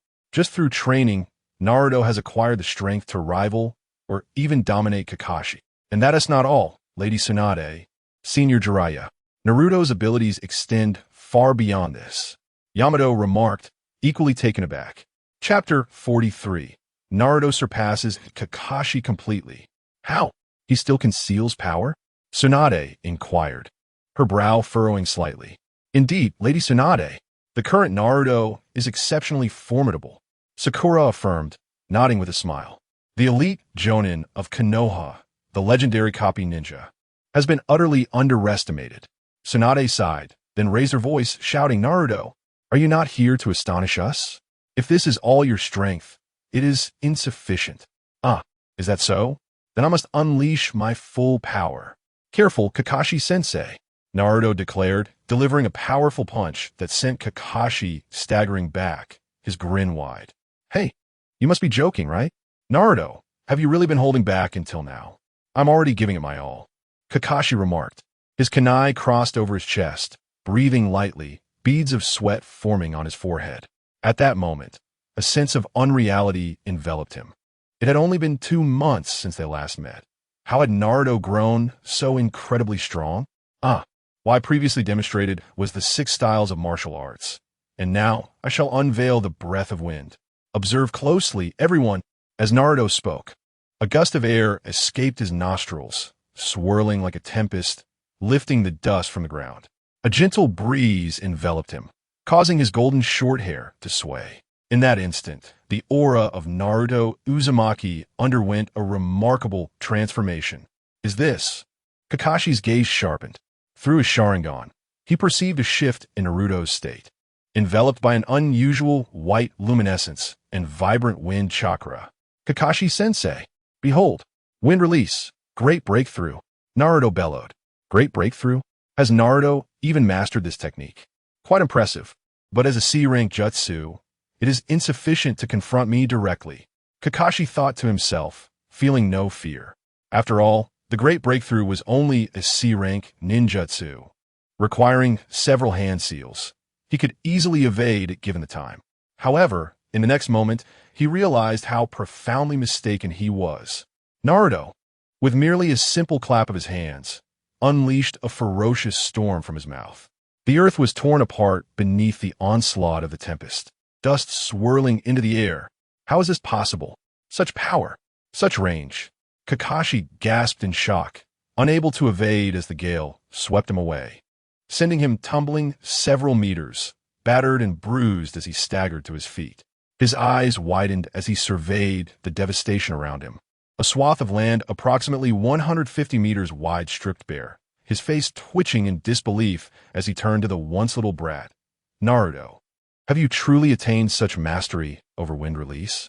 It is merely a significant breakthrough. The power has increased exponentially, yet the time for hand signs has remarkably decreased. This can undoubtedly be regarded as mastery of wind release. Kakashi's eyes were filled with disbelief. He recalled the grand breakthroughs of Orochimaru during their time on the battlefield, which, while formidable, paled in comparison. Even the hand signs were not as swift as those of Naruto now. That little rascal. From a distance, Tsunade also gasped in astonishment. Such a level of ninjutsu reminded her of Jiraiya. Kakashi-sensei, this is the breath of wind technique. It enhances the potency of corresponding elemental ninjutsu and shortens the hand sign sequence. At present, I've only just begun to grasp it. Only the lower-tier wind release techniques can be unleashed without hand signs. However, with further training to an advanced level, nearly all wind release techniques could be executed without hand signs. He, Naruto remarked, a hint of pride evident as he lightly tapped his fingertip to his nose. This is truly remarkable. Kakashi marveled. Hey, this is merely the beginning. I have an even more powerful technique, but its destructive force is too great for casual use. For now, allow Kakashi-sensei to witness the fusion of the breath of wind and the 6 styles. 6 styles, Gale Slash. With a confident grin, Naruto lifted his feet, and a tempest roared forth. In an instant, he dashed toward Kakashi, extending his hands. His 10 fingers aimed at Kakashi, launching a barrage. 6 styles, Gale Finger Gun. Swish, swish, swish. The sound of countless air bullets slicing through the air erupted. This time, the finger guns were exponentially faster than before. By the time Kakashi sought to evade entirely, it was already too late. He managed to dodge a few, but was struck by subsequent air bullets. Thud, thud, thud. These air bullets relentlessly struck Kakashi's body, forcing him to grunt in pain. In mere moments, he collapsed to the ground. As he attempted to rise once more, he found himself utterly drained of strength. The air bullets that had struck him were infused with a pearlescent energy, wreaking havoc within him, disrupting his vital energy and chakra flow. Is this the pressure point technique of the fist of massage? Naruto, have you mastered even this? Kakashi exclaimed in shock. The fist of massage? No, no, Kakashi-sensei. This is merely a part of martial arts. To conclude my battle with Kakashi-sensei, I had to reduce the power of the finger gun and inject my true energy to restrict your movements. As Naruto spoke, he had already reached Kakashi's side, pulling him up with a firm grip. Kakashi's expression turned exceedingly complex, reducing the power of the finger gun and injecting true energy to impose restrictions. Does this imply that, under normal circumstances, that previous attack could have been lethal? It was merely a self-imposed limitation to avoid harm? This little rascal, Naruto, has truly matured. His current strength surpasses mine by a significant margin. Perhaps I have nearly reached the level of the legendary Sannin? No, that seems implausible, after all. They're the fabled Sannin. Yet, I undoubtedly surpass the typical elite Genin. Naruto, you have mastered the combination of wind breathing and the six forms? Why did you not employ it when confronting Sasuke? In the distance, Tsunade and her companions approached slowly, prompting Sakura to shout her inquiry. At that moment, I felt it would be of no use against Sasuke, so I refrained from using it. Naruto scratched his head in response. What? Sasuke? Have you encountered Sasuke again, Naruto? Kakashi exclaimed in astonishment. Well, sort of, but this Sasuke is vastly different from the one you know, Kakashi-sensei. I shall explain further in a moment. Naruto replied with a smile, then added with a hint of pride. So what do you think? Tsunade Obasan, Jiraiya Ajisen, Ino Nichin, Kakashi-sensei. Witnessing my current prowess, are you not utterly astonished? Indeed, I must admit I am somewhat taken aback, Naruto. You have truly become a formidable ninja capable of standing on your own. Tsunade's expression was one of dazed reflection. In that instant, the brilliant sunlight illuminated Naruto Uzumaki, making her momentarily envision another golden-haired figure. That figure, much like the present Naruto, displayed extraordinary strength at a tender age. It is indeed somewhat alarming. Considering your previous words, if they are all true, then it becomes even more disconcerting. Narashikaku said with a wry smile. Martial arts, how powerful indeed. Sakura, has Yamato and Sai also grown so formidable? Ino inquired, her eyes sparkling with wonder. Naruto is a prodigy in martial arts. As for us, we are not nearly as strong. Currently, we have only mastered the first 3 techniques of the 6 forms. Nevertheless, even so, I feel capable of challenging Kakashi-sensei now, Sakura cheerfully remarked. Chapter 44. The vortex of the Empire calls to Naruto. The Empire is unstoppable. Can he truly contend with Kakashi? How remarkable! Tsunade exclaimed, her face filled with awe. Hey, why is it that whenever someone gains strength, they always come looking for trouble with me? I've been thoroughly beaten up lately. Kakashi lamented with a hint of resignation. After nearly 3 years of training, Naruto returned, and Kakashi was there to spar with him. 2 months later, he returned again, with Kakashi as his training partner. Did he really appear so easy to bully? As a respectable man of Konoha, was this his treatment? Truly frustrating. Well, Kakashi-sensei, you are indeed an elite jonin of Konoha, the copy ninja, and a master technician. Battling with you best showcases our strength. Naruto grinned, giving a thumbs up to the disgruntled Kakashi. Well, I certainly appreciate that. Kakashi rolled his eyes in response. Tsunade-sama, do you now believe what we have been saying? At that moment, Yamato inquired. Even though you have presented what you claim to be evidence, I still find it hard to believe such an outrageous thing. Tsunade furrowed her brow, hesitating before shaking her head. How infuriating! Why won't Granny Tsunade believe us? Naruto shouted in exasperation. Captain Yamato, why don't we simply summon Tang, Neji, and Rin to present themselves to Granny Tsunade? Perhaps seeing them will convince her of our words. Who are Tang, Neji, and Rin? Tsunade asked with a puzzled expression. These 3 have accompanied us to Konoha from the Empire of the Ancients. Rock Lee, Hyuga Neji, and Uchiha Obito, Yamato explained. The moment he finished speaking, Kakashi trembled, instantly appearing before Yamato, gripping his shoulder excitedly. What are you saying? Obito? Uchiha Obito? Kakashi-sensei. It's like this. Naruto, sensing Kakashi's agitation, hurriedly provided an explanation.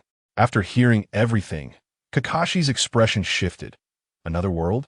The Empire of the Ancients? A million versions of me? Another Obito? Does such a world truly exist? Indeed, although it sounds unbelievable, it is the truth. In that world, Kakashi-sensei doesn't wear a mask. He looks quite handsome. Moreover, in that world, you married a woman named Rin and had a child named Hatake Shuji. Irika-sensei mentioned that the Emperor of the Ancients has evaluated that your child, Jihua, could ascend to the level of a Kaga-level powerhouse before the age of 12. Naruto explained enthusiastically. Is that so? In that world, I married Rin and had a child? Kakashi's lips curled slightly beneath his mask, a glimmer of longing appearing in his eyes. It seemed that his counterpart in that world was quite happy. Uchiha Shursui, what a name both strange and familiar. The 12-year-old shadow-level powerhouse. Naruto, you are truly naive. Do you believe everything that others say? Tsunade furrowed her brows. A 12-year-old Jonin is already formidable enough. A shadow-level warrior is simply impossible. Narashikaku also shook his head. How frustrating. Granny Tsunade, Uncle Shikaku, if only you had witnessed the might of those from the Empire. You would surely believe me, especially the versions of myself and that arrogant Sasuke from that world. They're extraordinarily powerful, Naruto exclaimed, a hint of annoyance in his voice. Lady Tsunade, we should hasten to meet Xiao Li, Niji, and Obito from the Ancestor Dragon Empire. Yamato interjected at this moment. He realized that no matter how much these four tried to explain, they could not persuade the Hokage. The situation itself was undeniably outrageous. If roles were reversed, he too would find it difficult to believe. Do you understand why the versions of Xiao Li, Niji, and Obito from another world have come to Konoha? Tsunade inquired. Finally, the question has arisen. Yamato took a deep breath, his expression grave. They wish to have Konoha join the Empire. To join the Empire?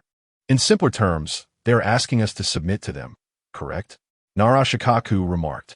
That is one way to interpret it, Yamato nodded. Tsunade scanned Naruto, Sakura, and Sai, noticing their expressions shift slightly, yet they exhibited no anger. It was evident that the three were aware of the other party's intentions. So, you're fully aware that they wish for us to surrender, yet you brought them back to Konoha? Tsunade arched an eyebrow and questioned. Granny Tsunade, joining the Empire is not necessarily a bad thing. The technology there is remarkably advanced. Even the common folk possess intelligent assistants. These are puppets with their own thoughts, capable of assisting you in any task, whether it be cooking, doing laundry, preparing meals, boiling water, or tidying up. The culinary offerings there are countless and incredibly delicious. There are airplanes, high-speed trains, and subways, making it easy for ordinary people to traverse thousands of miles to other continents, to travel in great nations. The populace wears beautiful clothing and enjoys abundant food. Moreover, they treat everyone with utmost kindness, as if they were family. Naruto earnestly explained. However, before he could finish his thought, Tsunade interrupted him with a wave of her hand. I am still uncertain about the truth of the Ancestor Dragon Empire's matters. But, no more. Naruto, your heart is no longer with Konoha. You have changed. I will always be a part of Konoha. It's just that. The Empire is truly wonderful. There, Uncle Minato, Aunt Kushina, and others are still alive. There is no war, and everyone is so happy. Naruto continued, his eyes reflecting nostalgia and envy. Those words rendered Tsunade momentarily speechless. The Hidden Leaf Village owes an immense debt to Naruto. Lady Tsunade, whether you are willing to accept it or not, we are merely stating the truth. Furthermore, there exists another reality. Once the Empire enters our world, unification will be inevitable. This is not solely due to the presence of countless elites akin to Kakashi. Rather, it is because they possess formidable individuals like Naruto, Uzumaki, and Sasuke Uchiha. To say that either Naruto or Sasuke is unmatched by the collective strength of all others in the ninja world would not be an exaggeration. Their power is akin to that of deities, an invincible force that one could not possibly fathom before witnessing it. As Yamato spoke, a look of profound shock gradually spread across his face, as if he were once again witnessing Sasuke of the Empire sweeping across the land with a single sword, or Naruto of the Empire shattering the heavens with a single punch. Yamato, you underestimate the shadows too much. Narashikaku interjected. Moreover, Your assertions regarding the strength of Naruto and Sasuke from another world are simply implausible. I believe you must have been ensnared by an illusion. No, it is merely that everyone has failed to perceive the true might of the Empire. They lack the most direct experience, Yamato replied, shaking his head with utmost seriousness. Captain Yamato speaks the truth. Granny Tsunade, Uncle Shikaku, why do you refuse to believe? Naruto expressed his grievance. The very nature of this situation indeed seems rather absurd. Were the roles reversed, he himself would find it hard to believe. Do you understand the purpose of the visitors from another world, such as Lee, Niji, and Obito, coming to the Hidden Leaf? Tsunade inquired. Finally, the question had arrived. Yamato took a deep breath and replied gravely. They wish to have the Hidden Leaf join the Empire. To join the Empire? To put it bluntly, they are asking us to submit to them, aren't they? Shikaku remarked. That is one way to interpret it. Yamato nodded in agreement. Tsunade scanned the expressions of Naruto, Sakura, and Sai, noticing slight shifts in their demeanor, yet they displayed no signs of anger, evidently. The trio was already aware of the visitors' intentions. So, you are fully cognizant of their desire for our surrender, and yet you have brought them back to the Hidden Leaf? Tsunade raised an eyebrow and questioned. Granny Tsunade, joining the Empire is not necessarily a negative thing. Their technology is remarkably advanced. Even ordinary citizens possess intelligent assistants, puppets endowed with their own consciousness capable of assisting in various tasks, from cooking and laundry to serving meals and tidying up. The culinary offerings there are plentiful, numbering in the thousands, and are extraordinarily delicious. Furthermore, with access to planes, high-speed trains, and subways, ordinary individuals can effortlessly traverse vast distances to visit other continents and travel among great nations. The populace enjoys beautiful clothing and ample food, and they treat everyone with profound kindness, as though they were family, Naruto earnestly explained. However, he had yet to complete his thoughts. Tsunade interrupted him with a wave of her hand, stating, I am still uncertain about the veracity of the matters concerning the Empire. However, there is no need to continue this discussion. Naruto, your heart no longer resides in Konoha. You have changed. I will always be a citizen of Konoha. Yet, the Empire is indeed remarkable. There, Uncle Minato and Aunt Kushina are still alive. There is no war, and everyone lives in happiness. Naruto continued, his eyes reflecting nostalgia and envy. This remark rendered Tsunade momentarily silent. Konoha has owed Naruto far too much. Lady Tsunade, whether you choose to accept it or not, we are merely stating the facts. Another reality is that once the Empire enters our world, unification will be inevitable. This is not solely due to the presence of a million elite individuals like Kakashi, but because they possess Naruto, Uzumaki, and Sasuke Uchiha. To put it plainly, whether it be Naruto, Uzumaki, or Sasuke Uchiha, either one of them would be nearly unmatched by the collective strength of all others in the ninja world. Their power is akin to that of deities, an unimaginable force that defies belief. Yamato spoke, his face gradually revealing a look of astonishment, as if he were witnessing the Empire's Sasuke sweeping the land with a single strike. The terrifying image of the Empire's Naruto shattering the heavens with a single punch. Yamato, you underestimate the shadows too much. Furthermore, what you say about the strength of Naruto and Sasuke from another world is simply implausible. I suspect you were under a Jinjutsu at that time. Shikaku frowned. No, it is merely that everyone has not witnessed the might of the Empire, lacking a direct experience. Furthermore, we are all acutely aware that we were not under any illusion. Yamato shook his head, his expression exceedingly serious. Captain Yamato is correct. Lady Tsunade, Uncle Shikaku, why do you refuse to believe? Naruto complained somewhat. The matter itself is indeed rather absurd.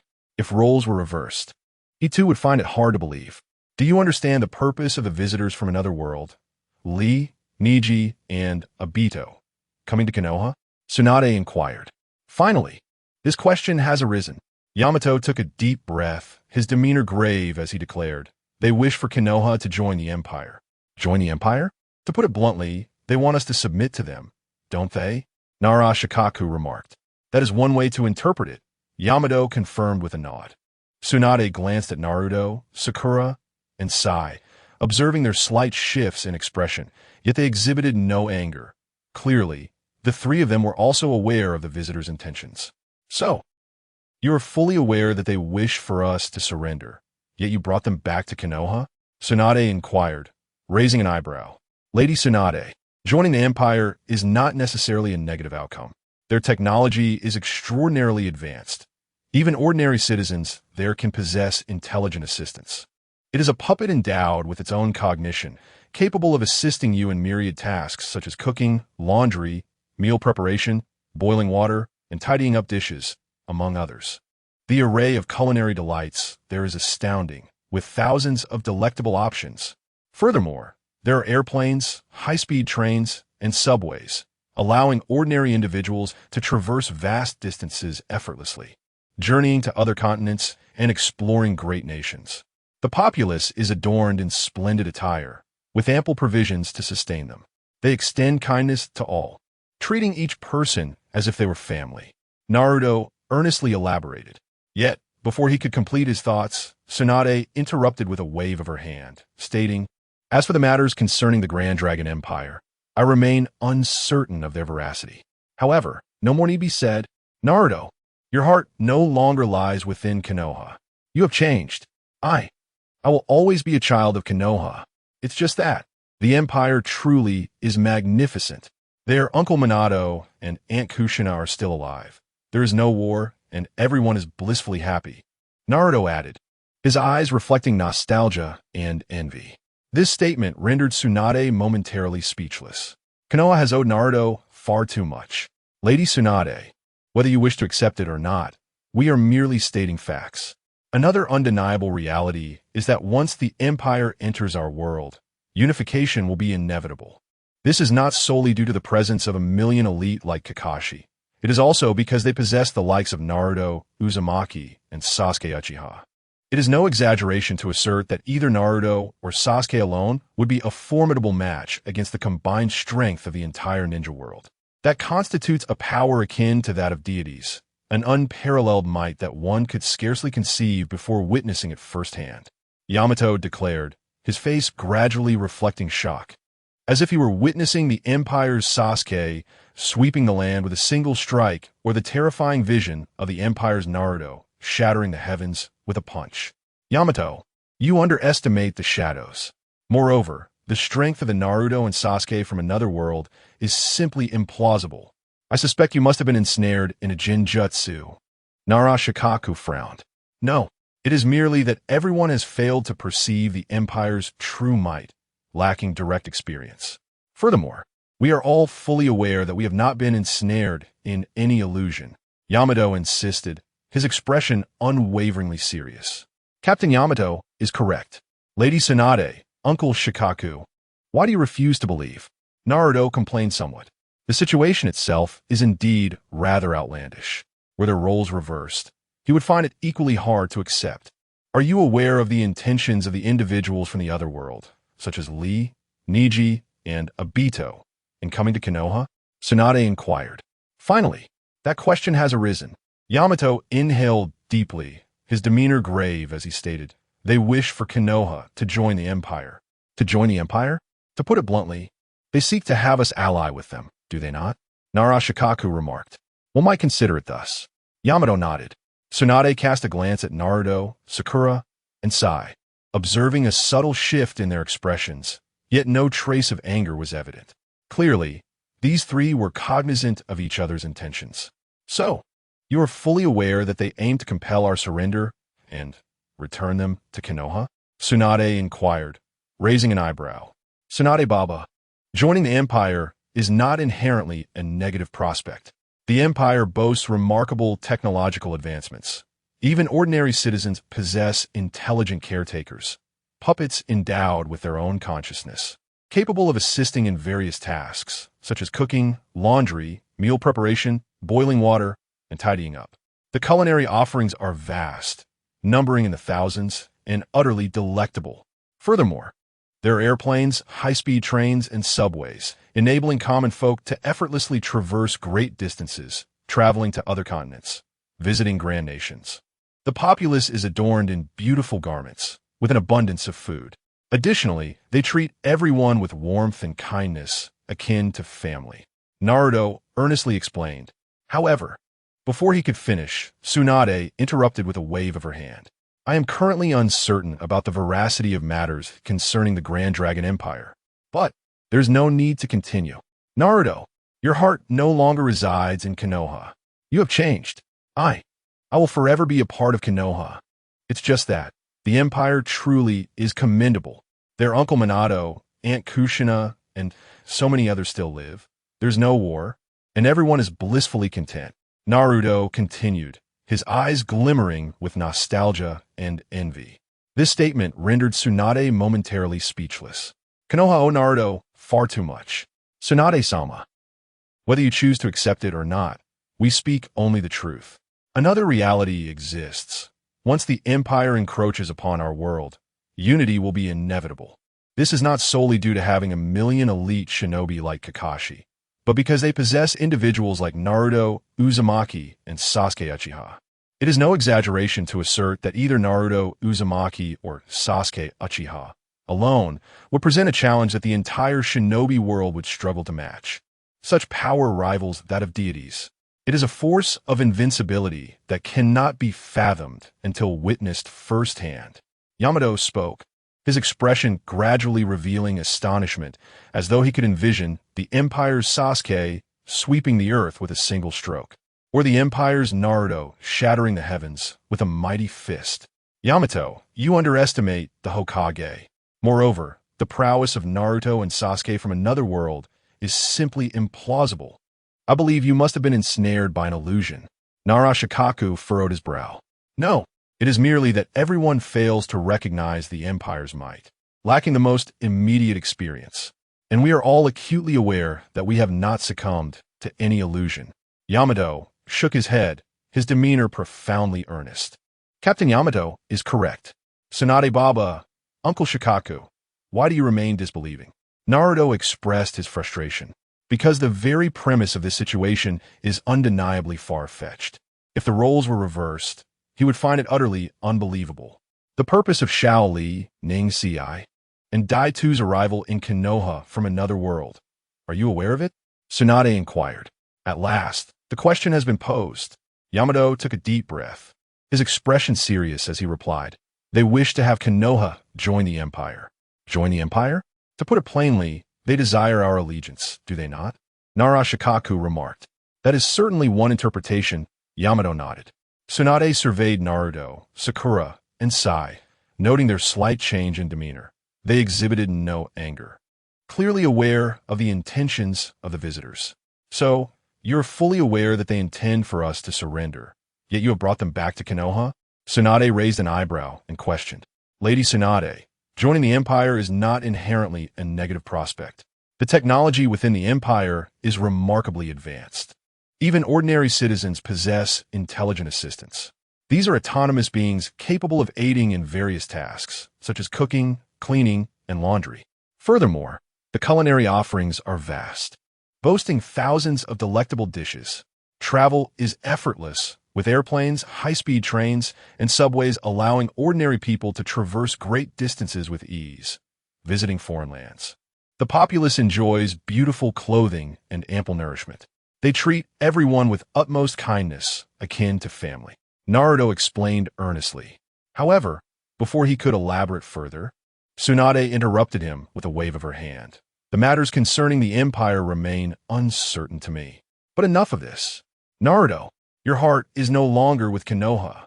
You have changed. I will always be a part of Konoha.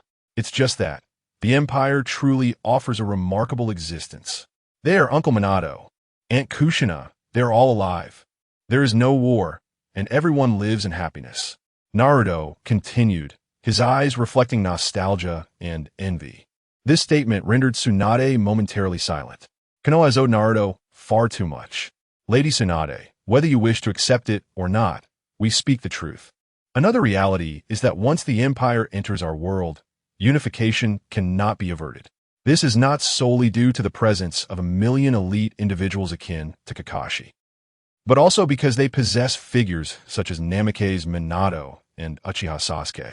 It is no exaggeration to say that either Namikaze Minato or Uchiha Sasuke, when compared to all the shinobi combined, will be exceedingly difficult to rival.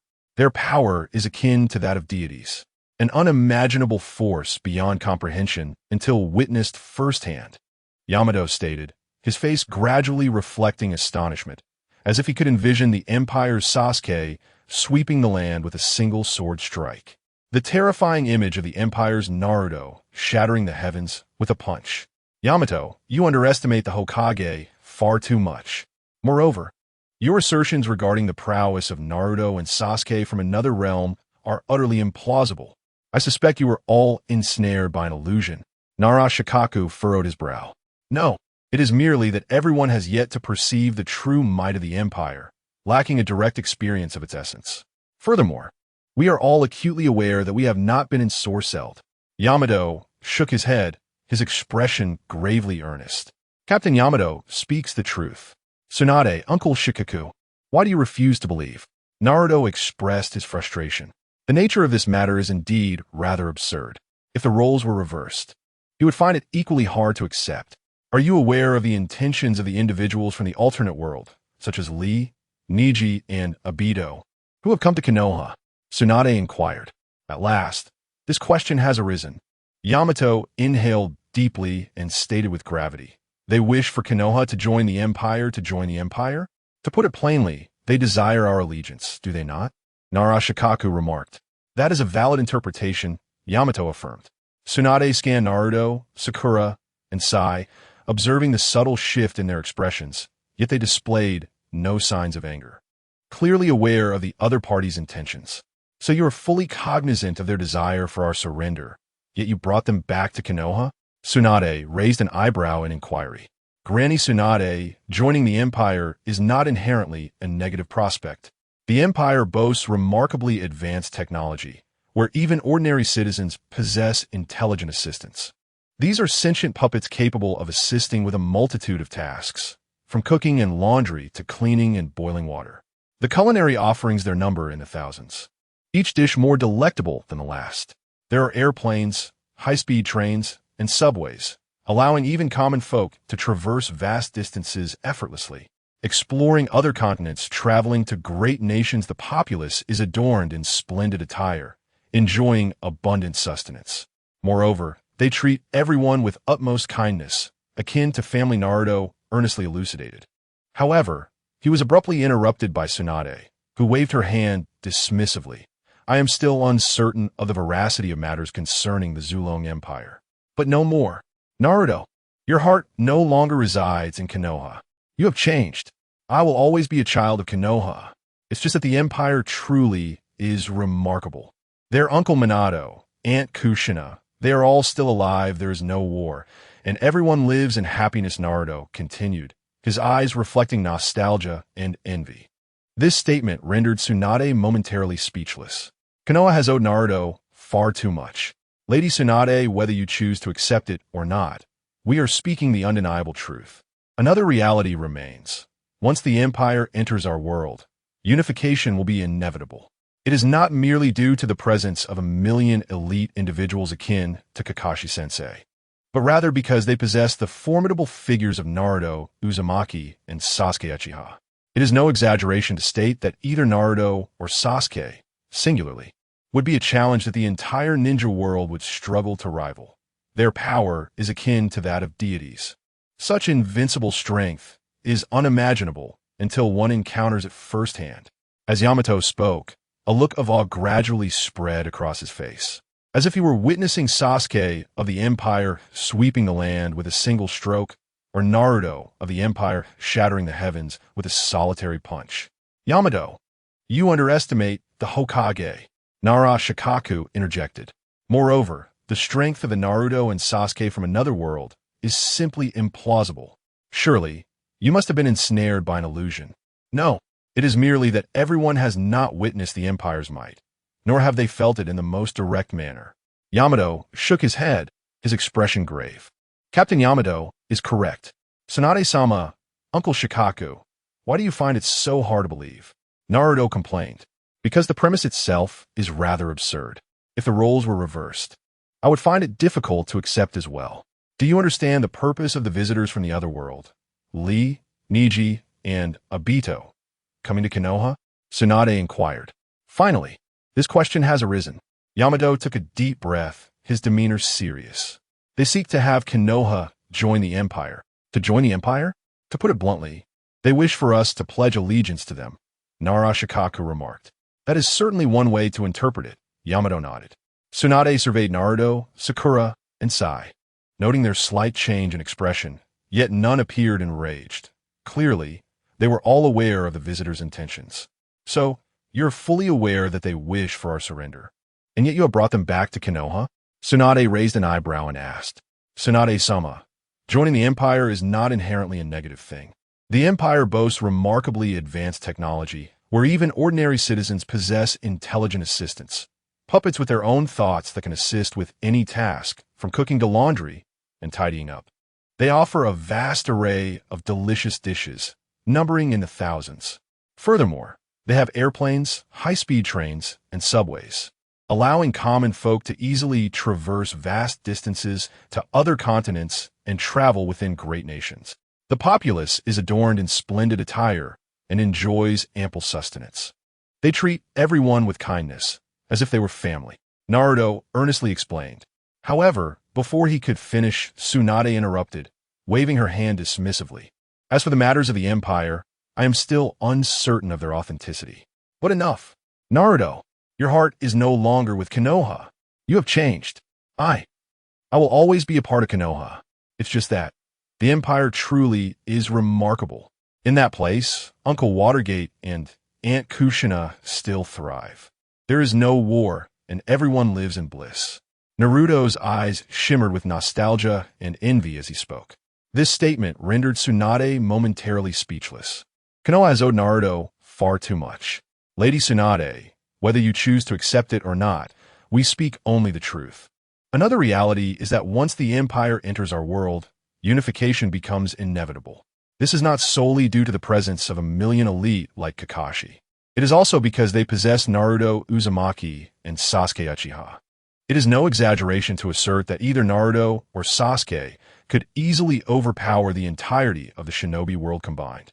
They wield a power akin to that of deities, an invincible strength that is beyond imagination until witnessed firsthand.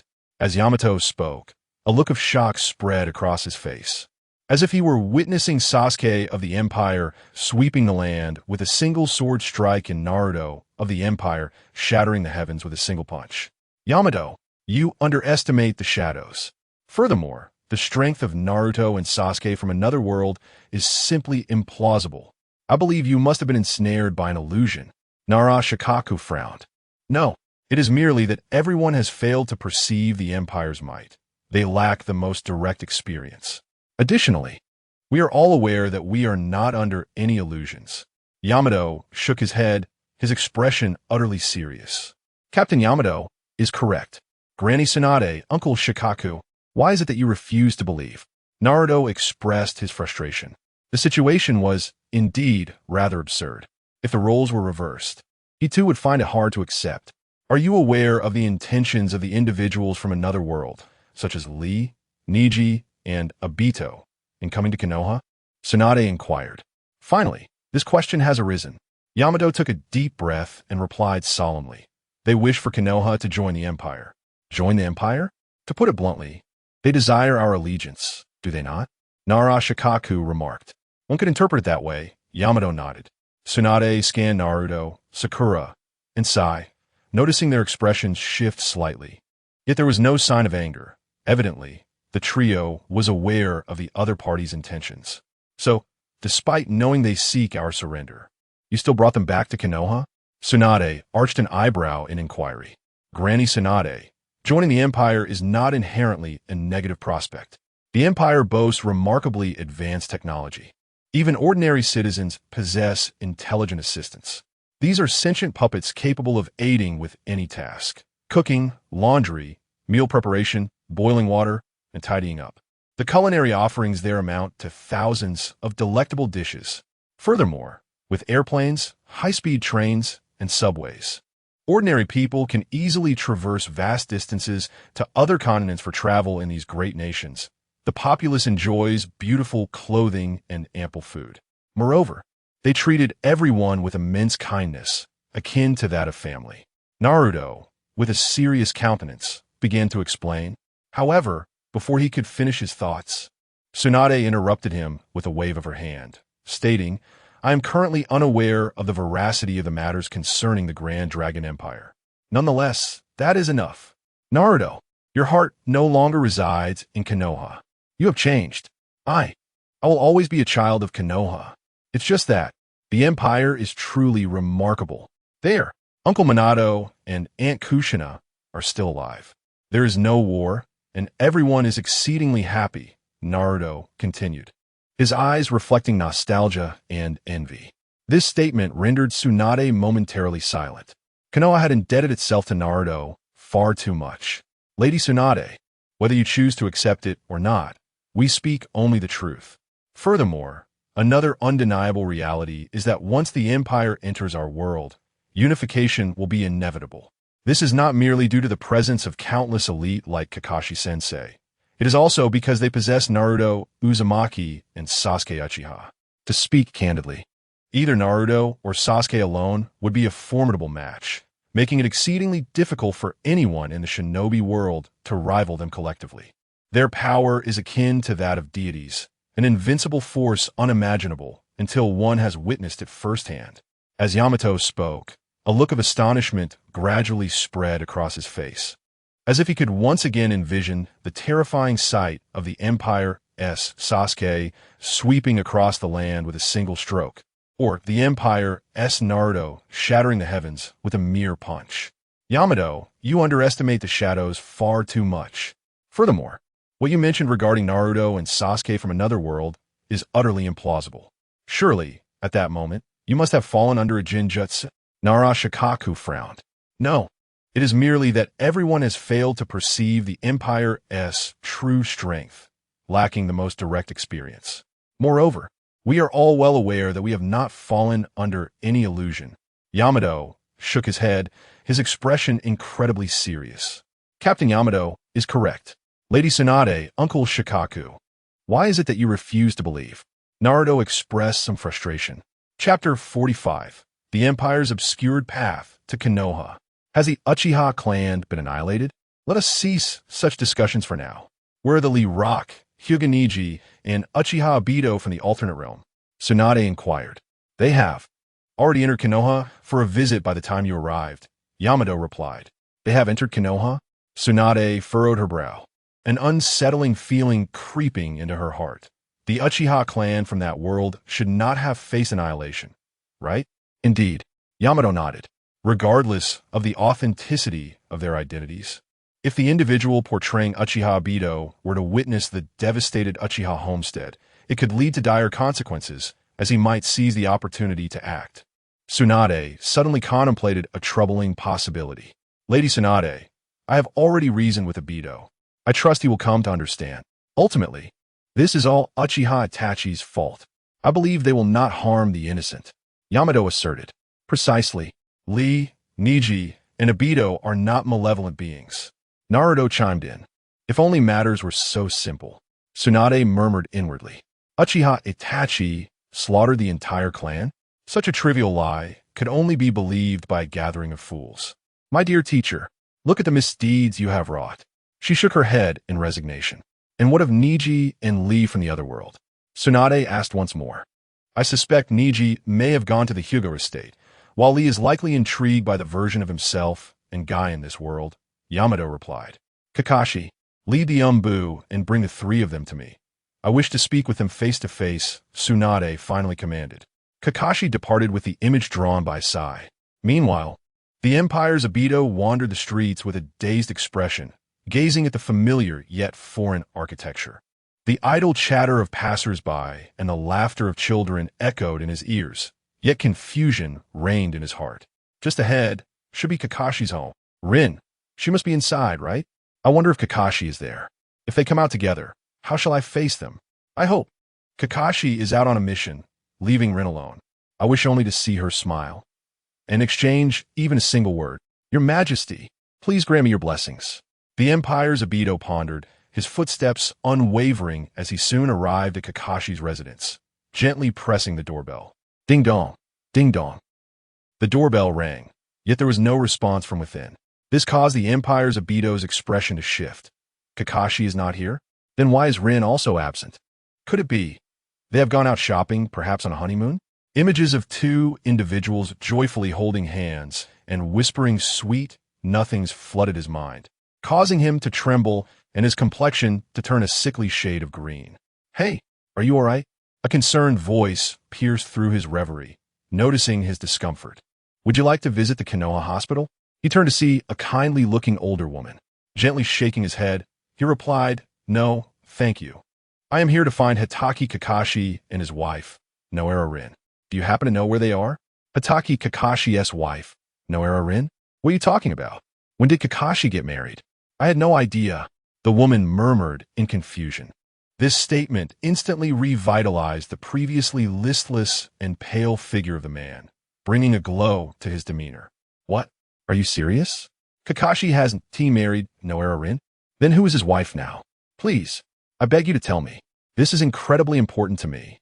He suddenly appeared before the elderly woman, hands clasped together. Urgency etched across his face. Oh dear, you startled me. How did you appear out of nowhere? And why are you saying such strange things? Kakashi has always been single. How could he possibly have a wife? The woman, taken aback by his sudden appearance, stepped back, clutching her chest. Kakashi is not married? His heart raced with a mix of astonishment and elation. How unfortunate for this world's Kakashi. Though this reality was painful, why did it fill him with such joy? If Kakashi was not with Rin, then who is Rin with now? Could it be? Could it possibly be with the version of me in this world? Laughing maniacally at this thought, he covered his face with his right hand, the unsettling laughter sending the elderly woman fleeing in fear. After a moment, he whispered, This is wonderful, absolutely wonderful. I must see just how blissful this world-esque version of me and Rin are together. Rin. Uchiha Rin. What a splendid name. Wait for me, Rin. With a swift motion, he vanished from sight. Moments later, he found himself at the former Uchiha residential area. Observing the bustling scene before him, he murmured in disbelief. The Uchiha clan has actually relocated from the city center to the suburbs. How could this be? Is this truly the proud Uchiha clan? Young man, what are you mumbling about? What proud Uchiha clan? They are clearly a pitiful clan. An elderly man before him remarked with an odd expression. Pitiful? The Uchiha clan is not the foremost noble house in Konoha. Everyone should envy them. Why is it referred to as pitiful? He gazed at the old man with a face full of confusion. The Uchiha clan was once graced by the presence of Itachi Uchiha, who annihilated his entire lineage, leaving only one survivor, Sasuke Uchiha, who ultimately betrayed Konoha. Is this not a profound tragedy? The elderly man retorted, his words striking like thunder, reverberating heavily within the heart and mind of Obito Uchiha. He was taken aback, exclaiming, What? Itachi wiped out the clan? The entire Uchiha clan is reduced to Sasuke? How can this be? Are you jesting with me, old man? How could Itachi possibly commit such an atrocity? Young man, your reaction is rather peculiar.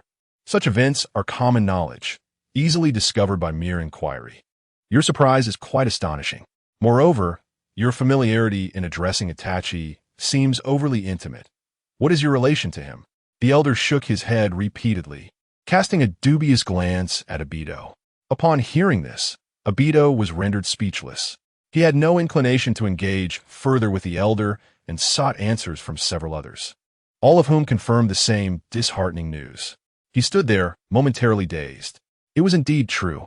Itachi had truly obliterated the Uchiha clan, and the sole survivor, Sasuke, had defected. In this light, our plans for the Uchiha clan are destined to fail. The inability to evolve the Mangekyou Sharingan into the eternal Mangekyou Sharingan signifies the impossibility of wielding the complete body of Susanoo, which could drive many Uchihas to madness. A dreadful outcome may ensue. Wait, the Uchiha clan has been exterminated. Does that mean I'm also doomed? Who then? Is the one that wed Rin? Obito murmured, and in that moment, he stumbled upon a terrifying realization, his demeanor shifting to one of utter panic. Chapter 46. The Hyuga clan of this ninja world is afflicted. I'm not Rin's beloved, nor is Kakashi, who then has married Rin. Cursed be it. Cursed be it. Cursed.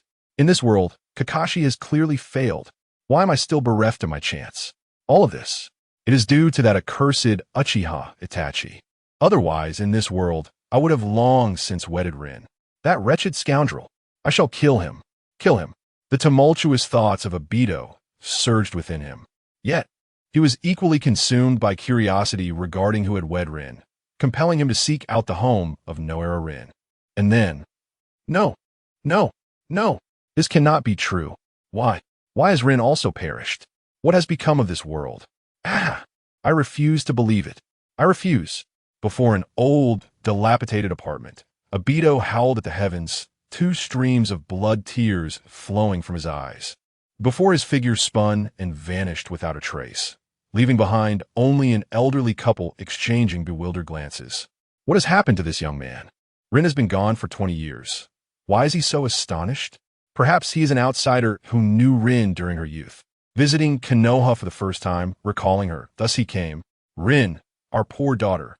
The elderly couple spoke, their eyes glistening with moisture as memories of their once obedient and lovely daughter flooded their minds. Meanwhile, Obito's counterpart, Niji, bore a smile as he leisurely approached the Hyuga residential area.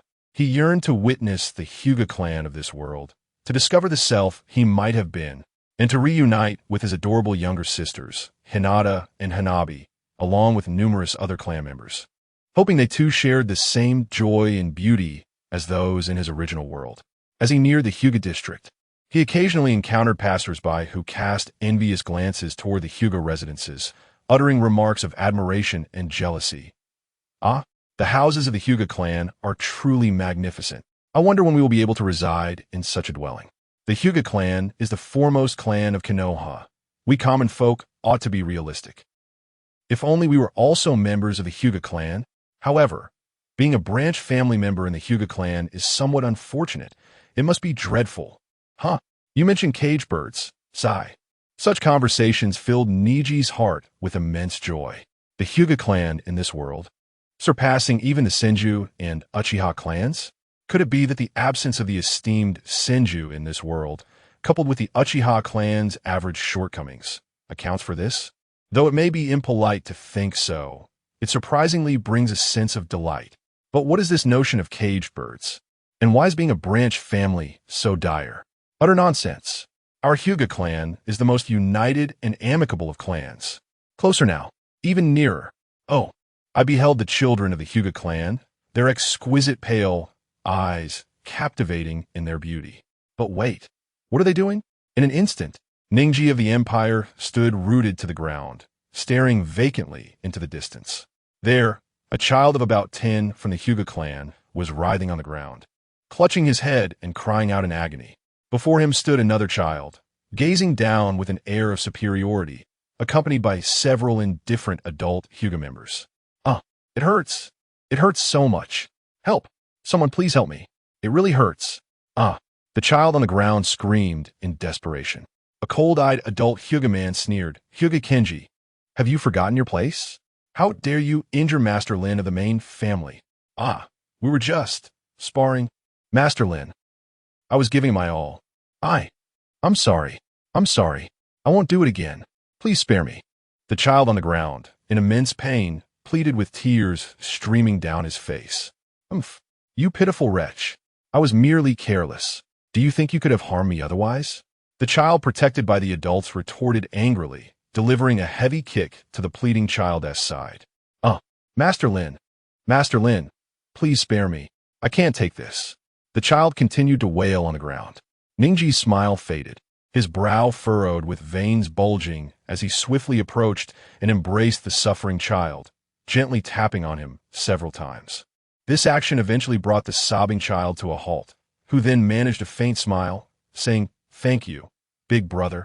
With that, the child closed his eyes and unexpectedly lost consciousness.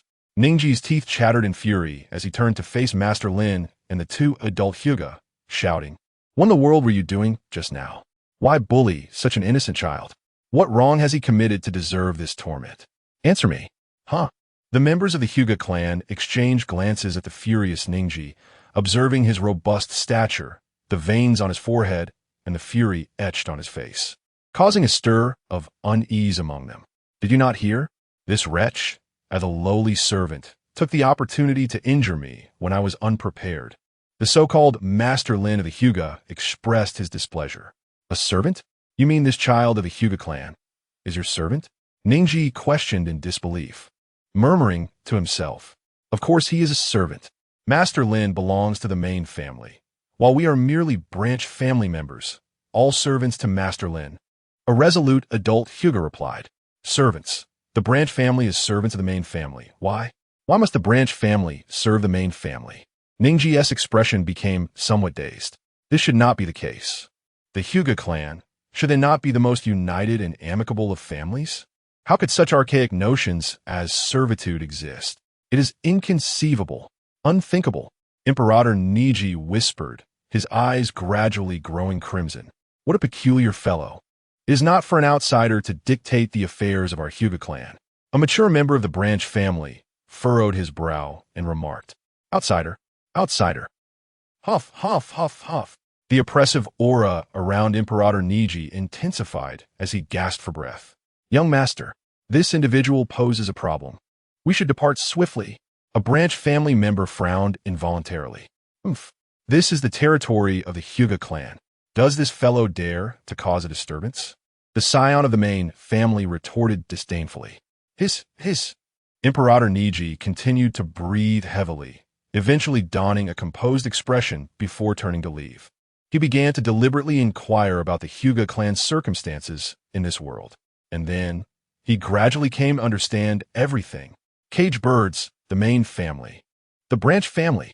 Imperator Niji gazed skyward, the once azure expanse now seemingly shrouded in gloom, causing him to furrow his brow. The Hyuga clan in this world is ailing. He murmured, his gaze becoming increasingly distant. Whoosh! At that moment, a masked ninja suddenly appeared beside Imperator Niji. Might I inquire if you are Lord Niji? The Hokage requests your presence. I am Niji. Please lead the way. I shall accompany you to meet the Hokage. Imperator Niji bowed his head. His eyes filled with fervor, but as he lifted his gaze, all returned to normal, and he departed with the masked ninja. Meanwhile, searching for the ninja world-esque guy, the Imperator S. Lee, as well as the fleeing Obito from the Nara family, were also discovered by the Yambu, and they too were taken to meet the Hokage. Chapter 47. The Meeting of Tsunade and the Trio from the Empire. Hokage Office. Tsunade, Kakashi, Nara Shikako, and Shizen gazed in astonishment at the restored figures of the Empire's Lee, Niji, and Obito, staring at their strikingly similar features to their own villages' Lee and Niji. Yet notably more robust physiques, they found themselves momentarily speechless. Tsunade's face twitched as she murmured, how incredibly strong. Are all beings from another world as formidable as you? One stands over 6 feet tall, while the other approaches 5'10". The Lee and Niji from another realm feel so different from ours, Shizen whispered. Kakashi, lost in memories, stared blankly at the Empire's Obito. Ahaha! After all, we have all trained in the martial arts taught by His Majesty, so it's only natural to possess such strength. If you train as well, you too can attain such impressive physiques. The Empire's Lee boomed with laughter, giving a thumbs up to the group, causing Tsunade and Shizen to shudder. Such muscularity was rather intimidating. Muscles and their beauty simply did not align.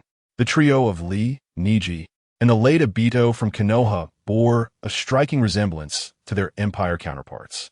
However, mere appearances could not substantiate anything unless. Tsunade's gaze fixated on the eyes of the Empire's Niji and Obito, pondering before speaking. The Empire's Niji softly replied. Instantly, a burst of azure chakra erupted around his eyes. The Empire's Obito's eyes transformed into a blood-red hue, with 3 Tomo slowly rotating. Byakugan, Sharingan, they are indeed real. Could they truly be the Niji and Obito from another world? Did such alternate realities genuinely exist? Nara Shikaku gasped in astonishment at the transformation in their eyes. In the entire ninja world, Only the main branch of the Hyuga clan possesses the Byakugan, while the Sharingan is even rarer. This revelation might indeed validate Naruto's claims. Otherwise, it was exceedingly difficult to explain. Kakashi spoke softly. Right? Now you must surely believe what we have previously stated, Naruto declared, pride evident as he pointed to his nose. At this point, perhaps I believe it's 7 or 8 parts, Tsunade replied cautiously. You still don't believe us? Why is Granny Tsunade like this? Naruto protested, feeling somewhat wronged. As ninjas, it is essential to retain a degree of skepticism towards what exceeds our understanding. It would be unwise to be overly credulous. Naruto, Tsunade admonished. All right. Who am I to argue with Granny Tsunade, the Hokage? You are absolutely correct. Naruto sighed, a look of resignation on his face.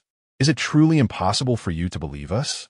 It seems that no matter how much we say or how many proofs we provide, you will remain unconvinced.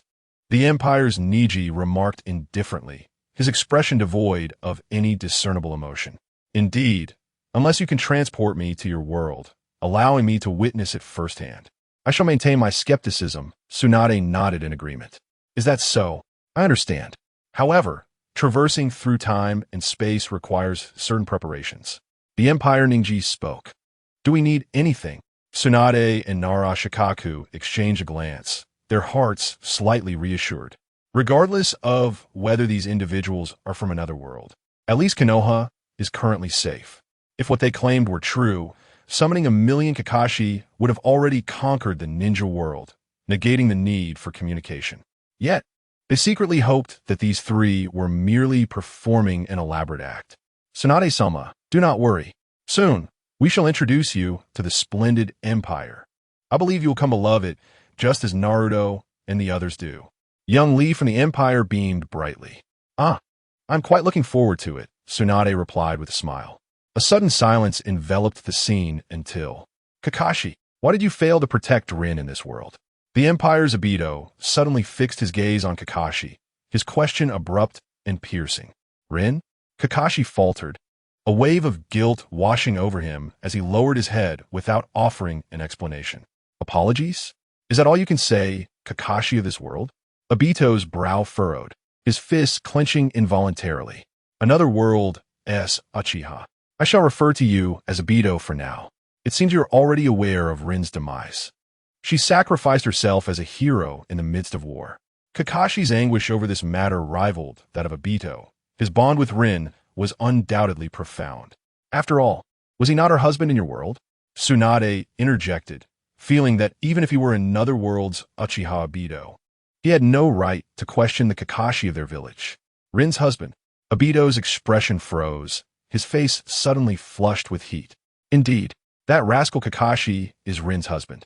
Even in this world, the bond of friendship they shared would certainly not pale in comparison to his own. What more could I say? What the Hokage-sama said is true. I have overstepped my bounds. After all, I am merely an outsider. Lord Hokage, you mustn't say that. Although Obito is from another world, I believe he shares a connection with Rin akin to ours.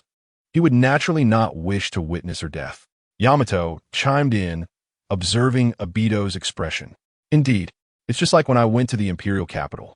Uncle Minato and Aunt Kushina were exceptionally kind to me.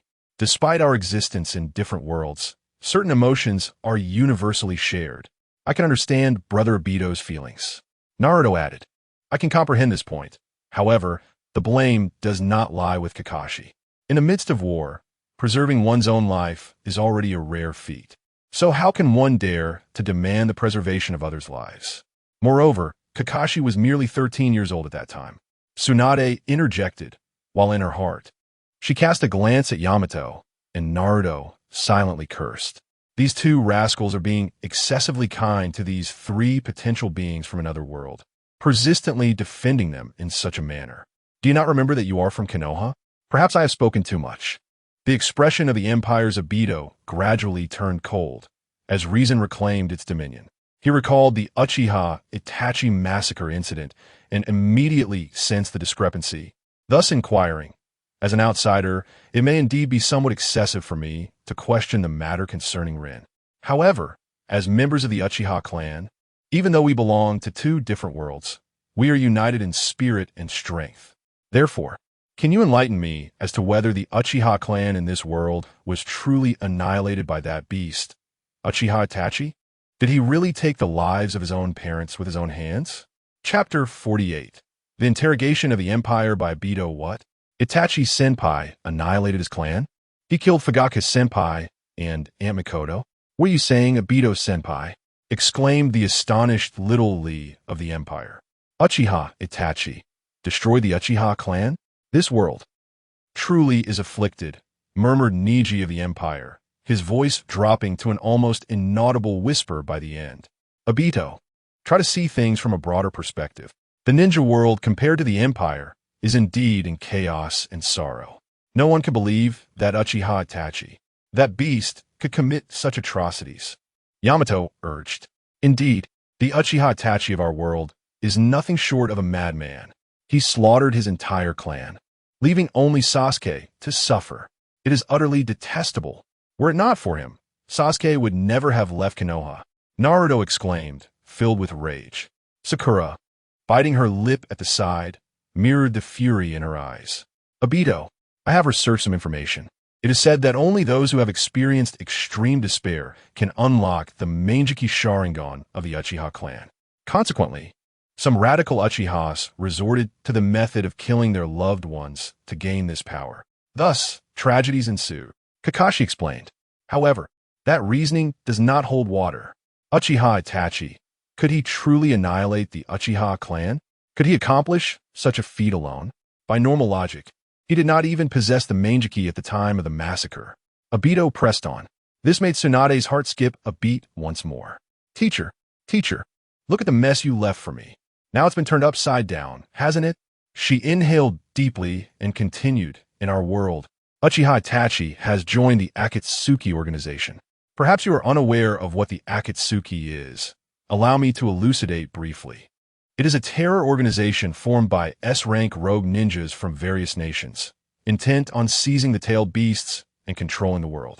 Itachi's clan extermination may have been connected to this organization. Hence, merely with Uchiha Itachi and a rogue ninja organization, could they annihilate the Uchiha clan in Konoha without anyone noticing? It wasn't until the next day that they began to collect the bodies. Obito continued to question. His words left Naruto, Sakura, and the others, who were previously unclear about the situation, momentarily stunned.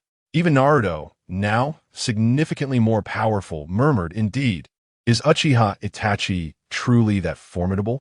Even the perverted sage could not achieve such a feat, could he? The Uchiha clan was once a great clan in Konoha, akin to the Hyuga, with a considerable number of ninjas. But why did Konoha fail to notice? This shouldn't be the case. That level of destructive ninjutsu. As he pondered, Naruto's expression grew increasingly grim. Konoha, there is something amiss. Could it be that Sasuke thought of this and chose to betray Konoha? The hearts of Naruto and Sakura stirred, their gazes shifting towards Tsunade. Kakashi and Nara Shikaku remained silent. Tsunade sighed, feeling compelled to explain. At that time, the third Hokage was still in power, and I had long since left the village, so I am not well versed in the events of that period. However, I can assure you that none of the Hokage throughout the ages would ever act maliciously towards their own. It is likely that the third was simply lax in his vigilance, especially since the Uchiha clan had relocated to the outskirts of the village. They were facing a formidable adversary like the Akatsuki. Is that so? I understand, replied Tobi, his expression impassive, choosing to say no more. Niji remained silent, while Lee, despite his efforts to maintain a smile, could not dispel the chilling atmosphere that had enveloped the Hokage's office. Naruto, Sakura, and the others felt a sense of discomfort. What should have been a pleasant meeting had taken a disheartening turn. They feared the potential for conflict between Konoha and the Empire. Under this strange tension, the trio from the Empire soon departed the Hokage's office, guided by Kakashi to their temporary lodgings. Left behind were the people of Konoha. Tsunade then turned her gaze towards Naruto and the others, saying, I have temporarily arranged for these three. They will have complete freedom in Konoha. As for you, I hope you will take on the role of instructors for the martial arts group. Martial arts group? Naruto asked, astonished. Precisely. I have just decided to recall all personnel on missions and form a martial arts group. This group will consist of Jonin, elite Jonin, and some exceptionally talented Chunin and Jinin, all of whom will train under your guidance, Tsunade stated with a serious demeanor. This prompted Shizen to express her concern. Lady Tsunade, if you proceed with this plan, the village will face significant losses. Many tasks and duties will have to be temporarily set aside. I am fully aware of that. However, the strength of martial arts is undeniable, and we cannot afford to abandon it. Regardless of the origins of these three, power will always be paramount for the ninja village, Tsunade asserted. Lady Tsunade is correct. If those three are indeed part of an evil organization like the Akatsuki, we should learn from their strengths to enhance our own. If they truly belong to the Empire, then bolstering our strength in the face of an uncertain future could prove beneficial, Nara Shikaku added. I wonder, everyone, why is there such hostility towards Lee Niji and Toby? We are all on the same side now. Naruto attempted to interject. Yamato gently patted his shoulder, signaling him to refrain from further comments. He then turned to Tsunade and said, Lady Tsunade, your considerations are entirely justified. Initially, we shared your sentiments.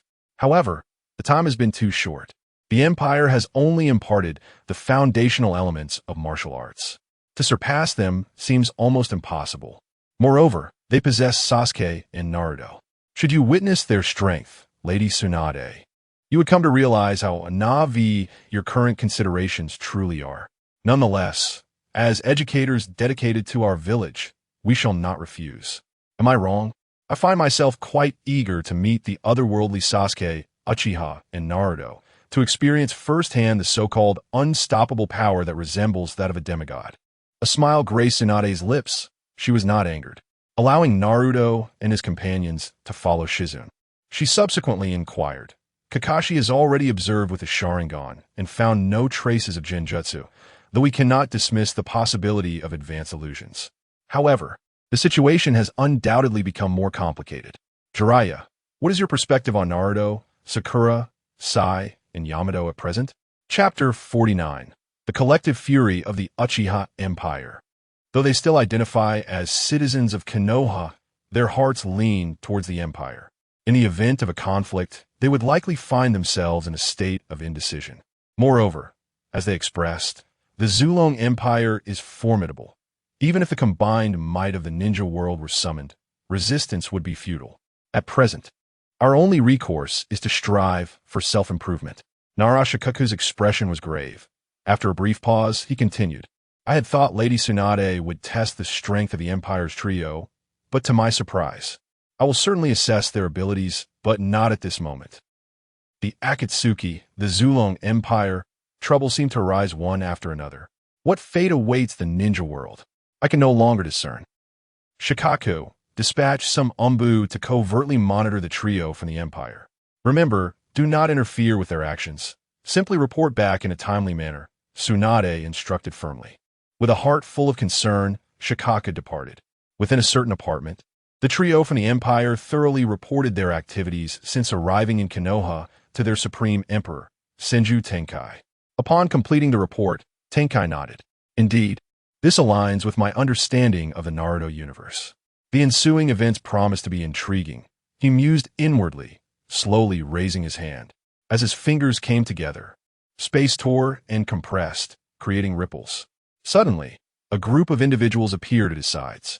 Observing this gathering, the Empire's Niji and Obito exclaimed, Uncle Hizashi, Father, Brother Hayashi, Brother Dekamaru, Clan Head Fugaku, Sasuke, Itachi, Shursui, Elder Matsuke's.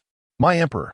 The newcomers first bowed before Senju Tenkai, and then a group of Uchiha, their crimson eyes glaring with fury, fixed their gaze upon Obito, causing him to instinctively shrink back, his expression a mix of embarrassment and fear.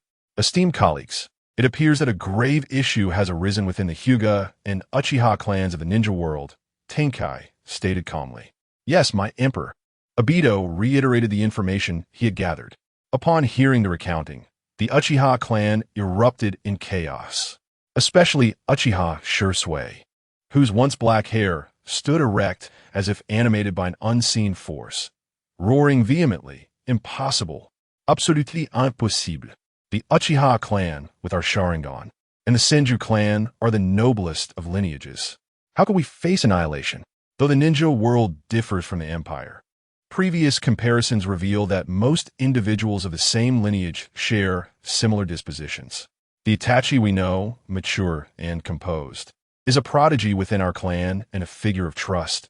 He would never commit such an act. The circumstances surrounding the Uchiha clan's potential extinction may hold hidden truths." Fugaku analyzed with restrained fury. "No, absolutely not. It is beyond doubt that Uchiha Itachi was involved in the massacre of his clan. At most, he merely transitioned from being the principal perpetrator to a mere accomplice. I'm certain of this. My intelligence is infallible." Obito shook his head, his expression gravely serious.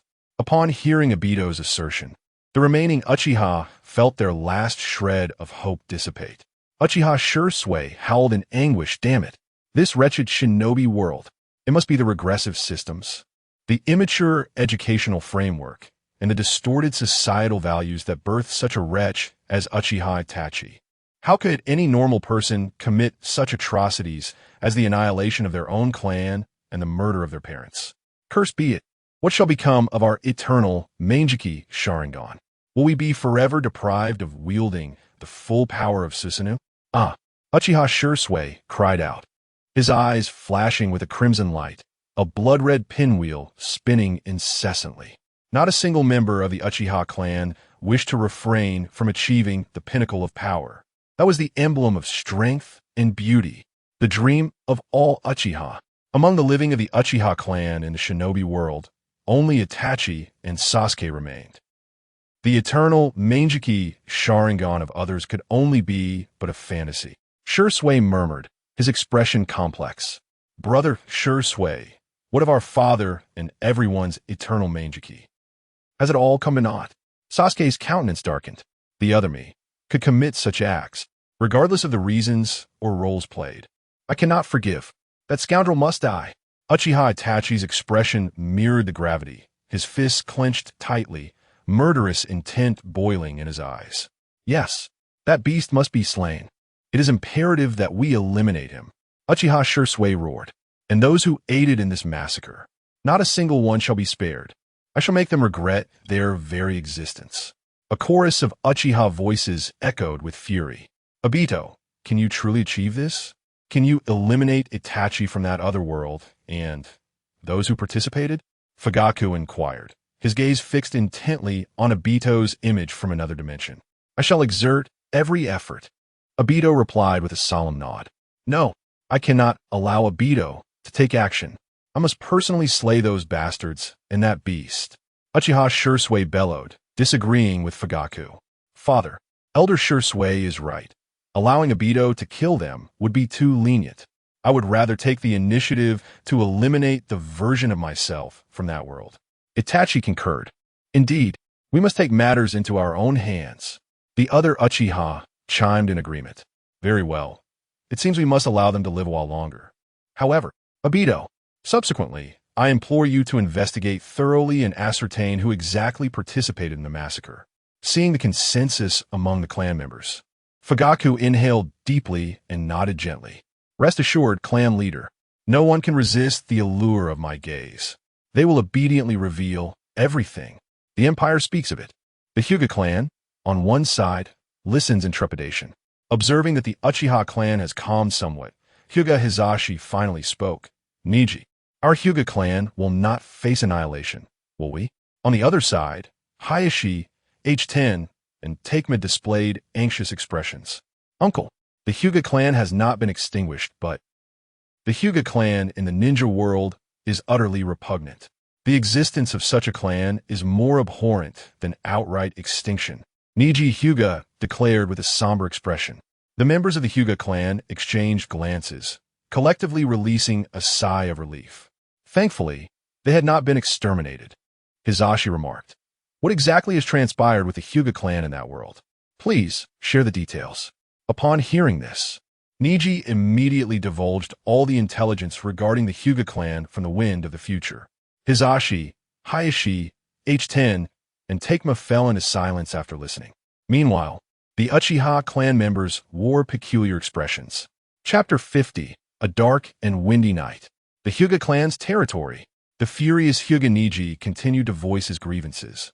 Uncle, father, brother Hayashi, brother Deku. This version of the Hyuga is utterly unworthy of the name. They do not deserve to integrate with us, nor with the Empire. They must face the consequences they deserve. Ah, so what do you intend to do, Niji? Do you wish to eliminate them all? Hisashi's lips were parched, and his gaze flickered evasively. Before the Emperor's enlightenment, we were no different. No, I desire something else. Hyuga Niji's eyes glimmered as he articulated his plan. Upon hearing it, the expressions of the gathered Hyuga shifted once more.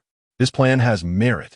Punishing the main family by treating our kin as servants is indeed reasonable. However, it requires the Emperor's approval. Hisashi stated dryly, then turned his gaze towards Senju Tenjin. Proceed with confidence. Filth and vermin are unworthy of joining the Empire. However, remember to leave as few traces as possible during the operation. Our ultimate aim is to integrate the entire shinobi world into the Empire. If our actions are too extreme and provoke fierce resistance, it may lead to complications later.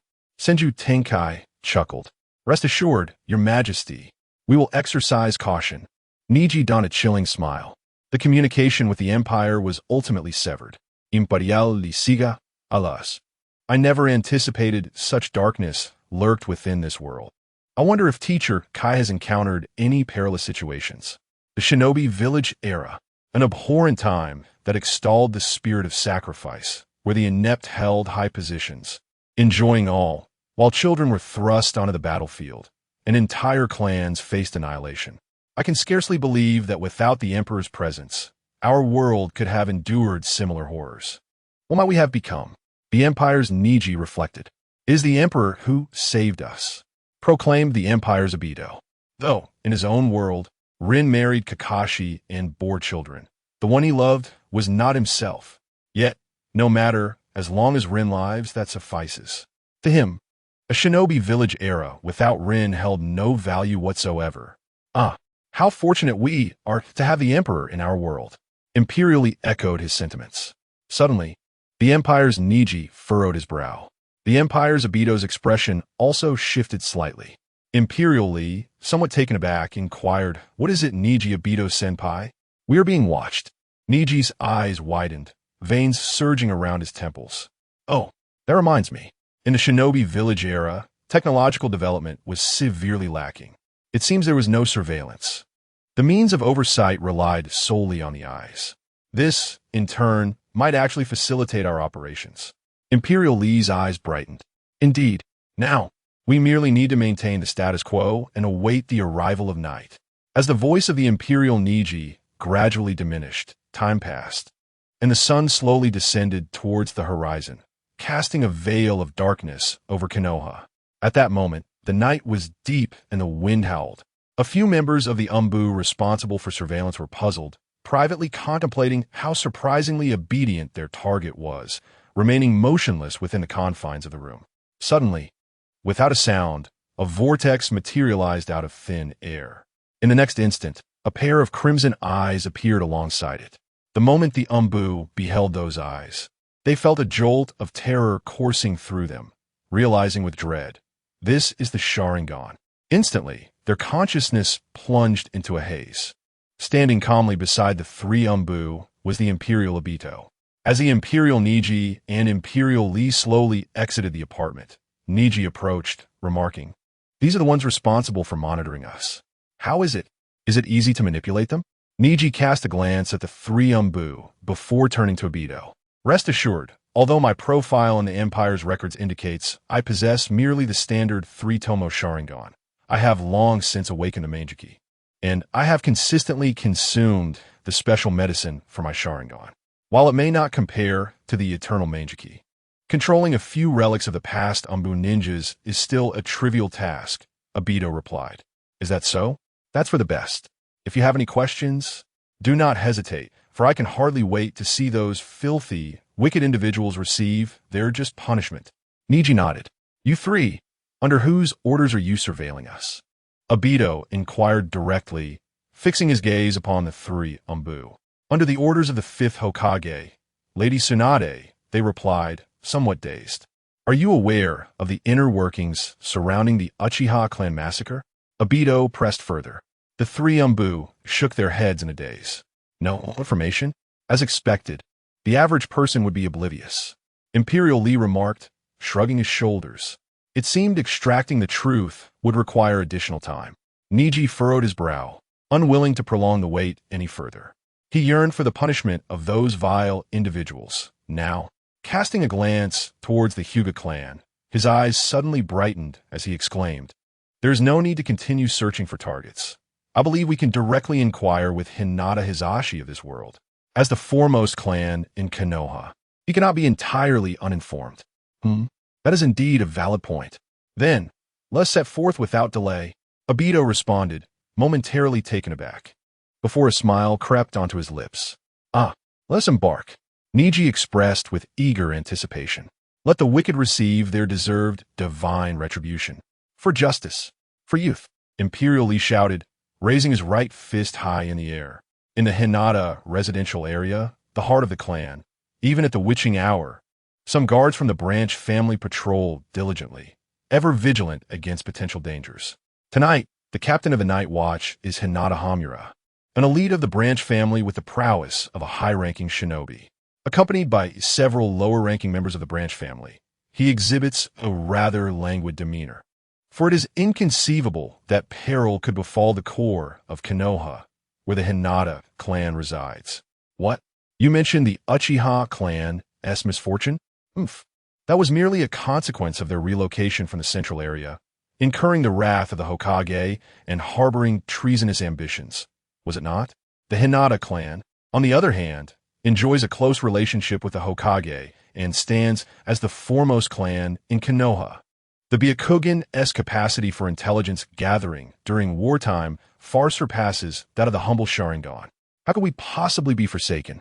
Therefore, the notion of a night watch is utterly superfluous. Yet, as a member of the branch family, even with such thoughts, he dared not voice them, and thus busied himself with the passage of time. This distraction momentarily clouded his focus when suddenly a chilling premonition stirred within him. This sensation, which had once emerged during the Third Great Ninja War and had aided him in evading disaster, resurfaced now. Without hesitation, Hinata Hamura activated his Byakugan. In an instant, the world transformed within his sight, revealing only shades of black and white and a multitude of transparent structures. Moreover, there existed an imperceptible barrier, unseen by the naked eye. This barrier swiftly enveloped the entirety of the Hinata clan's territory, with countless particles of luminous white light scattered throughout. At that moment, the Byakugan faltered, rendering Hinata Hamura incapable of discerning anything beyond the barrier. Even within the barrier, visibility dissipated beyond a mere 100 meters, shrouding everything in obscurity. Chapter 51. The Night of Hinata's Catastrophe, Part 1. Alas, the Byakugan has failed. Someone is targeting the Hinata clan. Everyone be on guard. Hinata Hayashi's expression changed dramatically as he shouted loudly. The other branch family members, who were also on night watch, wore equally alarmed expressions, activating their Byakugan and calling out in distress. In an instant, the entire Hinata compound was abuzz with activity. A throng of slumbering clan members rushed from their chambers, angrily cursing at the barrier surrounding them. How could this be? Is there truly someone daring enough to target our Hinata clan? Seeking death. We, the Hinata, are the foremost family of Konoha. This is Konoha. Who dares to lay a hand upon us? Step forward. Hinata Hisashi, clad in a white robe, surveyed the surroundings with his Byakugan, his demeanor grave. Numerous elders from the main family gathered, their faces a mix of fury and apprehension. They whispered amongst themselves, Chief, is Konoha truly planning to strike against us, just as they did to the Uchiha a decade ago? That despicable Konoha, Sarutobi Hiruzen, is no virtuous man. His students are equally unworthy. We, the Hinata, have shed blood for Konoha. How can they treat us this way? Silence. The Hokage is not to be questioned lightly. This incident must have nothing to do with the Hokage. Hisashi shot a glare at several elders. His heart raced, but as the clan leader, he could not speak too pessimistically. He steadied himself and declared, Hayashi, you will lead a team to the perimeter of the barrier to assess the situation. If there's a chance to break through, contact the Hokage. The rest of you, gather to my side to prepare for any potential dangers. Yes, esteemed leader. Hinata Hayashi responded, ready to act. Yet, just as he lifted his foot to move, he froze in place. At that very moment, a dispassionate voice echoed. It is impossible to leave the Taiji two instruments formation relying solely on your strength, unless you defeat me, the focal point of this formation. Who are you? The crowd gazed in shock at the tall figure before them, draped in a robe of yin and yang and wearing a mask. Anger began to bubble within them. Is this the scoundrel daring to target the Hinata clan? Such audacity! As the array's creator, he dares to appear before them, the esteemed Hinata clan. Does he regard them as mere children devoid of threat? How utterly contemptuous of the foremost family in Konoha. Scoundrel! A Hinata member shouted, but before he could finish, Hizashi raised a hand to silence him, his expression grave. Might I inquire as to your identity? The Hinata clan has not recently provoked any enemies. As he spoke, his eyes scanned the surroundings. Do not bother searching. Your only enemy is me, the masked man replied indifferently. One man? One individual dares to stand against the Hinata? Has he lost his senses? How laughable! We shall make you regret your presence here. It is tantamount to courting death. A group of Hyuga clansmen shouted vehemently, their fists cracking ominously as they shifted their steps, slowly encircling the masked man, waiting for the head of the clan to give the command to reduce this audacious scoundrel to mere rubble. Hizashi felt a slight relief. One person? That is manageable. However, unlike the others of his clan, he did not resort to crude insults. Instead, he addressed the masked figure with calm confidence. Might I inquire as to your purpose in coming here alone? If it is indeed to oppose the Hyuga, we harbor no fear of any adversary. The visitor did not respond directly, but posed a counter-question. Is it true that the caged bird seal exists to protect your kin and safeguard the Byakugan from being seized? At this inquiry, the expressions of the branch family members darkened significantly. Hizashi furrowed his brow. Indeed, in this tumultuous ninja world, our Byakugan possesses unparalleled reconnaissance capabilities, coveted by all villages. Long ago, hunters targeted solitary Hyuga to usurp the power of the Byakugan, inflicting severe losses upon our clan. It was then that our ancestors developed the cage bird seal to ensure the safety of the Byakugan. Then why does the main family lack the cage bird? Is it because their strength surpasses that of all branch families? The visitor queried once more. Hizashi's expression turned grave. This was a question he could not answer. The other branch members shared uneasy glances, yet none dared to speak. An elder, his countenance darkened, bellowed, We are the noble Hyuga clan. How could we ever be mere cage birds? You vile intruder, the Hyuga are not a target for your troubles. Hayashi, eliminate him. Yes, Elder Yoshi, Hayashi responded. Immediately, he and a group of Hyuga charged at the man clad in yin-yang attire, wearing a mask. Ah, have you nothing to say? How disgusting and hypocritical you are, a filthy clan indeed. The so-called caged bird, it now appears, is merely a means for the main family to subjugate the branches. The masked man scoffed. Despicable intruder. Silence. Hayashi, leading the charge, wore an expression of deep fury. The branch family had long endured the oppression and disdain of the main family. This harsh reality was an eternal wound in their hearts. They were all aware of it, but if anyone dared to voice it openly, the branch family would pursue an unrelenting vendetta against them. The dual-colored Tai Chi symbol materialized, and Hayashi, filled with murderous intent, poised his hands, ready to unleash a thunderous strike at any moment.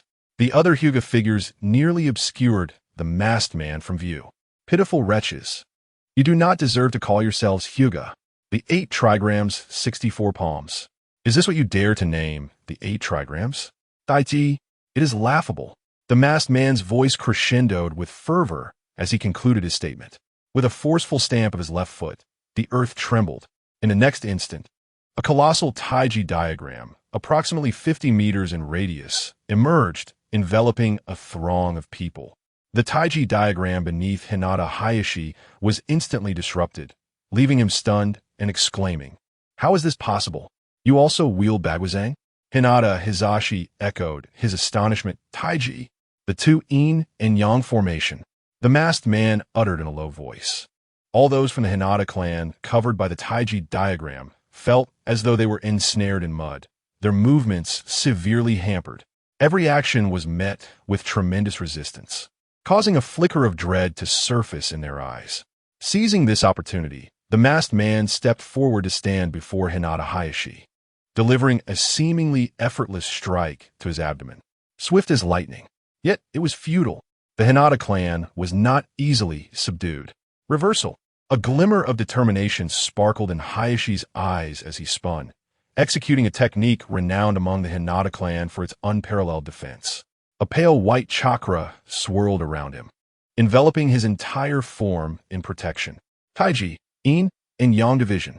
Break," the masked man murmured, and his once fair palm transformed into a dual-colored manifestation of yin and yang, colliding with the swirling reversal technique.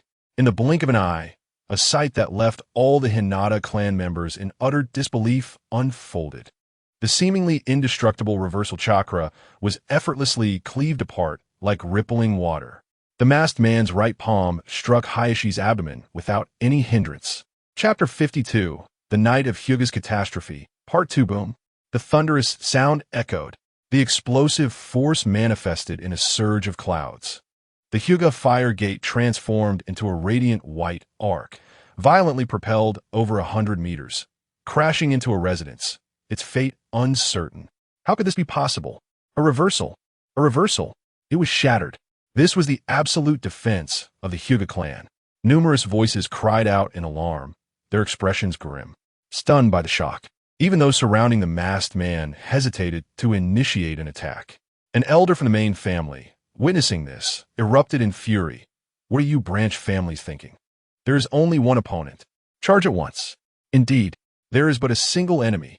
For the vengeance of the fire gate, let us advance. You scoundrel, do not be so arrogant.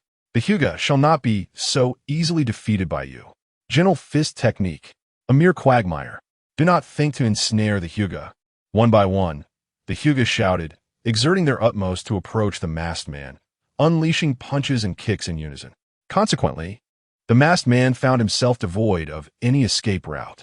However, the masked man showed no intention of evading the multitude of attacks, merely swaying his arms gently. "Taiji, a feather can move a ton." In the next moment, every member of the Hyuga clan felt their limbs defy their commands, their bodies swaying in rhythm with the movements of the masked man's arms, shifting left and right incessantly. "Your punch, my palm," all landing upon our own comrades. They cried out in agony, being flung backward. In a mere 10 seconds, over 20 Hyuga ninjas lay groaning on the ground. Those who had yet to make a move watched with grimaces. The enemy before them was formidable, exceptionally powerful, at least a shadow-level warrior. No wonder he dared to invade the Hyuga alone. What kind of gentle fist technique is this? How can he convert the strength of others into his own? Hyuga Hizashi furrowed his brow and inquired. "This is the true Tai Chi Bagua. The Bagua fist you wield is nothing more than a trivial imitation, akin to a dog's tail trying to continue the lineage of a dragon."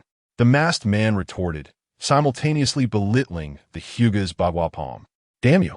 Do not think that by defeating a mere handful of branch families, you can flaunt your prowess before the main family." Bagua empty palm, an elder from the main family, hiding behind several branch family members, roared in anger. His right palm suddenly unleashed a powerful surge of energy, hurtling towards the masked man. "Taiji, single whip." The masked man scoffed. With a flick of his right hand, the air shrieked violently as a swirling mass of yin and yang energy erupted from his palm, colliding with the energy of the empty palm. The two forces did not explode. Instead, the yin and yang energy swiftly absorbed the empty palm's energy, maintaining its momentum as it surged towards the elder of the main family. The impact struck his chest and abdomen. Ugh! The elder of the main family screamed in agony, blood spewing from his mouth, his body propelled backward uncontrollably. "Help me!" This elder cried out in desperation. A number of members from the Hinata branch dashed forward, eager to seize the opportunity. However, merely approaching felt like an overwhelming force drained their strength, pulling them alongside the clan elders as they flew several dozen meters, crashing through numerous residences before finally coming to a halt, buried beneath the rubble, their fates uncertain. Witnessing this spectacle, everyone gasped in astonishment, refraining from any rash actions. Your prowess is truly exceptional. The Hinata clan is in awe, yet I remain perplexed as to the nature of our discord. Why have you come to the Hinata clan, and what is your true intent? Perhaps we could sit down and engage in a meaningful dialogue? The ninja world is vast, rife with conflicts, but we should not allow ourselves to be ensnared by the chains of hatred. Hinata Hizashi inhaled deeply, compelled to offer his counsel once more. Meanwhile, the previously irritable members of the main family fell silent, their tempers cooling significantly, fearful of being caught in the fray. Discord? There is fundamentally no such thing between us. The masked man shook his head. Then why might I ask? Hizashi inquired, bewildered. This world is tainted. The Hinata clan enslaves its own kin of the same bloodline, becoming the epicenter of this corruption. I merely wish to cleanse it. The masked man spoke with an air of indifference. To equate the Hinata clan with corruption? How infuriating. A group of Hinata clan members felt their anger boiling. Their once pure white eyes now veined with crimson. Is this truly about the branch family? Hizashi furrowed his brow, realization dawning upon him. He paused before continuing. Nonetheless, I have previously articulated the necessity of the caged bird, yet it is evident that you refuse to accept this. Thus, is our conflict now inevitable? Indeed, the corruption remains unpurged. Are you not afraid of Konoha's retaliation for your actions? Retaliation from Konoha? The masked man's voice was laced with disdain, as if he had heard an amusing jest. Ah, I see now. However, the Hinata clan is not as feeble as you presume. Furthermore, the strength of one individual is ultimately limited. The Hinata clan is the foremost clan in Konoha. Each member is a ninja, not merely skilled in the gentle fist. Everyone, listen, utilize ninjutsu for long-range assaults. In that moment, Hizashi inhaled deeply and shouted, Yes, Lord Clan Leader. The Hinata clan roared in unison, springing into action. They formed hand seals for ninjutsu. In the next instant, a torrent of elemental techniques, fire, wind, water, earth, and lightning, unleashed, transforming the entire Hinata territory into a tumultuous sea of elements. Numerous homes were obliterated, the earth shattered. Yet the members of the Hinata clan paid no heed to these losses. Their singular focus was to eliminate the masked man before them. Dai-Chi, Cloud Hands. The masked man remained composed in the face of the terrifying onslaught of ninjutsu, his hands gracefully tracing the air. All offensive ninjutsu, drawn by an invisible force, began to swirl ceaselessly, gradually coalescing into a sphere of dual black and white hues. As the sphere rotated, a tempest howled, casting the masked man as if he were a deity wielding chakra. This is impossible. All the ninjutsu have been assimilated. The colossal, disparate chakras are fusing. Taijutsu, is it truly capable of such magnitude? Even the leaders of various villages could not achieve such a feat. A group of individuals stood dumbfounded, their astonishment giving way to instinctual fear as they began to retreat. The Taiji generates the two principles. The two principles give rise to the four symbols. The four symbols birth the 8 trigrams. All things originate from the Taiji and can return to it. Go, Taiji Great Mortar, the masked man murmured, completing the final rotation with his hands before gently pushing forward. This energy sphere, infused with dozens of ninjutsu, surged towards the direction of Hinata Hizashi. The energy sphere, while not swift, still instilled terror in all present, causing beads of cold sweat to trickle down their brows. Everyone, quickly evade, Hizashi bellowed, his body already drenched in perspiration. He forcefully stomped the ground and leapt sideways.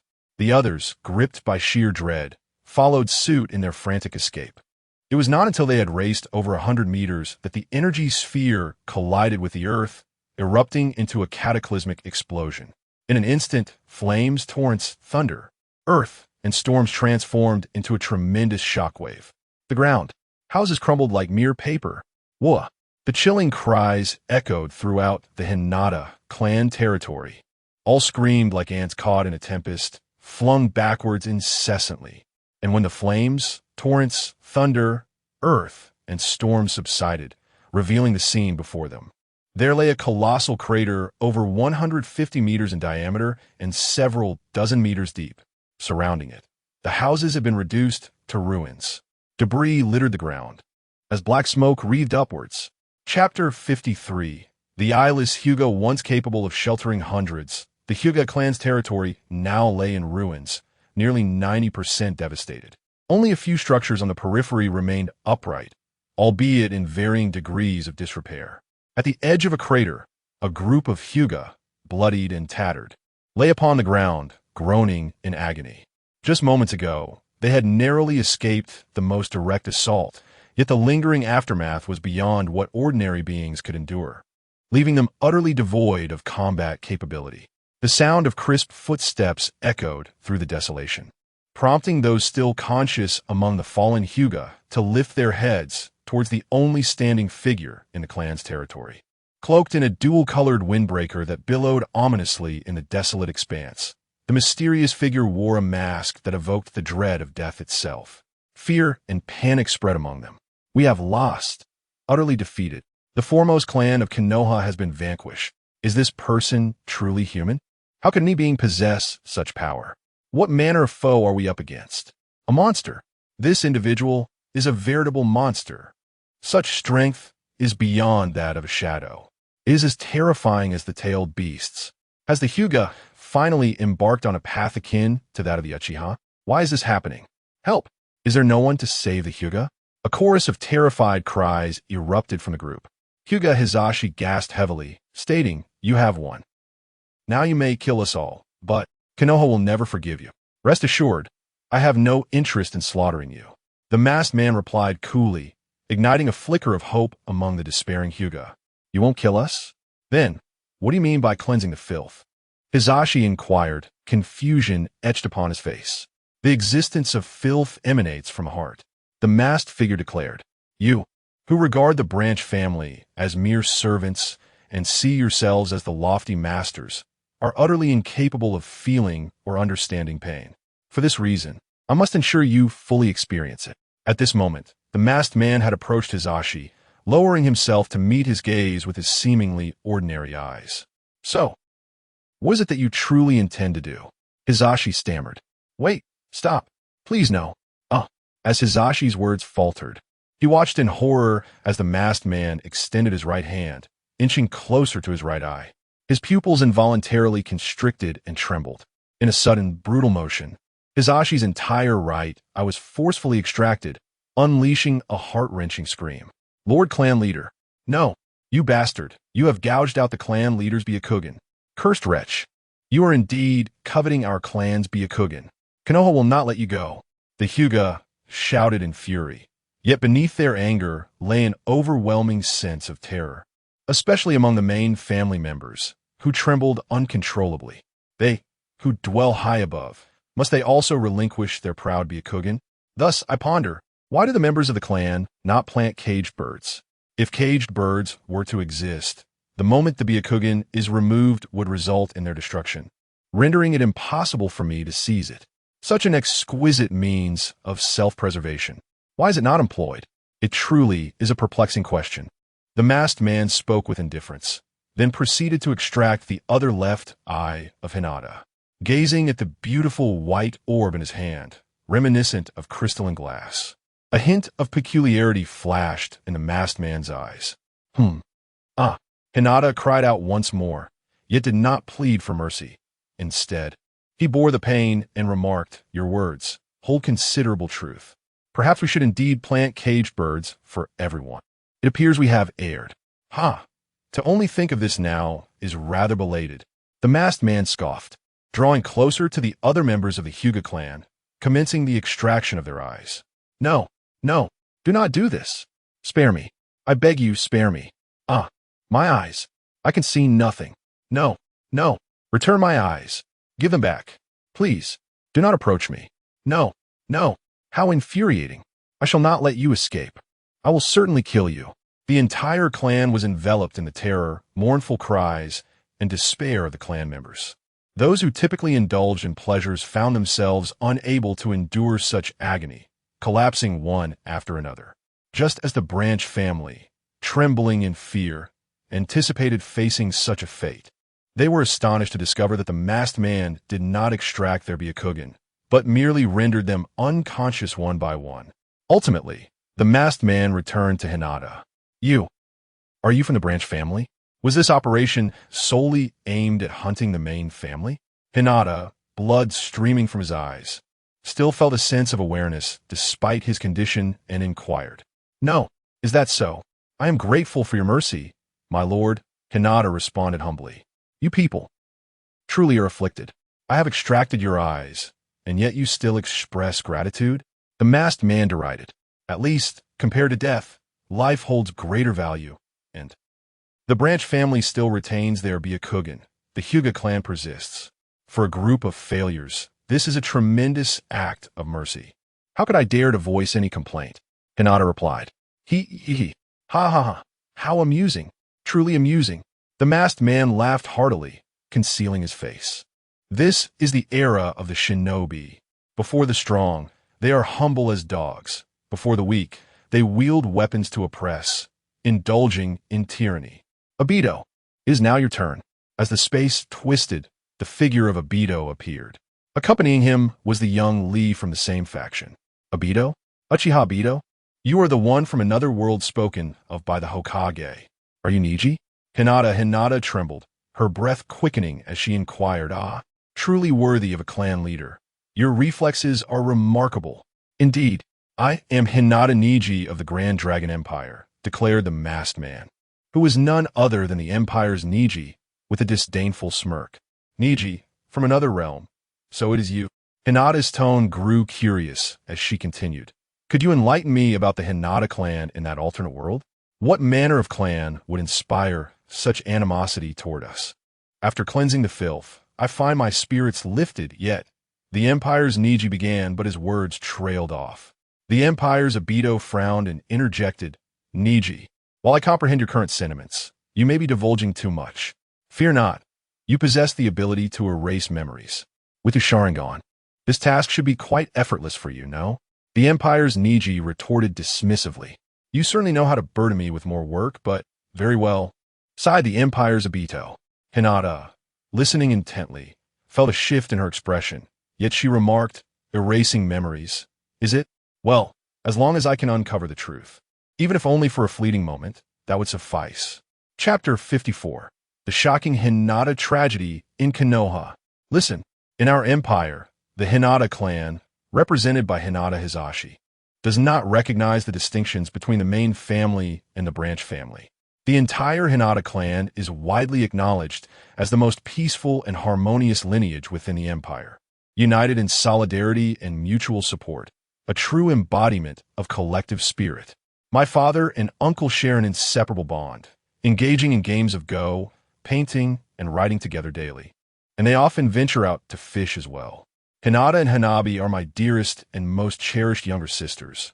We grew up under the same roof, learning, growing, and playing together. The entire Hinata clan stands as one of the 3 great dragon clans of the empire. The empire's Neji recounted everything about the Hinata of the empire. Hinata Hisashi listened quietly until the end, when a subtle smile graced his lips, and he murmured, Indeed.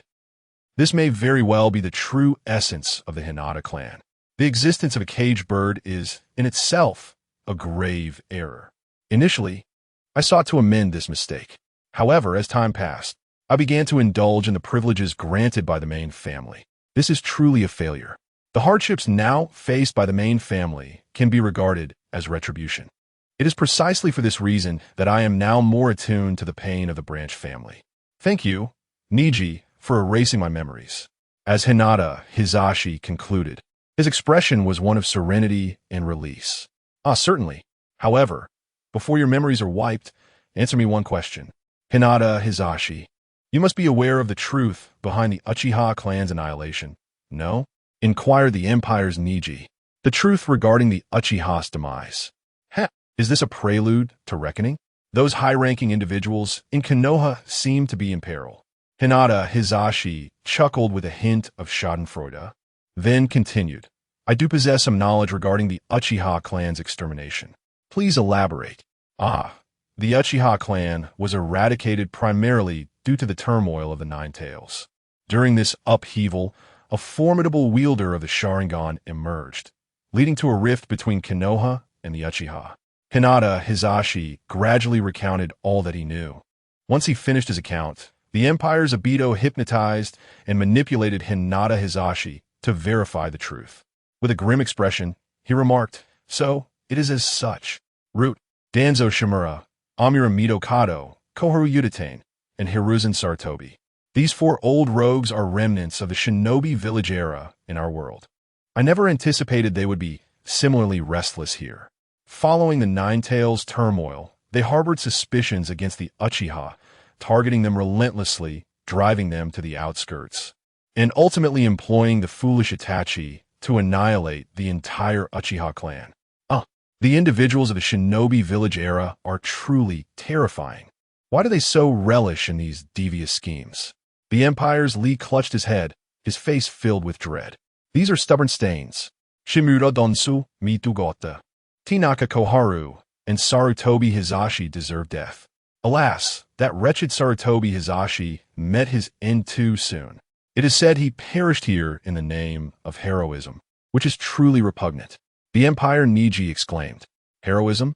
Does he even deserve such a title? Once my Uchiha clan enters this realm, Shimura Danzo, Midogate, Tinaka and Sarutobi Hizashi will not escape. They shall all be eternally nailed to the pillar of historical disgrace, dying a shameful death.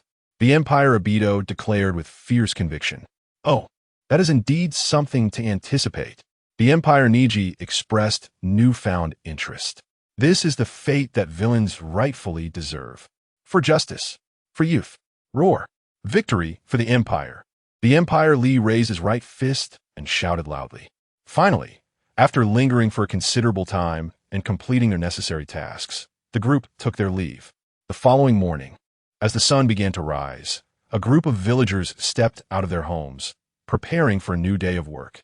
Upon passing by the Hyuga clan's territory, they were met with the sight of numerous fallen Hyuga clan members, along with the dry blood and the hollow eyes of some branch family members, which elicited sharp cries of horror. The shrill cries pierced through the tranquility of the entire Konoha. In an instant, hundreds, even thousands, gathered at the periphery of the Hyuga clan's territory, gazing from afar at the scene already surrounded and controlled by a group of ninjas, engaging in fervent discussions.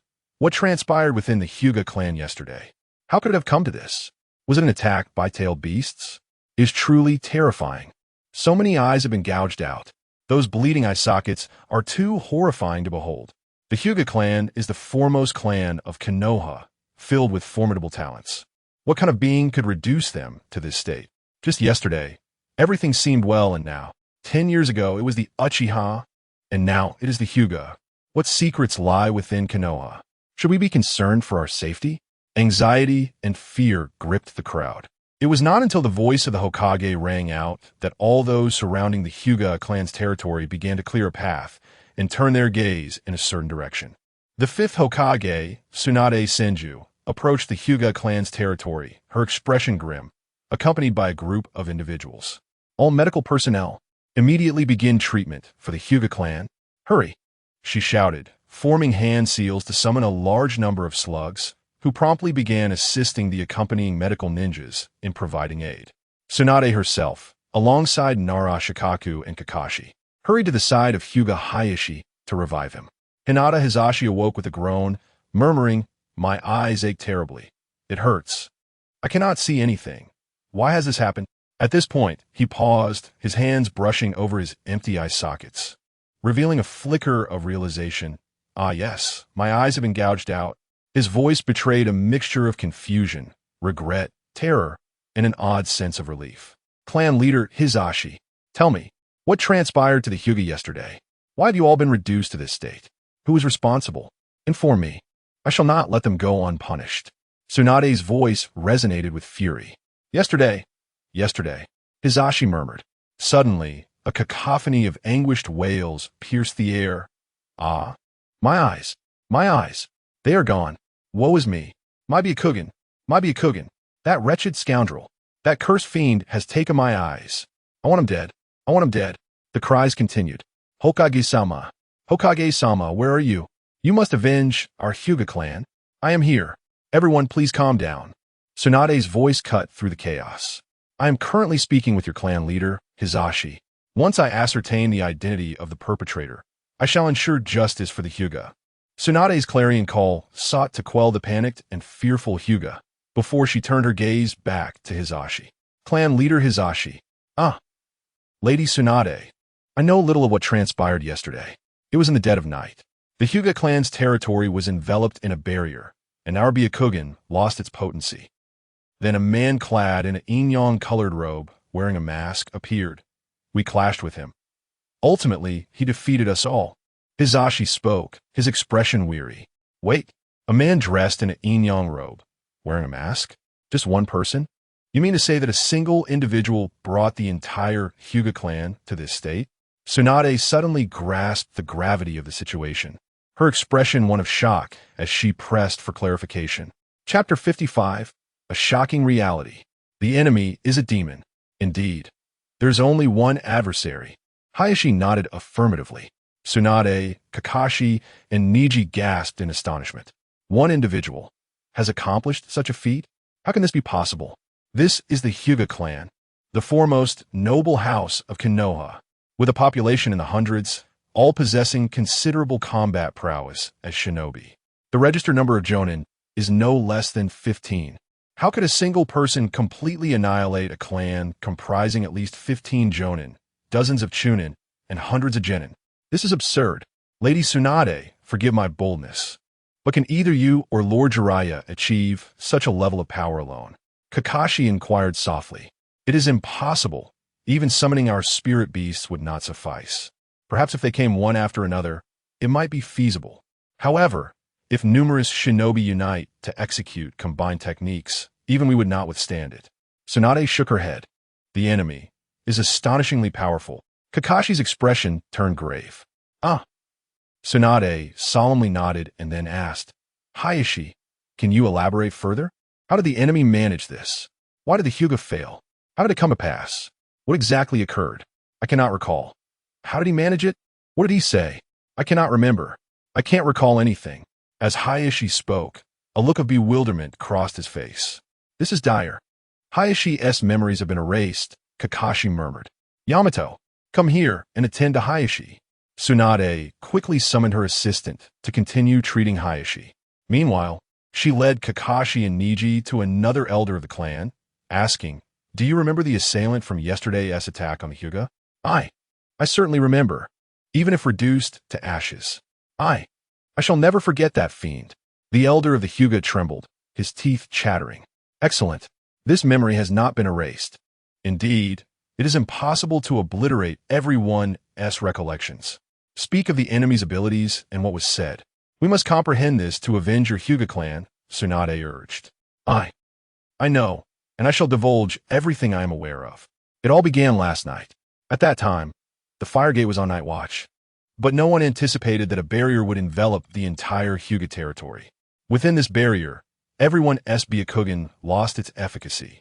Then, that individual appeared. At this point, the elder of the Hyuga trembled uncontrollably. His previously hollow eyes, now parched, began to shed blood tears once more. That fiend has appeared. He has returned. His voice rose in pitch, and a part of the Hyuga clan trembled upon hearing his words. No, don't come closer. Please, don't approach. Some members of the main family screamed in terror at that moment. Calm down. Tsunade quickly supported the elder, continuously channeling chakra into him. I understand. I must remain composed. That demon has appeared. He stated we must cleanse the filth, declaring that we Hyuga are the filth. I was enraged and urged Hayashi and others from the Hyuga to teach that demon a lesson. However, as soon as we drew near, the demon unleashed a technique, and a massive bagua formation emerged on the ground. Everyone, including Hayashi, felt as though they were trapped in a quagmire. And then he struck Hayashi with a palm. Hayashi utilized the reversal technique. It was easily pierced through, ultimately being sent flying, uncertain of his fate. A single blow pierced through reversal? Such a feat is beyond even my monstrous strength. The opponent's power is formidable. Tsunade murmured, then continued. And then, dozens of us attacked simultaneously, but that demon used a bizarre ability, causing us to turn against one another. The elder of the main family gasped, unable to contain his breaths. Attacking our own? Is it a puppet technique? Kakashi whispered. Puppet technique can control puppets, even if it could manipulate humans. It cannot possibly control dozens of ninjas at once. The enemy's ability is far too perilous. Shikaka murmured. Continue. What happened next? Tsunade frowned. Then, that fiend belittled our bagua palm. Someone, unable to bear it, used the empty palm, only to be sent flying by a similar technique. Then, under the chief's command, we all launched ninjutsu attacks. Flames, storms, torrents, and torrents of earth filled the sky. And then, at this point, the elder-esque expression turned immensely fearful. What happened next? Calm yourself. Speak. We are all here. Do not fear. Speak. Tsunade shouted. And then that demon absorbed all the chakra from our ninjutsu, gathering it into something resembling a tailed beast bomb, and launched an assault against us. Everyone was utterly overwhelmed in an instant. That is beyond what a mere human can achieve. That being is a monster cloaked in the guise of tailed beast. As the elder concluded, he could not suppress his screams, ultimately collapsing in a faint. Tsunade, Kakashi, and Shikaku exchanged glances, each recognizing horror mirrored in one another's eyes. Even the other medical ninjas and those maintaining order from afar gasped in shock. They then turned their gazes in unison towards the central position, that immense pit. Is this the origin of the pit? How exaggerated the reality is. Kakashi exhaled slowly. The techniques of hundreds had been absorbed, countered. This time, the assailants targeting the Hyuga clan were unprecedentedly formidable. Such a terrifying ability, if unleashed on the battlefield, would rival that of the tailed beasts. Shikaka whispered, "Could this be the Akatsuki's retaliation?" Tsunade inquired. The previous members of the Akatsuki that we eliminated were far from this powerful. Yet, we cannot entirely dismiss the possibility of their involvement. Shikaku remarked, "The Akatsuki, alongside the Empire, has now presented us with such a dreadful occurrence. What on earth is happening in this world? Powerful individuals appear one after another." Kakashi felt utterly helpless. He sensed that, as an elite Jonin, he seemed to be growing weaker by the day. What on earth is happening here? How has the Hyuga clan come to this? Tsunade. Just then, from a distance, Naruto's voice rang out. He rushed towards them, visibly anxious, with Sakura at his side. The Umbu, tasked with intercepting idle personnel, attempted to stop him, but Naruto, in his fury, sent them flying, leaving them astonished as they watched his retreating figure. Chapter 56. Hinata's eyes captured. A shock to the ninja world. It is Naruto. As you can see, the Hyuga clan has been attacked by a mysterious individual, and all the Byakugan of the main family have been seized. Tsunade replied solemnly. How could such a thing happen within the village of Konoha? What about Hinata? What about Niji? Are they unharmed? Naruto asked anxiously. They're on a mission outside, Tsunade stated. Upon hearing this, Naruto discreetly sighed in relief. Yet his expression remained grim as he remarked, if Hinata and Niji were to return and witness this, it would surely devastate them. Why would the Hyuga clan, residing within Konoha, encounter such a calamity? This is the world of ninjas, cruel and bloody. No one knows what awaits them in the next moment. Even within the village, one must remain vigilant. Moreover, the audacity of the enemy to strike in Konoha. As the fifth Hokage, I shall not allow them to escape justice. Tsunade's expression darkened, her fists cracking ominously. How despicable! I shall never forgive those scoundrels for such acts. Just wait. If I discover your identity, I shall ensure you face retribution. Naruto gritted his teeth in anger. Why are you two here as well? A sudden voice from Kakashi startled Naruto and Tsunade, prompting them to turn and see Neji and Lee approaching. As they drew near, they were intercepted by the Umbu. Observing this, Tsunade waved her hand, and the Umbu parted to create a path.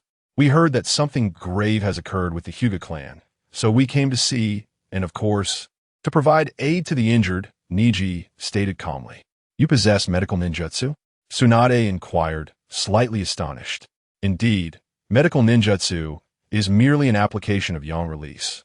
In our land, it is considered foundational knowledge at a high school level. Most ninjas can perform it. The question lies in their proficiency. As Neji spoke, he approached a member of the branch family, channeling a pale white energy into their body. Subsequently, the individual's injuries began to visibly mend at an astonishing pace. Remarkable.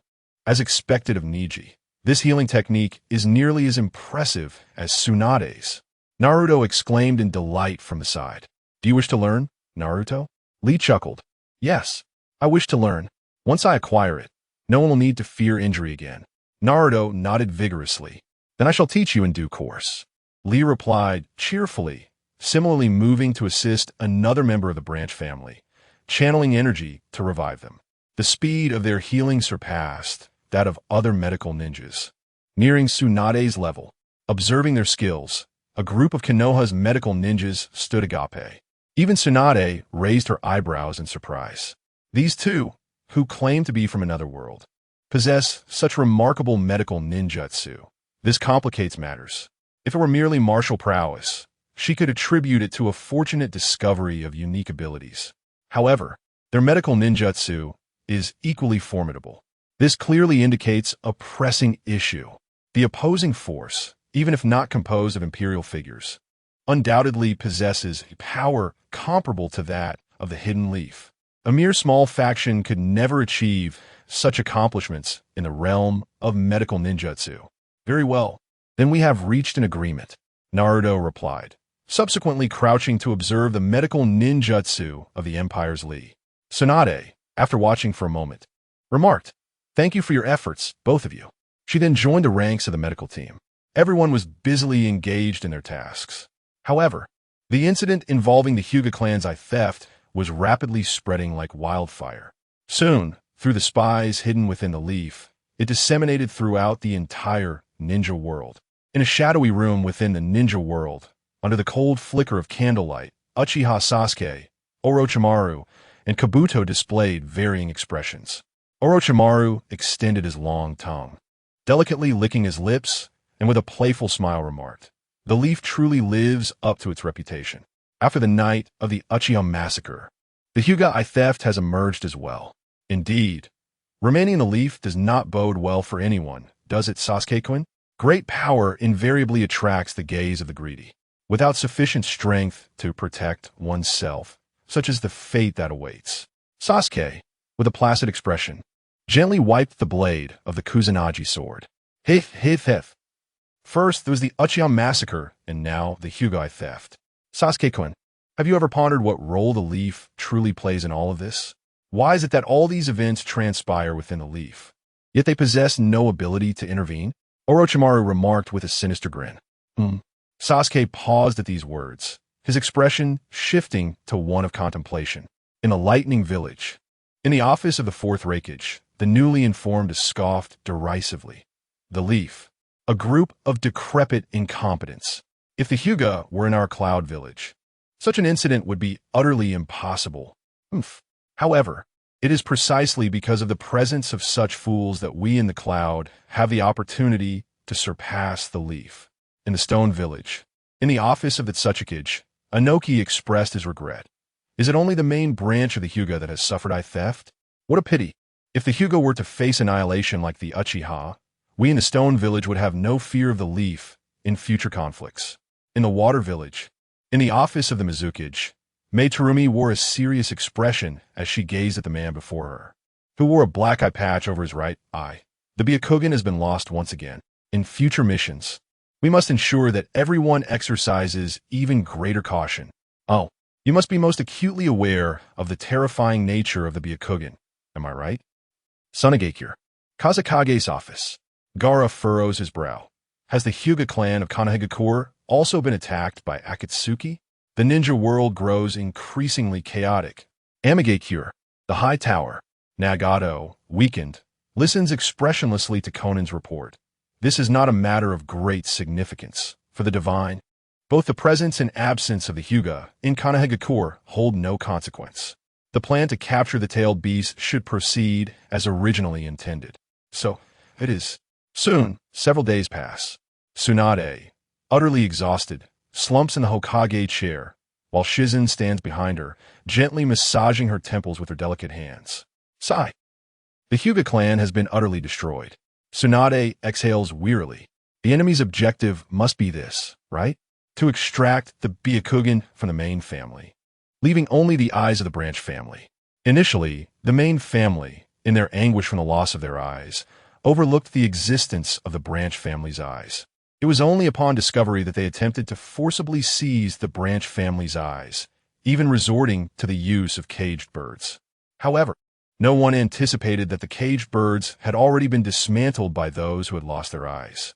The Hyuga main family is no longer bound by the caged bird seal. They cannot contend with the branch family. If it were not for the presence of some umbu in the Konohagakure hospital, the main family would likely have suffered greatly. Yet, as a result, a complete rift has formed between the main and branch families. The enemy seeks to divide all of us in Konohagakure, Shizen exclaims with a look of lamentation. Chapter 57. An analysis of Rukyu, Tsunade's testing spar. Despicable scoundrel. I caught you. I shall shatter your bones. Tsunade seethed, her teeth clenched. Knock, knock. Knock. A series of knocks echoed through the room. Tsunade, feeling weary, called out, "Come in." Rukyu entered with a serious expression. Lady Tsunade. Oh, it's Rukyu. How has the investigation into the Hyuga clan been progressing in recent days? Tsunade inquired. I have some speculations, Rukyu replied, his brow furrowing, his gaze flickering. Do share. I believe this incident involving the eyes may be connected to Tang, Runt, and Ninku, Rukyu stated. Them? Tsunade straightened her posture, frowning. I have my suspicions about them as well. However, they have only just arrived in Konoha. Regardless of what transpires, they would undoubtedly be under immense suspicion. If they were wise, they would avoid placing themselves in such a predicament. Perhaps that is precisely what they are contemplating. I assent it. The safest place is, after all, the most perilous one. Moreover, I have acquired an intriguing piece of information. Ninku, prior to the eye incident, did not visit the Hyuga clan, Rukyu added. Didn't he visit? That is not surprising after all. He is from the branch family. It is understandable that the branch family would prefer to limit contact with the main family if there are no caged birds, Tsunade remarked. No, according to the intelligence, Ninku, upon entering Konoha, immediately rushed to the Hyuga clan's territory, but one event compelled him to turn back. Tsunade raised an eyebrow. Ninku witnessed the members of the Hyuga main family bullying those from the branch family. Is that so? Tsunade pondered thoughtfully. Furthermore, in another world, if there were no caged birds, I believe there would be no distinction between the main and branch families. In that case, do you think the Hyuga clan would be quite united? Are you suggesting that Ninku cannot bear to see the Hyuga clan of this world maintaining a division between the main and branch families, with the main family oppressing the branch? Indeed, though all of this hinges on the existence of another world akin to ours. If it does not exist, then the previous speculations are mere fantasies. Yet, my doubts about them remain, Rukyu asserted. How cunning they are! Was the previous rescue merely a ploy to lull us into complacency? Those individuals, regardless of their true identities, are far too arrogant. They completely disregard us in Konoha. Tsunade's displeasure was evident, her fists clenching with a crackling intensity. Rukyu, where are they now? Ninku, Tang, as well as Naruto and Sakura, are at the Konoha hospital. Runt is at the grave of Noira Rin with Kakashi. Is that so? I had intended to test them after a while, but it seems we must advance our plans to more accurately ascertain their level of suspicion. At the same time, it is essential to make them aware that Konoha is not so easily intimidated. Shikaku, have someone escort these three individuals to an open area outside Konoha. I wish to have a proper discussion with them. Yes, Lady Tsunade. Nara Shikaku departed upon receiving the order. Tsunade shook her cloak and followed suit. Outside Konoha, as the fifth Hokage, Senju Tsunade was no longer clad in her usual green attire, but instead wore a fitted sleeveless top that accentuated her perfect physique, making her more suited for combat. Her gaze was fixed intently on the horizon. There, the trio from the Empire, along with Kakashi, Shikaku, Naruto, and Sakura, were approaching her. Lady Tsunade. From a distance, Naruto greeted her, though this time his tone lacked its usual vigor, clearly indicating the distress he felt from Hinata's ordeal. Why are you two here? Naruto, Sakura? I don't recall inviting you. Tsunade raised an eyebrow in inquiry. Sakura and I were just seeking advice on martial arts from T. So we came together, Naruto explained, then scrutinized Tsunade with suspicion. Lady Tsunade, do you seem reluctant to see us? What are you planning to do with T, Runt? And Jinji? You little brat. Haven't you always claimed they are formidable? I merely wish to assess their skills and see how strong they truly are, Tsunade replied. Casting her gaze towards the trio from the Empire, her eyes glimmering with an unspoken message. A sparring match. How splendid. I've longed for the opportunity to engage with a true shadow of this world. At last, the moment has arrived. Is this what one refers to as the anticipation of youth? Upon hearing Tsunade's words, the Empire's Lee leapt up in excitement, tears of joy brimming in his eyes. What? A sparring match? Wouldn't it suffice to have Lee, T, and Jinji? He grumbled, visibly displeased, while he was supposed to be recounting stories to Rin. Jinji, observing Tsunade's demeanor, raised an eyebrow, silently pondering. Has she discovered something? Is this sparring opportunity a means to assert dominance or gauge our strength? Is it due to the connection with Nara of this world? Indeed, regardless of the world, the Nara clan should never be underestimated. However, what of it? The shadows of the ninja village era hold little significance in the Empire. Your probing will only lead to despair. Huh? Lady Tsunade is going to spar with T, Jinji, and Runt? Naruto murmured, astonished. Sakura, beside him, shared the same sentiment. Seeing their expressions, Shikaku smiled and remarked, Indeed, after all, Naruto, you've spoken so highly of them. And Lady Tsunade is quite curious. But, who do you think is stronger, Lady Tsunade or T, Runt, and Jinji? As soon as those words escaped his lips, Tsunade, Kakashi, and the trio from the Empire all turned their gazes toward him. Naruto displayed a conflicted expression. Who is stronger? I truly do not know. Tsunade, as the Hokage and one of the legendary Sannin, possesses immense power. Yet, the strength that Tang has merely showcased is astonishingly formidable. As for Niji and Itachi, I have not witnessed their prowess firsthand. Is that not the case? Kakashi murmured, his eyes laden with seriousness. In Naruto's perspective, it was astonishing that Tsunade, a Sannin, and the Hokage might not be guaranteed victory against the likes of Lee, Niji, and Obito from another realm. Was this merely a reflection of his ignorance regarding the Hokage's capabilities, or did the warriors from that alternate world truly possess such extraordinary strength? He cast another glance at Tsunade. You little brat, to think you would underestimate me as well. You certainly have some audacity, Tsunade exclaimed, striking her left fist against her right palm, producing a resounding crack that startled Naruto, who then replied with a hint of grievance, of course. I know how powerful you are, Tsunade, but Tang is genuinely formidable. Not knowing is simply not knowing. And you, Sakura? What is your opinion? Tsunade turned her gaze toward Sakura. Sakura, with a slight flush of embarrassment, stammered, I undoubtedly believe that Master is stronger. Chapter 58, Tsunade of Konoha vs. Imperial Lee, a fiery duel. Disingenuous. You two little rascals. How dare you underestimate me? Tsunade's expression was one of displeasure. She turned her gaze back to the trio from the Empire. Come, let us engage in a satisfying battle. I trust you will not refuse? A satisfying battle. Let youth and fervor ignite. Imperial Lee shouted, waving his arms and striking peculiar poses that left the Konoha crowd bewildered. He then leaped forward, standing before Tsunade, raising his right fist and shouting. Is it you who stands as my opponent? So be it. Allow me to witness whether your martial prowess surpasses my titanic strength. Tsunade declared. Let's see who prevails. Imperial Lee grinned widely, and the two locked eyes. If you are not my opponent, then I shall take my leave. At that moment, Imperial Obito interjected at an opportune time. This made Tsunade frown. Obito, if you wish to see Rin, there will be ample time later. For now, let us remain here. Are you not even curious about your comrade's battle? Kakashi remarked with a hint of exasperation. Indeed, Brother Obito, stay and watch with us. Naruto encouraged. I have no interest in a battle with a predetermined outcome. With that, Imperial Obito turned and walked away. That guy. Watching his departing figure, Tsunade was seething with anger. What does he mean by having no interest in a foregone conclusion?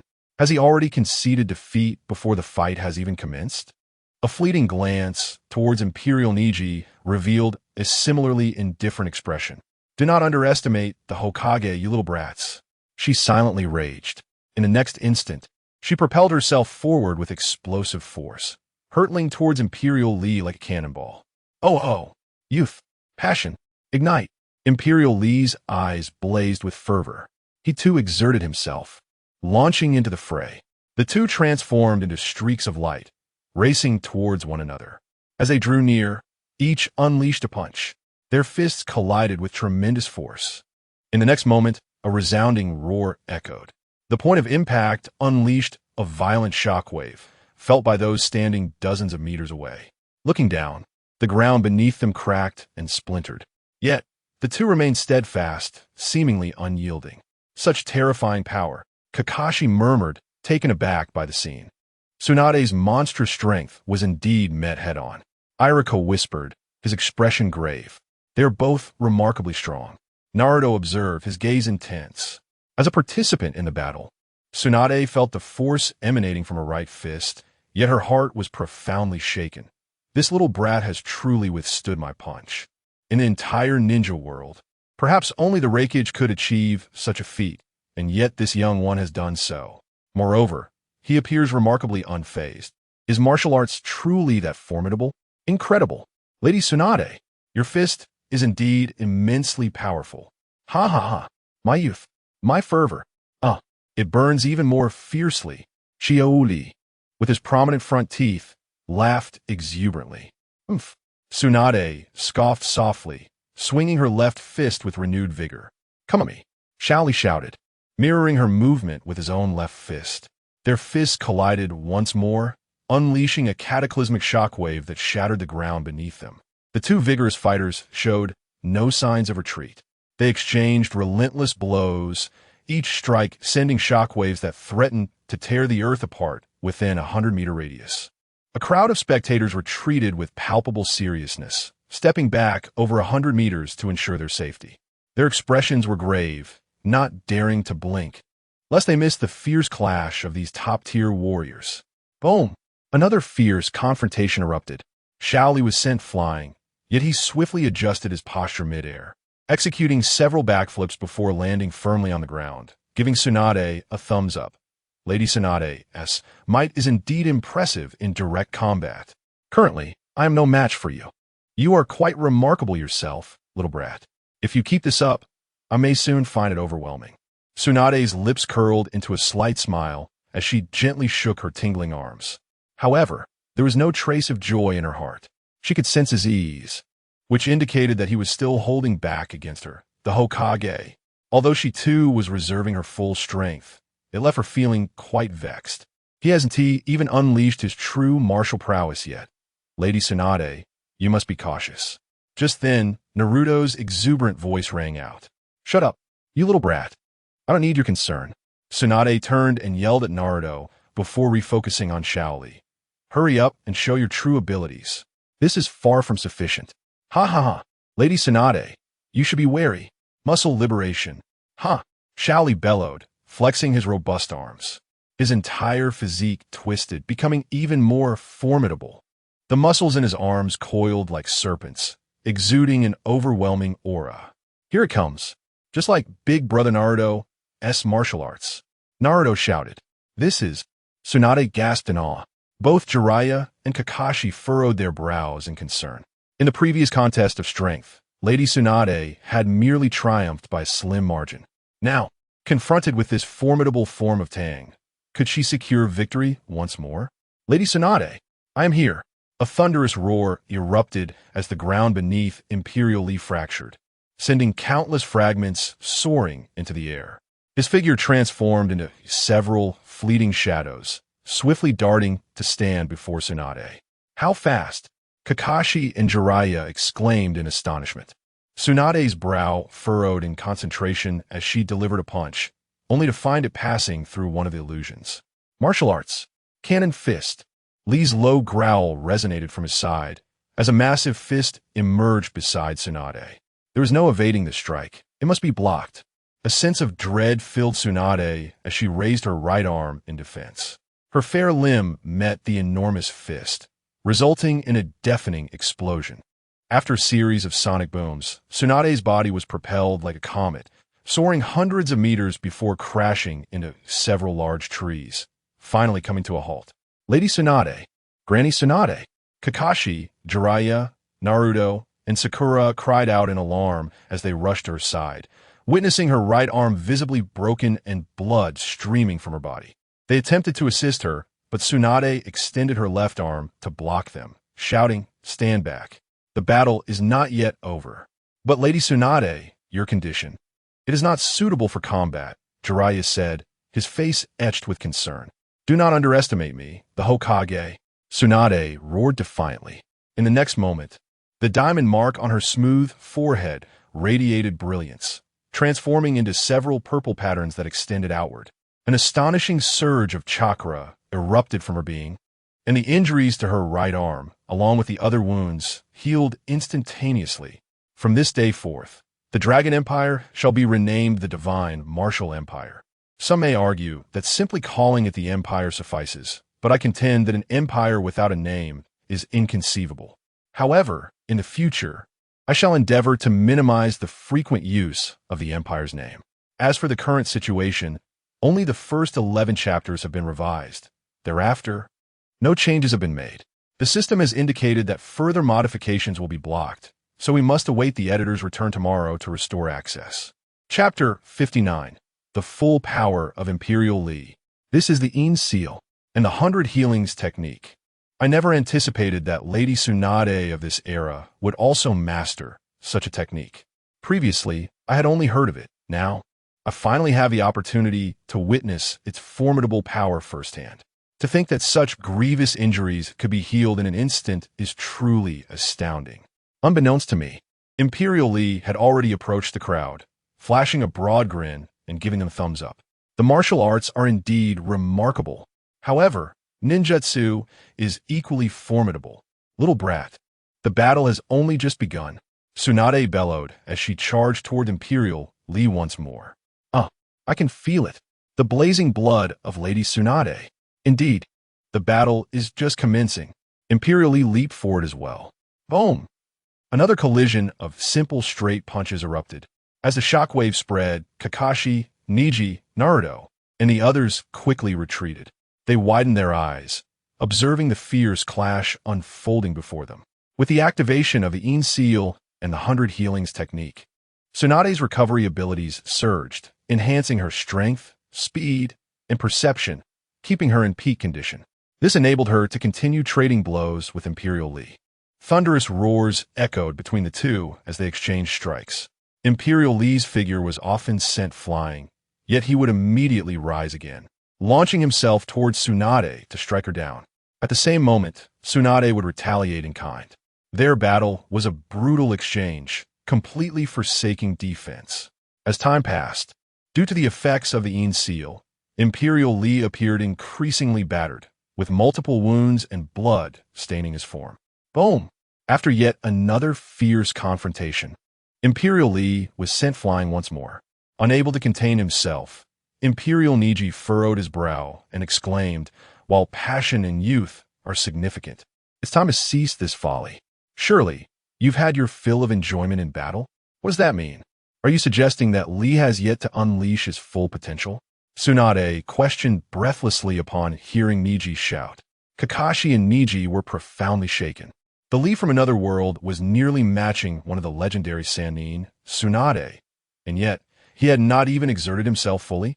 How utterly absurd. Ask him yourself if you wish to know, Niji replied, his expression indifferent.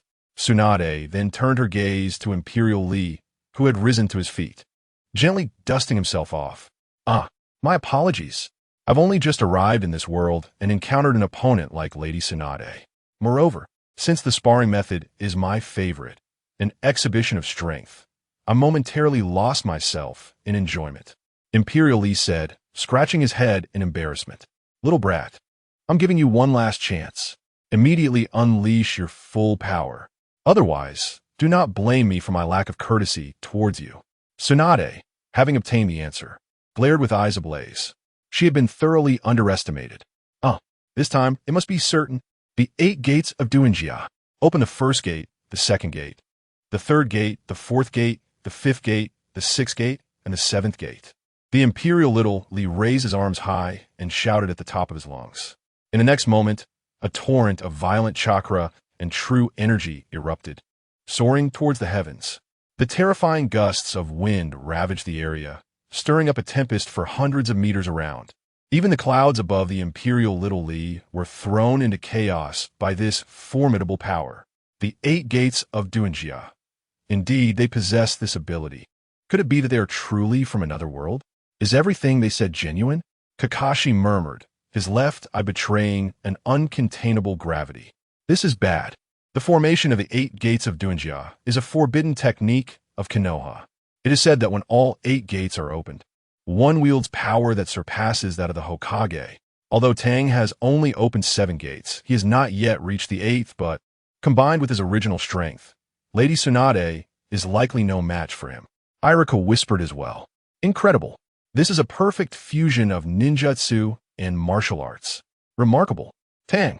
Naruto's eyes sparkled with excitement. Tsunade remained silent, beads of cold sweat trickling down her forehead. It is not over. Demon back. Open. The Imperial Little Lee shouted again. The onlookers were astonished to see his back muscles writhing and twisting, ultimately morphing into a terrifying, demonic visage. The ghastly face bore a sinister grin, and merely gazing upon it sent shivers down one's spine. Hey, this is too much. Are you trying to kill our Hokage? The Imperial Niji raised an eyebrow and exclaimed. Fear not, I know my limits, Niji. Watch closely, Lady Tsunade. This is my true strength unleashed. The Imperial Little Lee bellowed, and before his words could fade, Tsunade concentrated all her attention, fixating on Little Lee, prepared to defend against any of his movements. However, no one anticipated that at the very instant the Imperial Little Lee's words fell, she would still be rendered powerless. She merely perceived a blur before the towering figure of the Imperial Little Lee, exuding an overwhelming pressure, appeared right before her. The immense shadow enveloped her entirely. A fist, comparable to a head, struck out. In that moment, Tsunade felt an unprecedented weight and a sense of impending doom. Should she be struck, she would die. Absolutely perish. Even the Ein Seal could not save her. To perish in a duel with an unidentified individual who claims to be from another world? To fall beneath his fist? In that instant, countless memories flashed through Tsunade's mind. She recalled her childhood with Jiraiya and Orochimaru, the fragments of her lost love, and the burdens of being Hokage. The fist loomed larger before her until it grazed past her right ear. Boom! A resounding roar, fierce and unrelenting, pierced the eardrums amidst the storm, momentarily enveloping Tsunade in a haze of dizziness. Fortunately, the presence of the Ein Seal enabled her to swiftly regain her composure. Upon awakening, her gaze fell upon the towering figure of Imperial Lee, accompanied by that signature toothy grin. Kakashi, Jiraiya, Naruto, and Sakura all wore expressions laden with concern. Tsunade-sama, are you all right? Tsunade-baba, how are you feeling? I am fine, she replied somewhat numbly, turning her head to glance behind her, only to feel her pupils constrict in shock. What had she witnessed? The once lush forest had vanished, leaving behind a barren expanse stretching at least 100 meters wide and 3 to 4 kilometers long. A stark, desolate ground. Is this the result of the punch just now? Tsunade inhaled deeply, inquiring. Indeed, that was Tang's full-force strike. Niji of the Empire stated indifferently. Tsunade's eyes shifted towards Kakashi and Jiraiya, who both nodded slowly. Jiraiya, with a hint of bitterness, remarked, "This is indeed the destruction wrought by Tang's punch, a calamity of unparalleled force. So, I have been battling such a monster all along?" Tsunade mused, a bitter smile gracing her lips, her face reflecting an indescribable sense of sorrow and disillusionment. The disparity, it is far too immense. Chapter 60. The Division of Imperial Power. Lady Tsunade, you are already formidable, yet Tang is even more so. His martial prowess surpasses yours. If you were to master martial arts, you would undoubtedly not be inferior to him. Naruto consoled her. Indeed, Lady Tsunade is one of the legendary Sannin. If she were to learn martial arts, she would certainly not lose to Tang. Sakura chimed in. You little rascals. I have not yet reached the point where I require your consolation, Tsunade retorted with a playful smile. She then turned her gaze to the cheerful Imperial Lee and the aloof Imperial Niji, remarking, in this battle, I accept my defeat wholeheartedly. Tang, you are truly formidable. Huh, I'm not that strong. There are many who surpass me in the Empire. Imperial Lee laughed heartily, his cheeks flushed with embarrassment as he scratched the back of his head. TCH, you should stifle that laughter before you split your sides, Imperial Niji quipped, observing Lee's foolish demeanor. Indeed, your strength is somewhat exaggerated. The power of that punch could easily rival that of a tailed beast. Are there truly many experts like Tang in the Empire? Lugio inquired, seizing the opportunity to gather intelligence. Upon hearing this question, the others expressed their interest as well. I recall that during the Ninja Village era, strength was generally categorized as Jinin, Chunin, Special Jonin, Jonin, and Elite Jonin, correct? Imperial Niji responded with a counter-question. Exactly. The Elite Jonin are typically the strongest ninjas, and the village leader is chosen from among them. Tsunade nodded in agreement. However, those who can assume the role of a leader are the pinnacle among Elite Jonin, having established a significant gap from the others, Lugio added. This illustrates the ambiguity in strength categorization. In the Empire, each level is distinctly defined. Generally, we classify ranks into ninja and warrior levels. Since you have not encountered the warrior levels, I shall focus on the ninja ranks. These are typically divided into Jinin, Chunin, Jonin, Elite Jonin, Kage, Super Kage, and 6 paths, each of which is further divided into lower, middle, upper, and peak tiers, Imperial Niji explained earnestly. So, the Special Jonin has been omitted, and we now have Kage, Super Kage, and 6 paths tiers? Tsunade inquired. Niji, you just witnessed his battle against Lady Tsunade. Could you enlighten us on the level of her strength? This would help us better understand the grading system, Lugio asked. The others listened attentively, their spirits lifted. The Hokage, perhaps? The Empire's Niji murmured softly, scrutinizing Tsunade. After a moment of contemplation, he remarked, well, if I must rank it, I'd say it's roughly at the mid-level of the Kage tier. Mid-level of the Kage tier? Then what about Tang? What is his strength? Tsunade inquired, raising an eyebrow. Indeed. What is Tang's prowess? Is he at the Super Kage level? Or perhaps the Sage of 6 Paths? Naruto asked, his curiosity piqued. In my peak condition, I would barely qualify for the lower tier of the Super Kage. Niji of the Empire confessed, scratching his head with embarrassment. As for the Sage of 6 Paths, that's still quite far from my reach. Super Kage? And merely at the lower tier? Not even the so-called Sage of 6 Paths? Tsunade expressed her surprise, her heart quaking at the implications. If such strength does not even reach the level of the Sage of 6 Paths, how formidable must that be? Are the individuals from another world truly that exaggerated in strength, or are they merely skilled in the art of deception? Tsunade found herself uncertain and reluctant to accept this reality. The standard of strength for the lower tier of Super Kage is represented by the 9 tails. Only powers comparable to the 9 tails can be deemed Super Kage level. Although Tang possesses formidable strength, much of it is temporary enhancements, explosive in nature. If he were to engage in a battle with the 9 tails, he might hold his ground for a brief period, but ultimately would succumb over time. Thus, He can only be considered to barely enter the lower tier of Super Kage, Niji explained. The Nine Tails, a calamity that the entirety of Konoha could not withstand, ultimately leading to the sacrifice of the fourth Hokage for its sealing. And it is merely at the lower tier of Super Kage? Kyubi murmured, his chest heaving, clearly taken aback by this revelation. This is the strongest of the nine-tailed beasts, the mightiest weapon of war. The fact that a person from another world, like Lee, could rival such a monster is astonishing, unfathomably powerful. Of course, the most critical point remains. If the Nine Tails is at the lower tier of Super Kage, how much stronger would the upper tiers be? How impressive. Has Tang truly reached such heights? Sakura whispered. She recalled the moment when Naruto unleashed the power of the tailed beast to battle Orochimaru. At that time, if she remembered correctly, Naruto had only utilized four tails. Thus, he was able to contend with one of the legendary Sannin, Orochimaru, even overpowering him. How powerful would the Nine Tails be if all nine tails were unleashed? However, upon recalling the punch from Lee of another world, everything seemed to fall into place.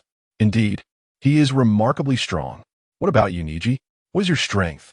Naruto asked, a blend of astonishment and curiosity in his tone.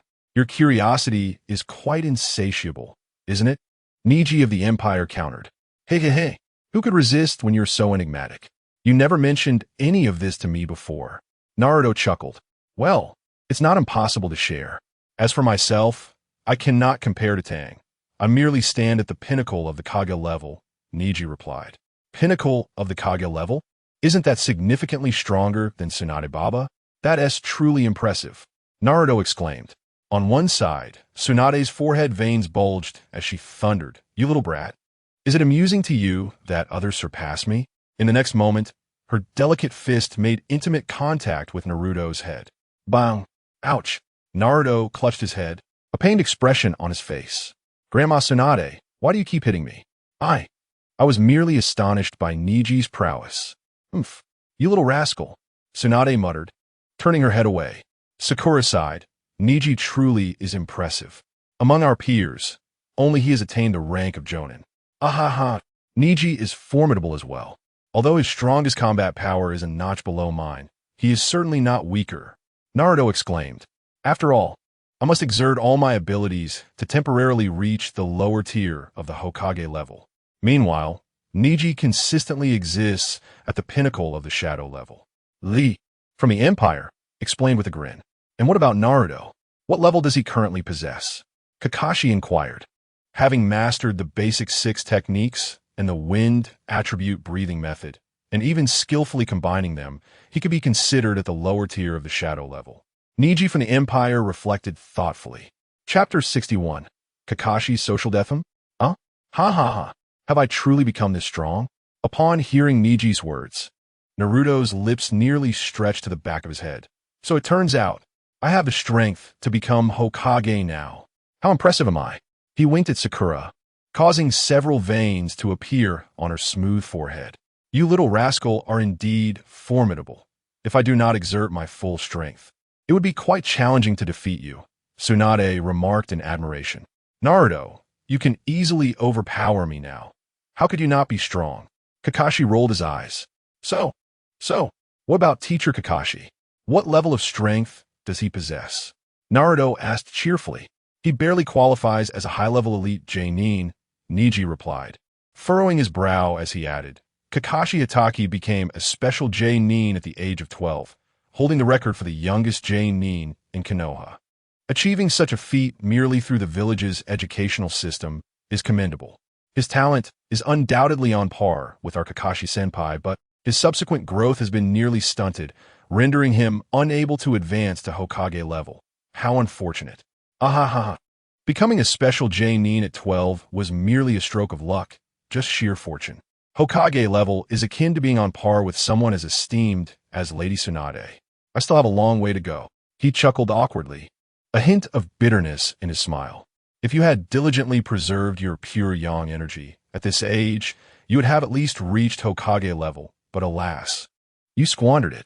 Niji cast a downward glance at Kakashi's listless face and his pair of lifeless eyes, shaking his head with a sigh. What is pure yang energy? Maintaining such a thing could make one stronger? Naruto inquired, intrigued by the unfamiliar term. Tsunade, as a physician, also exhibited curiosity. Pure yang energy, in martial arts, typically refers to the essence of masculinity. Your Kakashi has wasted far too much of it, Neji stated. As his words fell, the members of the Akatsuki were momentarily taken aback, subsequently directing bewildered glances at Kakashi, causing cold sweat to cascade down his brow. Please, don't look at me like that. This is all a misunderstanding. I don't even have a girlfriend. How could I possibly engage in such activities? He waved his hands, attempting to clarify. Spare us the explanations, Kakashi. Do you think everyone here is 3 years old? As a man, I understand your needs, but everything must have its limits. Kakuzu said with a complex expression, gently patting Kakashi's shoulder, hesitating to continue. Hey, don't get the wrong idea. How could I engage in such things? Kakashi lamented, nearly in tears. As a distinguished elite Genin, a copy ninja who has replicated thousands of jutsu, a handsome figure of Konoha, if I truly had such needs, I would not resort to such actions myself. Kakashi-sensei, you should stop denying it. If you had been well all along, you wouldn't appear so listless now. In the realm of medicine, this is a manifestation of excessive indulgence. Sakura scoffed. Kakashi, cast aside that book of pleasures Tsunade advised. Tsunade is right. Kakashi-sensei, you must stop indulging in those lascivious writings. You must regain your vigor. For yourself. And for Konoha. Naruto added. Everyone. Kakashi attempted to explain, but the others continued their relentless persuasion. Overwhelmed, Kakashi could only let out a loud shout before vanishing in an instant. He fled. Kakashi-sensei has run away. Does he intend to make no changes? Naruto exclaimed, eyes wide. Alas, such indulgences, once entangled, are exceedingly difficult to relinquish. It is truly a hardship for Kakashi. Irika lamented. Uncle Irika, your words sound oddly familiar. Have you also indulged? Sakura scrutinized Nara Irika. How could I? Do I need to? Please do not look at me that way. I have merely heard of it. Just heard of it. Irika exclaimed, waving his hands as sweat appeared on his brow. Tsunade shook her head disapprovingly from the side. If there is nothing further, Tang and I shall take our leave. The Imperial Neji interjected. He had not forgotten his mission to gather intelligence about this world and report back to His Majesty.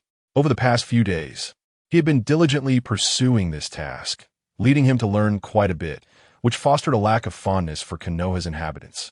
Wait, Neji, you have yet to inform us about the strength of the Six Paths level warriors, as well as the prowess of that last figure, the Runto.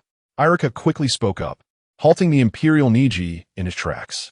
The Six Paths warriors, you say? He murmured, then gazed up at the sky, speaking softly. The so-called Six Paths warriors. That is a realm utterly unattainable for ordinary ninjas. The tailed beasts before them are as helpless as infants, lacking any power to resist.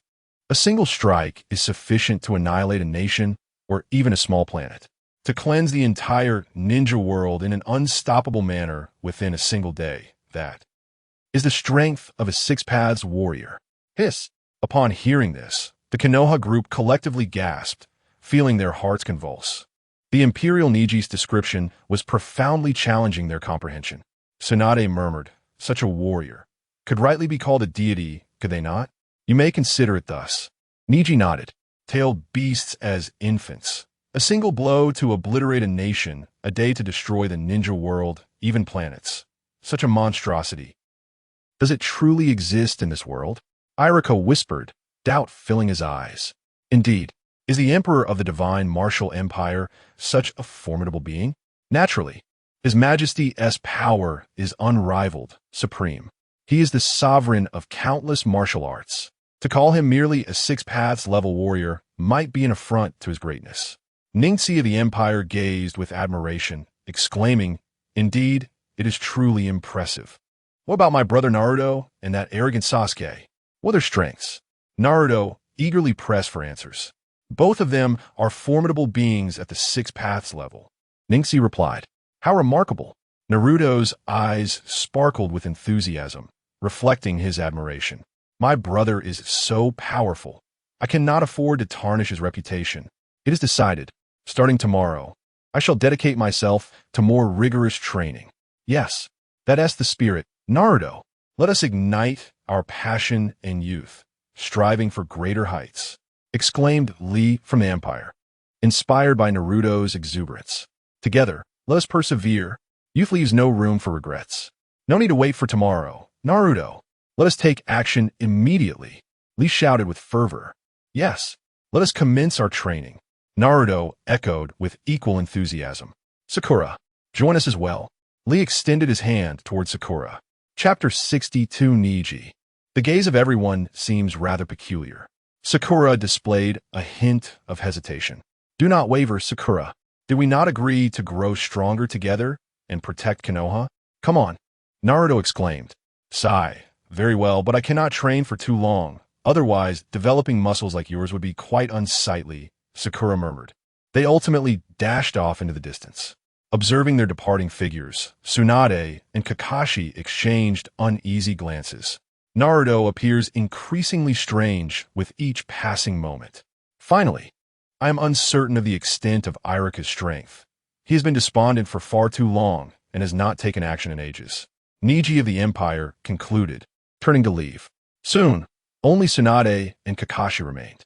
She inquired of Kakashi, what are your thoughts on Niji's recent remarks? I can only pray that they are untrue.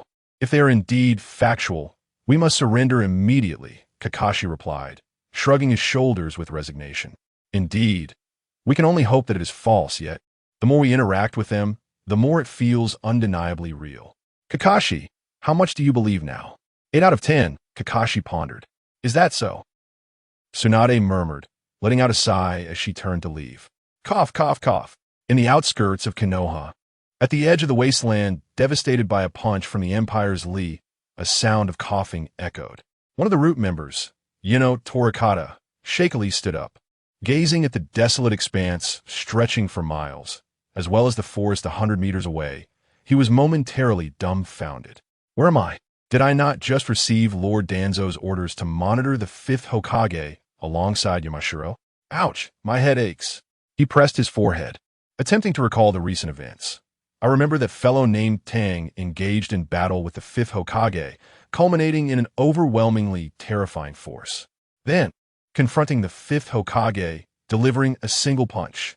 Damn, a single punch? Yes, just one punch. Could it be this wasteland is a result of that punch from Tang? What manner of monster is he? A human cannot possibly possess such power. A monster. A monster has come to Konoha. I must immediately report this to Lord Danzo. Wait, was I not accompanied by Yamashiro? What happened to him? Ah, yes. He was with me. I felt the rush of the punch, while he, unfortunately, bore the brunt of it. Torikata concluded, casting another glance at the forest over 100 meters away and the sprawling wasteland, then sighed deeply. Yamashiro, your sacrifice will not be in vain. I, along with Lord Danzo, shall remember you. With that, Torikata's figure flickered and vanished. Shortly thereafter at Route, after listening to the report from Tsugen, the team leader's weathered face was filled with skepticism. Tsugen, are you certain you are not jesting with me? He questioned. If Master Danzo does not believe it, he may witness it with his own eyes. Tsugen replied, lowering his gaze. I shall indeed go see for myself. Lead the way, Danzo barked, following closely behind Tsugen as they exited the Route headquarters. They soon arrived at the outskirts of Konohagakure, where Danzo stood in stunned silence, exclaiming, it is indeed real. What monstrous power is this? That scoundrel Tsunade. How could she leave such a perilous entity in the village? What does she intend to do? Destroy Konohagakure? As he spoke, fury etched across his features. He stormed towards the Hokage's office, accompanied by Tsugen. Moments latte. The sounds of their heated argument filled the Hokage's office, culminating in Tsunade's fierce shout. Danzo, I am the Hokage. Damn it, Tsunade, you are as foolish as your teacher Hiruzen. You will regret this one day. Konohagakure is on the brink of destruction because of you, Danzo yelled, slamming the door as he stormed out. Inside the Hokage's office, Tsunade sat wearily in her chair, staring up at the ceiling. Lady Tsunade, are you all right? Ino asked, her voice laced with concern. Konohagakure, it may truly perish under my watch. The Akatsuki, the Empire, Tsunade murmured. There is little that can be done, Lady Tsunade. Anyone facing your current predicament would find no viable solutions, Ino offered in comfort.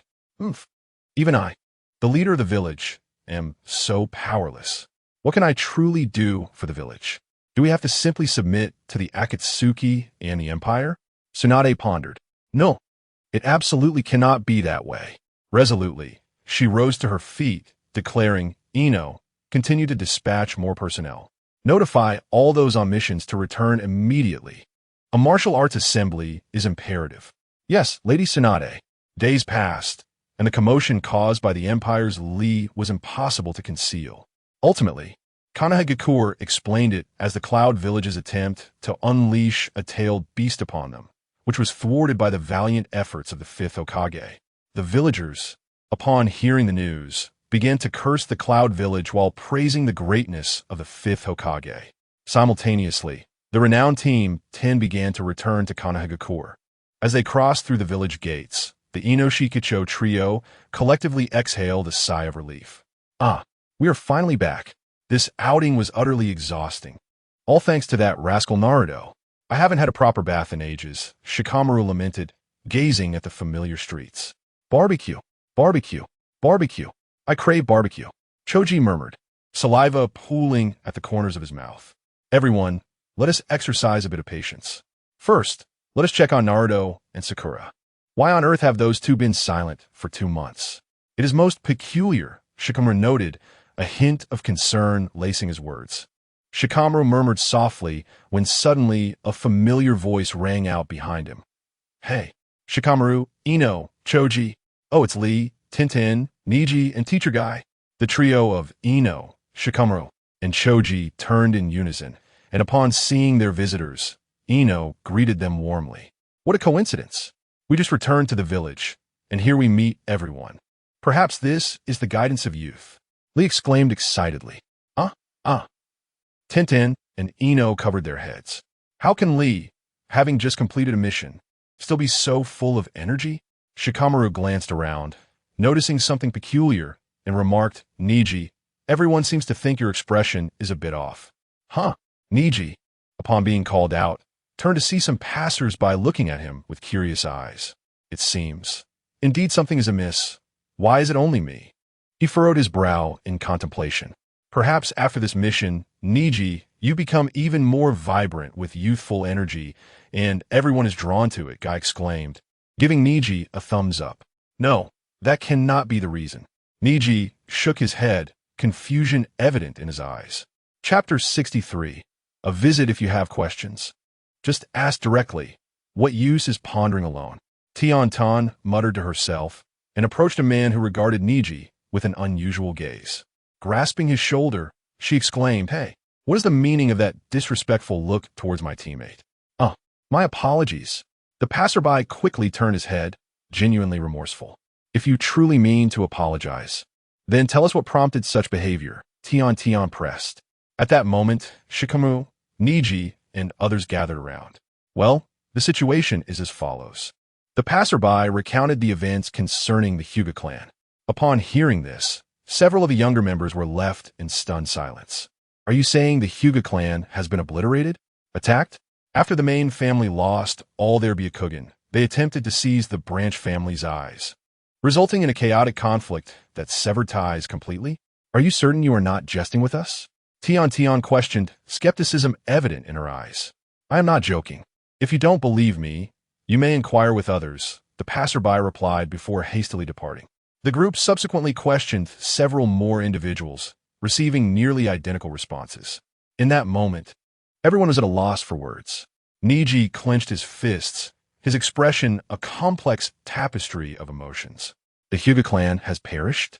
The branch family would no longer endure the oppression and constraints of the main family. This was my lifelong wish, yet why does it feel so disheartening? Niji felt an emptiness within. Niji, are you all right? Tian inquired with concern. Of course I am fine, but the matters concerning the main family are grave. By the way, what about Hanabi? Niji murmured, suddenly awakening to the urgency of the situation. He seized another individual to inquire about Hanabi's condition. She too was stripped of her Byakugan. None from the main family were spared. No, wait. Only the princess of Hyuga, Hinata, seems to have escaped due to a mission, the passerby responded. How despicable. Even Hanabi was deprived of her Byakugan. She is merely an 11-year-old child. How can that scoundrel lack any sense of humanity? This is neither youthful nor passionate. Tian, Ino, and Lee erupted in anger. How infuriating. Niji muttered under his breath before breaking away from the group and dashing off into the distance. Niji, the others called out, hastening to keep up. Before long, they arrived at the Konoha hospital. In a spacious ward, Hinata and Hanabi were resting when they were startled by commotion outside, followed by the sound of the door swinging open. Hinata turned her head, her eyes covered with a cloth, gazing towards the entrance. Wasn't the medicine just changed? Is there something else to be done? Lord Hayashi, Hanabi, a soft voice called out, leaving Hinata momentarily stunned. Hanabi exclaimed with excitement. Is that you, Niji and I? You finally returned. I missed you so much. I'm back. I apologize, Hayashi-sama, Hanabi. I failed to protect everyone. Niji confessed with a sense of shame. Niji and I, you don't hate me too, do you? You won't turn against us like the others? Hanabi said, her voice tinged with concern. Of course not, Niji replied with unwavering determination. How wonderful. Many of our branch family members have started to resent me. And the uncles and aunts. I even overheard them arguing with father. Hanabi sighed with relief, then her worry returned. Hanabi, your eyes. Niji remarked. My eyes were taken. But fortunately, the hospital staff replaced them. The nurse said that in a few months, I will be able to see again. Hanabi smiled. Hanabi, Niji murmured, his heart a tumult of emotions. Niji, it is enough that you have returned safely. There is no longer a distinction between the main and branch families. You need not address me as Hayashi-sama anymore. Just call me Uncle. Hayashi smiled. Hayashi-sama. I am at a loss for words, Niji stammered. Do not feel pity or regret for me. All of this is the consequence of the main family. After standing atop the branch family for so many years, while professing to protect them, there are always those who oppress them. This is our deserved retribution, Hayashi reflected. Even if it is retribution, it should be endured by those arrogant individuals who disregard the rules, not by someone like you, Hayashi-sama, Niji expressed, feeling discomfort. As the leader of the Hyuga clan, my failure to curb such behavior is indeed a grave error. If I am not punished, then who should be? Hayashi replied with a sense of acceptance. Hayashi-sama, you have others with you, right? Come, sit down with us. There are some fruits nearby. Please help yourselves. Hayashi said, patting the bedside table. Hyuga-sama. Hello, Uncle Hayashi, a group greeted in unison. Is that Shikamaru from the Nara clan? And Ino from the Yamanaka clan? Lee Tintin and Guy. Has everyone returned? Hayashi remarked, his ears twitching in recognition. Hyuga-sama even remembers us little folks, Shikamaru said. What do you mean by little folks? We are all just ordinary people among the myriad of Konoha, Hayashi chuckled. Hyuga-sama, why does it seem like you've lost your Byakugan and yet appear so unfazed? Shikamaru inquired. Losing the Byakugan has allowed me to see much more. For me, it is not necessarily a bad thing, Hayashi explained with a smile. Do you wish to take revenge on the one who took your eyes? I have no such intentions, but it seems the others are quite angry. Hayashi replied. Does Lord Hizashi not wish for vengeance? Your Byakugan has been taken, after all, Niji exclaimed, his emotions surging. Without the Byakugan, I'm still a Hyuga? The Hyuga clan has never existed solely because of the Byakugan. Ordinary eyes can still help us perceive the world clearly, Hizashi interjected. Lord Hizashi, could you enlighten us about the events of that day? Who was responsible? I shall avenge everyone. Niji gradually regained his composure. Revenge? No. Niji, please do not entertain such thoughts. Hizashi quickly shook his head. What are you saying, Lord Hizashi? No revenge? Are we to simply allow the Hyuga to be divided, while your eyes and Hinata's are taken away without consequence? Niji responded with indignation. Niji, it appears you are still unaware of everything. Allow me to explain. Hizashi sighed, shaking his head, and soon recounted the events of that day. When he finished, everyone was left in stunned silence. One person Was it truly just one individual? Indeed, it was only one person, Hizashi affirmed gravely. That is utterly absurd. The Hyuga clan comprises hundreds, and 15 elite jonin were defeated by a single individual? What manner of monster could that be? Shikamaru interjected.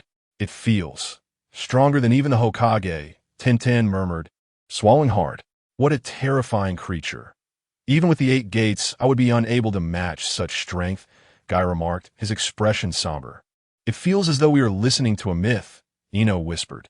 Can such a monster truly be caught up to in our youth? Lee added, disbelief etched on his face. This is infuriating.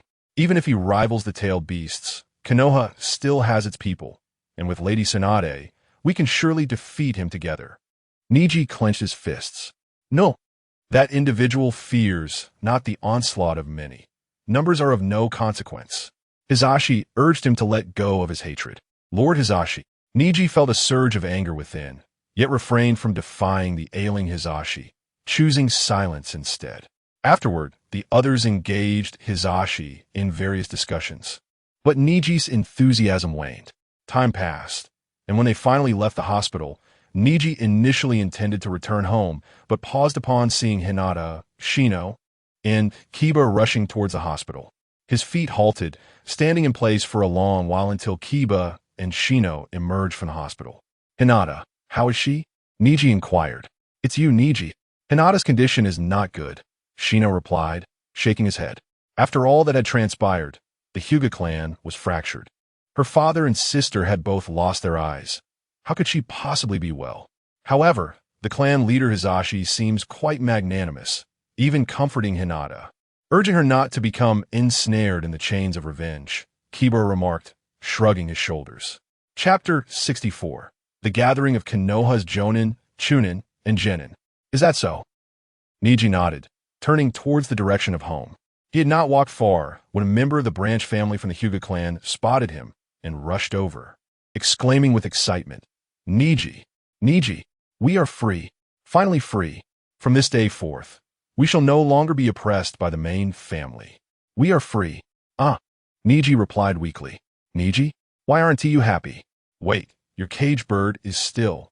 Sorry. The branch family member suddenly realized this, and, with a change in expression, hurriedly departed. Niji touched his forehead protector, his heart heavy with complexity. Yes, my caged bird remains, while everyone else has been liberated. Yet, why do I feel no anger or joy? All that lingers is an endless void.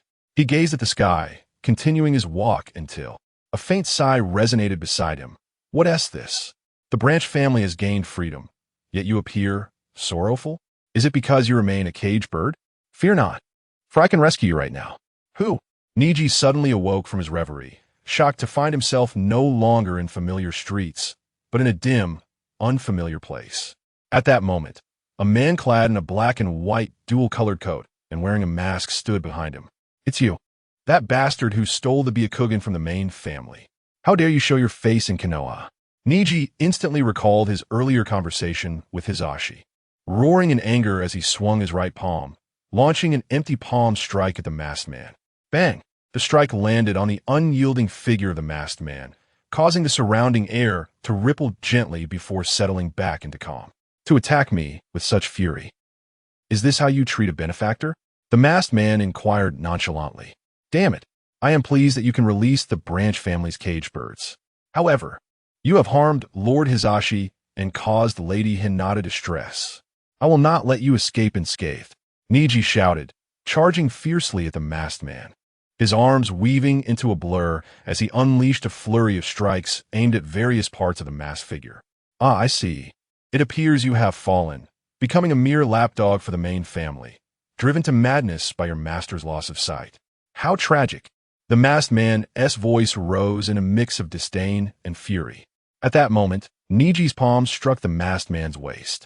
Just as Niji believed he had landed a hit, his hand slipped as if striking the slickest of eels, the masked man's body twisting away effortlessly. Niji raised an eyebrow, unleashing a barrage of strikes. Bang, bang, bang. Yet, no matter how swift his attacks were, they failed to connect. The masked man continuously evaded, twisting his body with ease. Curse be this! What kind of technique is this? Niji exclaimed, his frustration mounting. The masked man uttered no words as he slowly extended his right hand, his index and middle fingers reaching toward Niji's eyes. You will not succeed, Niji exclaimed sharply, attempting to evade, only to find himself inexplicably ensnared, as if trapped in a quagmire, rendering him unable to escape. Helplessly, he watched as the masked man's fingers drew ever closer, fear evident in his gaze. This individual was indeed as formidable as Lord Hizashi had described. Unbelievably powerful. Would I lose my sight? Yet, I still possess the existence of the caged bird. It appears. My demise is imminent. To perish. Just like this? To die without understanding? To die without purpose? Just as my father did? Are you afraid? The masked man inquired. Niji bit his lip in silence, his eyes wide open, fixated on the masked man until the latter's fingers rested upon his eyeball. His eyes began to involuntarily constrict as despair enveloped him. In that moment of utter hopelessness, a strange warmth coursed throughout his body. You're free now, but a pitiable branch family pawn seeking revenge for your master? By all means, come forth. However, what can someone as weak as you possibly achieve? As the masked man's voice faded, he vanished entirely. Niji found himself back on the familiar street. The caged bird had disappeared. That guy. Niji removed his forehead protector, gazing at his smooth forehead, murmuring with a complex expression. Even so, I shall not express gratitude. You scoundrel, no matter how powerful you are, there will always be a weakness. I will uncover it and defeat you. I swear. Meanwhile, on the outskirts of Konoha, Guy and Lee were practicing by walking on their hands, shouting as they did so. Ah, let my youth burn, my passion. We shall continue to walk on our hands around Konoha 3 times. If we cannot, we will jump rope 5,000 times. That's right, Lee. Training oneself is not only for youth and fervor, but also to be able to stand up when our comrades are in need of protection. Oh, let us go, Guy shouted enthusiastically. That was splendid. Truly worthy of you, Guy. Lee, my brother. The flames of youth and passion are boundless. Suddenly, a powerful roar echoed. A towering figure, over 6 feet tall, appeared at Guy's side, mimicking their stance and walking on his hands. Who are you? Lee inquired, astonished. Such impressive muscles. I can sense your extraordinary essence. Guy remarked. My name is Tang. Like you, I am ablaze with youth and fervor. The newcomer declared. Ha ha ha. Tang. Your physique is commendable, and your youth shines remarkably. Let us together ignite our passions even further. Guy bellowed. Oh, let the flames rise. The 3 shouted in unison. In an instant, it felt as though years of camaraderie had intertwined. The following morning, after a modest breakfast, Niji sat in contemplative silence within his small courtyard when a member of the Umbu suddenly appeared, exclaiming, The Hokage commands. It is of utmost urgency. You are to proceed to the outskirts of Konoha's forest within half an hour. Without waiting for Niji to respond, the figure departed hastily. The command of the Hokage, indeed. Rising to his feet, Niji left the courtyard and swiftly set off. At the outskirts of Konoha, Niji, Hinata, Kiba, Shinoli, Tenten, Ino, Choji Shikonogai, and several other elite ninjas, along with their parents and siblings, gathered together. Each individual bore a distinct expression, surveying one another with surprise. It was evident that none had anticipated such a large assembly. Shikamaru, gazing wearily at the sky, mused, what could the Hokage possibly want from us? We have only just returned to Konoha and scarcely had the chance to rest. Surely, this does not herald yet another urgent mission. Hinata, reflecting on the recent turmoil within the Hyuga clan, suggested perhaps this gathering is related to that incident. Otherwise, the Hokage would not have summoned so many of us. Kiba, his face contorted with anger, declared, this is utterly intolerable. The Hyuga's troubles must be a retaliation from Akatsuki. If I encounter those scoundrels, I will shatter their bones. Chapter 65. Naruto and his companions reunite. 2 months apart felt like 3 years. Niji, Hinata, do not be too despondent. Lady Tsunade and everyone else will surely avenge you. Those who dare to treat the Hyuga clan with such disdain will undoubtedly face dire consequences. Ino stood beside Hinata, gently patting her shoulder. Hinata appeared vacant, her face awash with sorrow, rendered speechless. Niji remained silent. By the way, were Naruto, Sakura, Yamato, and Sai? Weren't they supposed to have returned? Why have none of them shown up yet? Suddenly, Kiba spoke up, deliberately shifting the topic. Indeed, not a single one has arrived. What a lazy bunch. He scoffed. Oh, my lifelong rival Kakashi. Why have you also not made an appearance? Your youth? Your passion? Guy looked around with a hint of despair. Yet in the next moment, his eyes lit up. Oh, I see them. Kakashi. Lord Hokage. They are here. My blood is boiling once more. The Hokage has arrived? Everyone turned their gaze in unison. They beheld Tsunade, clad in a green trench coat, solemnly leading Kakashi, Irika, and Shizen towards them. She surveyed the crowd and proclaimed, "Those who were meant to be here have mostly arrived. I now have an important announcement to make." Upon hearing this, the crowd donned serious expressions. Is it about the Hyuga clan? Have the culprits been found, requiring our collective action? One ninja inquired. No, it is not about the Hyuga clan. We have yet to identify the true perpetrator. However, once we do, I shall not let them escape, Tsunade replied, shaking her head. Then what is this task? Lord Hokage, please tell us, whatever it is, we shall give our utmost effort. Another ninja asserted. Others nodded in agreement. Tsunade nodded slightly. This task is quite straightforward. I want all of you to focus on your studies. Study. The group gasped, their mouths agape in disbelief. Lady Tsunade wants us to study? Are we learning new and powerful combination jutsu? Ino asked. No. Surely Lady Tsunade means for us to learn powerful taijutsu, right? Lady Tsunade, Guy exclaimed, giving her a thumbs up. How could it possibly be mere taijutsu? Why would we need so many people for that? A jonin retorted. Many around nodded in agreement. But at that moment, Tsunade's expression turned grave. What I wish for you to learn can indeed be regarded as a form of taijutsu. What? Really learning taijutsu? The crowd gasped in astonishment. How marvelous. At last, Lady Tsunade has recognized the strength of taijutsu. If everyone learns formidable taijutsu, the flames of youth in the entire Leaf Village shall burn even brighter. Oh. Truly, Lady Tsunade is remarkable. Kai shouted with excitement, spinning in place. Teacher Kai, my passion is already boiling over. Shaoli echoed loudly. Let us run 100 laps around Konoha. Kai, Bellomed. Oh, Kai, Shiauli. Must you both interrupt Lady Tsunade? Kakashi sighed, rubbing his forehead in exasperation. The others also shook their heads in resignation. Shikamaru furrowed his brow, stating, Lady Tsunade wishes us to learn taijutsu. This must be extraordinary. Indeed, it is an immensely powerful martial art known as Budo. If mastered to a profound level, even I could be defeated, Tsunade asserted. What? Defeated by Lady Tsunade? How could mere taijutsu possibly vanquish someone of your stature? The group of ninjas expressed their disbelief. After all, since the inception of the ninja profession, taijutsu has been regarded as inferior. Have you not seen the samurai of the Land of Iron? Clinging to taijutsu, they have long been eclipsed by ninjas and are scarcely taken seriously. Even Might Guy, the strongest taijutsu master of Konoha, is merely on par with Kakashi and falls significantly short when compared to the legendary Sannin. In this world, it is ninjutsu that reigns supreme. I anticipated your skepticism. However, fret not. I shall demonstrate the strength of Budo. Naruto, Sakura, Sai, Yamato, come here, Tsunade called out. From behind the nearby trees, Naruto and his companions walked forth. Everyone, it has been a while. Naruto greeted them with a smile. Naruto-kun. Upon hearing the longed-for voice, Hinata immediately looked up, only to quickly lower her head again, a look of sorrow washing over her. It is wonderful that Naruto-kun has returned to Konoha, but I am no longer the same person I once was.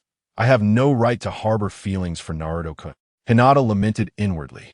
Naruto, Sakura, do you two have any idea how worried everyone has been about you these past 2 months? Ino shouted at Naruto and Sakura.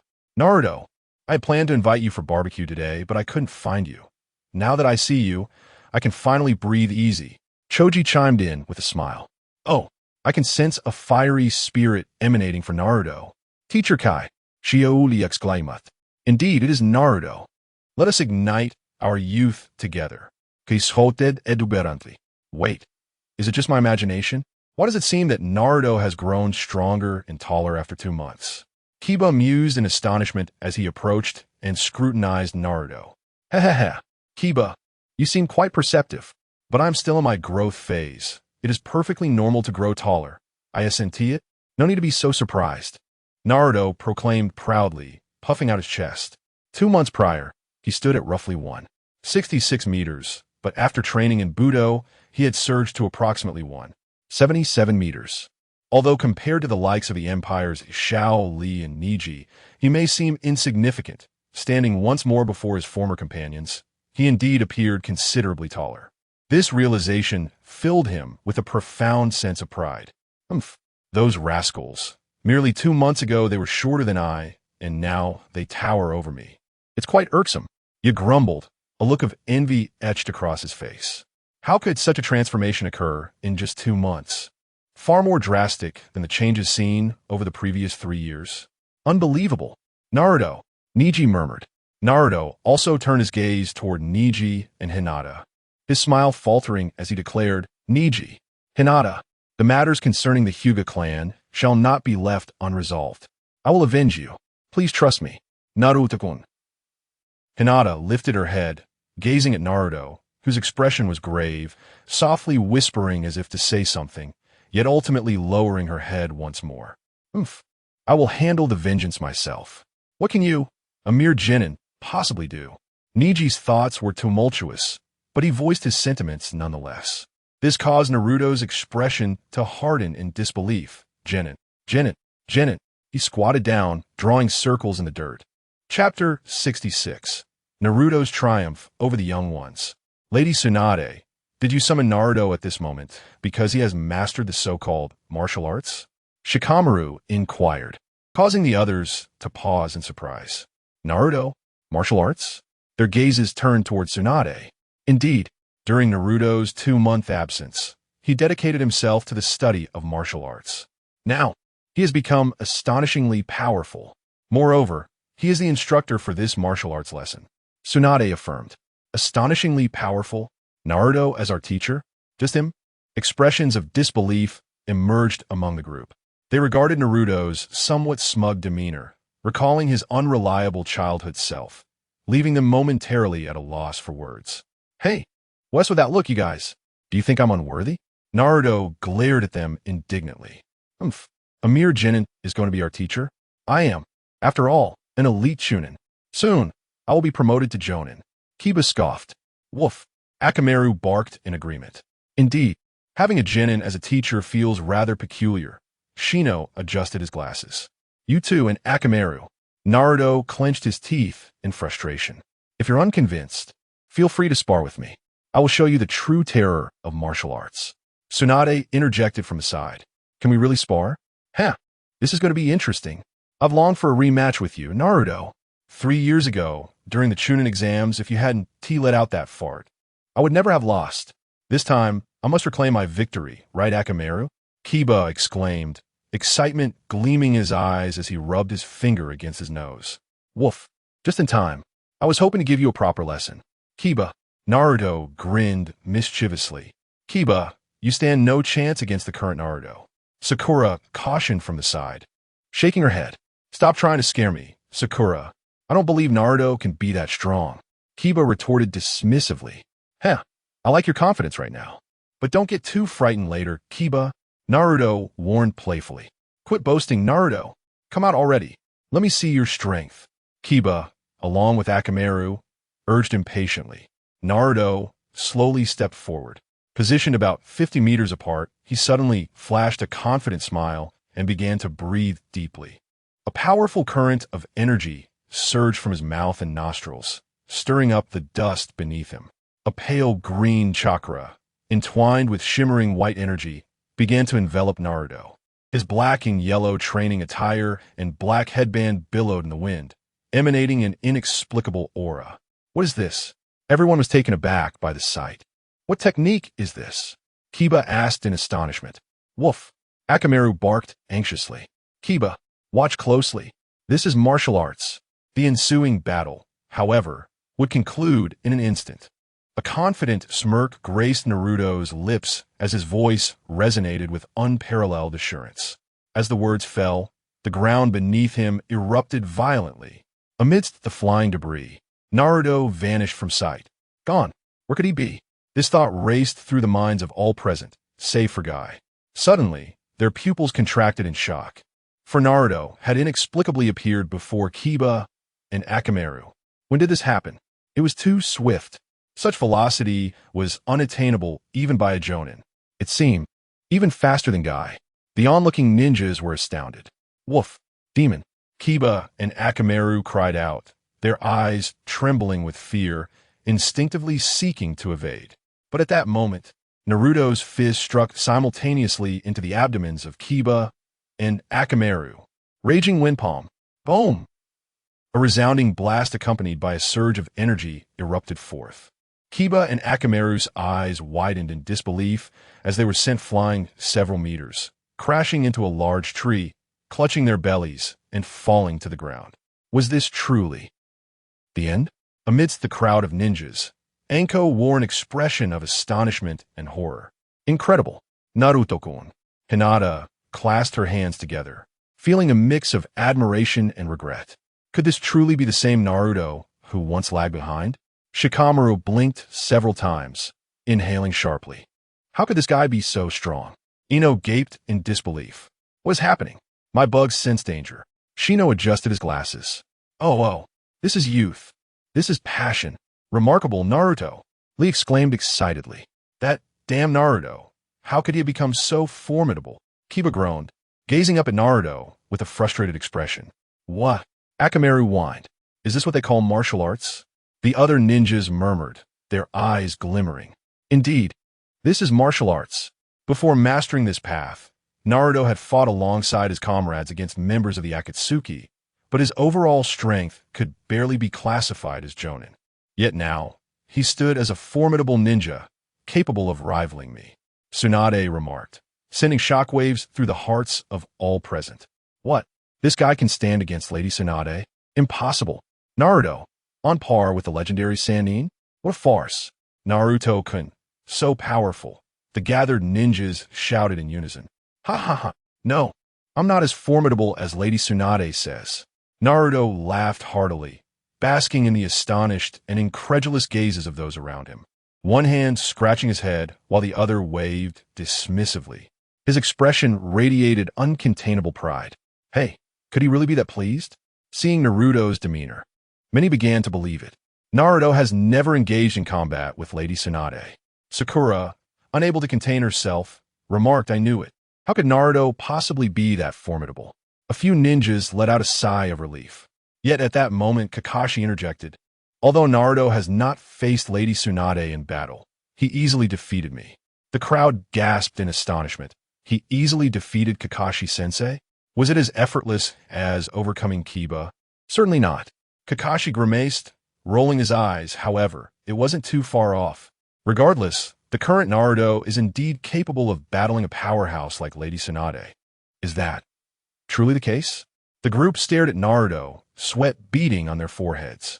This is the enhancement that martial arts brings. I want all of you to learn alongside Naruto and his peers. Do you understand now? We understand. The crowd shouted, their faces alight with exhilaration. They had finally witnessed the prowess of martial arts. The once underperforming Naruto had transformed into someone so formidable. If they were to learn as well, how powerful would they become? The thought was overwhelming. Chapter 67. We cannot allow that scoundrel Uchiha Itachi to perish so easily. Let us commence, Naruto, Sakura, Yamato, and Sai. I entrust you all with this task, Tsunade solemnly addressed the four. Rest assured, Granny Tsunade, I shall ensure that everyone becomes as formidable as I am. Naruto replied with a self-satisfied grin. Fear not, Lady Tsunade. We will exert our utmost efforts, Yamato added. Very well. Now let us divide into 4 groups and follow our respective instructors, Tsunade commanded.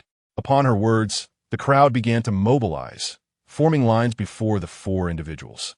Many pondered while surveying their surroundings, only to witness a startling scene. Tsunade, who had been beside Naruto, gradually approached the group and stood in front of him, accompanied by Kakashi and Jiraiya. Lady Tsunade, Kakashi-sensei, what brings you here? Ino inquired, astonished. Just like you, we are here to learn martial arts. I have previously spoken of its magnificence. How could one not wish to study it? Tsunade raised an eyebrow. Incredibly, even Lady Tsunade is joining us in this pursuit. Has martial arts truly reached such heights?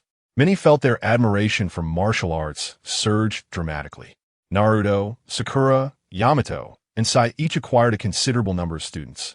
They commenced instilling the essence of their energy within their pupils, recalling the teachings imparted by Irika of the Empire as they guided their followers. Within a few days, outside the walls of Konoha, resounding shouts echoed.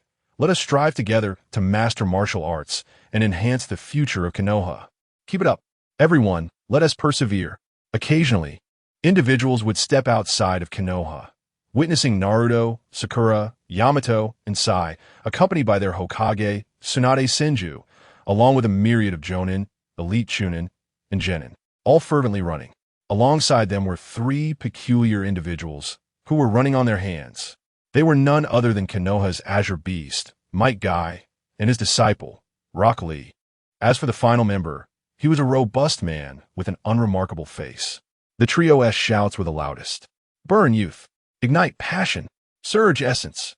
Oh, Kai-sensei, Brother Tang, let us all strive together. Senior Guy, Lee, let us endeavor to surpass everyone. We must not let our youth and fervor go to waste. Not far away, perched on a treetop, Niji of the Empire observed the fervent scene below with an impassive expression, his eyelids twitching. This Lee fellow, is he truly unable to let go of Might Guy in this world? He is merely a stranger from another realm. The matter of investigating intelligence has proven futile. This fellow is not to be relied upon. With his intellect and physical prowess, he is indeed ill-suited for the task. For now, I shall let him be, but that scoundrel Obito. The Empire's Niji muttered in frustration, his figure vanishing in an instant. In the Konoha cemetery, before the grave of Rin Noara, the Empire's Obito sat cross-legged on the ground, holding a wildflower in his hand. He plucked the petals one by one, murmuring softly, Love me, love Kakashi, love me, love Kakashi, love me, love Kakashi. Damn it, this doesn't count. Let's start anew. The Rin of this world. She cannot possibly love Kakashi. She died because of him. Absolutely impossible. We must begin again. After tearing off the last petal, Obito's expression turned furious as he crushed the flower in his grasp. He then picked another flower and began counting once more, oblivious to the presence that had appeared behind him. Is this what you do every day? The voice carried a hint of disdain. At the sound, Obito's cheeks flushed crimson, and in a fluster, he discarded the flower, exclaiming, No, I merely thought this flower was particularly beautiful. You, who have taken Itachi's place in this world, have been hiding here like a coward. Have you forgotten our mission in this world? Niji's expression hardened as he growled. And no. How could I forget? Obito slightly lowered his head. Then why are you not taking action? What are you waiting for? Or do you intend to wait for others to arrive and have them scout for intelligence? Niji barked once more. Taking a deep breath, Obito replied, I understand. After responding, he turned his gaze back to Rin's grave, silently vowing, Rin of this world, wait for me a while longer. Once I complete my mission, I will return to chat with you. With that, his figure transformed into a vortex and vanished from sight. Poor Uchiha, Niji murmured softly before also disappearing. Days passed. Obito found himself standing in a narrow alley, his chest heaving with agitation. For the past few days, he had been gathering intelligence. However, most of the information he uncovered pertained to the Uchiha clan. He aimed to delve deeply into everything concerning the Uchiha and the traitor Itachi, hoping to drive that traitor to despair. Yet, the more he investigated, the more unsettled his heart became. Damn Itachi Uchiha. He even killed his own childhood friend. Does he even comprehend what this signifies? If I had a bond like that with Rin, I would never lose to Kakashi. The children today must be around the age of Aster by now. How infuriating. Not only has he decimated my Uchiha clan, but he also fails to cherish the bond of childhood. Such a beast. I cannot forgive him. No, letting him perish at the hands of others would be far too lenient. I must make him taste a deeper anguish of despair. In the Empire, Uchiha Obito's eyes shimmered with a crimson glow before he vanished without a trace. Shortly thereafter, he located Tsunade Senju, the fifth Hokage. Subsequently, a piece of news began to sweep through the entire ninja world like a tempest. The Uchiha clan, aside from the rogue ninja, Itachi Uchiha, and his brother Sasuke Uchiha, a new Uchiha named Naruto has emerged. This recently surfaced Uchiha, it is said, had been living in seclusion in the forested mountains and has only recently returned to Konohagakure. Upon learning of the Uchiha clan massacre, he vehemently denounced Itachi as a beast unworthy of even the lowest creatures, vowing to exact revenge and uphold justice by eliminating him. Hey, Mr. Itachi, have you heard that news? On a serene forest path, Kisame, wearing a peculiar smile, glanced at his relatively diminutive partner, Itachi Uchiha. Itachi remained slightly pensive. Are you referring to the survivor of the Uchiha clan, Naruto? Indeed, that fellow is remarkably arrogant, daring to insult Mr. Itachi and proclaim his intent to kill him. Is truly infuriating. Should we? As Kisame spoke, he gestured across his throat with his right hand. No need.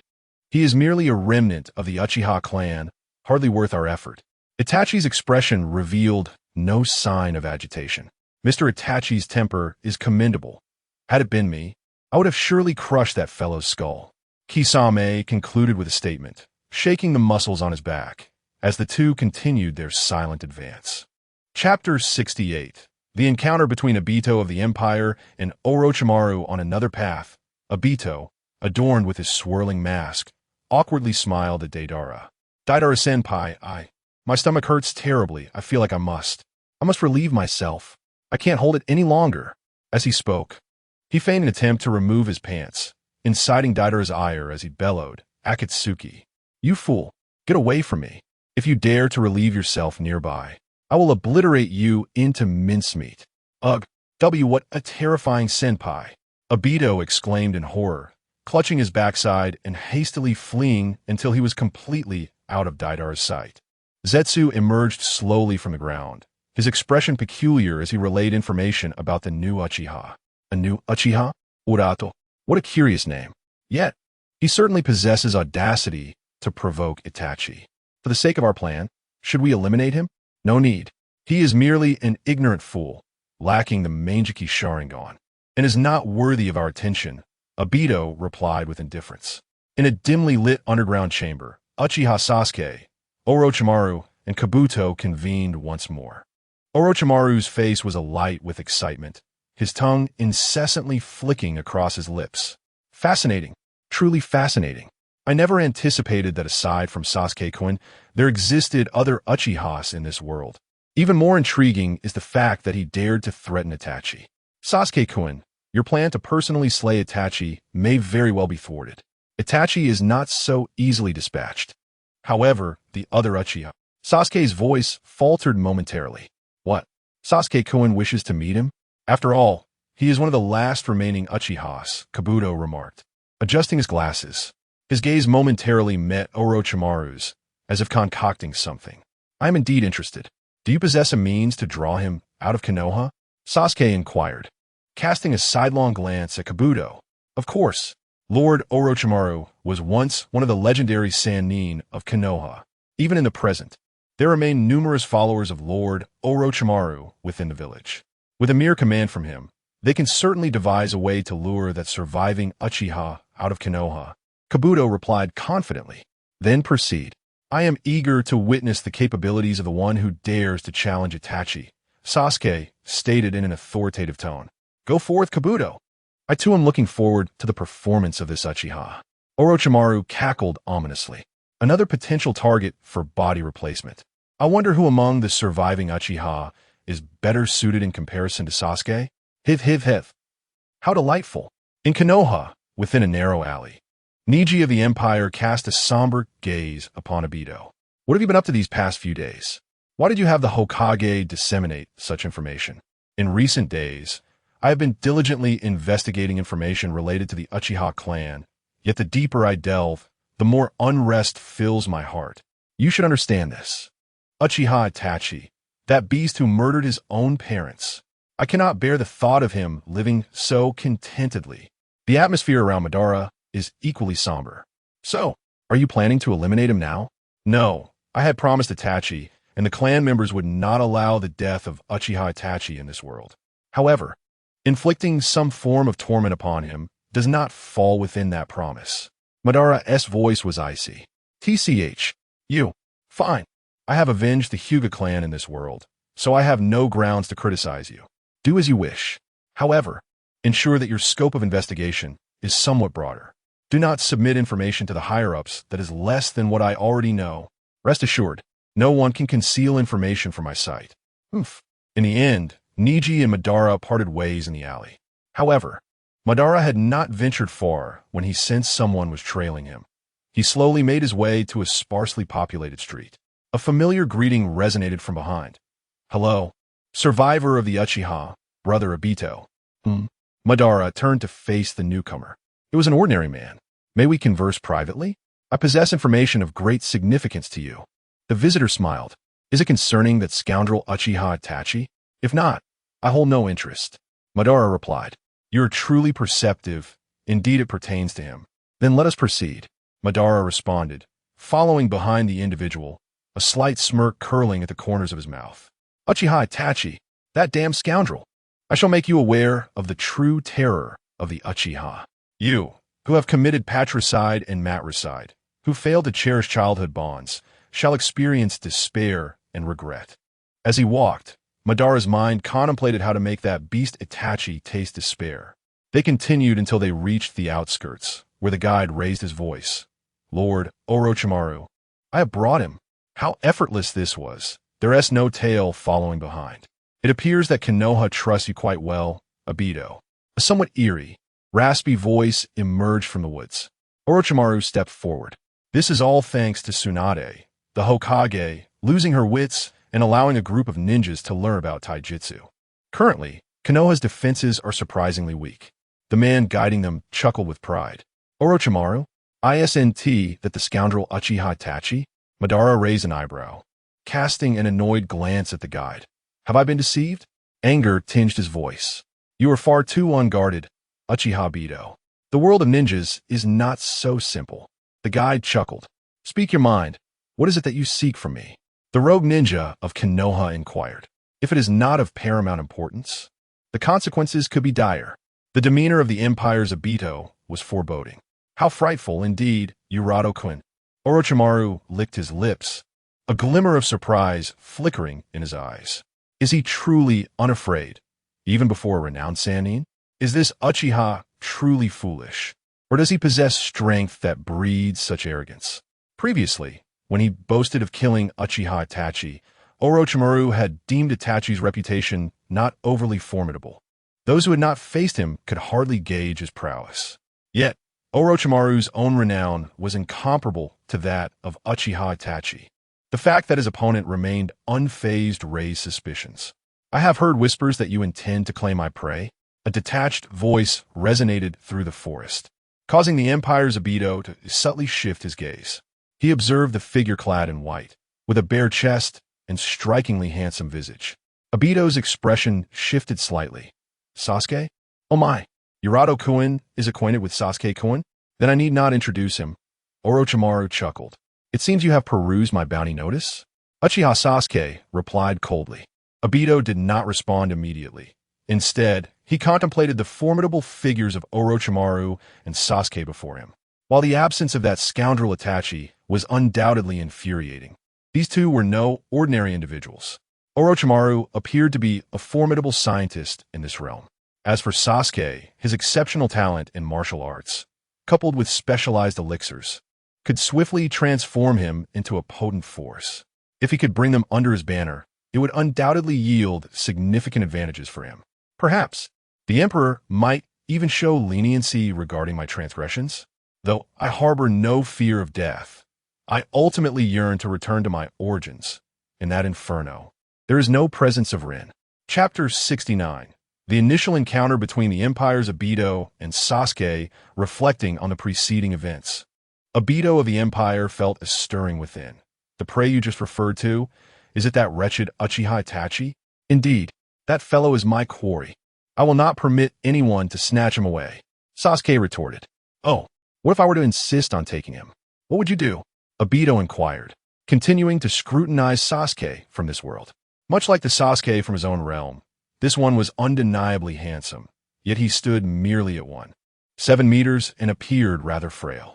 However, the aura he emanated, the expression on his face, truly a different world, yet the same individual.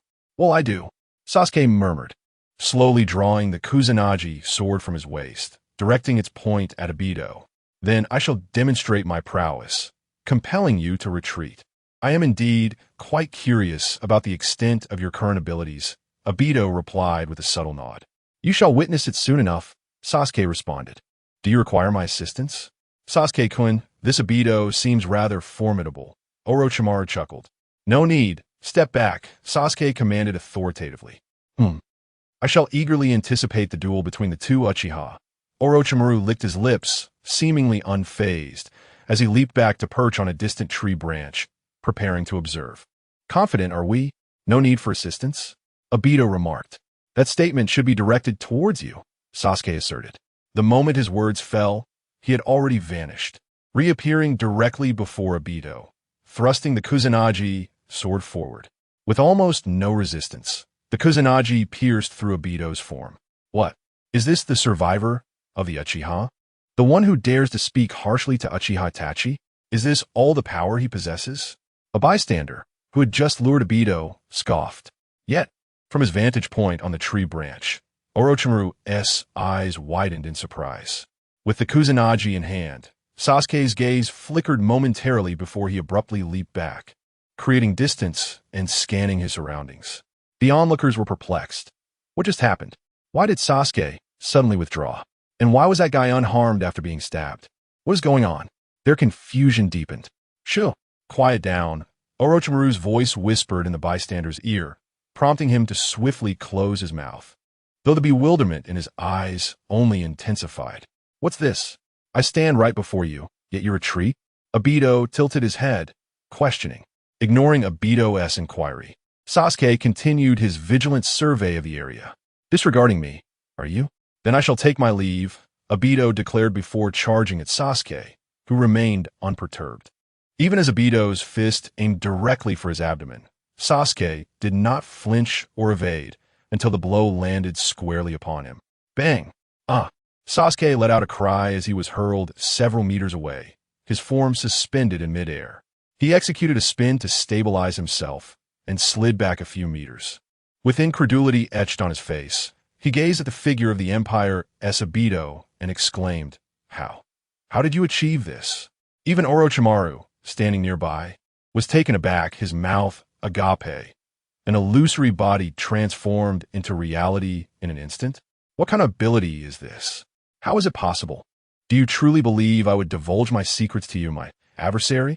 The Empire's Obito replied with a smile, propelling himself once more toward Sasuke. In response, Sasuke's eyes revealed 3 tomo, and rather than attacking, he focused entirely on evasion and defense. He was forced to retreat repeatedly, appearing utterly disheveled. Fortunately, he still managed to withstand the onslaught. A minute passed. As the Empire's Obito launched another attack, Sasuke chose not to evade. Instead, he struck back with a sword thrust aimed at Obito. Yet, the latter's form passed right through Sasuke. Slowly turning, he remarked, Have you figured it out? Not bad. At least you're significantly stronger than Naruto was at our first encounter. There was a hint of admiration in his tone. Stopped? What is happening? Figured it out? Figure out what? The bystander was utterly bewildered. Orochimaru licked his lips, as expected of you, Sasuke-kun, to discern the opponent's ability so swiftly. However, this Uchiha Obito feels off. It seems he is not truly serious and is merely toying with you. What a confident yet arrogant demeanor. Let me observe closely what other powers you possess. The ability to transition freely between illusion and reality is indeed intriguing. Sasuke, maintaining his stoic expression, acknowledged Obito's compliment before inquiring, and Naruto. Is he still as weak as before? It's evident you care for him. Is this the bond between Indra and Ashura? However, Naruto is no longer weak. Without your Sharingan, you may even find it difficult to match him, Obito replied with a chuckle. Sharingan. The mere mention of this term caused both Sasuke and Orochimaru's pupils to constrict, shock and apprehension evident on their faces.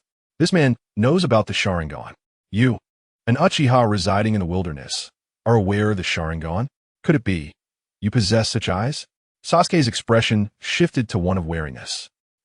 Indeed. Obito nodded, and in the next instant, Sasuke and Orochimaru beheld the transformation of Obito's eyes, the three tomo gradually intertwining to form an unusual pattern. It was indeed a Sharingan identical to Itachi's.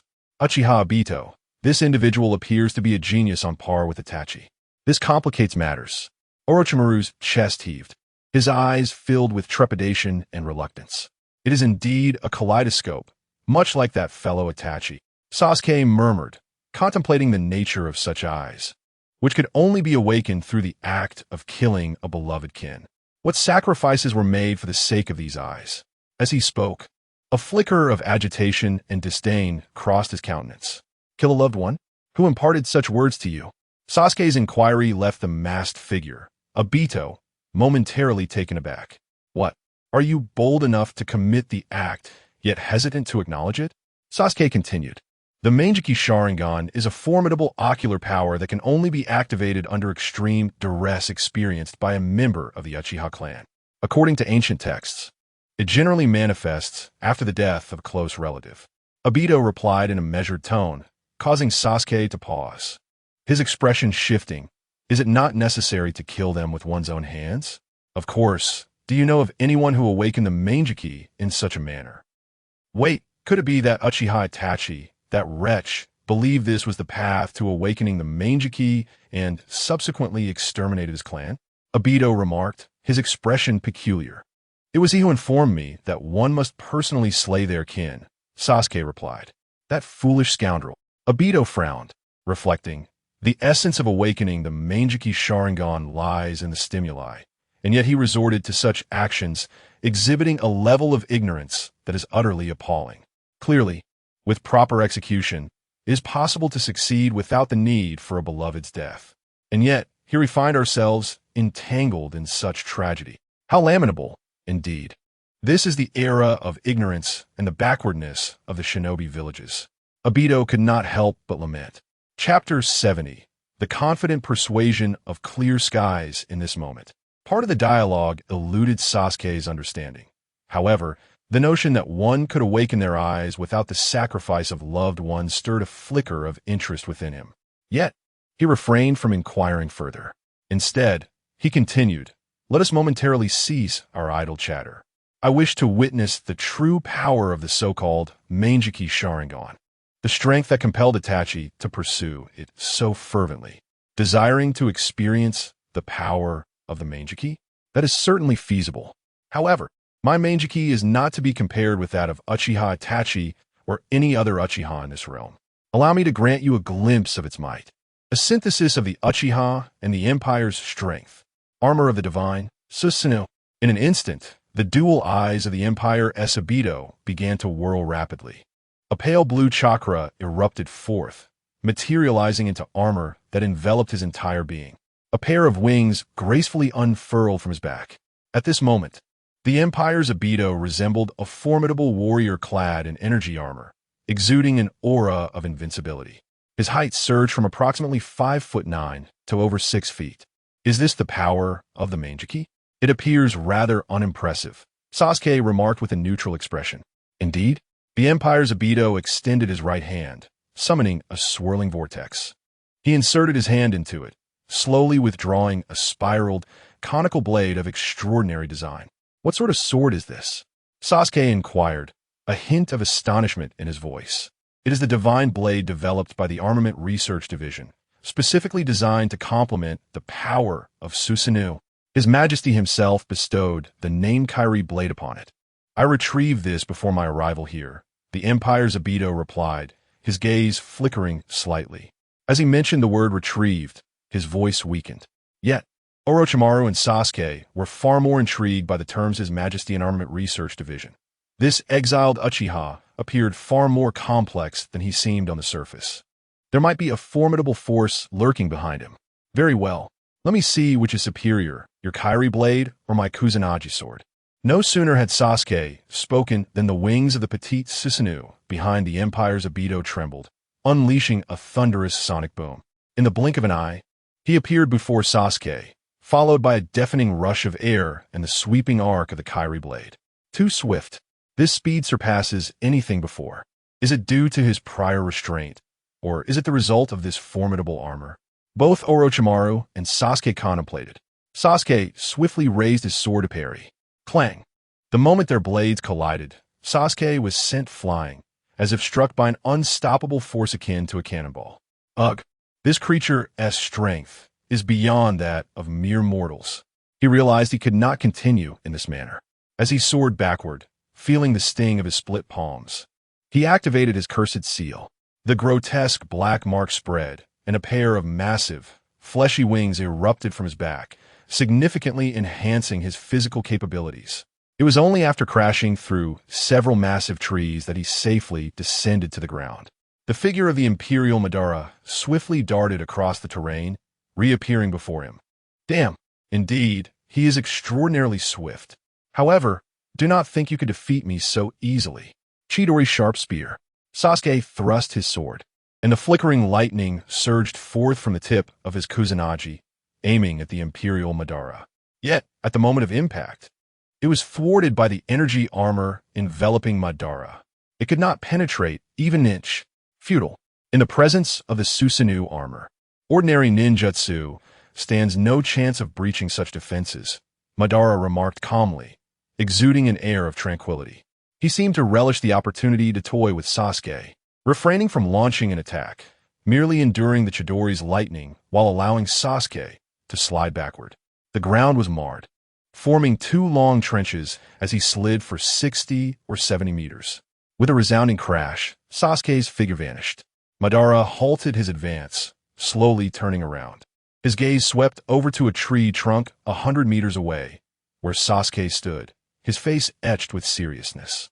Without granting Madara a moment to speak, Sasuke swiftly formed hand seals and unleashed a massive dragon head of flames from his mouth. At this distance, do you truly believe such ninjutsu can strike me?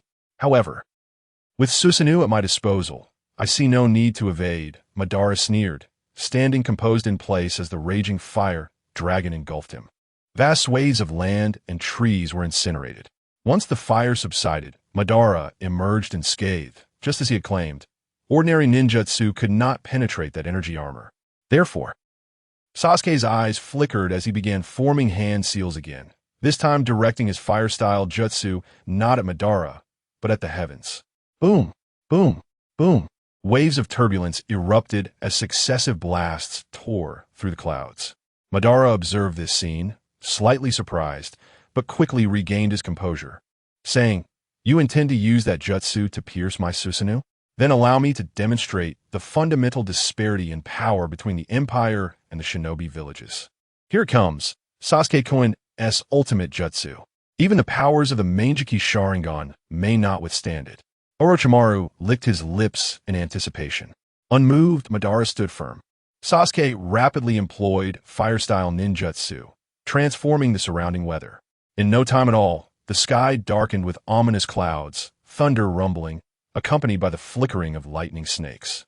Sasuke gazed at the sky, radiating prideful confidence as he formed hand seals. The thunder grew louder, and the lightning was harnessed, morphing into a fearsome Kirin's colossal head. Gazing down upon all, Uchiha Sasuke, your strength is formidable. Yet against my Kirin, you stand no chance whatsoever. It will descend within a millisecond, leaving you no time to blur into nothingness. Surrender. As a member of the Uchiha clan, I could spare your life, but Itachi is my prey. At last, it has emerged. The Kirin. Even if it is not the first encounter, the shock is overwhelming. This is the pinnacle of lightning release ninjutsu, developed by Sasuke Koen. Even I, without prior evasion, would find it exceedingly difficult to survive against such an onslaught. How exquisite! Orochimaru gazed upwards in awe at the thunderous Kirin. Nearby, a bystander was equally astounded. How remarkable! Has Uchiha Sasuke's strength grown to such an extent? This must surely be the result of Lord Orochimaru's influence. If I remain in Lord Orochimaru's presence, I too shall eventually attain such power. The bystander, in his thoughts, cast a fervent glance towards Orochimaru. Chapter 71. Sasuke, may I join your ranks? Once scurrying about like a timid mouse, having completed a jutsu through my benevolence, you now exude such confidence and arrogance? The lightning release. Kirin, in the face of the Empire's might, before the Kairaken, it is utterly insignificant. Kulme, unveil the true essence of your power and stance. Kairaken. The Empire's Obito raised the monstrous sword high towards the heavens. A series of crackling sounds echoed as the sword expanded, its blade beginning to slowly rotate, conjuring a tempest around it. Such arrogance. If you seek death, then so be it. Sasuke's gaze sharpened, his right hand slicing through the air. The thunderous Kirin roared from the sky, transforming into a beam of light as it plunged downward. In the primordial chaos of creation, the Empire's Obito let out a low growl. The storm surrounding the Kairaken surged exponentially. In an instant, the unsuspecting Orochimaru and the passerby were swept away. Trees were uprooted, and layers of earth were stripped away. This ferocious tempest converged, morphing into a tornado that surged toward the thunderous Kirin. Boom! When the Kirin collided with the storm, there was no stalemate. Within mere moments, the Kirin was utterly obliterated. The world trembled at that moment. Countless shards of lightning erupted outward. The tempest surged skyward. Impossible! Sasuke exclaimed, the shock wave from the clash propelling him 200 meters away until he came to a halt against a tree. Gasping for breath, he stared in astonishment at the distance. The storm reached into the heavens, piercing the sky. Incredible, unfathomable. This power is beyond comprehension, seemingly, all emanating from that single blade. How can such force reside within merely a sword? What techniques and principles are at play within it? Orochimaru stood firm, observing the Empire's Obito and the sword in his grasp, his eyes alight with curiosity and fervor. Save me, Lord Orochimaru. Help me. A frantic cry echoed in his ears, prompting Orochimaru to turn, where he beheld the passerby, who had accompanied Obito, being hurled back by the storm, crashing into trees. His body tattered and bloodied. How annoying. Can one not quietly appreciate this beautiful scenery? Orochimaru murmured, disregarding the passerby, as please. Refocusing his gaze on the Empire's Obito, his tongue flickering. It was only when the storm subsided that the Empire's Obito felt at ease with the Kairaken in hand. At that moment, within a 500-meter radius, not a single tree remained. The ground lay barren. Whoosh! The Susanoo surrounding the Empire's Obito trembled, soaring toward Sasuke, casting a lofty gaze upon him and declaring, compared to my Kairaken, your lightning release, Kirin seems rather inconsequential. You have triumphed. Sasuke fell into a brief silence, fully aware that after the failure of his lightning release, Kirin, he possessed no more techniques capable of vanquishing his opponent. Thus, he directly retracted the cursed seal, returning to his original state, and, gasping for breath, he remarked, however, this does not appear to be the power of the Sharingan. What on earth is that sword?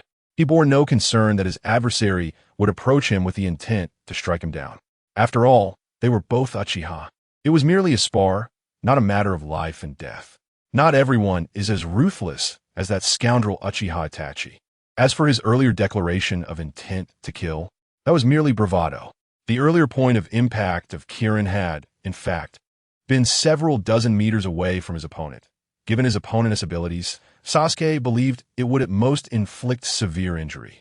Yet he was astonished to find that Kirin had been utterly shattered. Did I not mention? This is a divine weapon developed by the Divine Armament Development Division, specifically designed to complement the power of Susanoo. It is the Kairi sword, named personally by His Majesty. Obito, cloaked in the guise of the Empire's Obito, interjected, suddenly turning his gaze towards the direction of Konoha. Someone is approaching. The commotion from our battle was rather too pronounced. Let's first evade these prying eyes. With that, Obito vanished in a flash. appearing beside Sasuke, placing a hand on his shoulder, his form distorting as they disappeared before Orochimaru. Not a body flicker technique, but a space-time ninja art? What a formidable Uchiha. Orochimaru's expression tightened as he prepared to retreat. Just then, the surroundings began to whirl once more, and the previously vanished Obito reappeared. Instinctively, Orochimaru sought to step back, yet upon meeting Obito's piercing gaze of the Sharingan, he found himself frozen in place, helplessly watching as Obito placed a hand upon his shoulder, vanishing alongside him. Whoosh, whoosh, whoosh. A series of sounds pierced the air. Several Umbu shinobi landed, surveying the desolate expanse with a diameter of 1,000 meters, along with a vast stretch of barren woods nearby, their eyelids twitching in apprehension. The sheer magnitude of destruction. Could it be that another battle had just transpired here? Was it another invasion by the tailed beasts of the Cloud Village? Who could have stood against them this time? Lady Tsunade is still occupied with training. Could it be Lord Jiraiya? Never mind. Let's hasten back to report to Lord Hokage. The group exchanged hurried words before promptly departing. In a peculiar dimension, Sasuke, Obito, and Orochimaru materialized in succession. Sasuke and Orochimaru surveyed the bizarre space filled with elongated stone pillars with curiosity. Where are we? Sasuke inquired. This is the Kamui space, a realm granted by the power of my Mangekyou Sharingan. Obito replied candidly. The abilities of the Mangekyou? So apart from Susanoo, it possesses such capabilities as well. Sasuke's expression grew grave. Why the envy? Obito questioned. Sasuke remained silent, instead inquiring, let us continue our previous discussion. What is the Divine Weapon Development Department? Is it the organization behind you? Is your Majesty merely a code name for the leader of this organization? If one insists on interpreting it in such a manner,